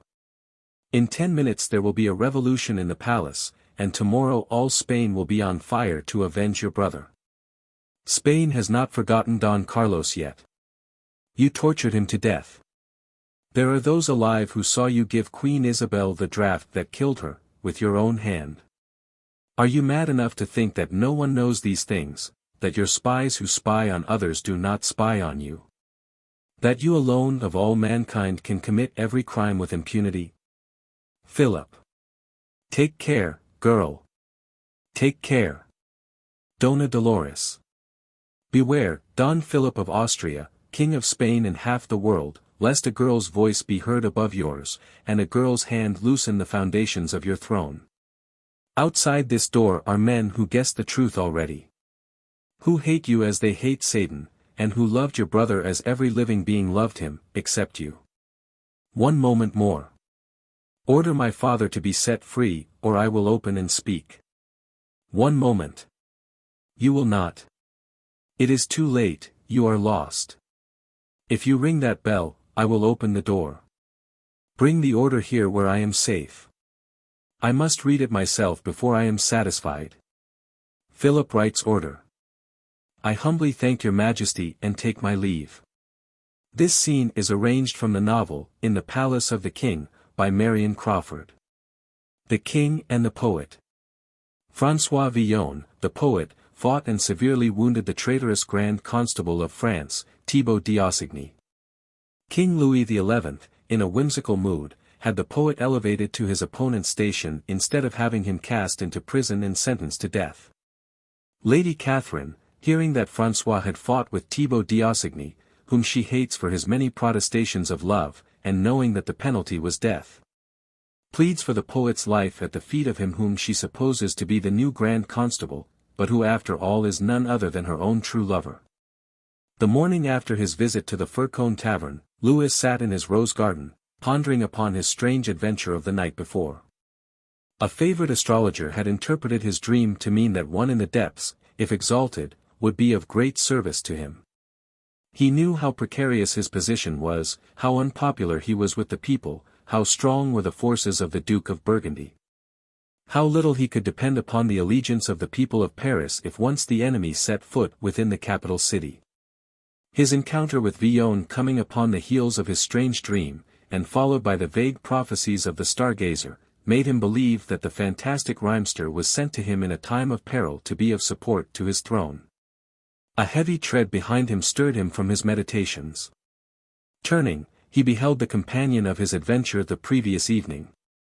King. Well, Tristan. Tristan.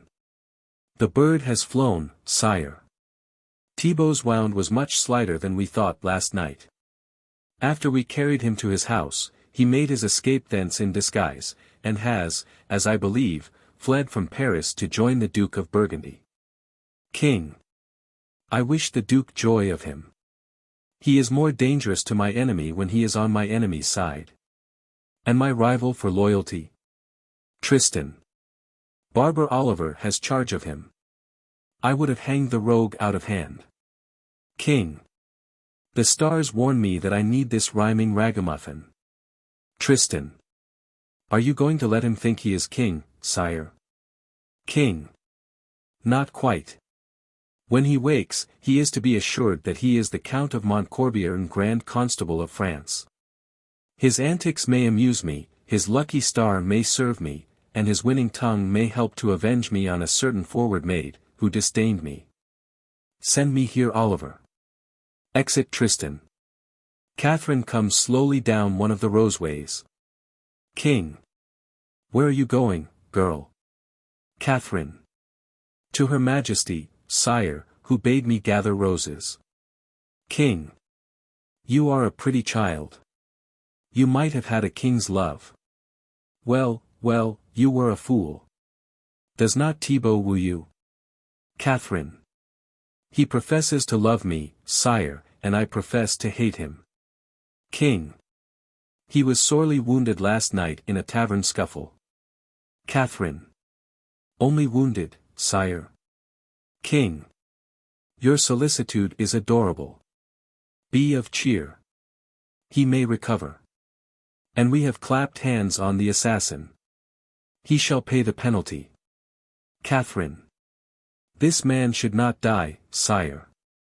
Thibaut d'Aussigny was a traitor, a villain. King.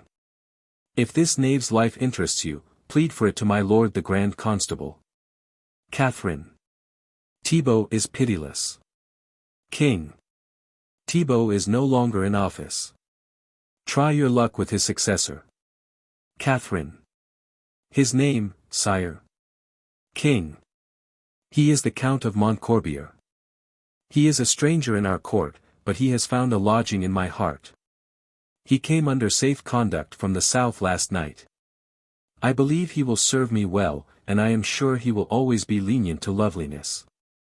Now go, girl, or my wife and your queen will be wanting her roses. Exit Catherine. Glancing up the terrace, he perceives the figure of Oliver. Behind Oliver comes a little cluster of pages, and behind them again the king can see a shining figure in cloth of gold. King. Here comes my mountebank as pompous as if he were born to the purple. It would be rare sport if Mistress Catherine disdained Louis to decline upon this beggar. He shall hang for mocking me.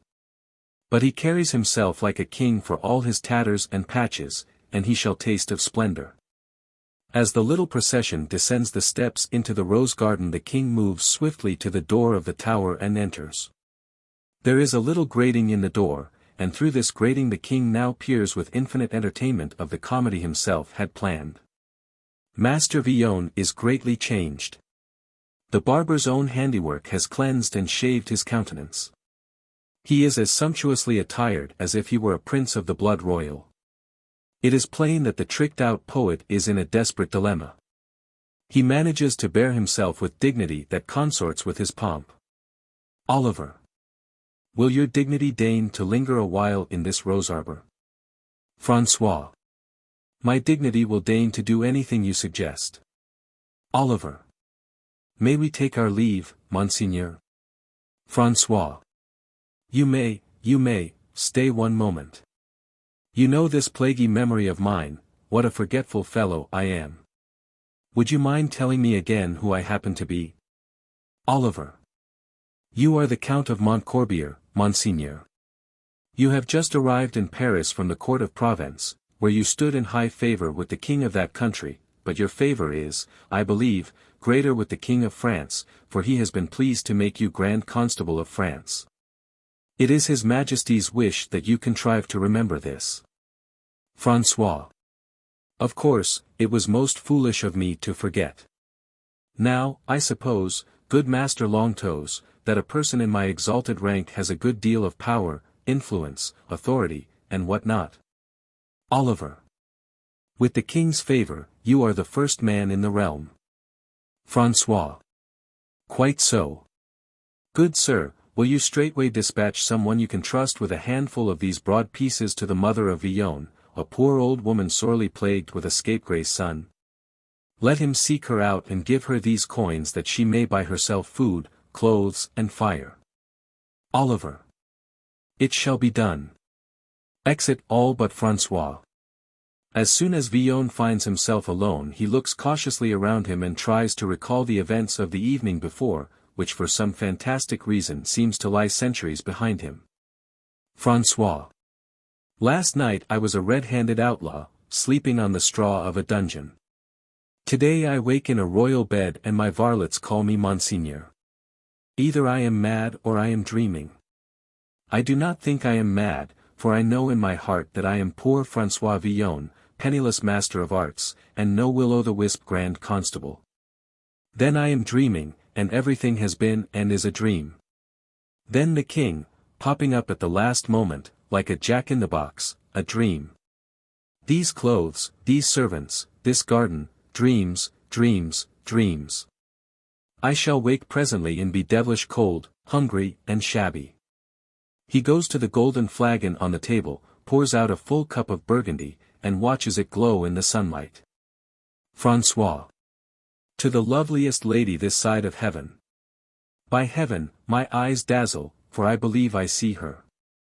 On the terrace the fair girl leans and looks over at the garden and its golden occupant. Oliver. My lord, there is a lady there who desires to speak with you. François. I desire to speak with her. Oliver enters the palace, and Catherine approaches Villon. Catherine. My lord, will you listen to a distressed lady? François. She does not know me. Catherine. There is a man in prison at this hour for whom I would implore your clemency. His name is François Villon. Last night he wounded Thibaut d'Aussigny. The penalty is death. But Thibaut was a traitor, sold to Burgundy. François. Did this Villon fight him for his treason? Catherine. No. He fought for the sake of a woman. François. How do you know all this? Catherine. Because I was the woman. This man had seen me, thought he loved me, sent me verses. François. How insolent.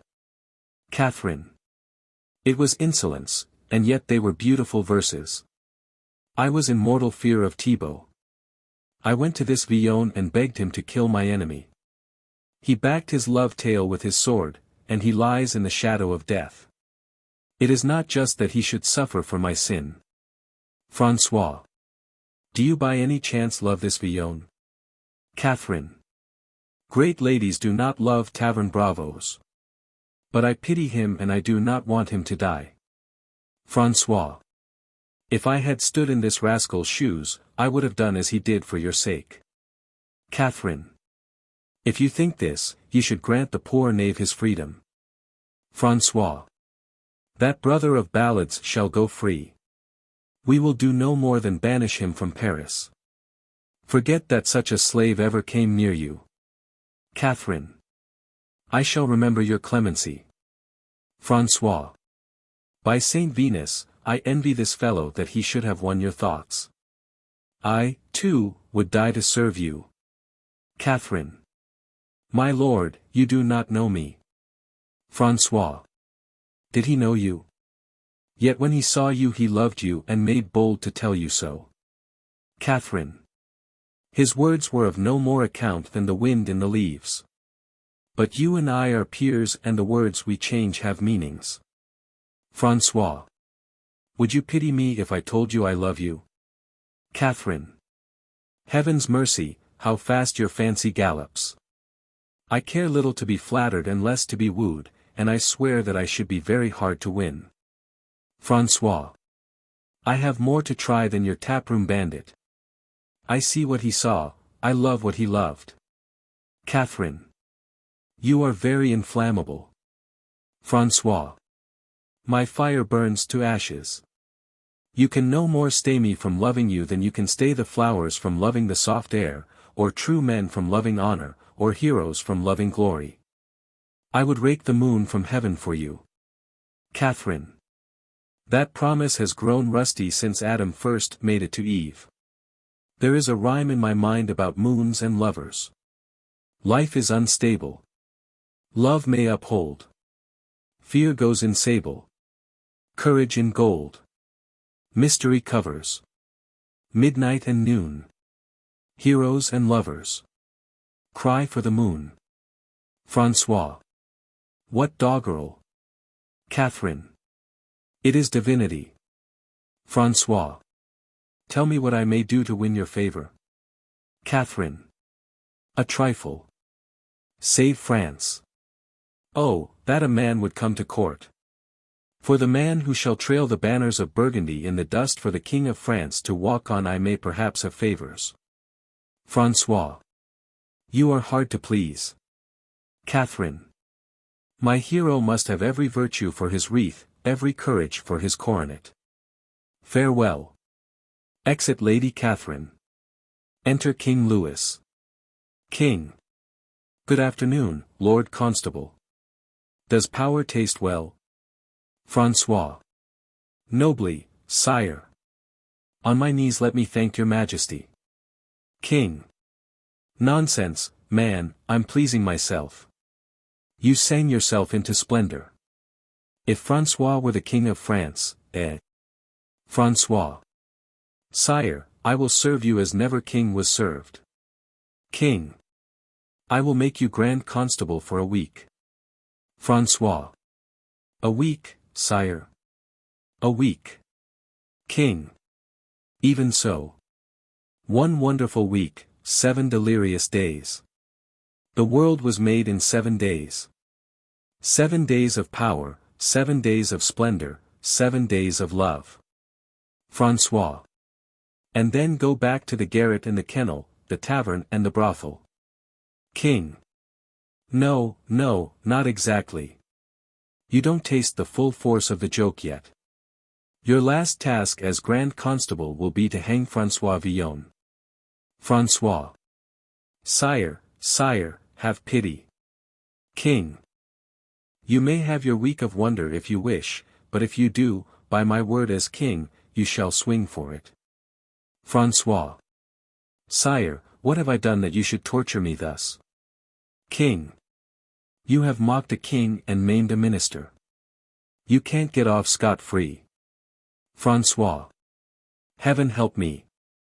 Life, squalid, sordid, but still life, with its tavern corners and its brute pleasures of food and drink and warm sleep, living hands to hold, and living laughter to gladden me, or a week of cloth of gold, of glory, of love, and then a shameful death. King. One further chance, fellow. If the Count Montcorbier win the heart of Lady Catherine within the week, he shall escape the gallows and carry his lady love where he please. François. On your word of honor, sire. King. My word is my honor, Master François. Well. François. Give me my week of wonders though I die a dog's death at the end of it. I will show France and her what lay in the heart of a poor rhymester. King. Spoken like a man. But remember, a bargain's a bargain. If you fail to win the lady you must keep yourself for the gallows. I give you the moon, but I want my price for it. Enter Oliver. Oliver. Sire, the Burgundian herald attends under a flag of truce with a message for your majesty. King. We will receive him here, Oliver. We need air when we hold speech with Burgundy. Exit Oliver. King. Listen well to this man's words, my Lord Constable. Enter messenger. King. Your message, sir. Herald. In the name of the Duke of Burgundy and of his allies and brothers in arms assembled outside the walls of Paris, I hereby summon you, Louis of France, to surrender this city unconditionally and to yield yourself in confidence to my master's mercy. King. And if we refuse, Sir Herald? Herald. The worst disasters of war, fire and sword and famine, and no hope for yourself. King. Great words. The Count of Montcorbier, Constable of France, is my counselor. His voice delivers my mind. Speak, friend, and give this messenger his answer. François. As I will, sire. King. Yes, go on, go on. If Villon were the king of France. François. Herald of Burgundy, in God's name and the king's, I bid you go back to your master and say this: kings are great in the eyes of their people, but the people are great in the eyes of God. The people of Paris are not so poor of spirit that they fear the croak of the Burgundian ravens. When we who eat are hungry, when we who drink are dry, when we who glow are frozen, when there is neither bite on the board nor sup in the pitcher nor spark upon the hearth, our answer to rebellious Burgundy will be the same. You are knocking at our doors, beware lest we open them. We give you back defiance for defiance, menace for menace, blow for blow. This is our answer, this and the drawn sword. Enter Catherine while he is speaking. Catherine. My lord, with my lips the women of France thank you for your words of flame. King. Mistress, what does this mean? Catherine. It means, sire, that a man has come to court. This scene is arranged from Justin Huntley McCarthy's novel, If I Were King. The Bishop and the Convict. By Victor Hugo. That evening, after his walk in the town, the Bishop of D remained quite late in his room. At 8 o'clock he was still at work, writing with some inconvenience on little slips of paper, with a large book open on his knees, when Madame Magloire, as usual, came in to take the silver from the panel by the bed. A moment after, the bishop, knowing that the table was laid, and that his sister was perhaps waiting, closed his book and went into the dining room. Just as the bishop entered, Madame Magloire was speaking with some warmth. It was a discussion on the means of fastening the front door. It seems that while Madame Magloire was out making provisions for supper she had heard the news in sundry places. There was talk that an ill-favored runaway, a suspicious vagabond, had arrived and was lurking somewhere near the town, and that it was the part of wise people to secure their doors thoroughly. "Brother, do you hear what Madame Magloire says?" "I heard something of it indistinctly," said the bishop. Then, turning his chair half round, putting his hands on his knees, and raising toward the old servant his cordial and good-humored face, which the firelight shone upon, he said, "Well, well, what is the matter? Are we in any great danger?" Then Madame Magloire began her story again, unconsciously exaggerating it a little. It appeared that a barefooted gypsy man, a sort of dangerous beggar, was in the town. A man with a knapsack and a rope and a terrible-looking face. "Indeed," said the bishop. "We say that this house is not safe at all, and, if Monseigneur will permit me, I will go out and tell Paulin Musebois, the locksmith, to come and put the old bolts in the door again. They are there, and it will take but a minute. I say we must have bolts, were it only for tonight, for I say that a door that opens with a latch on the outside to the first comer, nothing could be more horrible, and then Monseigneur has the habit of always saying, 'Come in even at midnight.' But, my goodness, there is no need to even ask leave." The door opened. It opened quickly, quite wide, as if pushed by some one boldly and with energy. A man entered.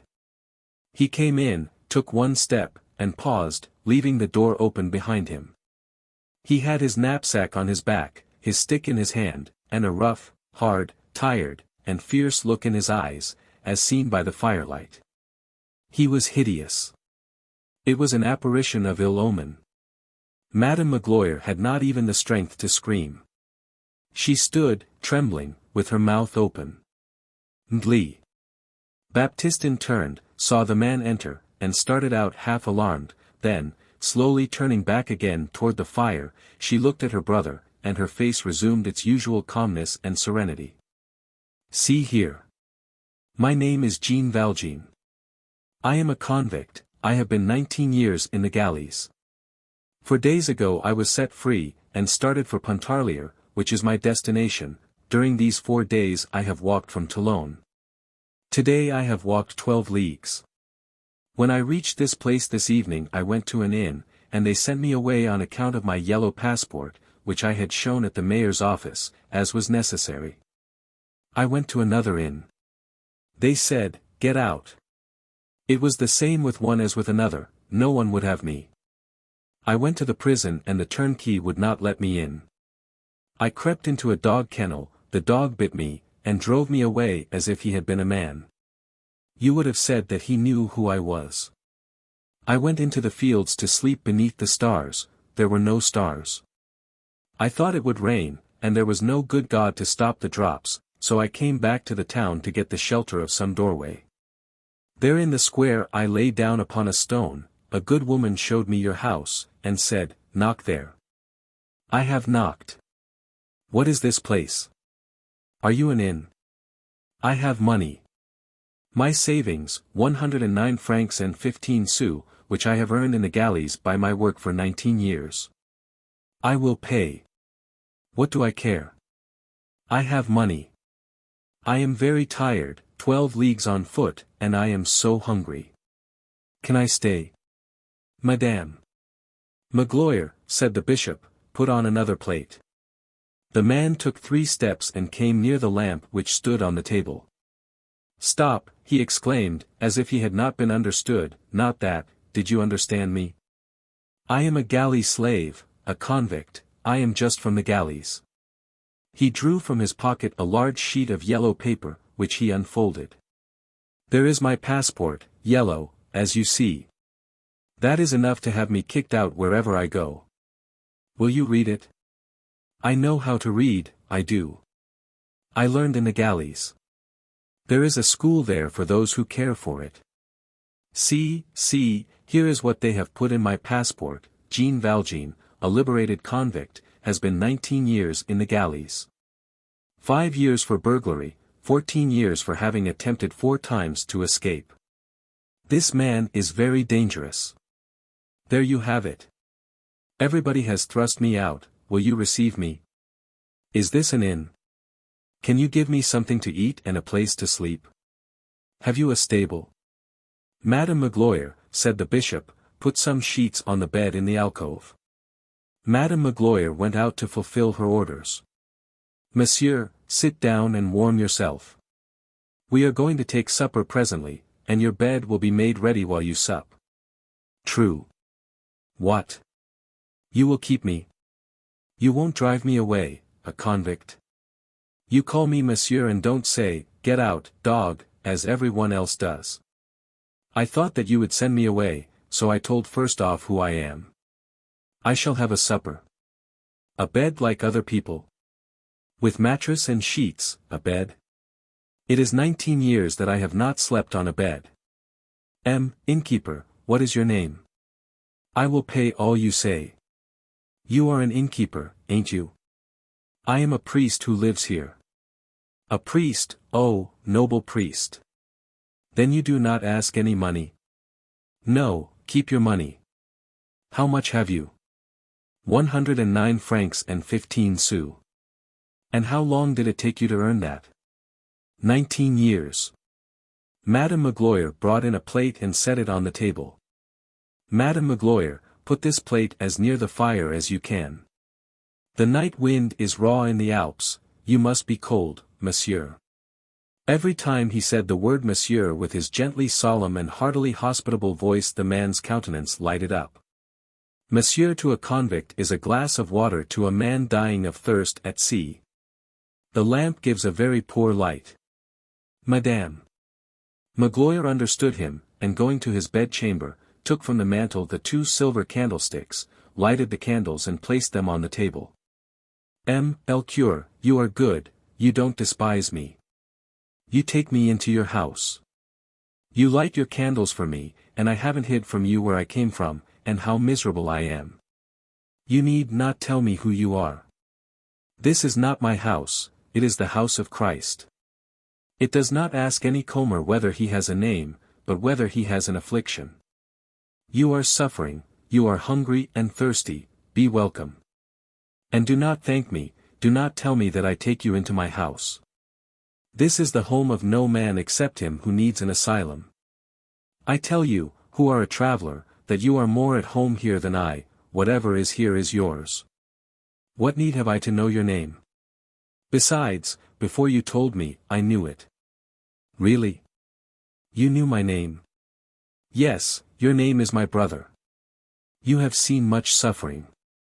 Oh, the red blouse, the ball and chain, the plank to sleep on, the heat, the cold, the galley screw, the lash, the double chain for nothing, the dungeon for a word, even when sick in bed, the chain. The dogs are happier. 19 years. And I am 46, and now a yellow passport. That is all. Yes, you have left a place of suffering.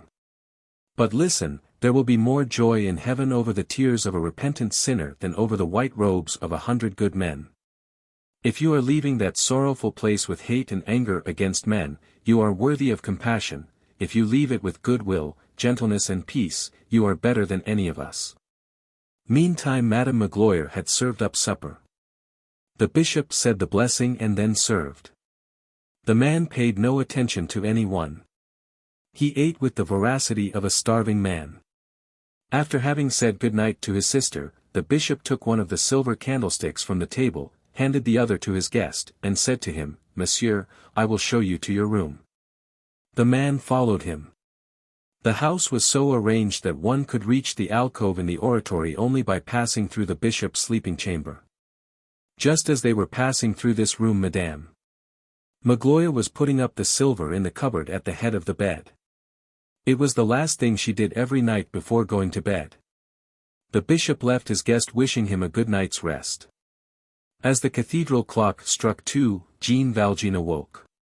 He opened his eyes and looked for a moment into the obscurity about him, then he closed them to go to sleep again. But he could not get to sleep again, so he began to think. He remembered noticing the 6 silver plates and the large ladle that Madame Magloire had put on the table. Those 6 silver plates took possession of him. There they were within a few steps. At the very moment that he passed through the middle room to reach the one he was now in, the old servant was placing them in a little cupboard at the head of the bed. He had marked that cupboard well, on the right coming from the dining room. They were solid and old silver. With the big ladle they would bring at least 200 francs, double what he had got for 19 years' labor. His mind wavered a whole hour and a long one, in fluctuation and in struggle. The clock struck 3. He opened his eyes, rose up hastily in bed, reached out his arm and felt his knapsack, which he had put into the corner of the alcove, then he thrust out his legs and put his feet on the floor and found himself, he knew not how, seated on his bed. All at once he stooped down, took off his shoes and put them softly upon the mat in front of the bed, then he resumed his thinking posture and was still again. Then he rose to his feet, hesitated for a moment longer and listened. All was still in the house, he walked straight and cautiously toward the window which he could discern. The night was very dark, there was a full moon. On reaching the window, Jean Valjean examined it. It had no bars, opened into the garden, and was fastened with only a little wedge. He took his club in his right hand, and, holding his breath, with stealthy steps he moved toward the door of the next room, which was the bishop's, as we know. On reaching the door he found it unlatched. The bishop had not closed it. Jean Valjean listened. Not a sound. He pushed the door. A rusty hinge suddenly sent out into the darkness a harsh and prolonged creak. Jean Valjean shivered. He took one step and was in the room.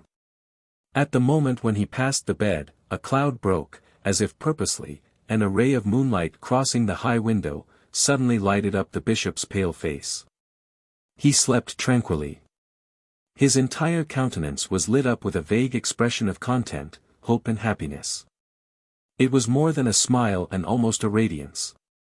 Jean Valjean was in the shadow with the iron drill in his hand, erect, motionless, terrified at this radiant figure. He had never seen anything comparable to it. This confidence filled him with fear. He did not remove his eyes from the old man. He appeared ready either to cleave his skull or to kiss his hand. In a few moments he raised his left hand slowly to his forehead and took off his hat. Then letting his hand fall with the same slowness, Jean Valjean resumed his contemplations, his cap in his left hand, his club in his right and his hair bristling on his fierce-looking head. Under this frightful gaze the bishop still slept in profoundest peace. The crucifix above the mantelpiece was dimly visible in the moonlight, apparently extending its arms toward both, with a benediction for one and a pardon for the other. Suddenly Jean Valjean put on his cap, then passed quickly, without looking at the bishop, along the bed, straight to the cupboard which he perceived near its head. He raised the drill to force the lock, the key was in it, he opened it. The first thing he saw was the basket of silver. He took it, crossed the room with hasty stride, careless of noise, reached the door, entered the oratory, took his stick, stepped out, put the silver in his knapsack, threw away the basket, ran across the garden. Leaped over the wall like a tiger and fled.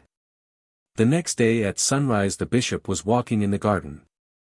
Madame Magloire ran toward him quite beside herself. "Monseigneur, the man has gone. The silver is stolen. The abominable fellow. He has stolen our silver."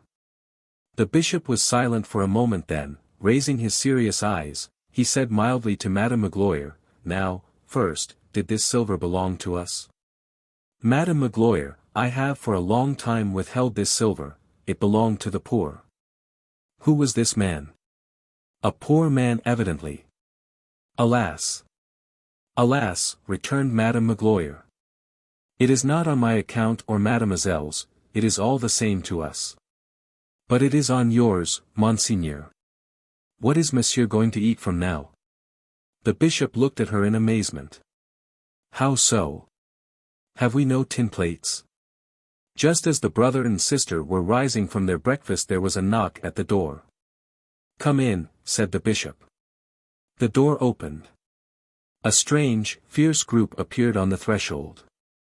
3 men were holding a 4th by the collar. The 3 men were gendarmes, the 4th, Jean Valjean. In the meantime the bishop had approached as quickly as his great age permitted.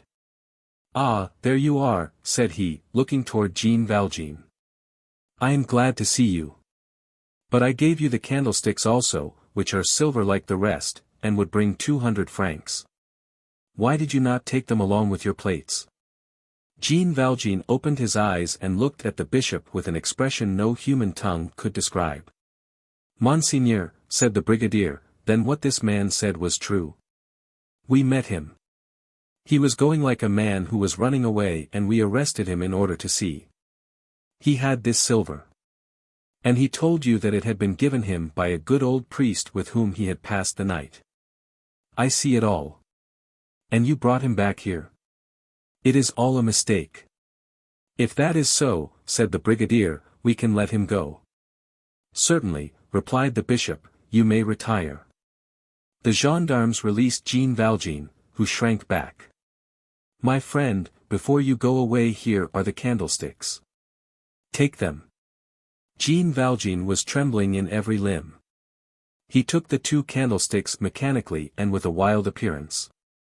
Now go in peace. By the way, my friend, when you come again you need not come through the garden. You can always come in and go out by the front door. It is closed only with a latch, day or night. Forget not, never forget that you have promised me to use this silver to become an honest man. Jean Valjean, my brother, you belong no longer to evil, but to good. It is your soul that I am buying for you. I withdraw it from dark thoughts and from the spirit of perdition and I give it to God. Arranged from Les Miserables. A Desert Tragedy. By Frank Norris. One day, a fortnight after McTeague's flight from San Francisco, Marcus rode into Modoc, to find a group of men gathered about a notice affixed to the outside of the Wells Fargo office. It was an offer of reward for the arrest and apprehension of a murderer. The crime had been committed in San Francisco, but the man wanted had been traced as far as the western portion of Inyo County, and was believed at that time to be in hiding in either the Pinto or Panamint Hills in the vicinity of Keeler. Marcus reached Keeler on the afternoon of that same day. Half a mile from the town his pony fell and died from exhaustion. Marcus did not stop even to remove the saddle. He arrived in the barroom of the hotel in Keeler just after the posse had been made up. The sheriff, who had come down from Independence that morning, at first refused his offer of assistance. He had enough men already, too many, in fact. The country traveled through would be hard, and it would be difficult to find water for so many men and horses. But none of you fellers have ever seen vociferated Marcus, quivering with excitement and wrath. I know well. I could pick out in a million. I can identify and you fellers can't. And I knew, good God. I knew that girl, his wife, in Frisco. She's a cousin of mine, she was, I thought once of. This thing's a personal matter of mine, and that money he got away with, that 5,000, belongs to me by rights. Oh, never mind, I'm going along. Do you hear? He shouted, his fists raised, I'm going along, I tell you. There ain't a man of you big enough to stop me. Let's see you try and stop me going. Let's see you once, any 2 of you. He filled the barroom with his clamor. Lord love you, come along, then, said the sheriff. The posse rode out of Keeler that same night. The keeper of the general merchandise store, from whom Marcus had borrowed a second pony, had informed them that Cribbins and his partner, whose description tallied exactly with that given in the notice of reward, had outfitted at his place with a view to prospecting in the Panamint Hills. The posse trailed them at once to their first camp at the head of the valley. It was an easy matter. It was only necessary to inquire of the cowboys and range riders of the valley if they had seen and noted the passage of two men, one of whom carried a bird cage. Beyond this first camp the trail was lost, and a week was wasted in a bootless search around the mine at Gold Gulch, whither it seemed probable the partners had gone. Then a traveling peddler, who included Gold Gulch in his route, brought in the news of a wonderful strike of gold-bearing quartz some 10 miles to the south on the western slope of the range. 2 men from Keeler had made a strike, the peddler had said, and added the curious detail that one of the men had a canary bird in a cage with him. The posse made Cribbins camp 3 days after the unaccountable disappearance of his partner. Their man was gone, but the narrow hoofprints of a mule, mixed with those of huge hobnailed boots, could be plainly followed in the sand. Here they picked up the trail and held to it steadily till the point was reached where, instead of tending southward, it swerved abruptly to the east. The men could hardly believe their eyes. "It ain't reason," exclaimed the sheriff. "What in thunder is he up to? This beats me. Cutting out into Death Valley at this time of year. He's heading for Gold Mountain over in the Armagosa, sure." The men decided that this conjecture was true. It was the only inhabited locality in that direction. A discussion began as to the further movements of the posse. "I don't figure on going into that alkali sink with no 8 men and horses," declared the sheriff. "One man can't carry enough water to take him and his mount across, let alone 8. No, sir. 4 couldn't do it. No, 3 couldn't. We've got to make a circuit round the valley and come up on the other side and head him off at Gold Mountain. That's what we got to do, and ride like blazes to do it, too." But Marcus protested with all the strength of his lungs against abandoning the trail now that they had found it. He argued that they were now but a day and a half behind their man. There was no possibility of their missing the trail, as distinct in the white alkali as in snow.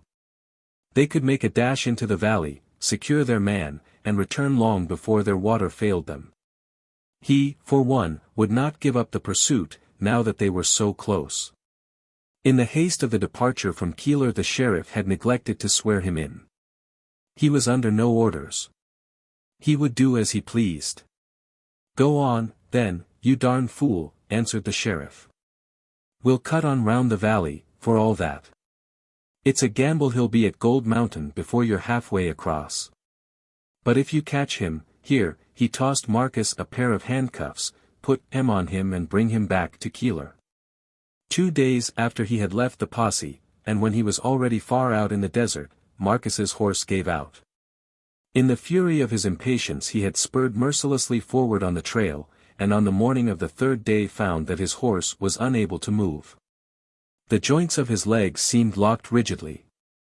He would go his own length, stumbling and interfering, then collapse helplessly upon the ground with a pitiful groan. He was used up. Marcus believed himself to be close upon McTeague now. The ashes at his last camp had still been smoldering. Marcus took what supplies of food and water he could carry, and hurried on. But McTeague was farther ahead than he had guessed, and by evening of his 3rd day upon the desert Marcus, raging with thirst, had drunk his last mouthful of water and had flung away the empty canteen. "If he ain't got water with he said to himself, as he pushed on, "if he ain't got water with I'll be in a bad way. I will, for a fact." At Marcus's shout McTeague looked up and around him. For the instant he saw no one.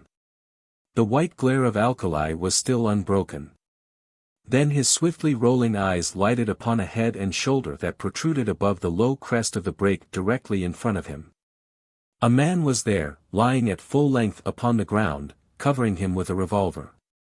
For a few seconds McTeague looked at the man stupidly, bewildered, confused, as yet without definite thought. Then he noticed that the man was singularly like Marcus Schuller. It was Marcus Schuller. How in the world did Marcus Schuller happen to be in that desert? What did he mean by pointing a pistol at him that way? He'd best look out or the pistol would go off. Then his thoughts readjusted themselves with a swiftness born of a vivid sense of danger. Here was the enemy at last, the tracker he had felt upon his footsteps. Now at length he had come on and shown himself, after all those days of skulking. McTeague was glad of it. He'd show him now. They too would have it out right then and there. His rifle. He had thrown it away long since. He was helpless. Marcus had ordered him to put up his hands.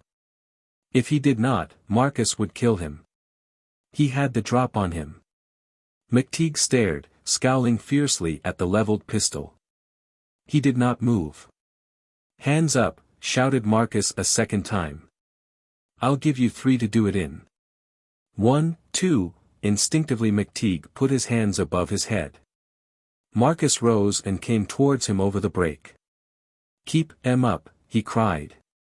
"If you move 'em once I'll kill you, sure." He came up to McTeague and searched him, going through his pockets, but McTeague had no revolver, not even a hunting knife. "What did you do with that money, with that $5,000? "It's on the mule," answered McTeague, sullenly. Marcus grunted, and cast a glance at the mule, who was standing some distance away, snorting nervously, and from time to time flattening his long ears. "Is that it there on the horn of the saddle, there in that canvas sack?" Marcus demanded. "Yes, that's it." A gleam of satisfaction came into Marcus's eyes, and under his breath he muttered, "Got it at last." He was singularly puzzled to know what next to do. He had got McTeague. There he stood at length, with his big hands over his head, scowling at him sullenly. Marcus had caught his enemy, had run down the man for whom every officer in the state had been looking. What should he do with him now? He couldn't keep him standing there forever with his hands over his head. "Got any water?" he demanded. "There's a canteen of water on the mule." Marcus moved toward the mule and made as if to reach the bridle rein. The mule squealed, threw up his head, and galloped to a little distance, rolling his eyes and flattening his ears. Marcus swore wrathfully. "He acted that way once before," explained McTeague, his hands still in the air. "He ate some loco weed back in the hills before I started." For a moment Marcus hesitated. While he was catching the mule McTeague might get away. But where to, in heaven's name? A rat could not hide on the surface of that glistening alkali, and besides, all McTeague's store of provisions and his priceless supply of water were on the mule. Marcus ran after the mule, revolver in hand, shouting and cursing. But the mule would not be caught. He acted as if possessed, squealing, lashing out, and galloping in wide circles, his head high in the air. "Come on," shouted Marcus, furious, turning back to McTeague. "Come on, help me catch him. We got to catch him. All the water we got is on the saddle." McTeague came up. "He's eaten some loco weed," he repeated. "He went kinda crazy before. If he should take it into his head to bolt and keep on running." Marcus did not finish. A sudden great fear seemed to widen around and enclose the two men. Once their water gone, the end would not be long. "We can catch him all right," said the dentist. "I caught him once before." "Oh, I guess we can catch him," answered Marcus, reassuringly. Already the sense of enmity between the two had weakened in the face of a common peril. Marcus let down the hammer of his revolver and slid it back into the holster. The mule was trotting on ahead, snorting and throwing up great clouds of alkali dust. At every step the canvas sack jingled, and McTeague's bird cage, still wrapped in the flour bags, bumped against the saddle pads. By and by the mule stopped, blowing out his nostrils excitedly. "He's clean crazy," fumed Marcus, panting and swearing. "We ought to come up on him quiet," observed McTeague. "I'll try and sneak up," said Marcus. "Two of us would scare him again. You stay here." Marcus went forward a step at a time. He was almost within arm's length of the bridle when the mule shied from him abruptly and galloped away. Marcus danced with rage, shaking his fists and swearing horribly. Some 100 yards away the mule paused and began blowing and snuffing in the alkali as though in search of food. Then, for no reason, he shied again, and started off on a jog trot toward the east. "We've got to follow him," exclaimed Marcus, as McTeague came up. "There's no water within 70 miles of here." Then began an interminable pursuit. Mile after mile, under the terrible heat of the desert sun, the two men followed the mule, racked with a thirst that grew fiercer every hour. A dozen times they could almost touch the canteen of water, and as often the distraught animal shied away and fled before them. At length Marcus cried, "It's no use, we can't catch him, and we're killing ourselves with thirst. We got to take our chances." He drew his revolver from its holster, cocked it, and crept forward. "Steady now," said McTeague, "it won't do to shoot through the canteen." Within 20 yards Marcus paused, made a rest of his left forearm and fired. "You got him," cried McTeague. "No, he's up again." "Shoot him again. He's going to bolt." Marcus ran on, firing as he went. The mule, one foreleg trailing, scrambled along, squealing and snorting. Marcus fired his last shot. The mule pitched forward upon his head, then, rolling sideways, fell upon the canteen, bursting it open and spilling its entire contents into the sand. Marcus and McTeague ran up, and Marcus snatched the battered canteen from under the reeking, bloody hide. There was no water left. Marcus flung the canteen from him and stood up, facing McTeague. There was a pause. "We're dead men," said Marcus. McTeague looked from him out over the desert. Chaotic desolation stretched from them on either hand, flaming and glaring with the afternoon heat. There was the brazen sky and the leagues upon leagues of alkali, leper white. There was nothing more. They were in the heart of Death Valley. "Not a drop of water," muttered McTeague, "not a drop of water." "We can drink the mule's blood," said Marcus. "It's been done before." But, he looked down at the quivering, gory body, "but I ain't thirsty enough for that yet." "Where's the nearest water?" "Well, it's about 100 miles or more back of us in the Panamint Hills," returned Marcus, doggedly. "We'd be crazy long before we reached it. I tell you we're done for. We ain't ever going to get out of here." "Done for," murmured the other, looking about stupidly. "Done for, that's the word. Done for. Yes, I guess we're done for."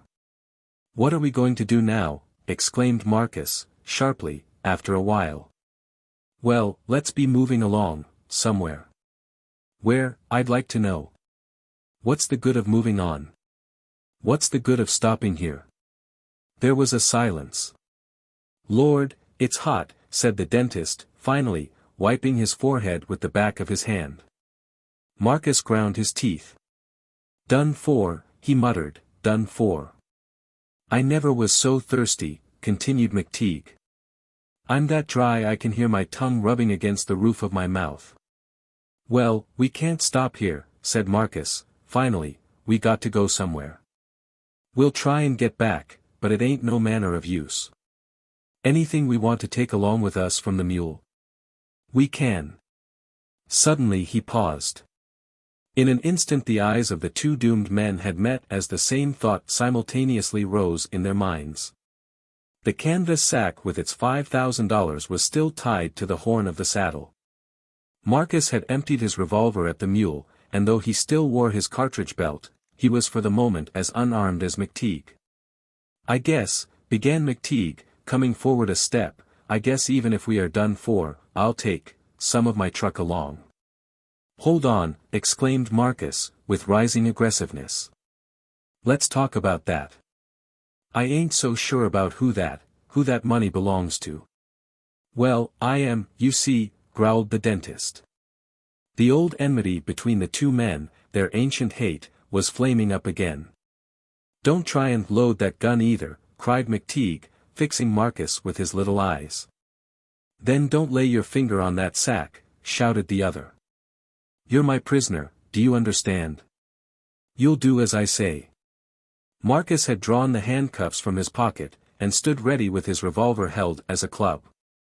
"You soldiered me out of that money once, and played me for a sucker, and it's my turn now. Don't you lay your finger on that sack." Marcus barred McTeague's way, white with passion. McTeague did not answer. His eyes drew to two fine, twinkling points, and his enormous hands knotted themselves into fists, hard as wooden mallets. He moved a step nearer to Marcus, then another. Suddenly the men grappled, and in another instant were rolling and struggling upon the hot, white ground. McTeague thrust Marcus backward until he tripped and fell over the body of the dead mule. The little birdcage broke from the saddle with the violence of their fall, and rolled out upon the ground, the flour bag slipping from it. McTeague tore the revolver from Marcus's grip and struck out with it blindly. Clouds of alkali dust, fine and pungent, enveloped the two fighting men, all but strangling them. McTeague did not know how he killed his enemy, but all at once Marcus grew still beneath his blows. Then there was a sudden last return of energy. McTeague's right wrist was caught, something clicked upon it, then the struggling body fell limp and motionless with a long breath. As McTeague rose to his feet, he felt a pull at his right wrist, something held it fast. Looking down, he saw that Marcus in that last struggle had found strength to handcuff their right wrists together. Marcus was dead now, McTeague was locked to the body.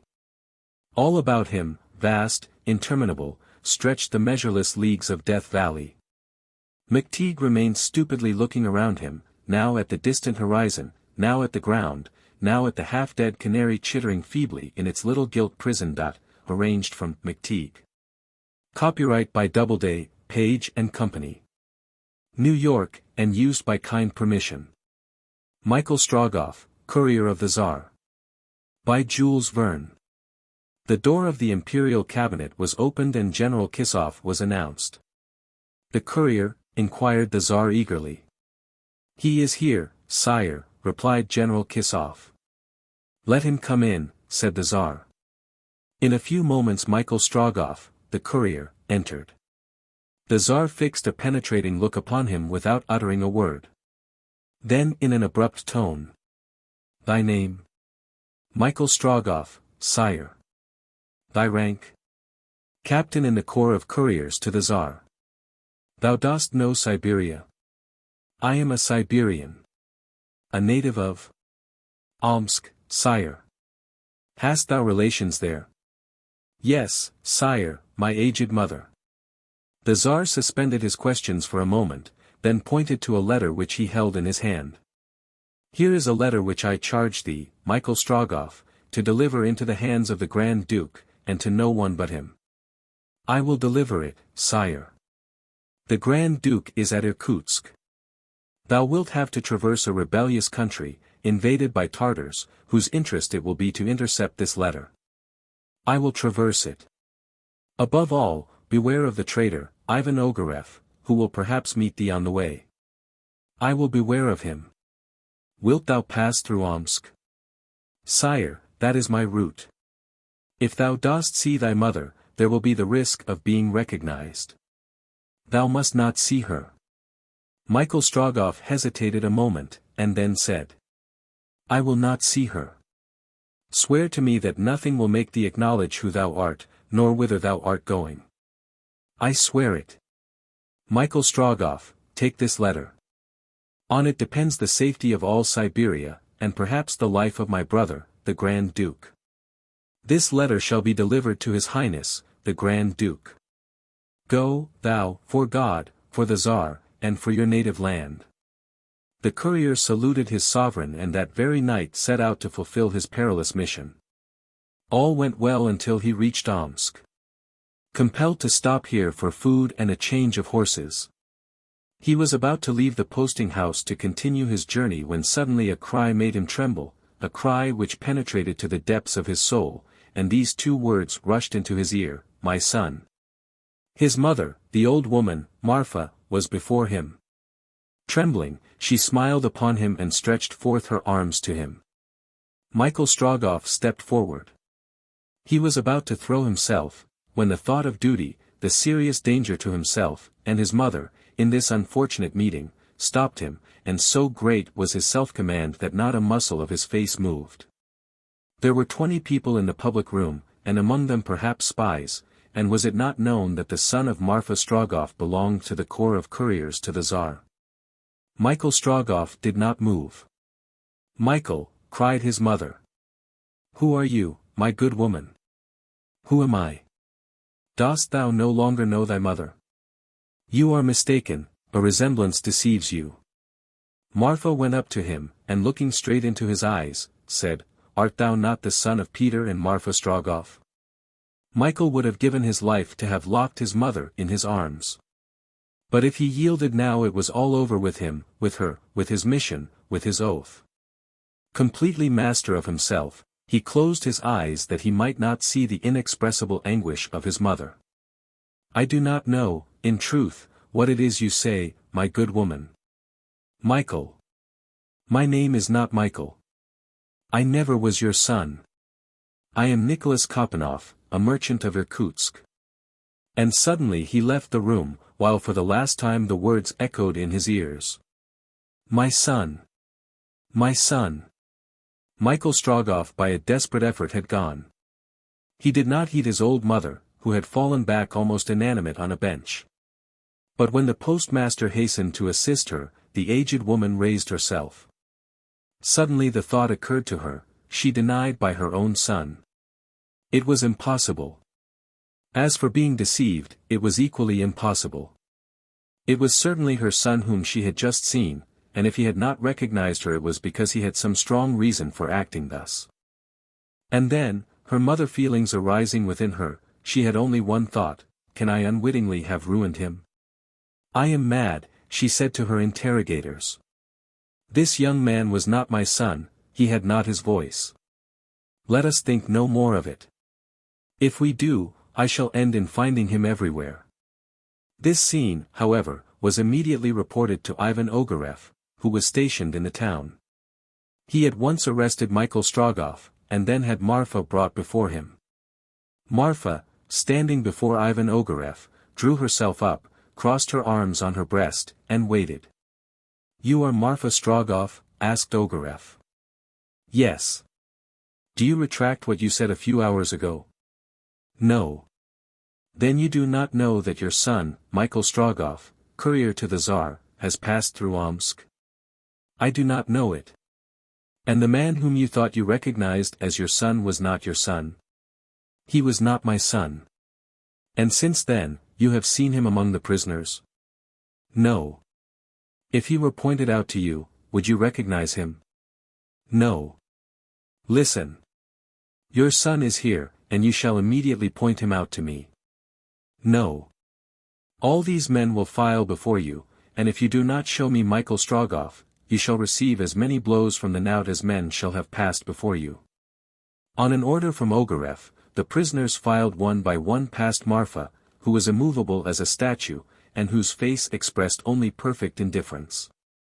Michael was to all appearances unmoved, but the palms of his hands bled under the nails which were pressed into the flesh. Marfa, seized by 2 soldiers, was forced on her knees on the ground. Her dress torn off left her back bare. A saber was placed before her breast at a few inches distance. If she bent beneath her sufferings, her breast would be pierced by the sharp steel. The Tartar drew himself up and waited. "Begin," said Ogareff. The whip whistled through the air, but, before it fell, a powerful hand stopped the Tartar's arm. Ivan Ogareff had succeeded. "Michael Strogoff," cried he. "Himself," said Michael, and raising the knout, he struck Ogareff a blow across the face. "Blow for blow," said he.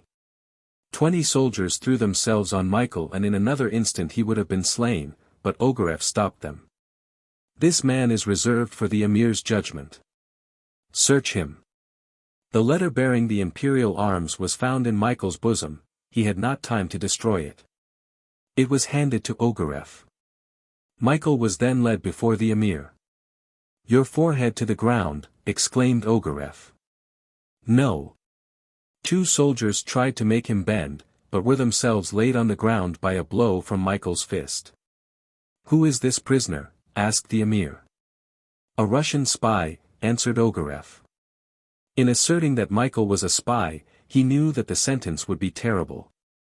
The emir made a sign, at which all bowed low their heads. Then he pointed to the Quran, which was brought to him.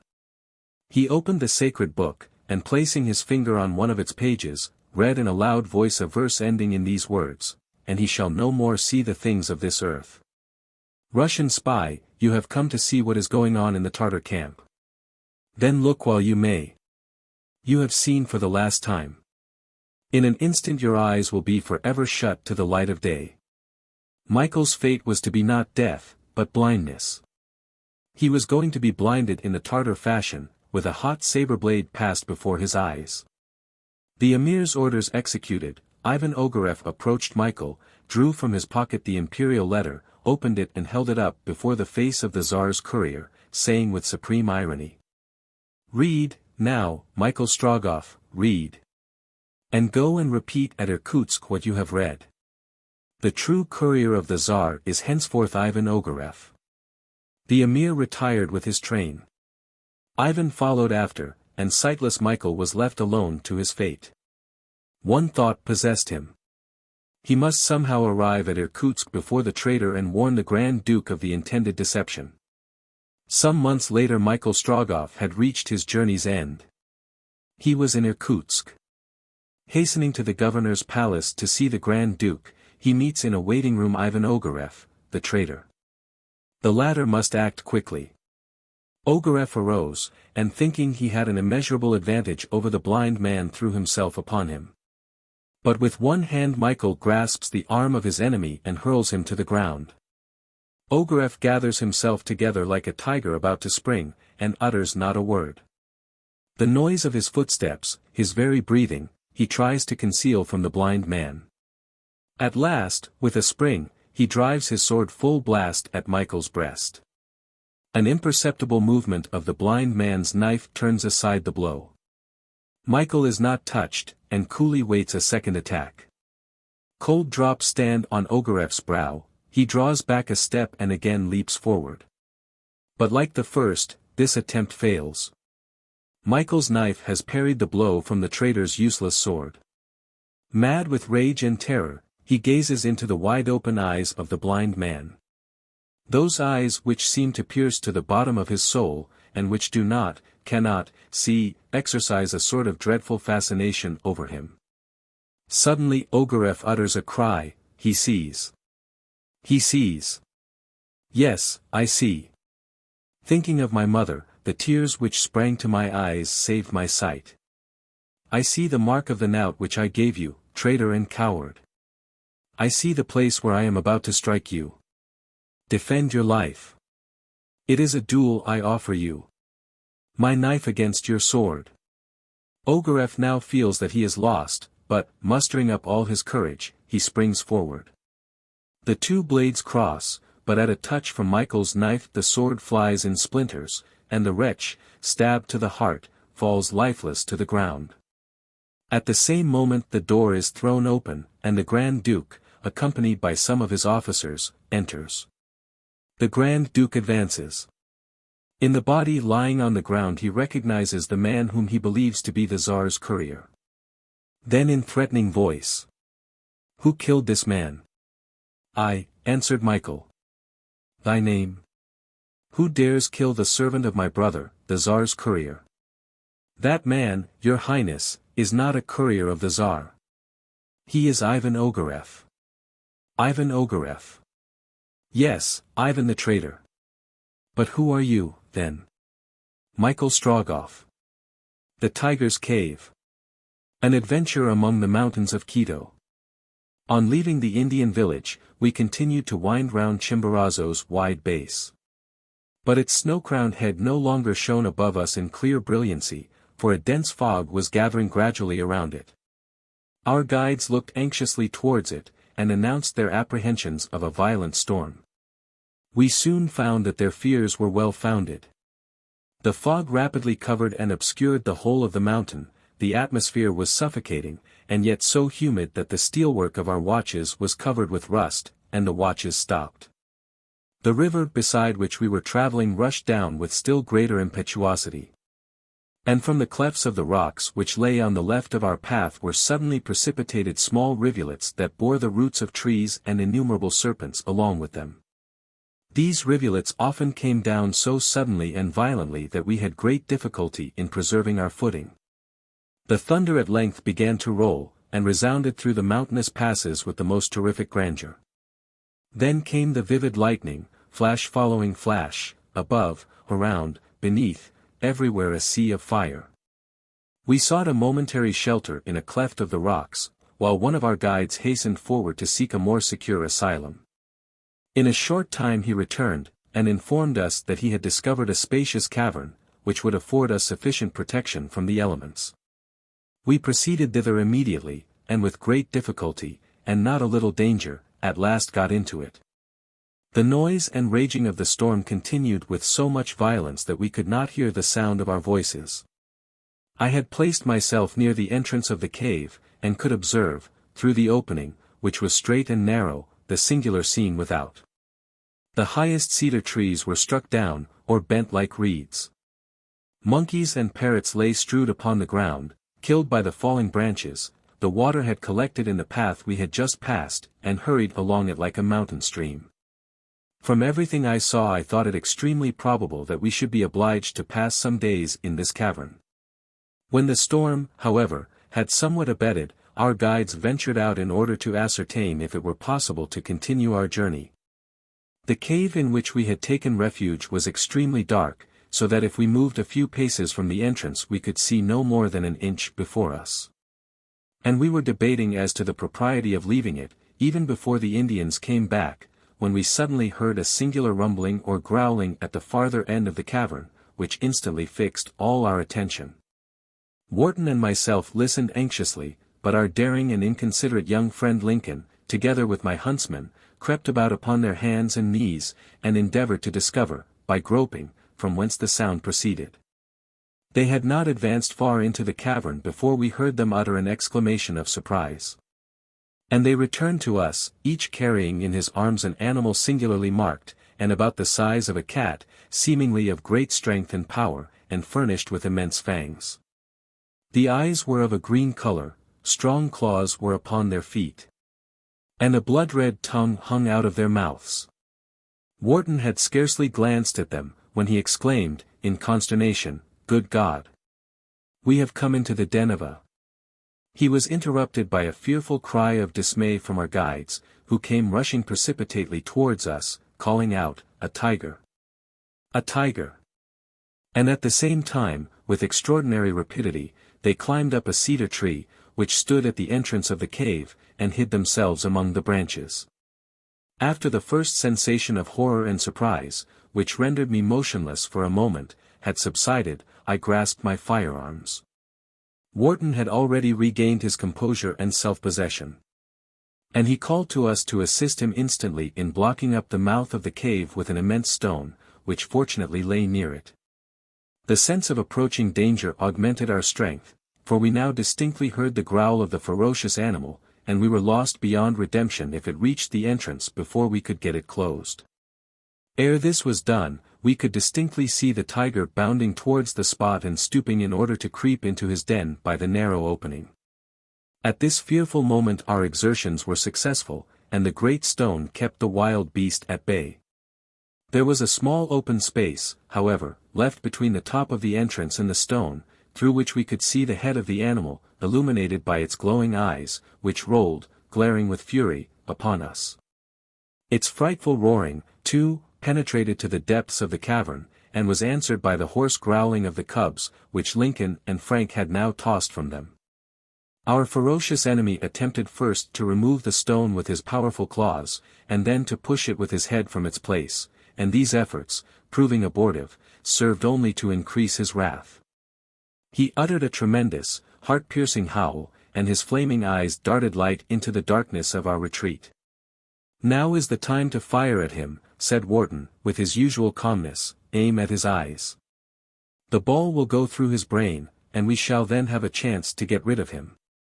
Frank seized his double-barreled gun, and Lincoln his pistols, the former placed the muzzle within a few inches of the tiger, and Lincoln did the same.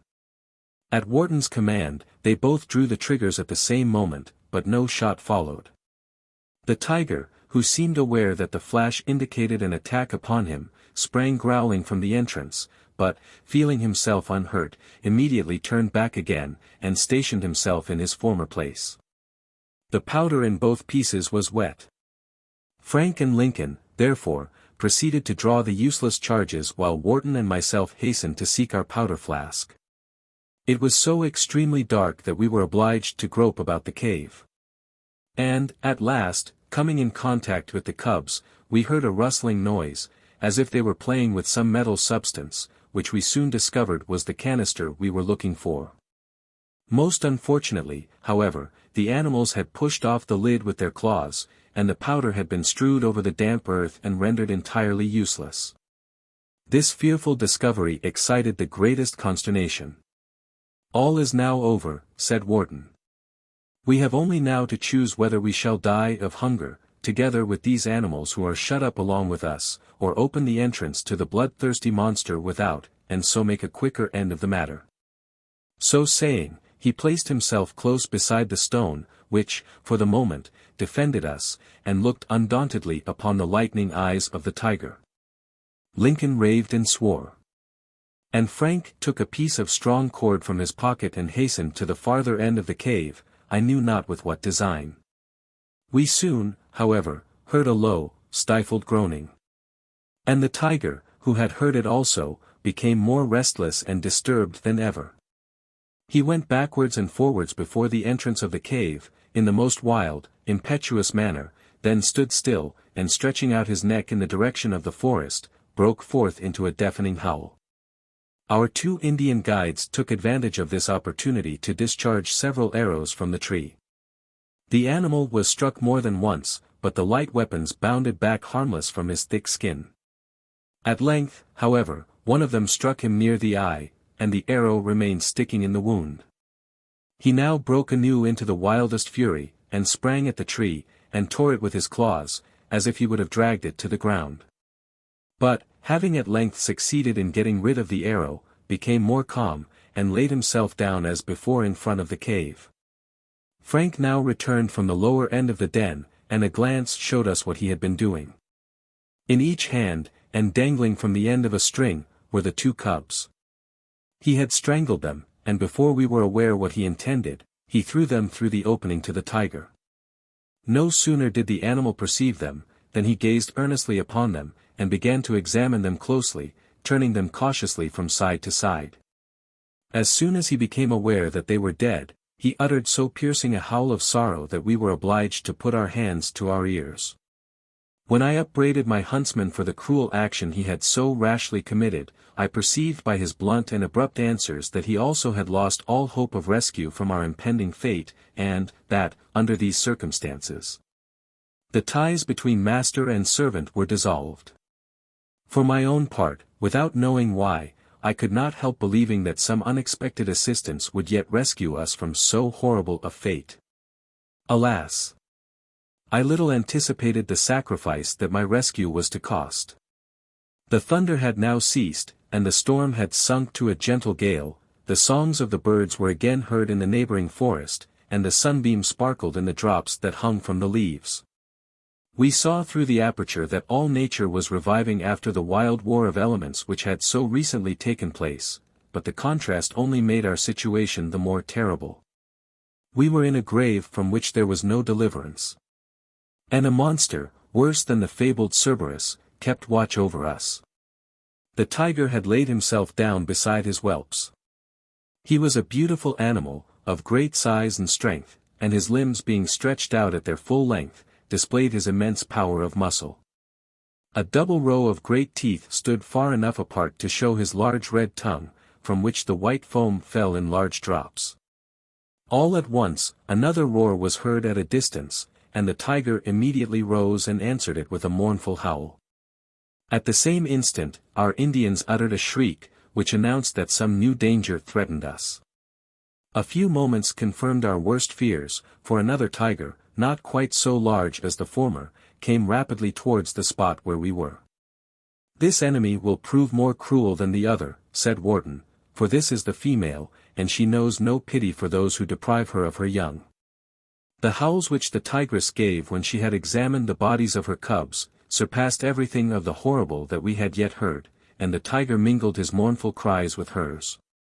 Suddenly her roaring was lowered to a hoarse growling, and we saw her anxiously stretch out her head, extend her wide and smoking nostrils, and look as if she were determined to discover immediately the murderers of her young. Her eyes quickly fell upon us, and she made a spring forward with the intention of penetrating to our place of refuge. Perhaps she might have been enabled by her immense strength to push away the stone, had we not, with all our united power, held it against her. When she found that all her efforts were fruitless, she rejoined the tiger, who lay stretched beside his cubs, and he arose and added his howls to her hollow roarings. They stood together for a few moments, as if in consultation, and then suddenly went off at a rapid pace, and disappeared from our sight. Their howling died away in the distance, and then entirely ceased. We now began to entertain better hopes of our condition, but Wharton shook his head. "Do not flatter yourselves," said he, "with the belief that these animals will let us escape out of their sight till they have had their revenge. The hours we have to live are numbered." Nevertheless, there still appeared a chance for our rescue, for, to our surprise, we saw both our Indians standing before the entrance, and heard them call to us to seize the only possibility of our yet saving ourselves by instant flight. For that the tigers had only gone round the height to seek another inlet to the cave, with which they were no doubt acquainted. In the greatest haste the stone was pushed aside, and we stepped forth from what we had considered a living grave. Wharton was the last who left it. He was unwilling to lose his double-barreled gun, and stopped to take it up. The rest of us only thought of making our escape. We now heard once more the roaring of the tigers, though at a distance, and, following the example of our guides, we precipitately struck into a side path. From the number of roots and branches of trees with which the storm had strewed our way, and the slipperiness of the road, our flight was slow and difficult. Wharton, though an active seaman, had a heavy step, and had great difficulty in keeping pace with us, and we were often obliged to slacken our own on his account. We had proceeded thus for about a quarter of an hour, when we found that our way led along the edge of a rocky cliff, with innumerable fissures. We had just entered upon it, when suddenly the Indians, who were before us, uttered one of their piercing shrieks, and we immediately became aware that the tigers were in pursuit of us. Urged by despair, we rushed towards the breaks, or gulfs, in our way, over which was thrown a bridge of reeds, that sprang up and down at every step, and could be trodden with safety by the light foot of the Indians alone. Deep in the hollow below rushed an impetuous stream, and 1,000 pointed and jagged rocks threatened destruction on every side. Lincoln, my huntsman, and myself, passed over the chasm in safety. But Wharton was still in the middle of the waving bridge, and endeavoring to steady himself, when both the tigers were seen to issue from the adjoining forest, and, the moment they descried us they bounded towards us with dreadful roarings. Meanwhile, Wharton had nearly gained the safe side of the gulf, and we were all clambering the rocky cliff, except Lincoln, who remained at the reedy bridge to assist his friend to step upon firm ground. Wharton, though the ferocious animals were close upon him, never lost his courage or presence of mind. As soon as he had gained the edge of the cliff, he knelt down, and, with the edge of his sword, divided the fastenings by which the bridge was attached to the rock. He expected an effectual barrier would thus be put to the farther progress of our pursuers, but he was mistaken. For he had scarcely accomplished his task, when the tigress, without a moment's pause, rushed towards the chasm, and attempted to bound over. It was a fearful sight to see the mighty animal, suspended for a moment in the air above the abyss. But the scene passed like a flash of lightning. Her strength was not equal to the distance, she fell into the gulf, and before she reached the bottom, was torn into 1,000 pieces by the jagged points of the rocks. Her fate did not in the least dismay her companion. He followed her with an immense spring, and reached the opposite side, but only with his foreclaws, and thus he clung to the edge of the precipice, endeavoring to gain a footing. The Indians again uttered a wild shriek, as if all hope had been lost. But Wharton, who was nearest to the edge of the rock, advanced courageously towards the tiger, and struck his sword into the animal's breast. Enraged beyond all measure, the wild beast collected all his strength, and with a violent effort, fixing one of his hind legs upon the edge of the cliff, he seized Wharton by the thigh. The heroic man still preserved his fortitude. He grasped the trunk of a tree with his left hand, to steady and support himself, while with his right he wrenched and violently turned the sword that was still in the breast of the tiger. All this was the work of an instant. The Indians, Frank, and myself hastened to his assistance. But Lincoln, who was already at his side, had seized Wharton's gun, which lay nearby, upon the ground, and struck so powerful a blow with the butt end upon the head of the tiger, that the animal, stunned and overpowered, let go his hold and fell back into the abyss. All would have been well, had it ended thus, but the unfortunate Lincoln had not calculated upon the force of his blow. He staggered forward, reeled upon the edge of the precipice, extended his hand to seize upon anything to save himself, but in vain. His foot slipped, for an instant he hovered over the gulf, and then was plunged into it to rise no more. Edinburgh Literary Journal. Whale Hunting. By J. Ross Brown. There she blows, was sung out from the masthead. Where away? Demanded the captain. 3 points off the lee bow, sir. Raise up your wheel. Steady. Steady, sir. Masthead, ahoy. Do you see that whale now? Aye, sir. A school of sperm whales. There she blows. There she breaches. Sing out. Sing out every time.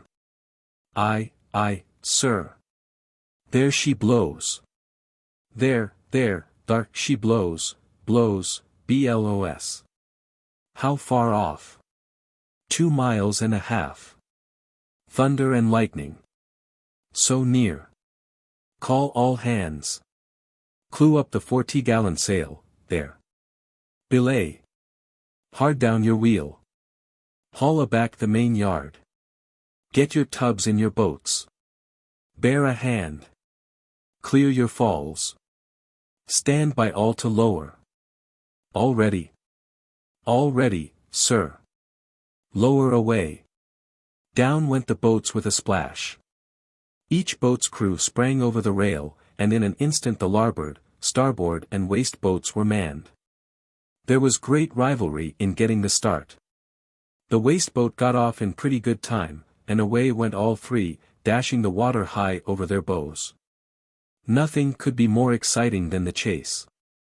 The larboard boat, commanded by the mate, and the waist boat, by the second mate, were head and head. "Give way, my lads, give way," shouted our headsman, "we gain on them, give way. A long, steady stroke. That's the way to tell it." "Aye, cried Tabor, our boat steerer. "What d'ye say, boys? Shall we lick them?" "Pull. Pull like vengeance," echoed the crew, and we danced over the waves, scarcely seeming to touch them. The chase was now truly soul-stirring. Sometimes the larboard, then the starboard, then the waist boat took the lead. It was a severe trial of skill and muscle. After we had run 2 miles at this rate, the whales turned flukes, going dead to windward. "Now for it, my lads!" cried our headsman. "We'll have them the next rising. Now pile it on. A long, steady pull. That's it. Don't give out. Half an hour more, and there are whales." The other boats had veered off at either side of us, and continued the chase with renewed ardor. In about half an hour we lay on our oars to look around for the whales. "There she blows." "Right ahead," shouted Tabor, fairly dancing with delight. "There she blows. There she blows." "Oh, Lord, boys, spring," cried our headsman. "Spring it is. What d'ye say, now, chummies? Shall we take those whales?" To this general appeal every man replied by putting his weight on his oar, and exerting his utmost strength. The boat flew through the water with incredible swiftness, scarcely rising to the waves. A large bull whale lay about a quarter of a mile ahead of us, lazily rolling in the trough of the sea. The larboard and starboard boats were far to leeward of us, tugging hard to get a chance at the other whales, which were now blowing in every direction. "Give way! Give way, my hearties!" cried our headsman, putting his weight against the aft oar. "Do you love gin? A bottle of gin to the best man. Oh, pile it on while you have breath. Pile it on. On with the beef, chummies. Smash every oar. Double M up, or break M. Every devil's imp of you, pull. No talking, lay back to it. Now or never." On dashed the boat, cleaving its way through the rough sea as if the briny element were blue smoke. The whale, however, turned flukes before we could reach him. When he appeared again above the surface of the water, it was evident that he had milled while down, by which maneuver he gained on us nearly a mile. The chase was now almost hopeless, as he was making to windward rapidly. A heavy, black cloud was on the horizon, portending an approaching squall, and the bark was fast fading from sight. Still we were not to be baffled by discouraging circumstances of this kind, and we braced our sinews for a grand and final effort. "Never give up, my lads," said the headsman, in a cheering voice. "Mark my words, we'll have that whale yet. Only think he's ours, and there's no mistake about it, he will be ours. Now for a hard, steady pull. Give way. Give way, sir. Give way, all. There she blows. Oh, pull my lively lads. Only a mile off. There she blows." The wind by this time had increased almost to a gale, and the heavy black clouds were scattering over us far and wide. Part of the squall had passed off to leeward and entirely concealed the bark. Our situation was rather unpleasant, in a rough sea, the other boats out of sight, and each moment the wind increasing. We continued to strain every muscle till we were hard upon the whale. Tabor sprang to the bow, and stood by with the harpoon. "Softly, softly, my lads," said the headsman. Aye, sir." "Hush. Softly. Now's your time, Tabor." Tabor let fly the harpoon, and buried the iron. "Give him another." Aye. "Stern all. Stern all," thundered the headsman. "Stern all." And, as we rapidly backed from the whale, he flung his tremendous flukes high in the air, covering us with a cloud of spray. He then sounded, making the line whiz as it passed through the chocks. When he rose to the surface again, we hauled up, and the second mate stood ready in the bow to dispatch him with lances. "Spouting blood," said Tabor. "He's a dead whale. He won't need much lancing." It was true enough. For, before the officer could get within dart of him, he commenced his dying struggles. The sea was crimsoned with his blood. By the time we had reached him, he was belly up. We lay upon our oars a moment to witness his last throes, and, when he had turned his head toward the sun, a loud, simultaneous cheer burst from every lip. A low, rumbling sound, like the roar of a distant waterfall, now reached our ears. Each moment it grew louder. The whole expansive arch of the heavens became dark with clouds tossing, flying, swelling, and whirling over and over, like the surges of an angry sea. A white cloud, gleaming against the black mass behind it, came sweeping toward us, stretching forth its long, white arms, as if to grasp us in its fatal embrace. Louder and still louder it growled, yet the air was still and heavy around us. Now the white cloud spread, whirled over, and lost its hoary head, now it wore the mane and 4 feet of a lion, now the heads of a dragon, with their tremendous jaws extended. Writhing, hissing, roaring, it swept toward us. The demon of wrath could not have assumed a more frightful form.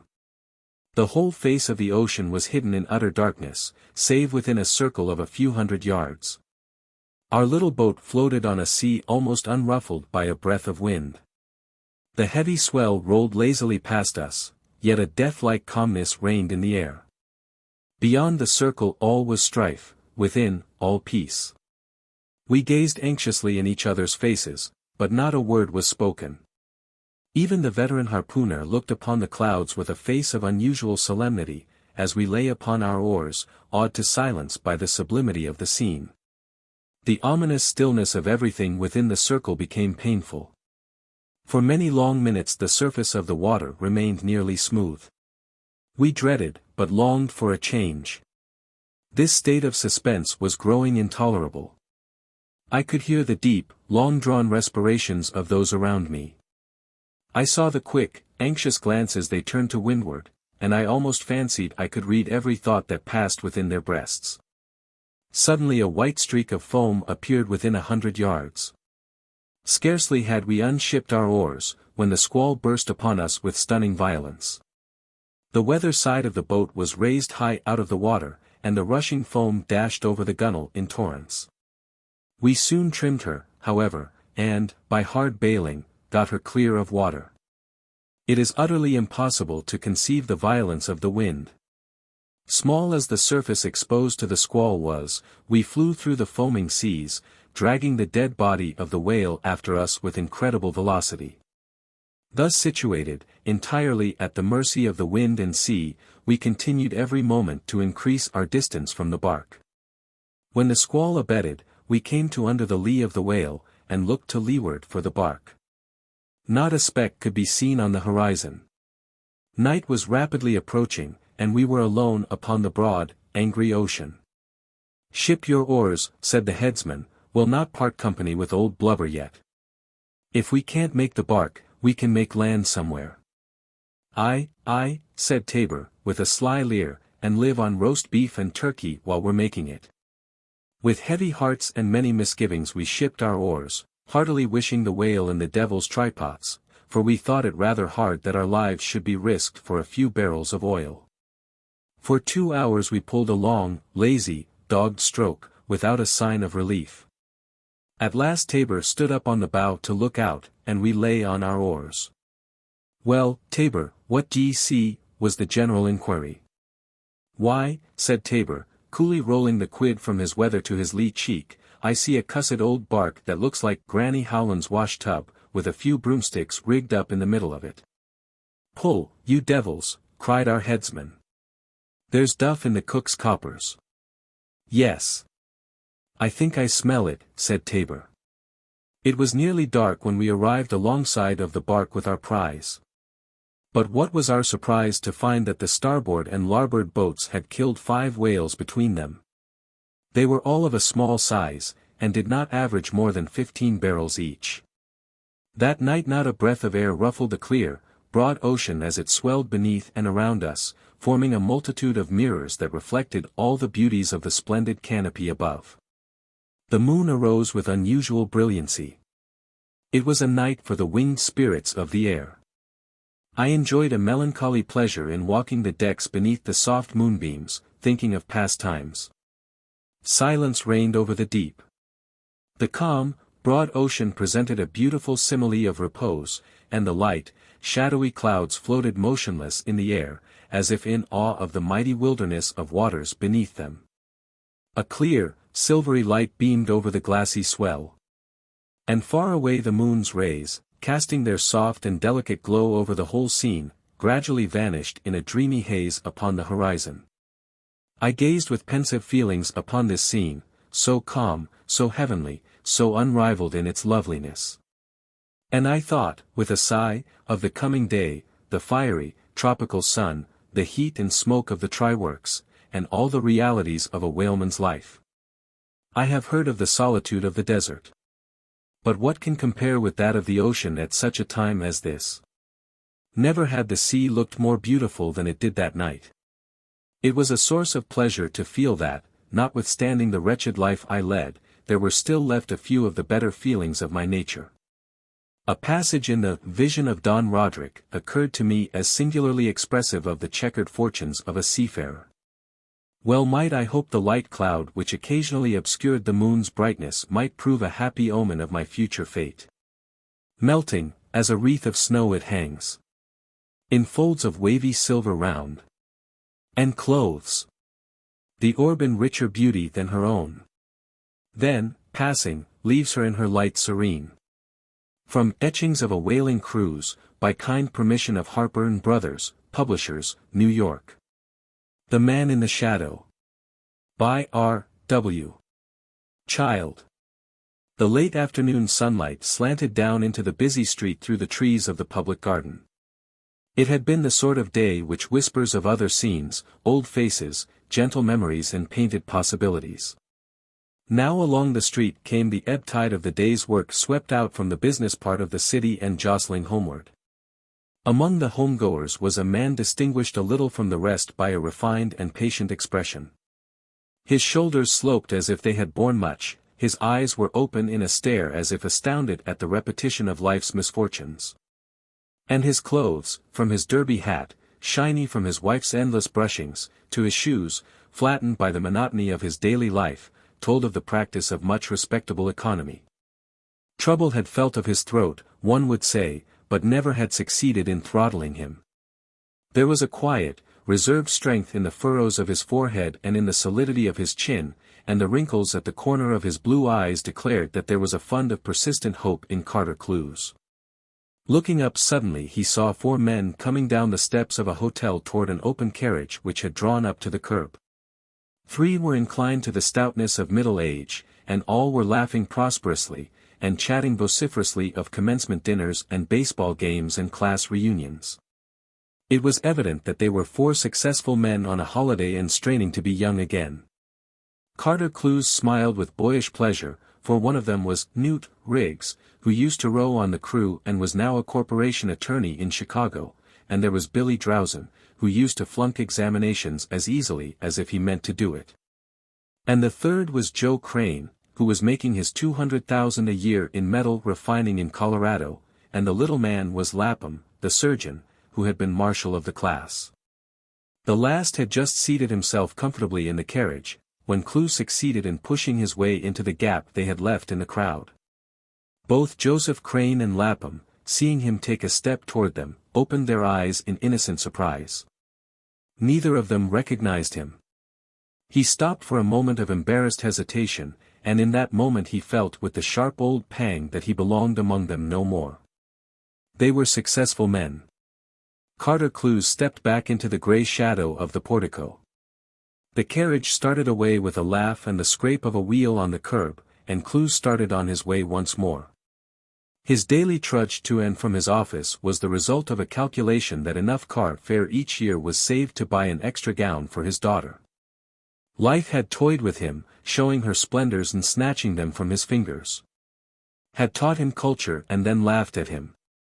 The rattle of his key brought his wife to the door, and the usual smiles and kisses of welcome reminded him of the old duty of keeping his feelings to himself. Was there any mail today?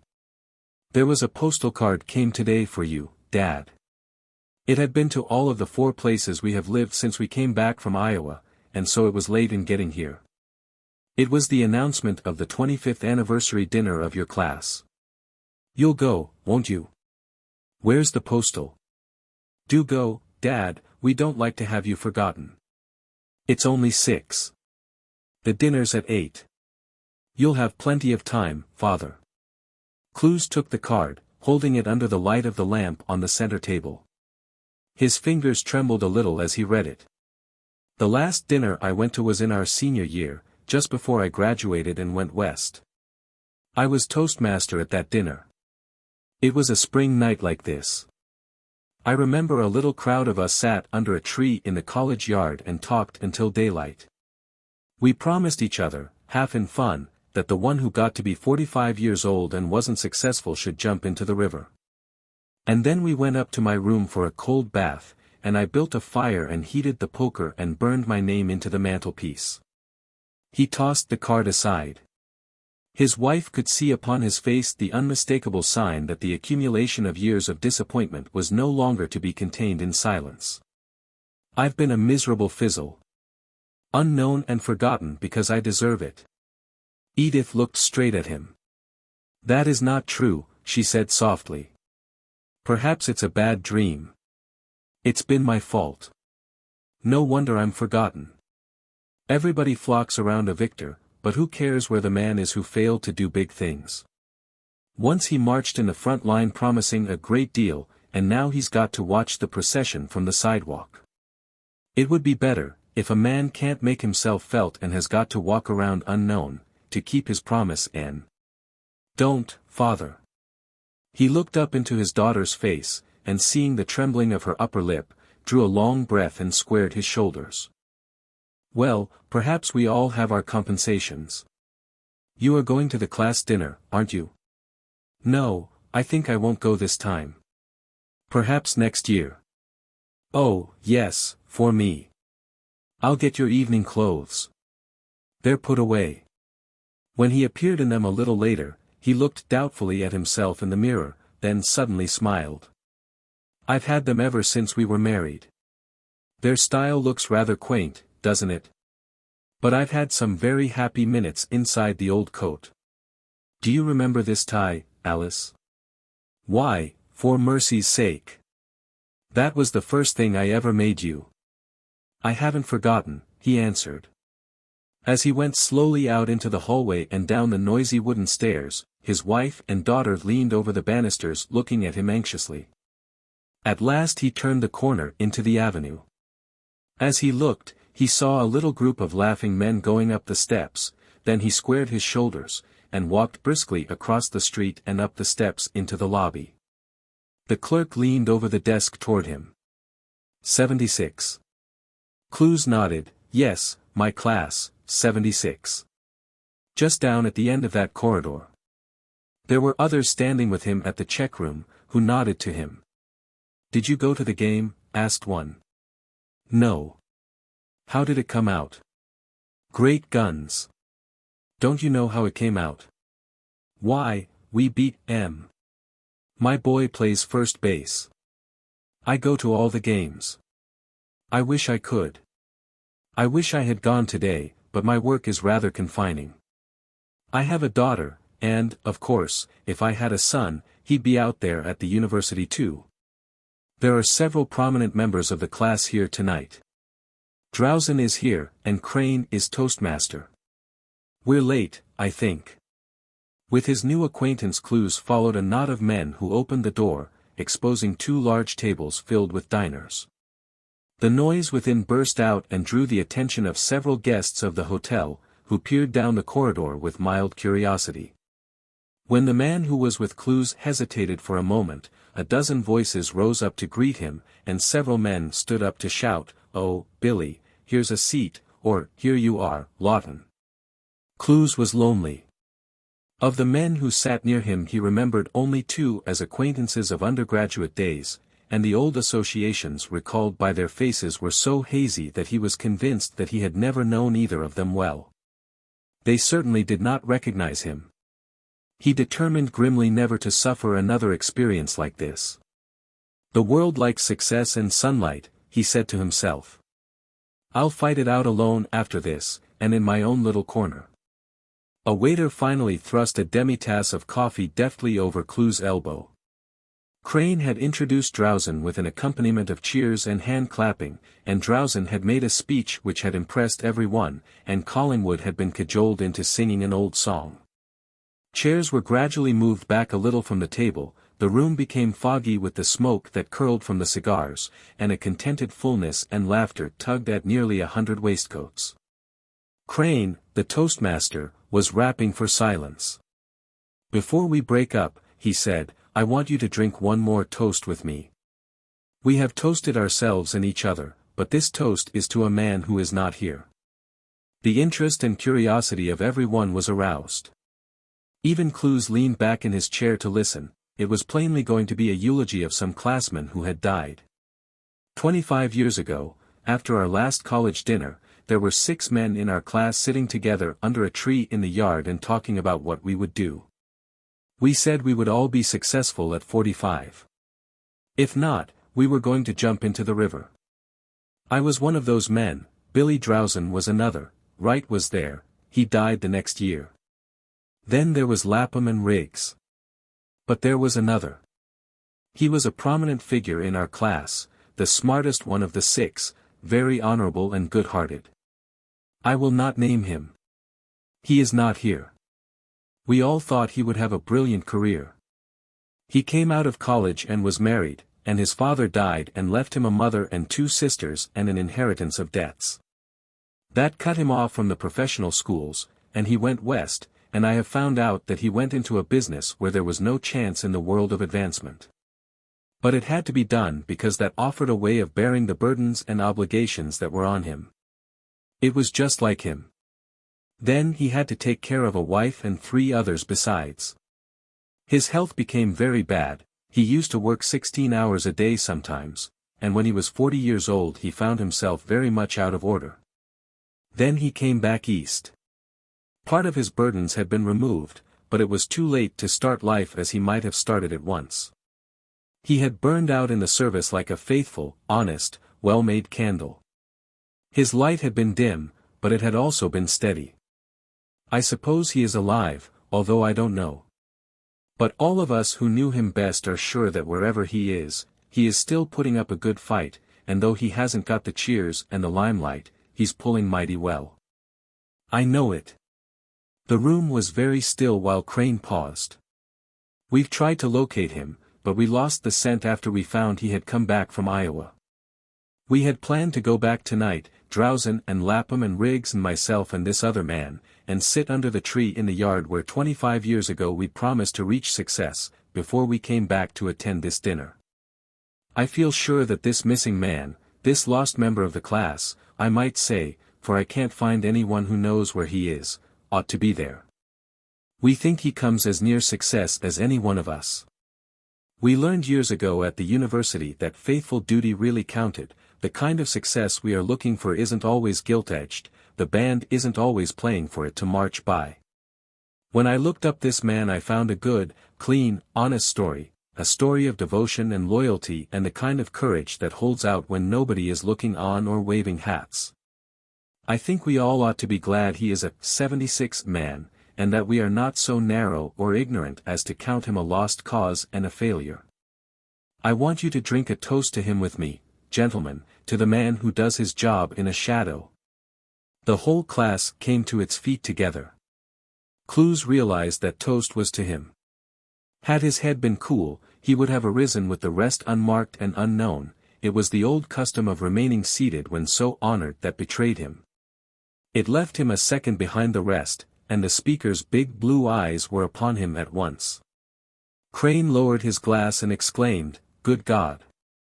Clews stumbled back into his chair. 76 raised its voice in a great, generous roar. Clews looked up with wet cheeks and smiled like a pleased boy. This was his class, cheering, and for him. Later in the night Clews returned to his wife and daughter. Governor William Drowson was with him. "Alice," said Carter Clews, "this is Billy. I roomed with him when I was a freshman. He's going to spend the night with me." A Windstorm in the Forests. By John Muir. One of the most beautiful and exhilarating storms I ever enjoyed in the Sierra occurred in December, 1874, when I happened to be exploring one of the tributary valleys of the Yuba River. The sky and the ground and the trees had been thoroughly rain-washed and were dry again. The day was intensely pure, one of those incomparable bits of California winter, warm and balmy and full of white sparkling sunshine, redolent of all the purest influences of the spring. And at the same time enlivened with one of the most bracing windstorms conceivable. Instead of camping out, as I usually do, I then chanced to be stopping at the house of a friend. But when the storm began to sound, I lost no time in pushing out into the woods to enjoy it. For on such occasions nature has always something rare to show us, and the danger to life and limb is hardly greater than one would experience crouching deprecatingly beneath a roof. It was still early morning when I found myself fairly adrift. Delicious sunshine came pouring over the hills, lighting the tops of the pines, and setting free a stream of summery fragrance that contrasted strangely with the wild tones of the storm. The air was mottled with pine tassels and bright green plumes that went flashing past in the sunlight like birds pursued. But there was not the slightest dustiness, nothing less pure than leaves, and ripe pollen, and flecks of withered bracken and moss. I heard trees falling for hours at the rate of one every 2 or 3 minutes.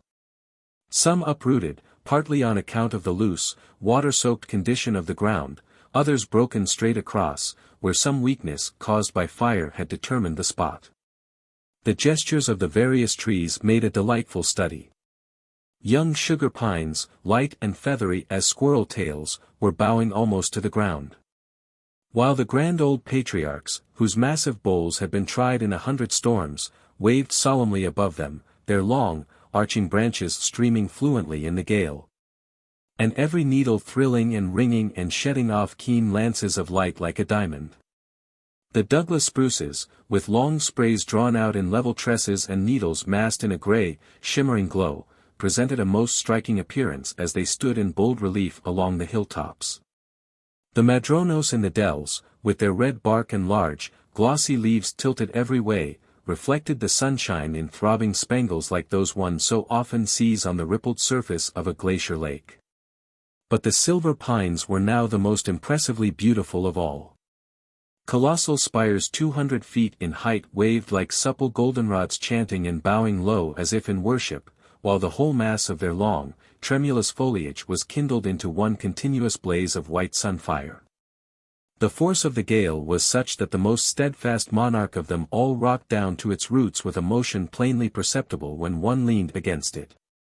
Nature was holding high festival, and every fiber of the most rigid giants thrilled with glad excitement. I drifted on through the midst of this passionate music and motion, across many a glen, from ridge to ridge. Often halting in the lee of a rock for shelter, or to gaze and listen. Even when the grand anthem had swelled to its highest pitch I could distinctly hear the varying tones of individual trees, spruce, and fir, and pine, and leafless oak, and even the infinitely gentle rustle of the withered grasses at my feet. Each was expressing itself in its own way, singing its own song, and making its own peculiar gestures, manifesting a richness of variety to be found in no other forest I have yet seen. Toward midday, after a long, tingling scramble through copses of hazel and ceanothus, I gained the summit of the highest ridge in the neighborhood. And then it occurred to me that it would be a fine thing to climb one of the trees to obtain a wider outlook and get my ear close to the Aeolian music of its topmost needles. But under the circumstances the choice of a tree was a serious matter. One whose instep was not very strong, seemed in danger of being blown down, or of being struck by others in case they should fall. Another was branchless to a considerable height above the ground, and at the same time too large to be grasped with arms and legs in climbing, while others were not favorably situated for clear views. After cautiously casting about, I made choice of the tallest of a group of Douglas spruces that were growing close together like a tuft of grass, no one of which seemed likely to fall unless all the rest fell with it. Though comparatively young, they were about 100 feet high, and their lithe, brushy tops were rocking and swirling in wild ecstasy. Being accustomed to climb trees in botanical studies, I experienced no difficulty in reaching the top of this one, and never before did I enjoy so noble an exhilaration of motion. The slender tops fairly flapped and swished in the passionate torrent, bending and swirling backward and forward, round, tracing indescribable combinations of vertical and horizontal curves, while I clung with muscles firmly braced. Like a bobolink on a reed. In its widest sweeps my treetop described an arc of 20 to 30 degrees, but I felt sure of its elastic temper, having seen others of the same species still more severely tried, bent almost to the ground indeed. In heavy snows, without breaking a fiber. I was therefore safe, and free to take the wind into my pulses and enjoy the excited forest from my superb outlook. The view from here must be extremely beautiful in any weather. Now my eye roved over the piney hills and dales as over fields of waving grain, and felt the light running in ripples and broad, swelling undulations across the valleys from ridge to ridge. As the shining foliage was stirred by corresponding waves of air. Oftentimes these waves of reflected light would break up suddenly into a kind of beaten foam, and again, after chasing one another in regular order, they would seem to bend forward in concentric curves, and disappear on some hillside. Like sea waves on a shelving shore. The quantity of light reflected from the bent needles was so great as to make whole groves appear as if covered with snow, while the black shadows beneath the trees greatly enhanced the effect of the silvery splendor. The sounds of the storm corresponded gloriously with this wild exuberance of light and motion. The profound bass of the naked branches and poles booming like waterfalls. The quick, tense vibrations of the pine needles, now rising to a shrill, whistling hiss, now falling to a silky murmur. The rustling of laurel groves in the dells, and the keen, metallic click of leaf on leaf, all this was heard in easy analysis when the attention was calmly bent. I kept my lofty perch for hours, frequently closing my eyes to enjoy the music by itself, or to feast quietly on the delicious fragrance that was streaming past.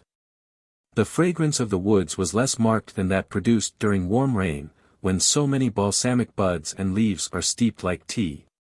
But, from the chafing of resiny branches against each other, and the incessant attrition of myriads of needles, the gale was spiced to a very tonic degree.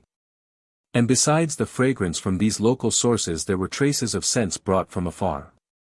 For this wind came first from the sea, rubbing against its fresh, briny waves, then distilled through the redwoods, threading rich ferny gulches, and spreading itself in broad, undulating currents over many a flower-enameled ridge of the coast mountains, then across the golden plains, up the purple foothills, and into these piney woods with the varied incense gathered by the way.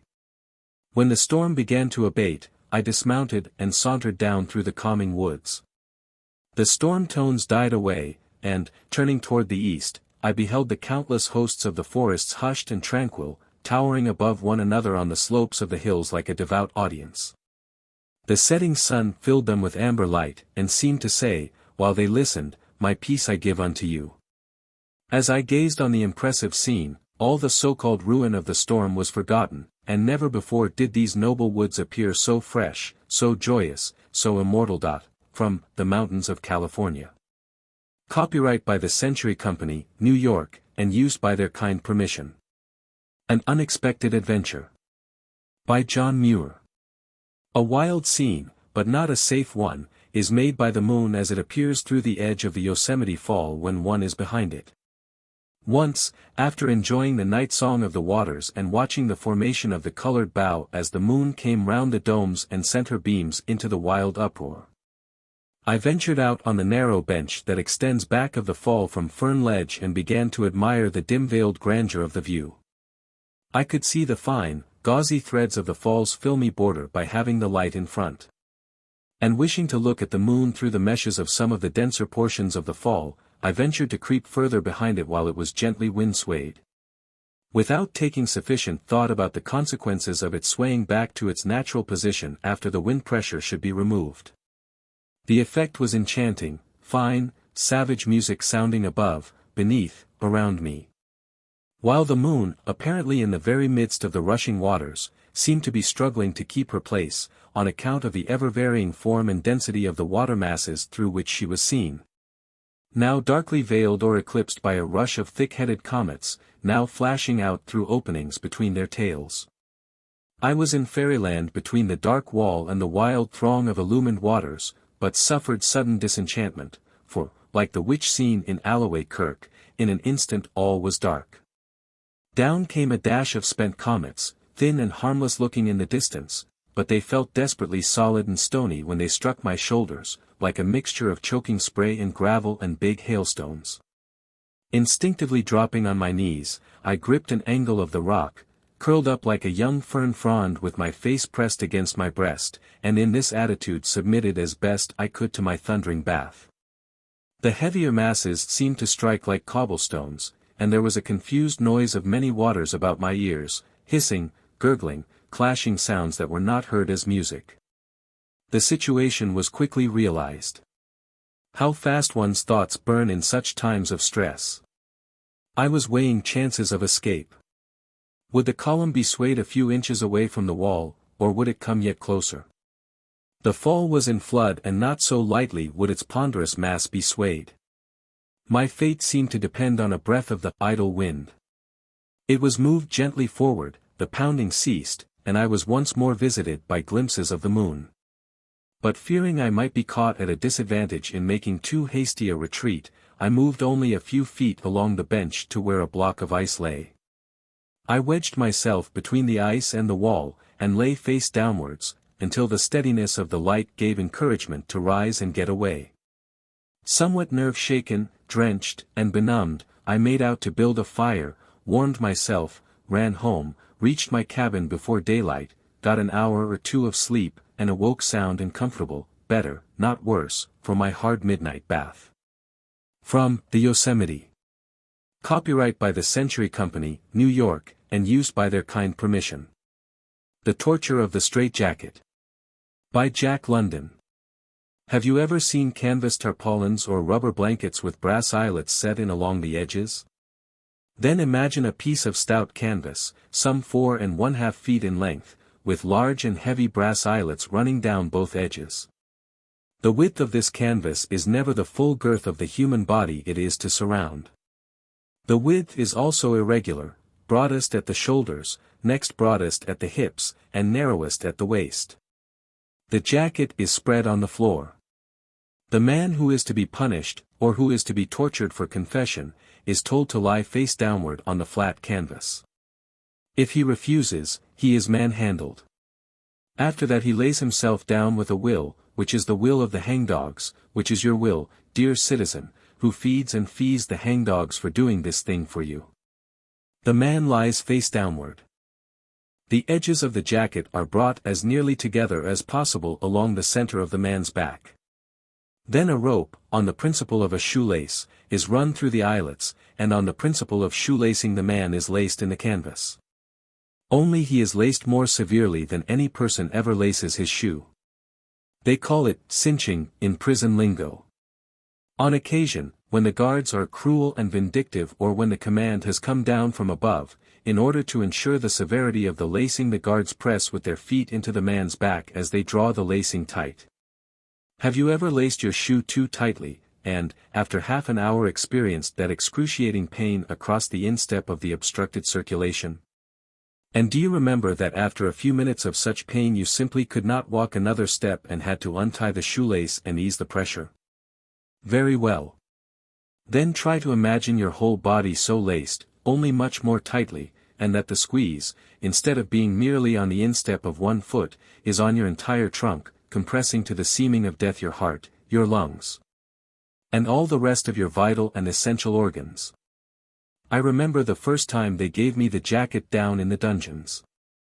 It was at the beginning of my incorrigibility, shortly after my entrance to prison, when I was weaving my loom task of 100 yards a day in the jute mill and finishing 2 hours ahead of the average day. Yes, and my jute sacking was far above the average demanded. I was sent to the jacket that first time, according to the prison books, because of skips and breaks in the cloth, in short, because my work was defective. Of course this was ridiculous.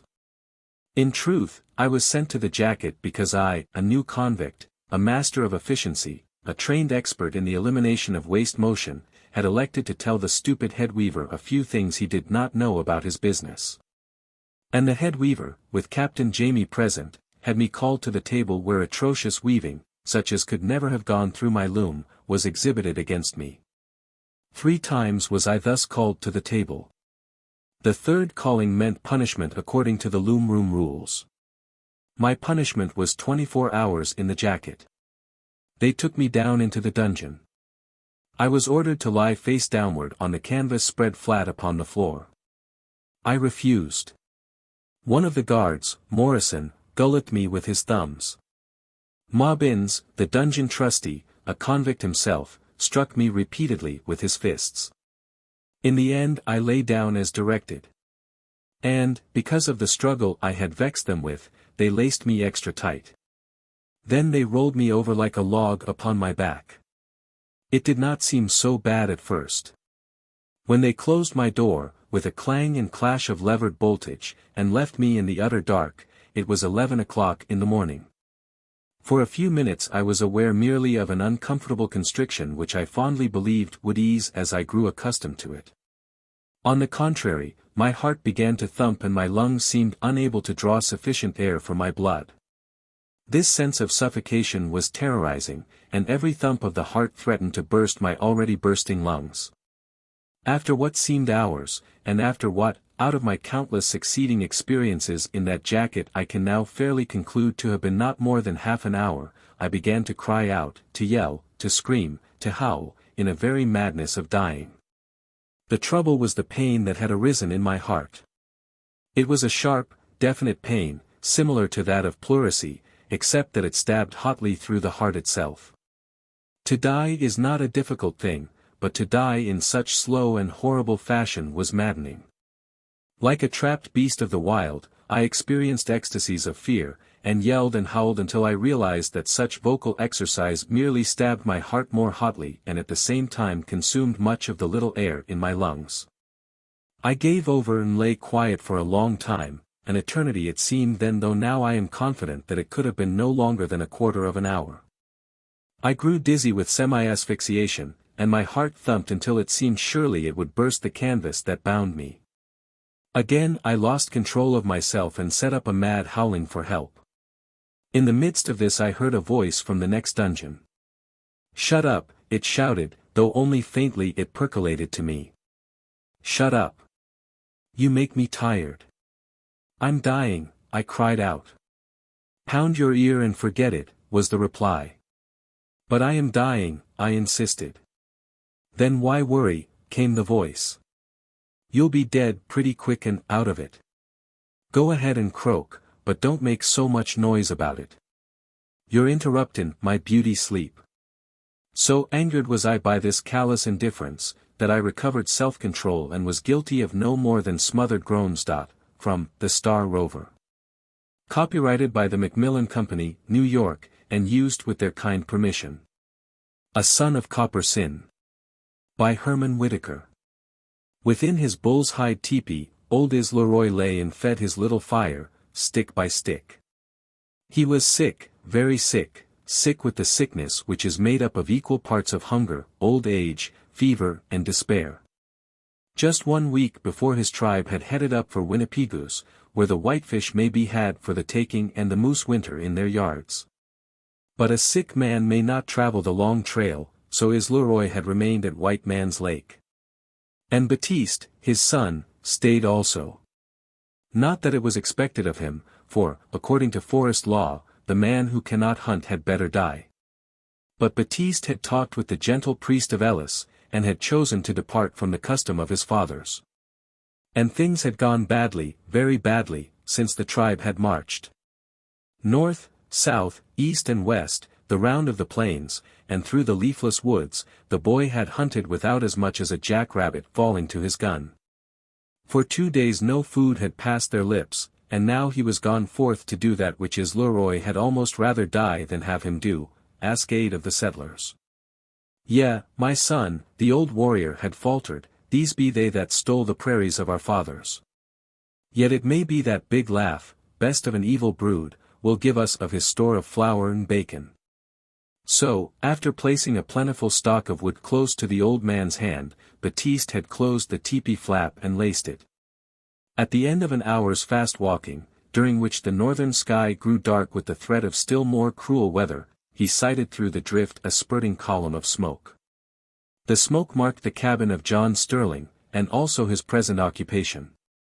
Within, John sat and fired the stove, while Avis, his daughter, set out the breakfast dishes, and his wife turned the sizzling bacon in the pan. "I declare," exclaimed the woman, pausing, knife in hand, "if that bread ain't froze solid." "Cold last night," commented Sterling. "Put it in the oven, Mary." As she stooped to obey, the door quietly opened and Baptiste slipped in. His moose moccasins made no noise, and he was standing close beside her when she straightened. She jumped and gasped. "Lor' a mercy! How you do scare one! Why don't you knock?" Baptiste stared. It was the custom of his tribe thus to enter a house, a custom established before jails were built or locks invented. His eye therefore roamed questioningly from one to another until Sterling asked, "What do you want, young fellow?" Baptiste pointed to the frying pan. "Bacon," he muttered. "The bacon of Big Laugh, I want. Leroy sick, plenty sick. Him want flour, him want bacon." The thought of his father's need flashed into his mind, and realizing the impossibility of expressing himself in English, he broke into a voluble stream of Cree, punctuating its rolling gutturals with energetic signs. While he was speaking, Avis ceased rattling her dishes. "He looks awfully hungry, Dad," she whispered, as Baptiste finished.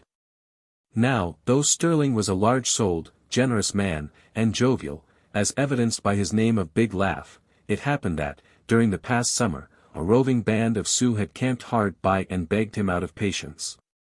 That morning, too, the threatening weather had spoiled an intended trip to Russell and touched his temper, of which he had a goodly share. "Can't help it, girl," he snapped. "If we feed every hungry Injun that comes along, we'll soon be out of house and home. Can't do anything for you, boy." "Him want be a kin," Baptiste said. "Well, you can just want. Is Leroy sick, him want be a kin," the boy pleaded. His persistence irritated Sterling, and, crowding down the better feeling which spoke for the lad, he sprang up, threw wide the door, and shouted. "Get, you son of copper sin! Get, now! Quick!" "Father," pleaded the girl. But he took no heed, and held wide the door. Into Baptiste's face flashed surprise, anger, and resentment. Surprise, because he had not believed all the things Leroy had told him of the white men, but had preferred to think them all like Father Francis. But now, his father was right. They were all cold and merciless, their hearts hard as their steel axe heads, their tongues sharp as the cutting edge. With head held high he marched through the door, away from the hot stove, the steaming coffee, and the delicious smell of frying bacon, out into the cold storm. "Oh, father," remonstrated his wife, as Sterling closed the door. "Look here, Mary," he answered testily, "we fed a whole tribe last summer, didn't we? But this lad don't belong to them," she pleaded.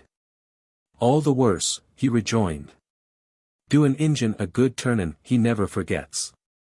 Give him his breakfast, and he totes his tribe along to dinner."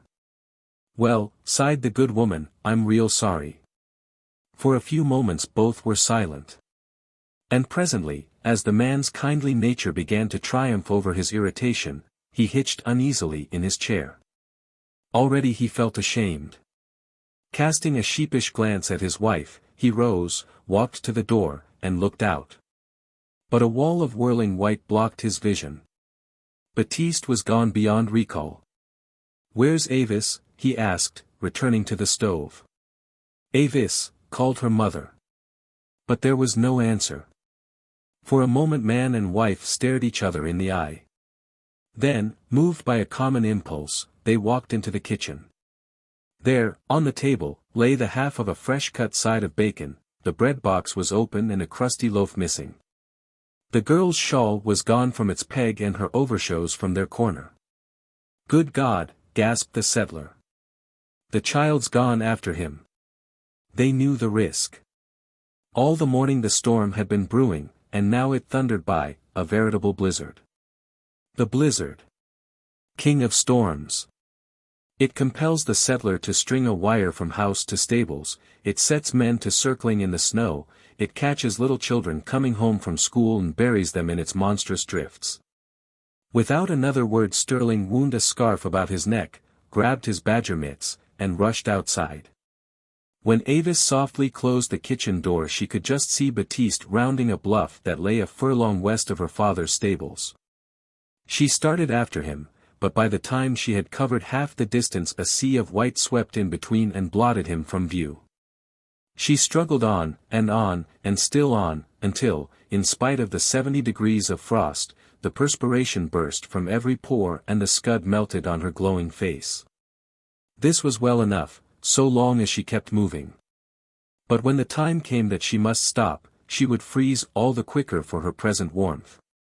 This, being born and bred of the prairie, Avis knew, and the knowledge kept her toiling on, until her tired legs and leaden feet compelled a pause in the shelter of a bluff. She was hungry, too. All this time she carried the bread and meat, and now, unconscious of a pair of slant eyes which glared from a willow thicket, she broke the loaf and began to eat. While she ate, The green lights in the eyes flared brighter, a long red tongue licked the drool from grinning jaws, and forth from his covert stole a lank, grey wolf. Avis uttered a startled cry. This was no coyote, to be chased with a stick, but a wolf of timber stock, a great beast, heavy, prick-eared, strong as a mastiff. His nose puckered in a wicked snarl as he slunk in half-circles across her front. He was undecided. So, while he circled, trying to make up his mind, drawing a little nearer at every turn, Avis fell back towards the bluff, keeping her white face always to the creeping beast. It was a small bluff, lacking a tree large enough to climb, but sufficient for her purpose. On its edge she paused, threw the bacon to the wolf, and then ran desperately. Once clear of the scrub, she ran on, plunging through drifts, stumbling, falling, to rise again and push her flight. Of direction she took no heed, her only thought was to place distance between herself and the red-mouthed brute. But when, weary and breathless, she paused for rest, out of the drab drift stole the lank, grey shadow. The brute crouched a few yards away, licking his sinful lips, winking his devil eyes. She still had the loaf. As she threw it, the wolf sprang and snapped it in mid-air. Then she ran, and ran, and ran, as the tired doe runs from the hounds. For what seemed to her an interminable time, though it was less than 5 minutes, she held on. Then stopped, spent, unable to take another step. Looking back, she saw nothing of the wolf, but just when she began to move slowly forward, thinking he had given up the chase, a grey shape loomed right ahead. Uttering a bitter cry, she turned once more, tottered a few steps, and fainted. As, wildly calling his daughter's name, Sterling rushed by his stables, the wind smote him with tremendous power. Like a living thing it buffeted him about the ears, tore at his breath, poured over him an avalanche of snow. Still he pressed on and gained the bluff which Avis missed. As he paused to draw a free breath, his eye picked out a fresh-made track. Full of a sudden hope, he shouted. A voice answered, and as he rushed eagerly forward a dark figure came through the drift to meet him. It was Baptiste. "What do you want?" he asked. Sterling was cruelly disappointed, but he answered quickly, "You see my girl?" "Yes, my girl," he repeated, noting the lad's look of wonder. "Young white squaw, you see Munia papoose?" queried Baptiste. "Yes, yes. She follow you. Want give you bread, want give you bacon. All gone, all lost." Sterling finished with a despairing gesture. "Squaw marque to me." "Buck in for me?" questioned Baptiste.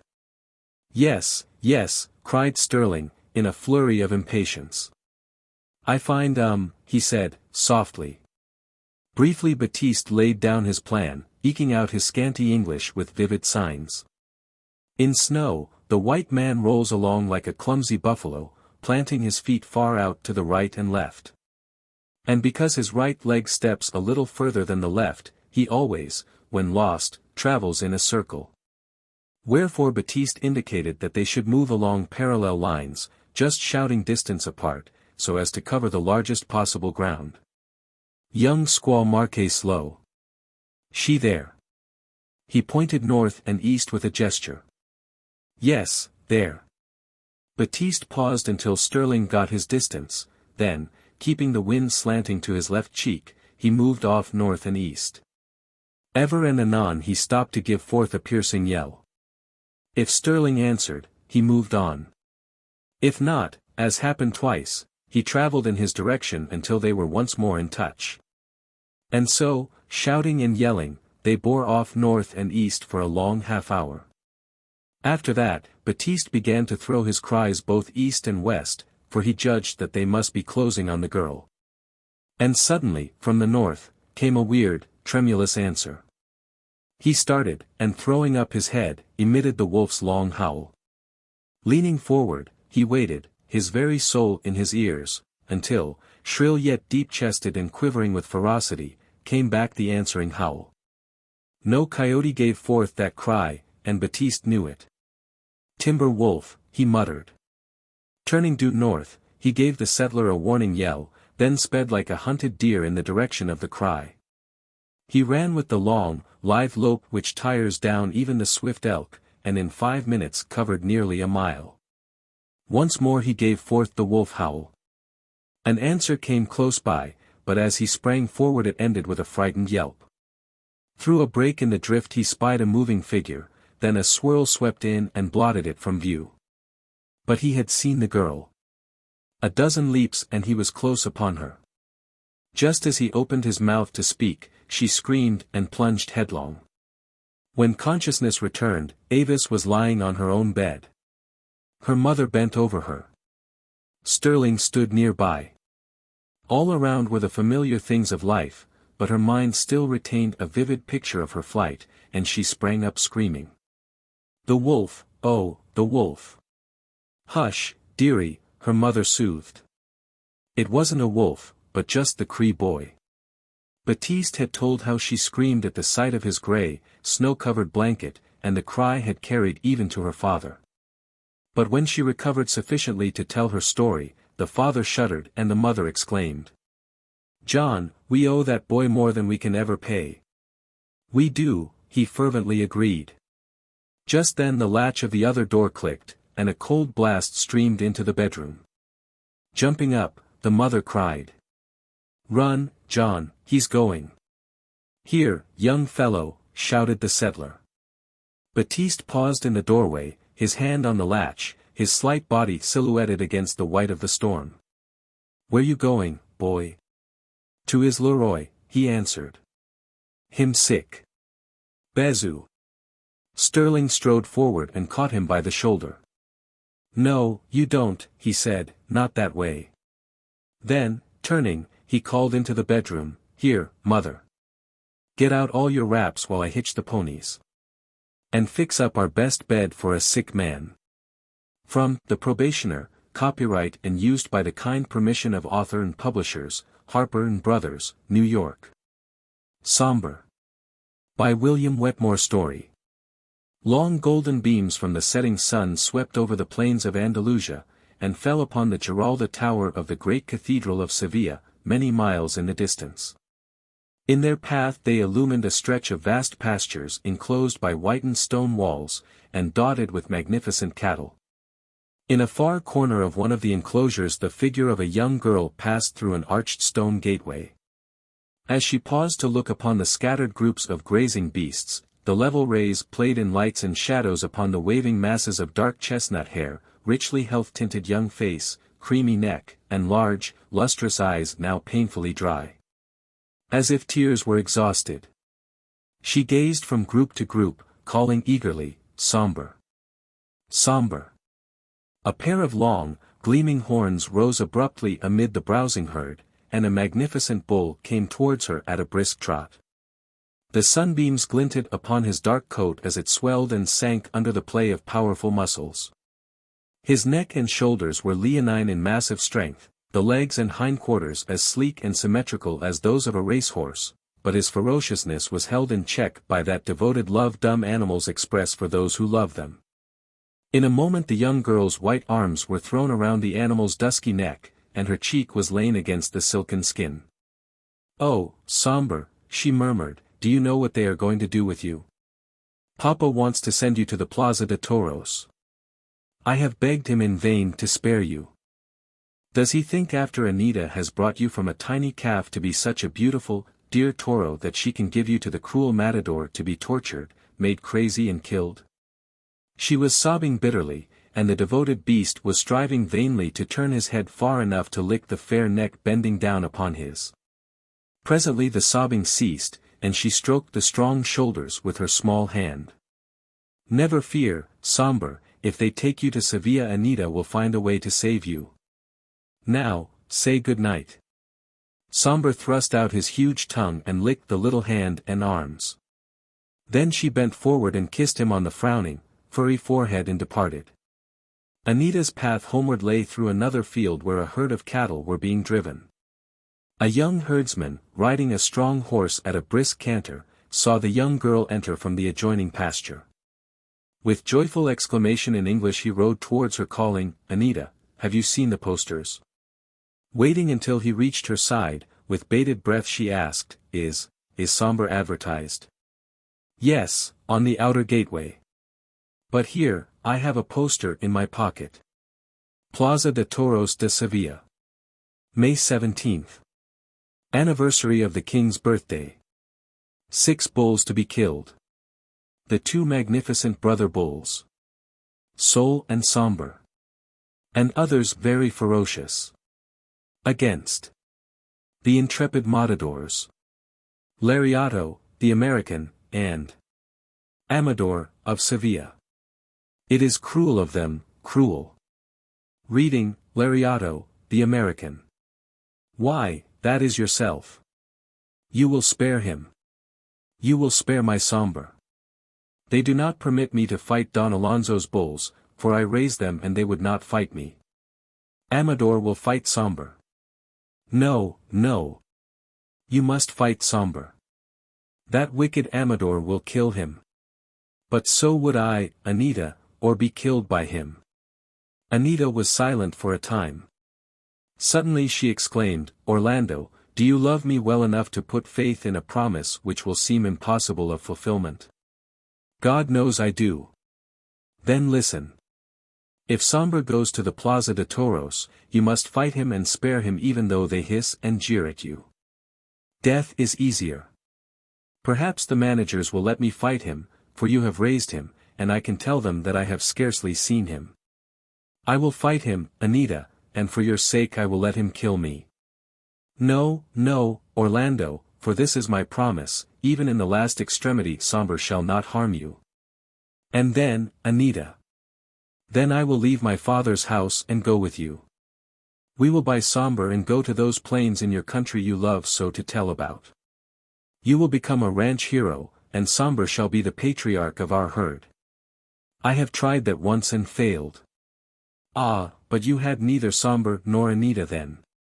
And waving him a kiss she ran off across the field. On the 17th of May, in the Plaza de Toros, there was a murmur from thousands of throats like the magnified hum of bees. Amador of Sevilla had killed several bulls and now there was a short intermission. In a stall of the lowest tier sat Anita alone. Presently a band of music began a stately march, and under a high stone archway a long procession advanced. First, gaudily caparisoned picadors on blindfolded studs, 2 by 2, separated and came to a halt, facing the center, with long lances abreast. Then red-coated toreadors carrying long barbs, with brilliant streamers of ribbon, grouped themselves near the heavy closed doors of the bullpen. Finally, the capiters in yellow satin, carrying flaming red capes on their arms, filed around like the mounted picadors and stood between their studs. The music ceased, the murmur of voices died away, and the gates of the bullpen were thrown open. At a quick trot, a great black bull dashed in, receiving in his shoulders as he passed the toreador's 2 short barbs. Anita gripped her chair and gasped, Somber. Coming from a darkened pen, Somber had trotted eagerly forward, expecting to find himself once more in his loved pastures, but he paused, bewildered in the glare of light.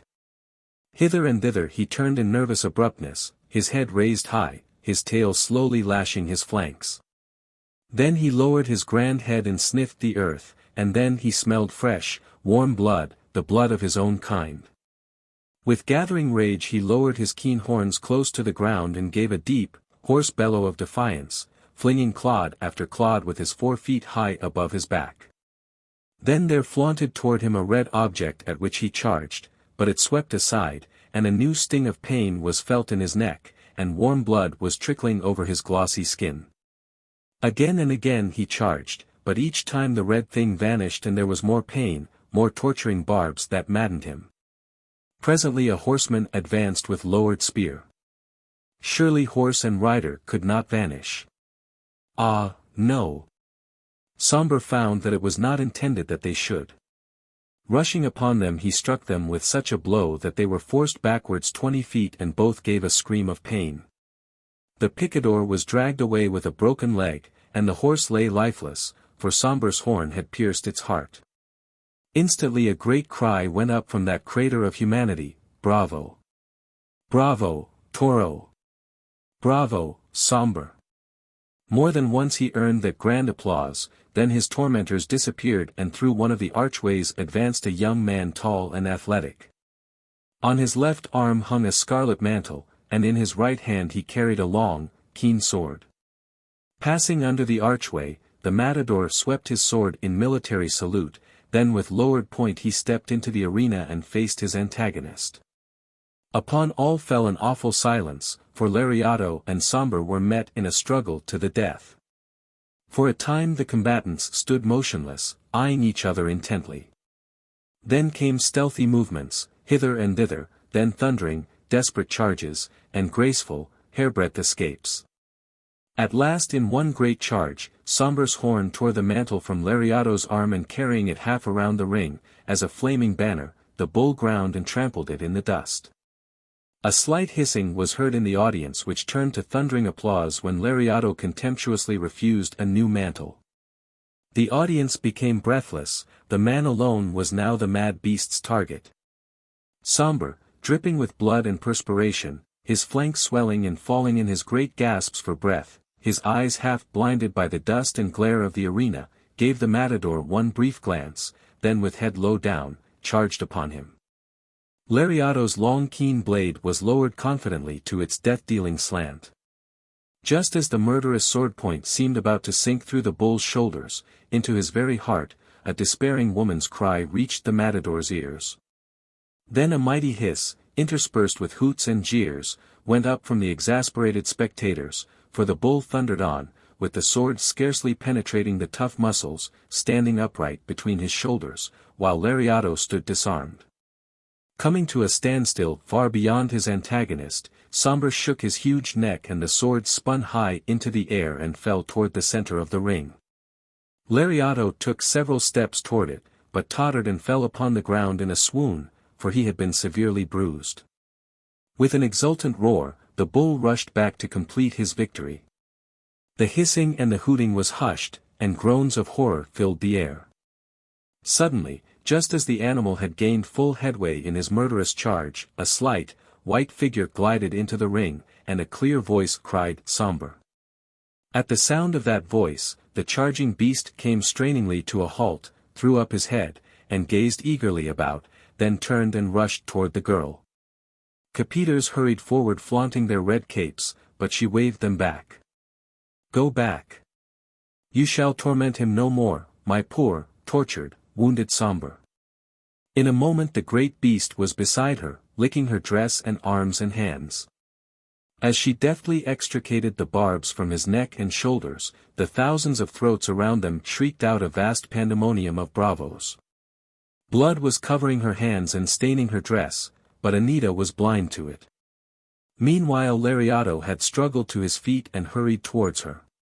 "God bless you," he was saying, but she pushed past him with a glad smile, saying, "Wait, I have something to say to them." Standing in the middle of the ring, Anita waited for silence. Delaying until not a sound was heard, she said in a clear voice that reached every ear. "Jeer not at Lariato, he spared my pet, my Sombre, because he loved me." No matador ever gained such applause as followed. Bouquets, sombreros, scarfs, and full purses showered into the ring, and as that strange group stood facing the ovation, "Bravo, Lariato, bravo, La Señorita de Toros, bravo, Sombre," rang out and re-echoed over the distant housetops. A Combat in the Arena. By George Crowley. A portal of the arena opened, and the combatant, with a mantle thrown over his face and figure, was led into the surroundary. The lion roared and ramped against the bars of his den at the sight. The guard put a sword and buckler into the hands of the Christian, and he was left alone.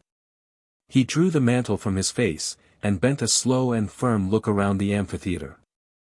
His fine countenance and lofty bearing raised a universal shout of admiration.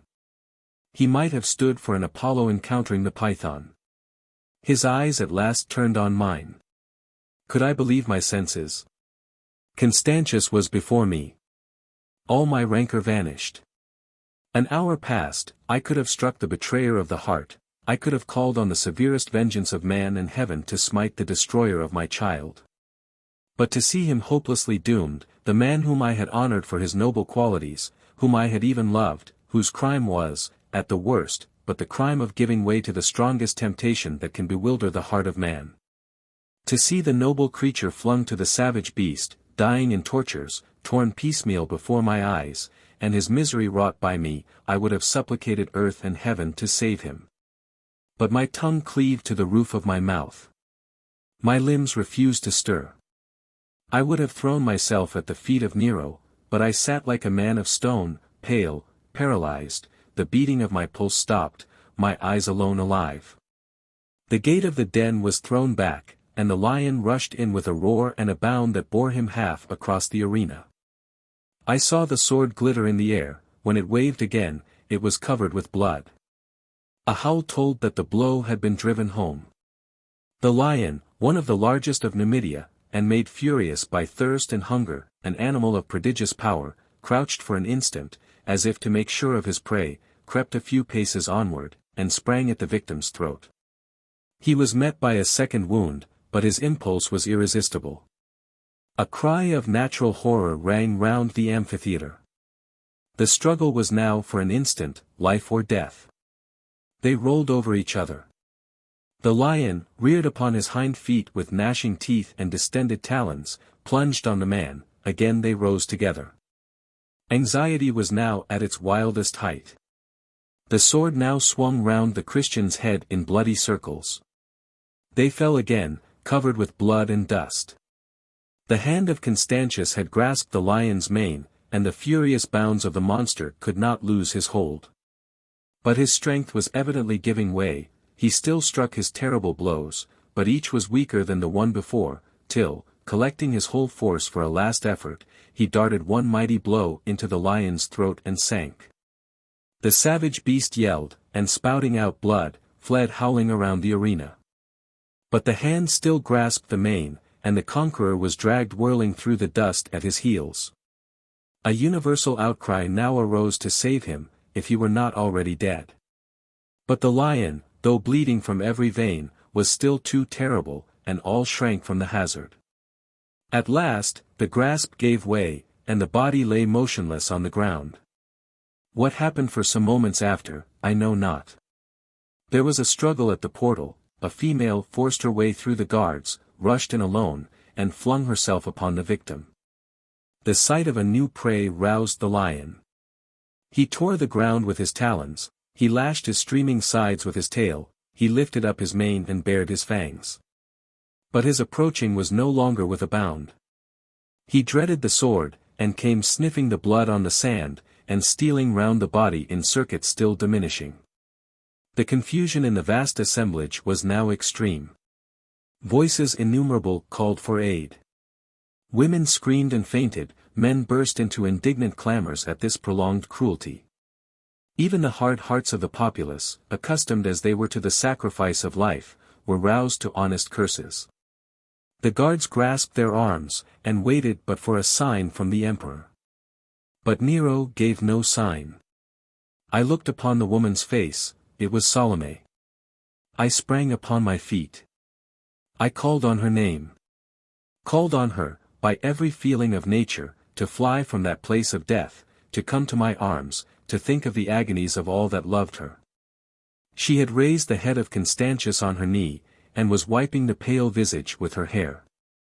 At the sound of my voice, she looked up, and, calmly casting back the locks from her forehead, fixed her eyes upon me. She still knelt, one hand supported the head, with the other she pointed to it as her only answer. I again adjured her. There was the silence of death among the thousands around me. A fire dashed into her eye, her cheek burned, she waved her hand with an air of superb sorrow. I am come to die, she uttered, in a lofty tone. This bleeding body was my husband, I have no father. The world contains to me but this clay in my arms. Yet, and she kissed the ashy lips before her, yet, my Constantius, it was to save that father that your generous heart defied the peril of this hour. It was to redeem him from the hand of evil that you abandoned your quiet home. Yes, cruel father, here lies the noble being that threw open your dungeon, that led you safe through the conflagration, that, to the last moment of his liberty, only sought how he might preserve and protect you. Tears at length fell in floods from her eyes. But, said she, in tones of wild power, he was betrayed, and may the power whose thunders avenge the cause of his people pour down just retribution upon the head that dared. I heard my own condemnation about to be pronounced by the lips of my own child. Wound up to the last degree of suffering, I tore my hair, leaped upon the bars before me, and plunged into the arena by her side. The height stunned me, I tottered a few paces and fell. The lion gave a roar and sprang upon me. I lay helpless under him, I heard the gnashing of his white fangs above me. An exulting shout arose. I saw him reel as if struck, gore filled his jaws. Another mighty blow was driven to his heart. He sprang high in the air with a howl. He dropped. He was dead. The amphitheater thundered with acclamations. With Salome clinging to my bosom, Constantius raised me from the ground. The roar of the lion had roused him from his swoon, and 2 blows saved me. The falchion had broken in the heart of the monster. The whole multitude stood up, supplicating for our lives in the name of filial piety and heroism. Nero, devil as he was, dared not resist the strength of popular feeling. He waved a signal to the guards, the portal was opened, and my children, sustaining my feeble steps, showered with garlands and ornaments from innumerable hands, slowly led me from the arena. Cowia's Run. By Clarence King. As I walked over to see Cowia at the corral, I glanced down the river, and saw, perhaps a quarter of a mile below, 2 horsemen ride down our bank, spur their horses into the stream, swim to the other side, and struggle up a steep bank, disappearing among bunches of cottonwood trees near the river. They were Spaniards, the same who had swum King's River the afternoon before, and, as it flashed on me finally, the 2 whom I had studied so attentively at Visalia. Then I at once saw their purpose was to waylay me, and made up my mind to give them a lively run. I decided to strike across, and jumping into the saddle threw Cowia into a sharp trot. I glanced at my girth and then at the bright copper upon my pistol, and settled myself firmly. By this time I had regained the road, which lay before me traced over the blank, objectless plain in vanishing perspective. 15 miles lay between me and a station. Cowia and pistol were my only defense, yet at that moment I felt a thrill of pleasure, a wild moment of inspiration, almost worth the danger to experience. I glanced over my shoulder and found that the Spaniards were crowding their horses to their fullest speed, their hoofs, rattling on the dry plain, were accompanied by inarticulate noises, like the cries of bloodhounds. Cowia comprehended the situation. I could feel his grand legs gather under me, and the iron muscles contract with excitement. He tugged at the bit, shook his bridle chains, and flung himself impatiently into the air. It flashed upon me that perhaps they had confederates concealed in some ditch far in advance of me, and that the plan was to crowd me through at fullest speed, giving up the chase to new men and fresh horses. And I resolved to save Cowia to the utmost, and only allow him a speed which should keep me out of gunshot. So I held him firmly, and reserved my spur for the last emergency. Still we fairly flew over the plain, and I said to myself, as the clatter of hoofs and din of my pursuers rang in my ears now and then, as the freshening breeze hurried it forward, that, if those brutes got me, there was nothing in blood and brains. For Cowia was a prince beside their mustangs, and I ought to be worth 2 villains. For the first 20 minutes the road was hard and smooth and level. After that gentle, shallow undulations began, and at last, at brief intervals, were sharp, narrow arroyos, ditches 8 or 9 feet wide. I reined Cowia in, and brought him up sharply on their bottoms, giving him the bit to spring up on the other side, but he quickly taught me better, and, gathering, took them easily, without my feeling it in his stride. The hot sun had arisen. I saw with anxiety that the tremendous speed began to tell painfully on Cowia. Foam tinged with blood fell from his mouth, and sweat rolled in streams from his whole body, and now and then he drew a deep heaving breath. I leaned down and felt of the cinch to see if it had slipped forward, but, as I had saddled him with great care, it kept its true place, so I had only to fear the greasers behind, or a new relay ahead. I was conscious of plenty of reserved speed in Kauai, whose powerful run was already distancing their fatigued mustangs.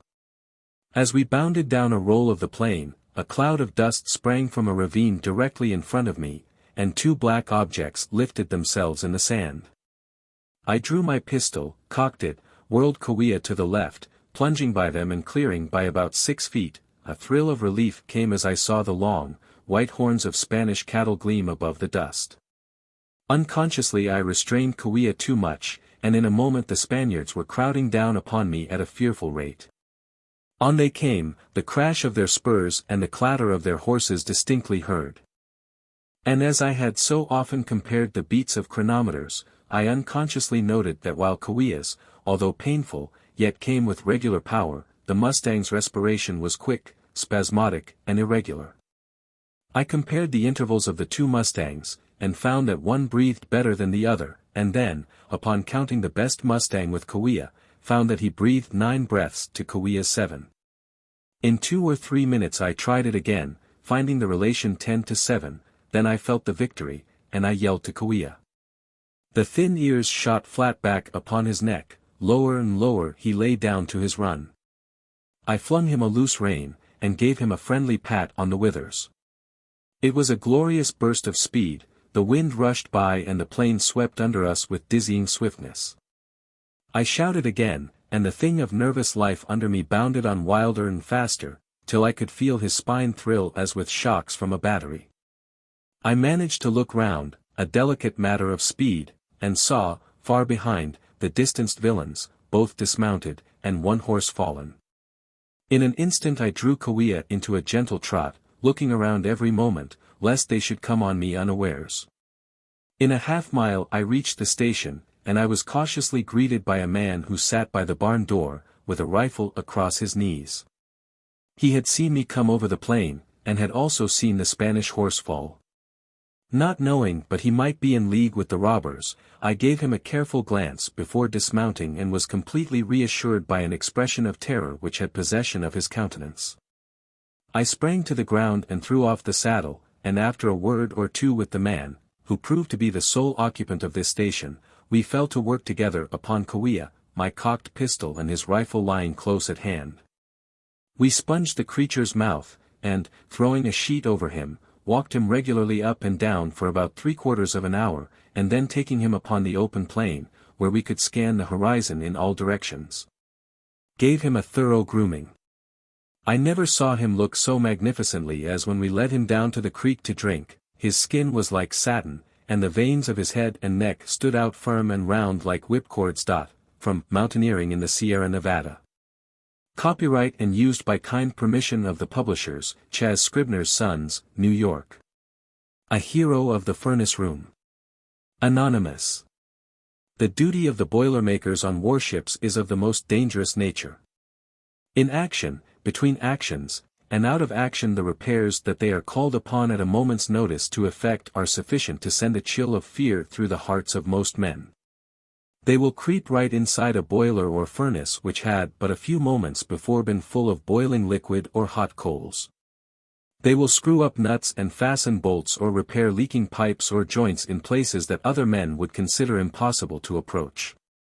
While the ship's big guns are making the vessel tremble, and the enemy's shells are bursting in every direction, these men, with positively reckless fearlessness, will venture down into the bowels of the fighting ship, amid roaring machinery, hissing steam, and flaming fires, to rectify an accident which, unrepaired, might send the ship and all her human freight to the bottom more easily and more surely and more quickly than shell or shot from the best guns of the enemy. These men are heroes. The Castini, when she went to work to batter the walls of San Juan, carried on board 3 of these boilermakers, Fish, another, and one Huntley, of Norfolk, Virginia. The Castini went into action under full steam, her triple screws revolving at the fullest speed, and her battery of 8 guns started her quivering with excitement and the fierce delight of battle. The furnaces were heated almost to white heat, and the forced draft was urging the flames to greater heat, the boiling water to the higher production of steam, the engines to increasing revolutions.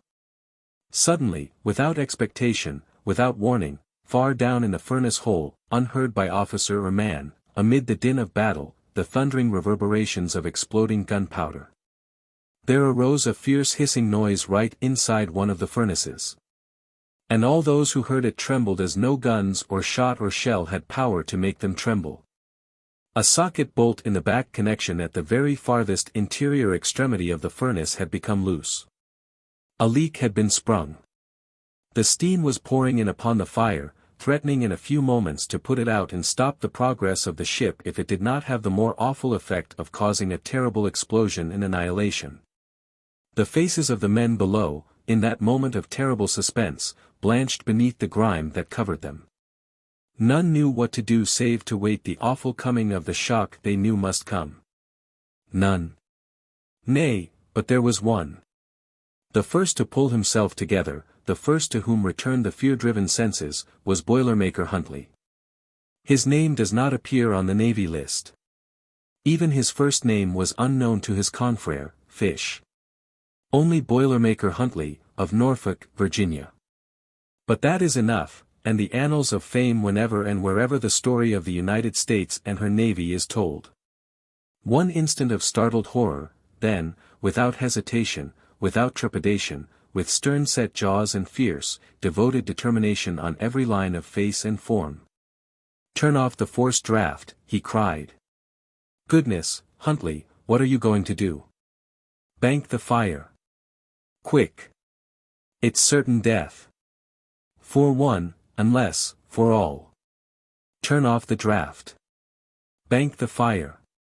The orders were carried out feverishly. Now a plank.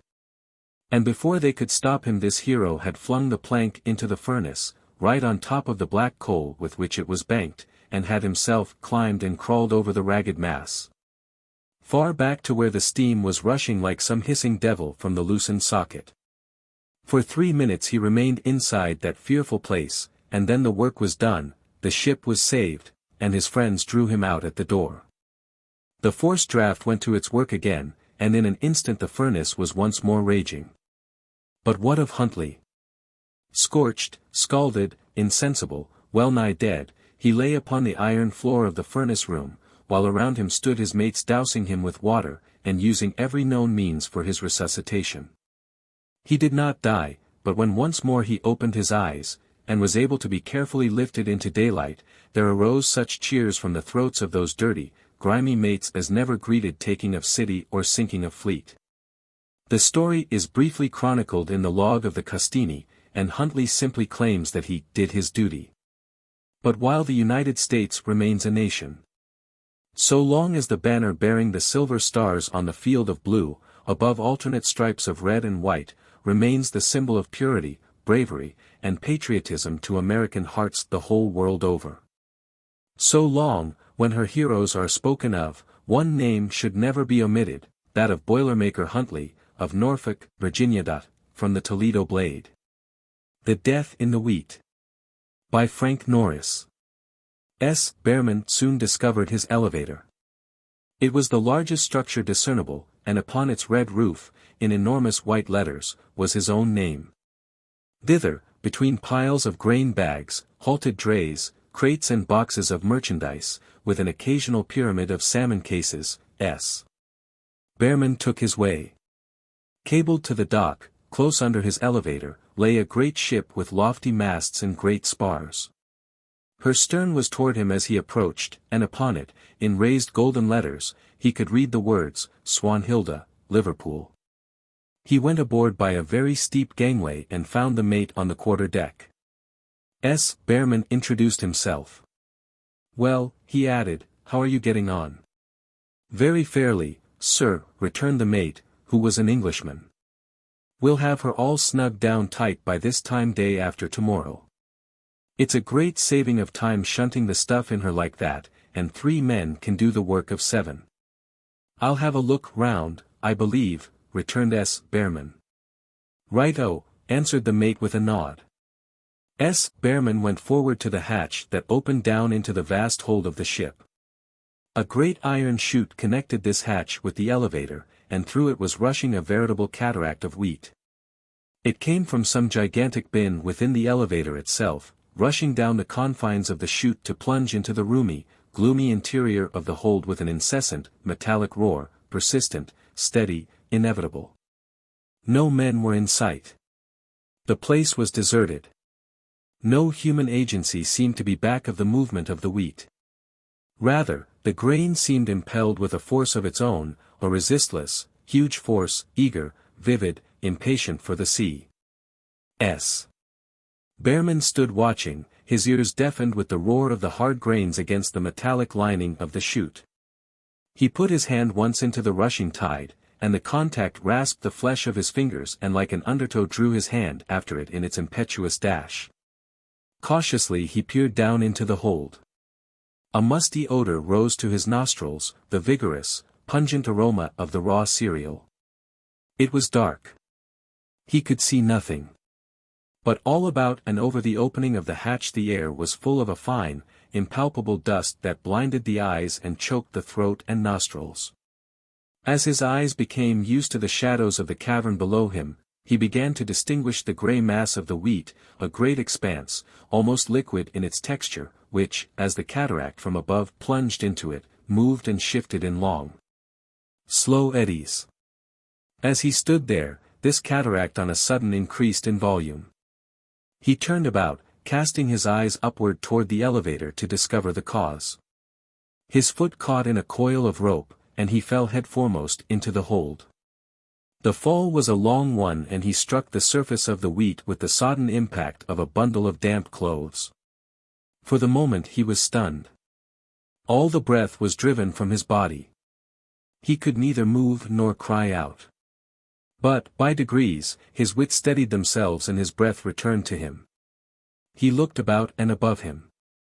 The daylight in the hold was dimmed and clouded by the thick chaff dust thrown off by the pour of grain, and even this dimness dwindled to twilight at a short distance from the opening of the hatch. While the remotest quarters were lost in impenetrable blackness.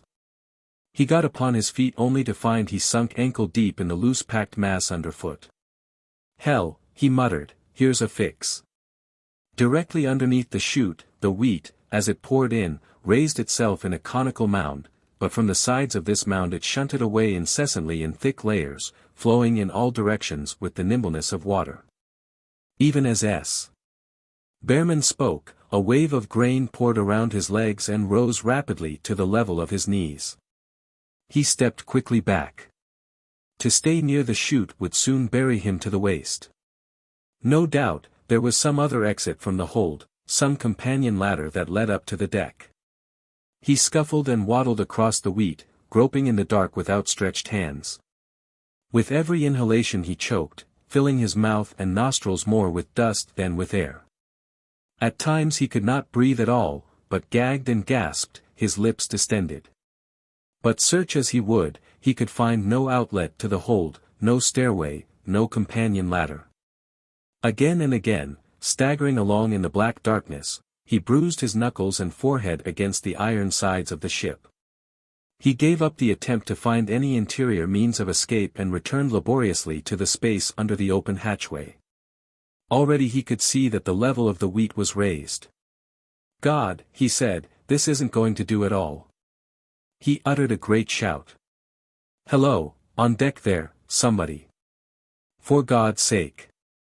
The steady, metallic roar of the pouring wheat drowned out his voice. He could scarcely hear it himself above the rush of the cataract. Beside this, he found it impossible to stay under the hatch. The flying grains of wheat, spattering as they fell, stung his face like wind-driven particles of ice. It was a veritable torture, his hands smarted with it. Once he was all but blinded. Furthermore, the succeeding waves of wheat, rolling from the mound under the chute, beat him back, swirling and dashing against his legs and knees, mounting swiftly higher, carrying him off his feet. Once more he retreated, drawing back from beneath the hatch.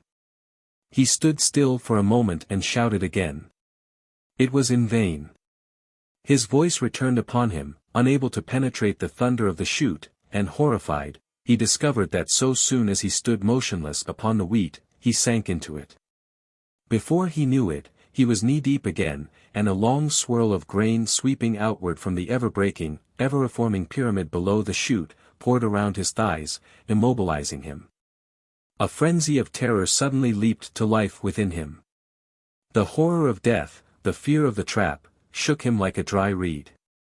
Shouting, he tore himself free of the wheat and once more scrambled and struggled towards the hatchway. He stumbled as he reached it and fell directly beneath the pour. Like a storm of small shot, mercilessly, pitilessly, the unnumbered multitude of hurtling grains flagellated and beat and tore his flesh. Blood streamed from his forehead and, thickening with the powder-like chaff dust, blinded his eyes. He struggled to his feet once more. An avalanche from the cone of wheat buried him to his thighs. He was forced back and back and back, beating the air, falling, rising, howling for aid. He could no longer see. His eyes, crammed with dust, smarted as if transfixed with needles whenever he opened them. His mouth was full of the dust, his lips were dry with it, thirst tortured him, while his outcries choked and gagged in his rasped throat. And all the while without stop, incessantly, inexorably, the wheat, as if moving with a force all its own, shot downward in a prolonged roar, persistent, steady, inevitable. He retreated to a far corner of the hold and sat down with his back against the iron hull of the ship and tried to collect his thoughts, to calm himself. Surely there must be some way of escape. Surely he was not to die like this, die in this dreadful substance that was neither solid nor fluid. What was he to do? How make himself heard? But even as he thought about this, the cone under the chute broke again and sent a great layer of grain rippling and tumbling toward him. It reached him where he sat and buried his hand and one foot. He sprang up trembling and made for another corner. "My God," he cried, "my God, I must think of something pretty quick." Once more the level of the wheat rose and the grains began piling deeper about him. Once more he retreated. Once more he crawled, staggering to the foot of the cataract, screaming till his ears sang and his eyeballs strained in their sockets, and once more the relentless tide drove him back. Then began that terrible dance of death. The man dodging, doubling, squirming, hunted from one corner to another, the wheat slowly, inexorably flowing, rising, spreading to every angle, to every nook and cranny. It reached his middle.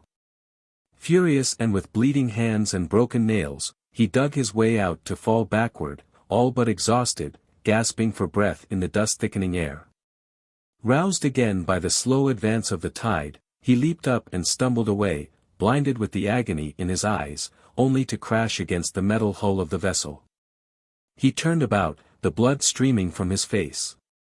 He paused to collect his senses, and with a rush, another wave swirled about his ankles and knees. Exhaustion grew upon him. To stand still meant to sink, to lie or sit meant to be buried the quicker. And all this in the dark, all this in the air that could not be breathed, all this while he fought an enemy that could not be gripped, toiling in a sea that could not be stayed.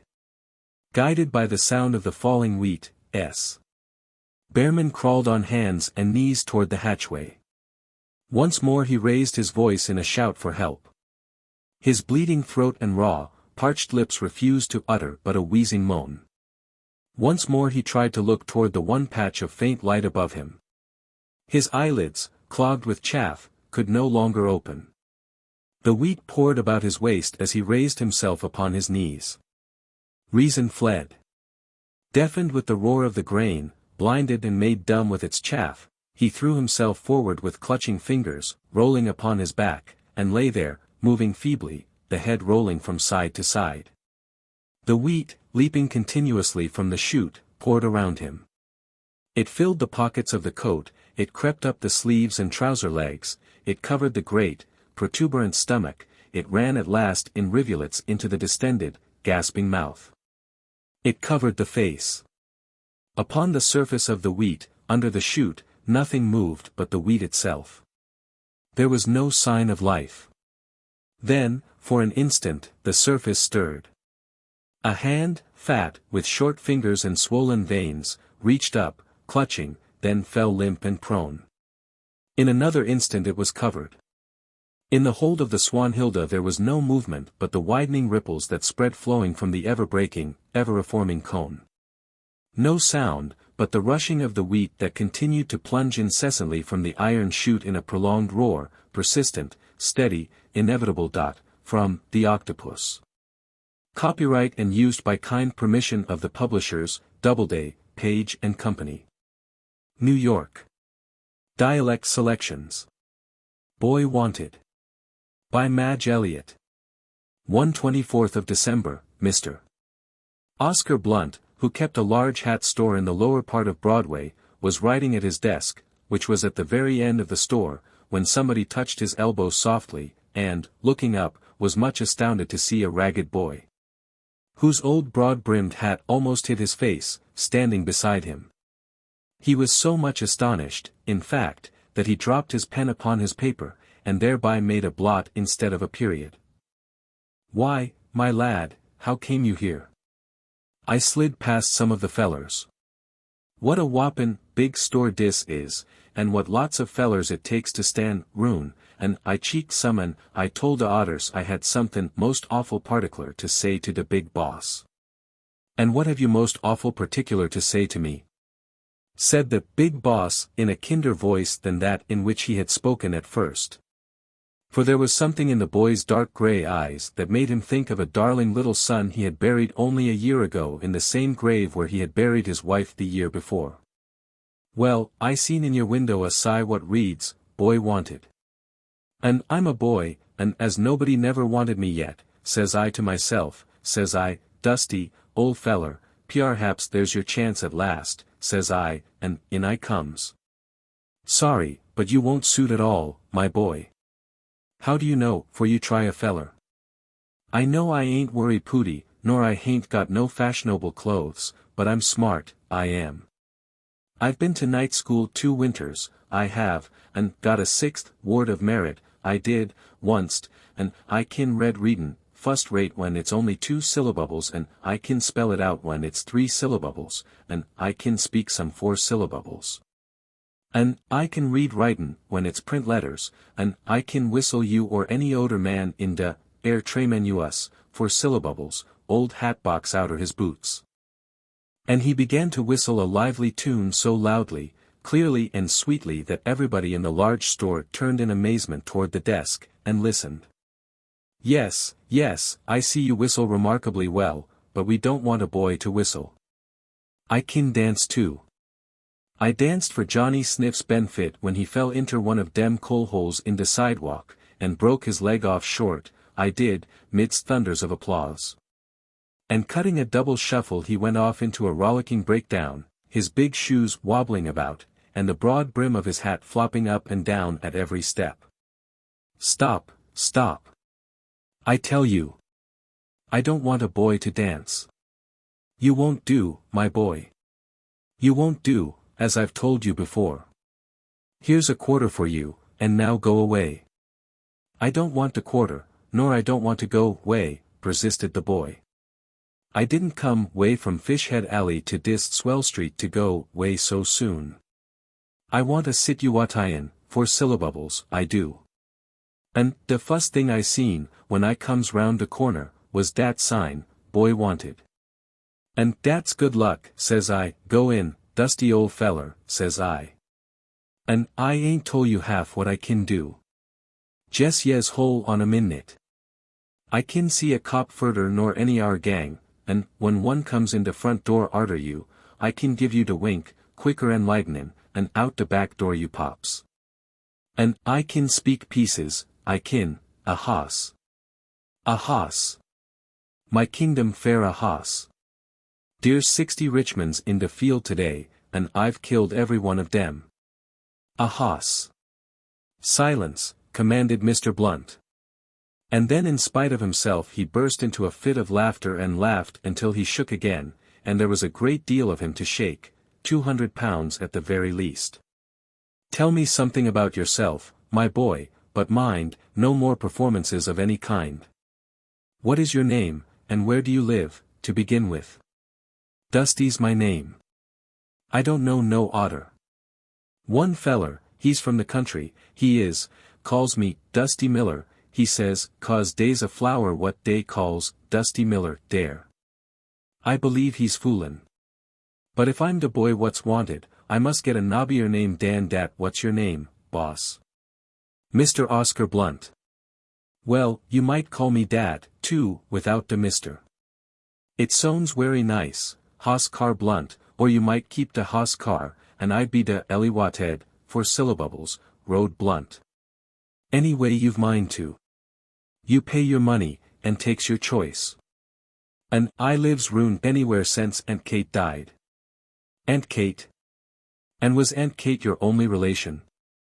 Have you no father and mother? Asked Mr. Blunt.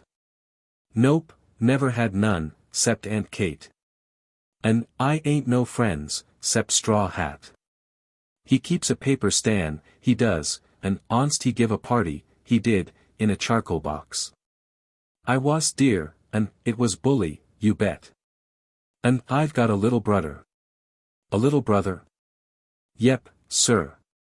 He was my cousin onct, for dey took Aunt Kate away, but he's my brother now, and I got to take care of him. He jest gobbles bread and milk, and that's why I'm lookin' for a sit Iwatayan, 'nother 4 syllables. Cracky. I'm as full of big words as a dictionary, I am. And Straw Hat he says to me, says he, if you want me to say you're honest and sober and dustious, I'll say it, says he. He's a bully good feller, he is, and I ain't given taffy, neither. He's took care of me and my little brother since Aunt Kate died, that's last week, but he can't do it forever and ever. And where is this little brother now? Sittin' on your stoop, waitin' till I come out.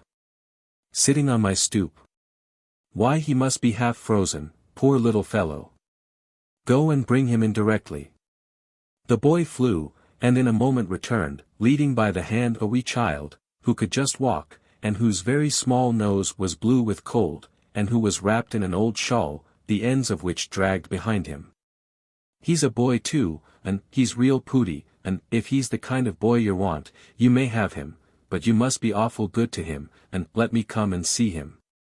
Say, boss, tomorrow's Christmas Day. Well, and what then? When folks all gets presents, and fellers what's got stockin's hangs 'em up, and s'pose, boss, jest fair fun, you let me and my little brother be your Christmas present. Done, said Mr. Blunt, conquered at last by the boy's patient and persistent coaxing. I'll make believe I found one in each stocking. But mind, Dusty, you must be the best of boys, and stop using slang, or I won't keep you. You kin bet you bottom dollar I'll do everything you want me to. Or ain't this a bully racket? I'm the boy what's wanted in this establishment, 4 syllables, and I mean to be invaluably, 5 syllables, by gracious. Mind my little brother a minute till I run and tell Straw Hat. And before Mr. Blunt could say a word, the crown of the hat was on his head, and he was out of the store and away. And when he returned with Straw Hat, the baby was sitting in the lap of the good-natured colored woman who kept the store clean, as happy as any baby could be who had just eaten 4 sugar cakes and a stick of candy. And Dusty Road proved himself to be, as he himself said he would be, the very boy wanted in that establishment. The Hieroglyphics of Love. By Amanda Matthews. The mother of Teodota sat in the doorway with a bowl of meat in her lap. Her greasy black dress wrinkled latitudinally about her shapeless figure. Her countenance was smooth, blank, and oily. As she cut the meat into bits for the tamales, an impotent dribble of monologue flowed from her flabby, pendulous lips.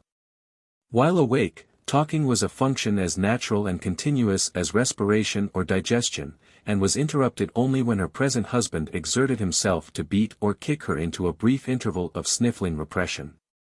On this particular afternoon Señor Garcia was not interested in damming the sluggish but endless current of his wife's conversation, for he lay in drunken sleep on a filthy blanket in a corner of the rough board pen, a Mexican Caliban, swart.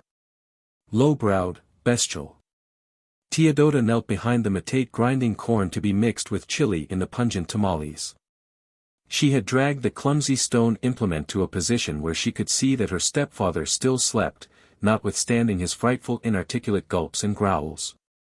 A thin, flat-chested slip of a girl was Teodota, with great, piteous brown eyes, high cheekbones, small, pointed chin, and a complexion of tan satin. She was not beautiful. Rather was she an intaglio of beauty with hollows where there should have been roundness. Her untidy black braids had been slept on many times since they had known a comb. The scant, tattered calico gown fell away from the upturned leathery soles of her bare feet.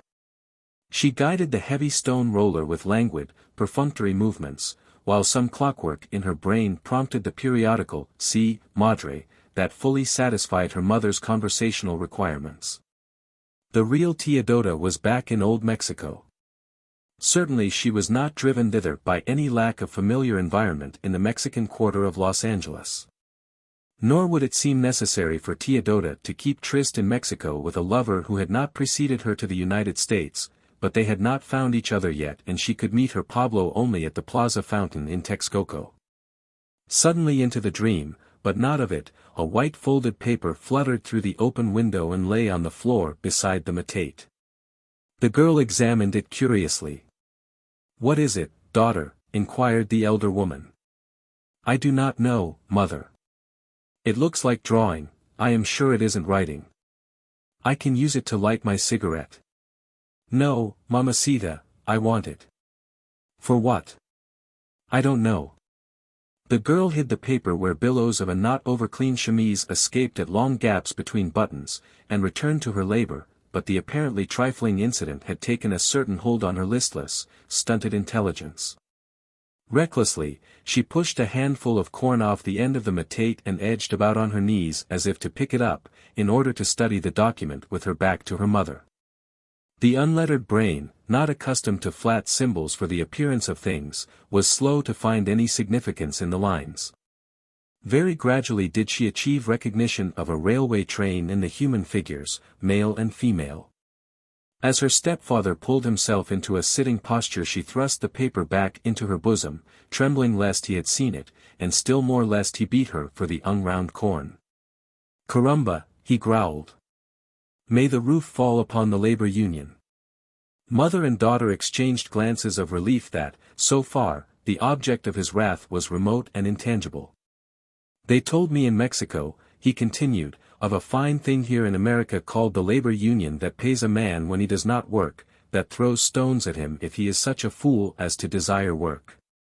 And calls him, a pest overtake their speech that is hard as rocks in the mouth." "Scabe, padre," supplied Teodota, timidly. "I come here with my innocent family.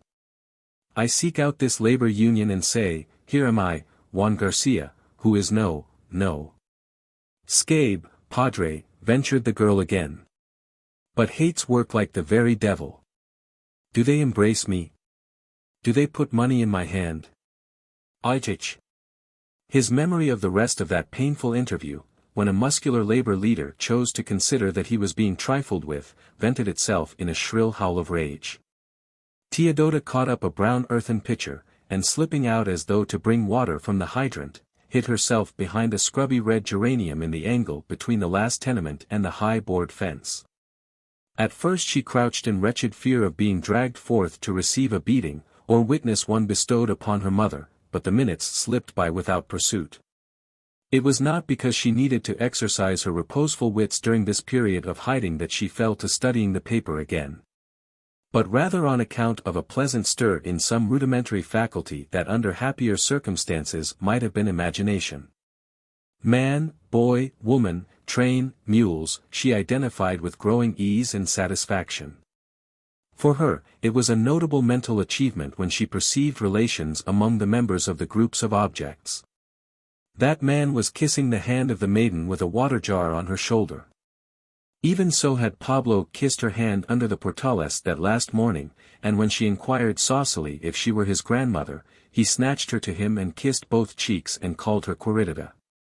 In the next square the same girl was being flogged. Even so had she been used by her stepfather, who wished her to have no lover, but to continue making tamales for his support. Her beloved had left for the United States in just such a train. This was a communication from Pablo.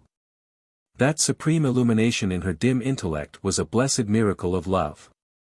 She kissed the picture letter and rocked back and forth, hugging it, while her heart nearly leaped out of her joy.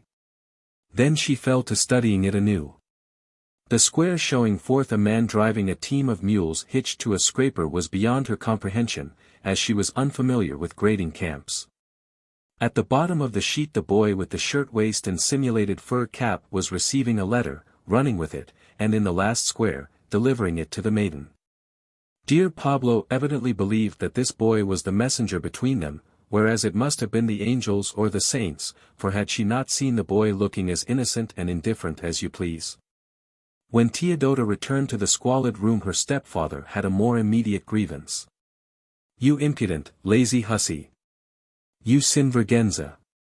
I'll teach you to leave your work and gad about the court. If you touch me again, blazed the girl, you'd better keep awake. I'll kill you if I ever catch you asleep. A rabbit at bay is at least a surprise, and the brute's jaw dropped, the upraised arm fell back, and cursing and blustering, he strolled forth into the court.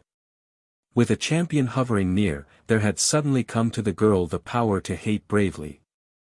Heretofore she had feared her stepfather as the savage who dares not hate the evil powers moving in the darkness lest they perceive his hatred and smite him afresh. Daughter! Daughter! Wailed the frightened mother, that was not a respectful manner to address a parent. When I was a girl it was the custom. Si, madre, responded Teodota, patiently, as she indited her answer to her lover with a burnt match on a scrap of wrapping paper. Roughly, but eloquently, she sketched two little imploring hands, and flung the epistle from the window with childlike confidence that whatever powers had brought Pablo's letter would convey her reply. It was a transformed Teodota that stood just out of the heavy wooden gates of the court the next morning, apparently loitering in idle contemplation of the street, where Latin infants disported themselves on the sidewalks. And soft Spanish speech was heard in every doorway, but in reality her whole body was charged with excitement and impatience.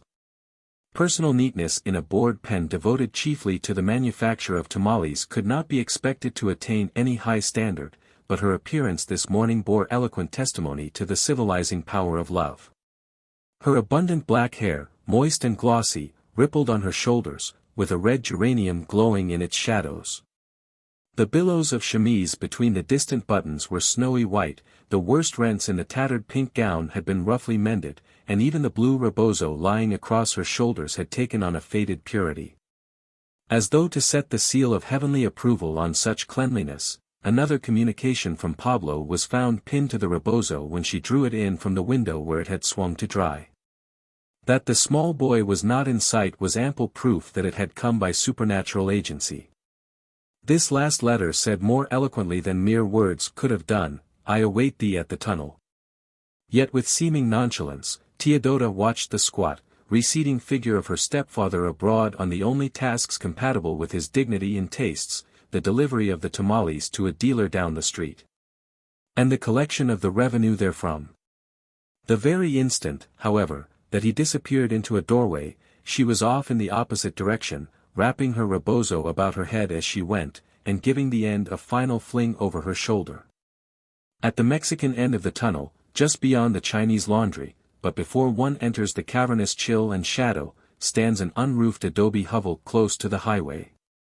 Teodota, hurrying by this ruin, thrilled from head to foot to hear her name. Pablo, she gasped. Her soul rode the wave of joy to its crest, then dropped back into the trough of despair. I took you for gente decente. How fine you are! How elegant! A grand señor! The tall, handsome Aztec looked down complacently at his black suit and the ends of his red tie, not displeased at the impression he made. Didst think, Querida, he laughed, kissing her cheeks as he had done under the portales, that here in America I would be wearing white cotton trousers and leather sandals?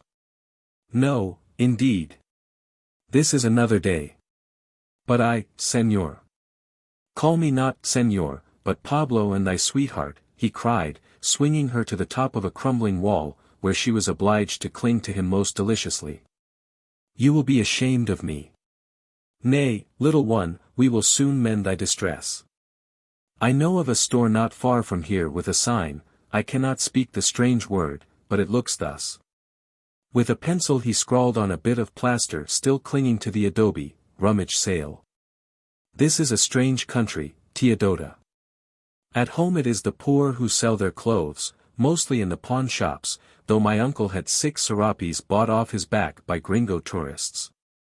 Here, it is the aristocrats who sell their garments to the poor, and very cheap, though, of course, one offers the half. Poor rich, to lose their pretty clothes, but I suppose the rents are high where they live, and they must have plenty to eat, being so accustomed. I can buy thee silk and velvet and thou shalt be a grand señora, as I am a grand señor. Dear Pablo, you are as good as the blessed saints who brought me your letters." It was a little boy, Teodota, whose father works in the same camp. He seemed not to be concerned in the matter, and I was sure it was the saints. "I must go back now or my stepfather will beat me." "Back, little one? Never. Come with me instead. The beast shall never beat thee again." "But the tamales?" "I like tamales. You shall make them for me." "What would my poor mother say?" "We can let her know later, and she will be glad to have thee free from that cochino. Listen, Lindita, beyond this tunnel is a big red house that they say is the National Palace of Los Angeles, and here one must get a permit to marry, though the priest really does the work. Let us seek the red house." "Oh, Pablo. Now." "Yes, Querida." Hand in hand, the lovers left the adobe, and the somber echoing tunnel, with the electric wires seen like a spider's web across its farther end, was to them an underground passage to paradise. Copyright, and used by kind consent of the author. Note. Spanish words are pronounced according to the continental pronunciation, and each vowel is given a syllable. Si madre, pronounced si madre, yes, mother. Mamacita, pronounced mamacita, little mother. Sin vergüenza, pronounced sin vergüenza, shameless. Queridita, pronounced queridita, little love. Portales, pronounced portales, covered sidewalks. Gente decente, pronounced gente decente, the aristocracy. Cochino, pronounced cochino, pig. Lindita, pronounced lindita, pretty. Querida, pronounced querida, beloved. The Intervention of Peter. By Paul Laurence Dunbar. No one knows just what statement it was of Harrison Randolph's that Bob Lee doubted. The annals of these 2 Virginia families have not told us that. But these are the facts. It was at the home of the Fairfaxes that a few of the sons of the Old Dominion were giving a dinner, and a brave dinner it was. The courses had come and gone, and over their cigars they had waxed more than merry. In those days men drank deep, and these men were young, full of the warm blood of the South and the joy of living. What wonder then that the liquor that had been mellowing in the Fairfax cellars since the boyhood of their revolutionary ancestor should have its effect upon them. It is true that it was only a slight thing which Bob Lee affected to disbelieve, and that his tone was jocosely bantering rather than impertinent. But sometimes Virginia heads are not less hot than Virginia hearts. The 2 young men belonged to families that had intermarried. They rode together, hunted together and were friends as far as 2 men could be who had read the message of love in the dark eyes of the same woman. So perhaps there was some thought of the long-contested hand of Miss Sally Ford in Harrison Randolph's mind when he chose to believe that his honor had been assailed. His dignity was admirable. There was no scene to speak of. It was all very genteel. Mr. Lee, he said, had chosen to doubt his word, which to a gentleman was a final insult. But he felt sure that Mr. Lee would not refuse to accord him a gentleman's satisfaction. And the other's face had waxed warm and red and his voice cold as he replied, "I shall be most happy to give you the satisfaction you demand." Here friends interposed and attempted to pacify the 2. But without avail. Each of the young men nodded to a friend and rose to depart. The joyous dinner party bade fair to end with much more serious business. "You shall hear from me very shortly," said Randolph, as he strode to the door. "I shall await your pleasure with impatience, sir, and give you such a reply as even you cannot disdain." Peter, the personal attendant of Harrison Randolph, stood at the door as his master passed out, and went on before him to hold his stirrup. The young master and his friend and cousin, Dale, started off briskly and in silence, while Pete, with wide eyes and disturbed face, followed on behind. Just as they were turning into the avenue of elms that led to their own house, Randolph wheeled his horse and came riding back to his servant. "Pete," said he sternly, "what do you know?" "Nuffin, Moss Hyson, nuffin, all." "I do know nuffin, dot." "I don't believe you." The young master's eyes were shining through the dusk. "You're always slipping around spying on me. Now, there you goes, Moss Randolph. I ain't done a thing, and you got to mence pickin' on me. I just want you to remember that my business is mine." "Well, I knows dat. And if you do know anything, it will be well for you to begin forgetting it right now. Take Bess around and see her attended to. Leave Dale's horse here, and I won't want you any more tonight." Pete turned away with an injured expression on his dark face. "Bess," he said to the spirited black mare, as he led her toward the stables, "you jest better tank yo, macaw dat you ain't no human bein', case human beins is curus articles. Now you's a horse, ain't you? And dey say you ain't got no soul, but you got sense, Bess, you got sense. You's a high stepper, too, but you don go to work and try to break yo naik the fust chance you get. Bess, I expect you, case you got judgment, and you don have to have a black man runnin' after you all the time plannin' his head off jest to keep you out o' trouble. Some folks dat's human beins does. Yetin, still, Bess, you ain't nuffin' but a dumb bios, so dey says. Now, what I gwine to do? Cose dey wants to fight. But when and how I gwine to stop hit? Don't want me to wait on him tonight, huh? No, dey want to mek dey plans and do want me ruin to hear, that's what's the matter.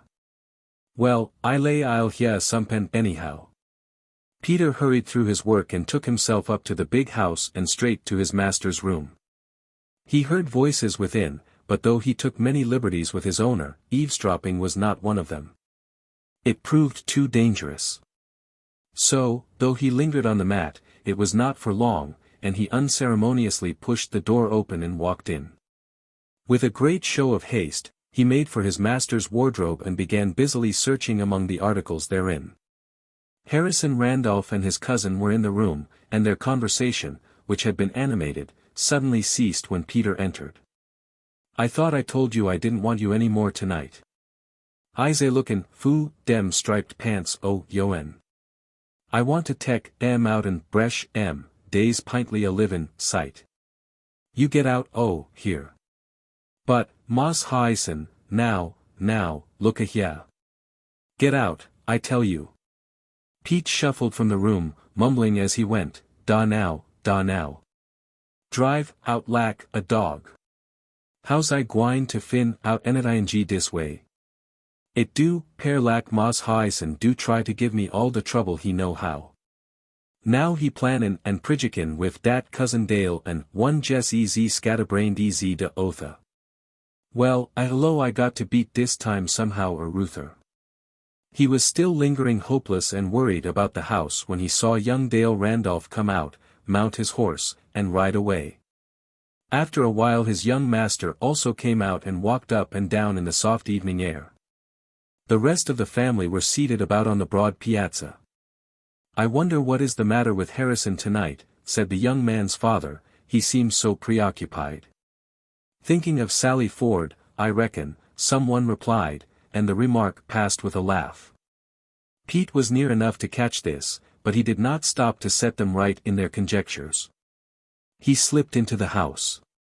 It was less than 2 hours after this when Dale Randolph returned and went immediately to his cousin's room, where Harrison followed him. "Well," said the latter, as soon as the door closed behind them. It's all arranged, and he's anxious to hurry it through for fear someone may interfere. Pistols, and tomorrow morning at daybreak. And the place?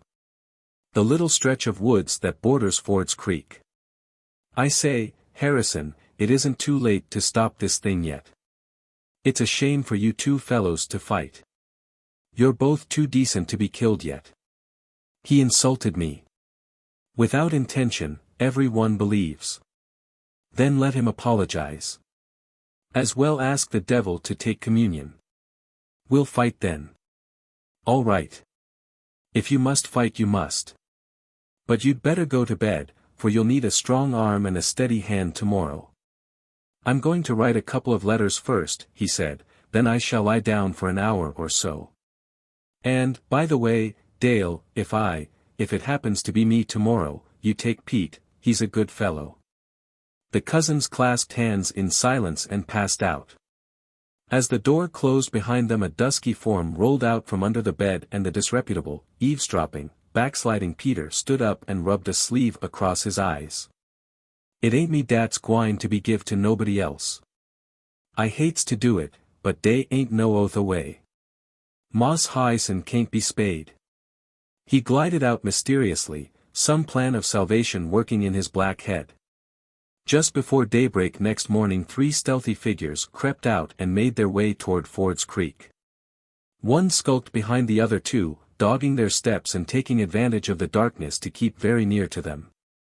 At the grim trysting place they halted and were soon joined by other stealthy figures, and together they sat down to wait for the daylight. The seconds conferred for a few minutes. The ground was paced off, and a few, low-pitched orders prepared the young men for business. I will count 3, gentlemen, said Lieutenant Custis. At 3, you are to fire. At last daylight came, grey and timid at first, and then red and bold as the sun came clearly up. The pistols were examined and the men placed face to face. Are you ready, gentlemen? But evidently Harrison Randolph was not. He was paying no attention to the seconds. His eyes were fixed on an object behind his opponent's back. His attitude relaxed and his mouth began to twitch. Then he burst into a peal of laughter. Pete, he roared, drop that and come out from there, and away he went into another convulsion of mirth. The others turned just in time to see Pete cease his frantic grimaces of secrecy at his master, and sheepishly lower an ancient fowling piece which he had leveled at Bob Lee. What were you going to do with that gun leveled at me? Asked Lee, his own face twitching. I was gwine to fire jest befo' day said Free. I wa'n't gwine to kill you, Moss Bob. I was only gwine to lame you. Another peal of laughter from the whole crowd followed this condescending statement. You unconscionable scoundrel, you. If I was your master, I'd give you 100 lashes. Pete, said his master, don't you know that it is dishonorable to shoot a man from behind? You see you haven't in you the making of a gentleman. I do know nuffin' 'bout meckin' a gentman, but I does know how to save one dat's already made. The prime object of the meeting had been entirely forgotten. They gathered around Pete and examined the weapon. Gentlemen, said Randolph, we have been saved by a miracle. This old gun, as well as I can remember and count, has been loaded for the past 25 years, and if Pete had tried to fire it, it would have torn up all this part of the country. Then the eyes of the 2 combatants met. There was something irresistibly funny in the whole situation, and they found themselves roaring again. Then, with one impulse, they shook hands without a word. And Pete led the way home, the willing butt of a volume of good-natured abuse. From Folks from Dixie, copyright by Dodd, Mead and Company, New York, and used by arrangement. Part 3. Melodious reading. Conversational elements, pitch, inflection, color, stress, pause, movement, time. Separate discussions and illustrations with number of exercises for the pupil to practice. Melody in verse and in prose. Expressive speech. By Robert Lloyd. 'Tis not enough the voice be sound and clear. 'Tis modulation that must charm the ear. When desperate heroines grieve with tedious moan, and whine their sorrows in a seesaw tone, the same soft sounds of unimpassioned woes can only make the yawning hearer doze. That voice all modes of passion can express, which marks the proper word with proper stress. But none emphatic can the reader call, who lays an equal emphasis on all. He who in earnest studies o'er his part, will find true nature cling about his heart. The modes of grief are not included all in the white handkerchief and mournful drawl. A single look more marks the internal woe than all the windings of the lengthened O. Up to the face the quick sensation flies, and darts its meaning from the speaking eyes.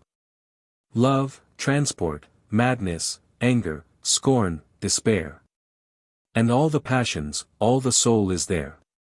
Chapter 10. Melodious Reading. What charm and delight surround a sweet, melodious voice, whether of woman or man? Who is there that does not recall such a voice and its influence upon him?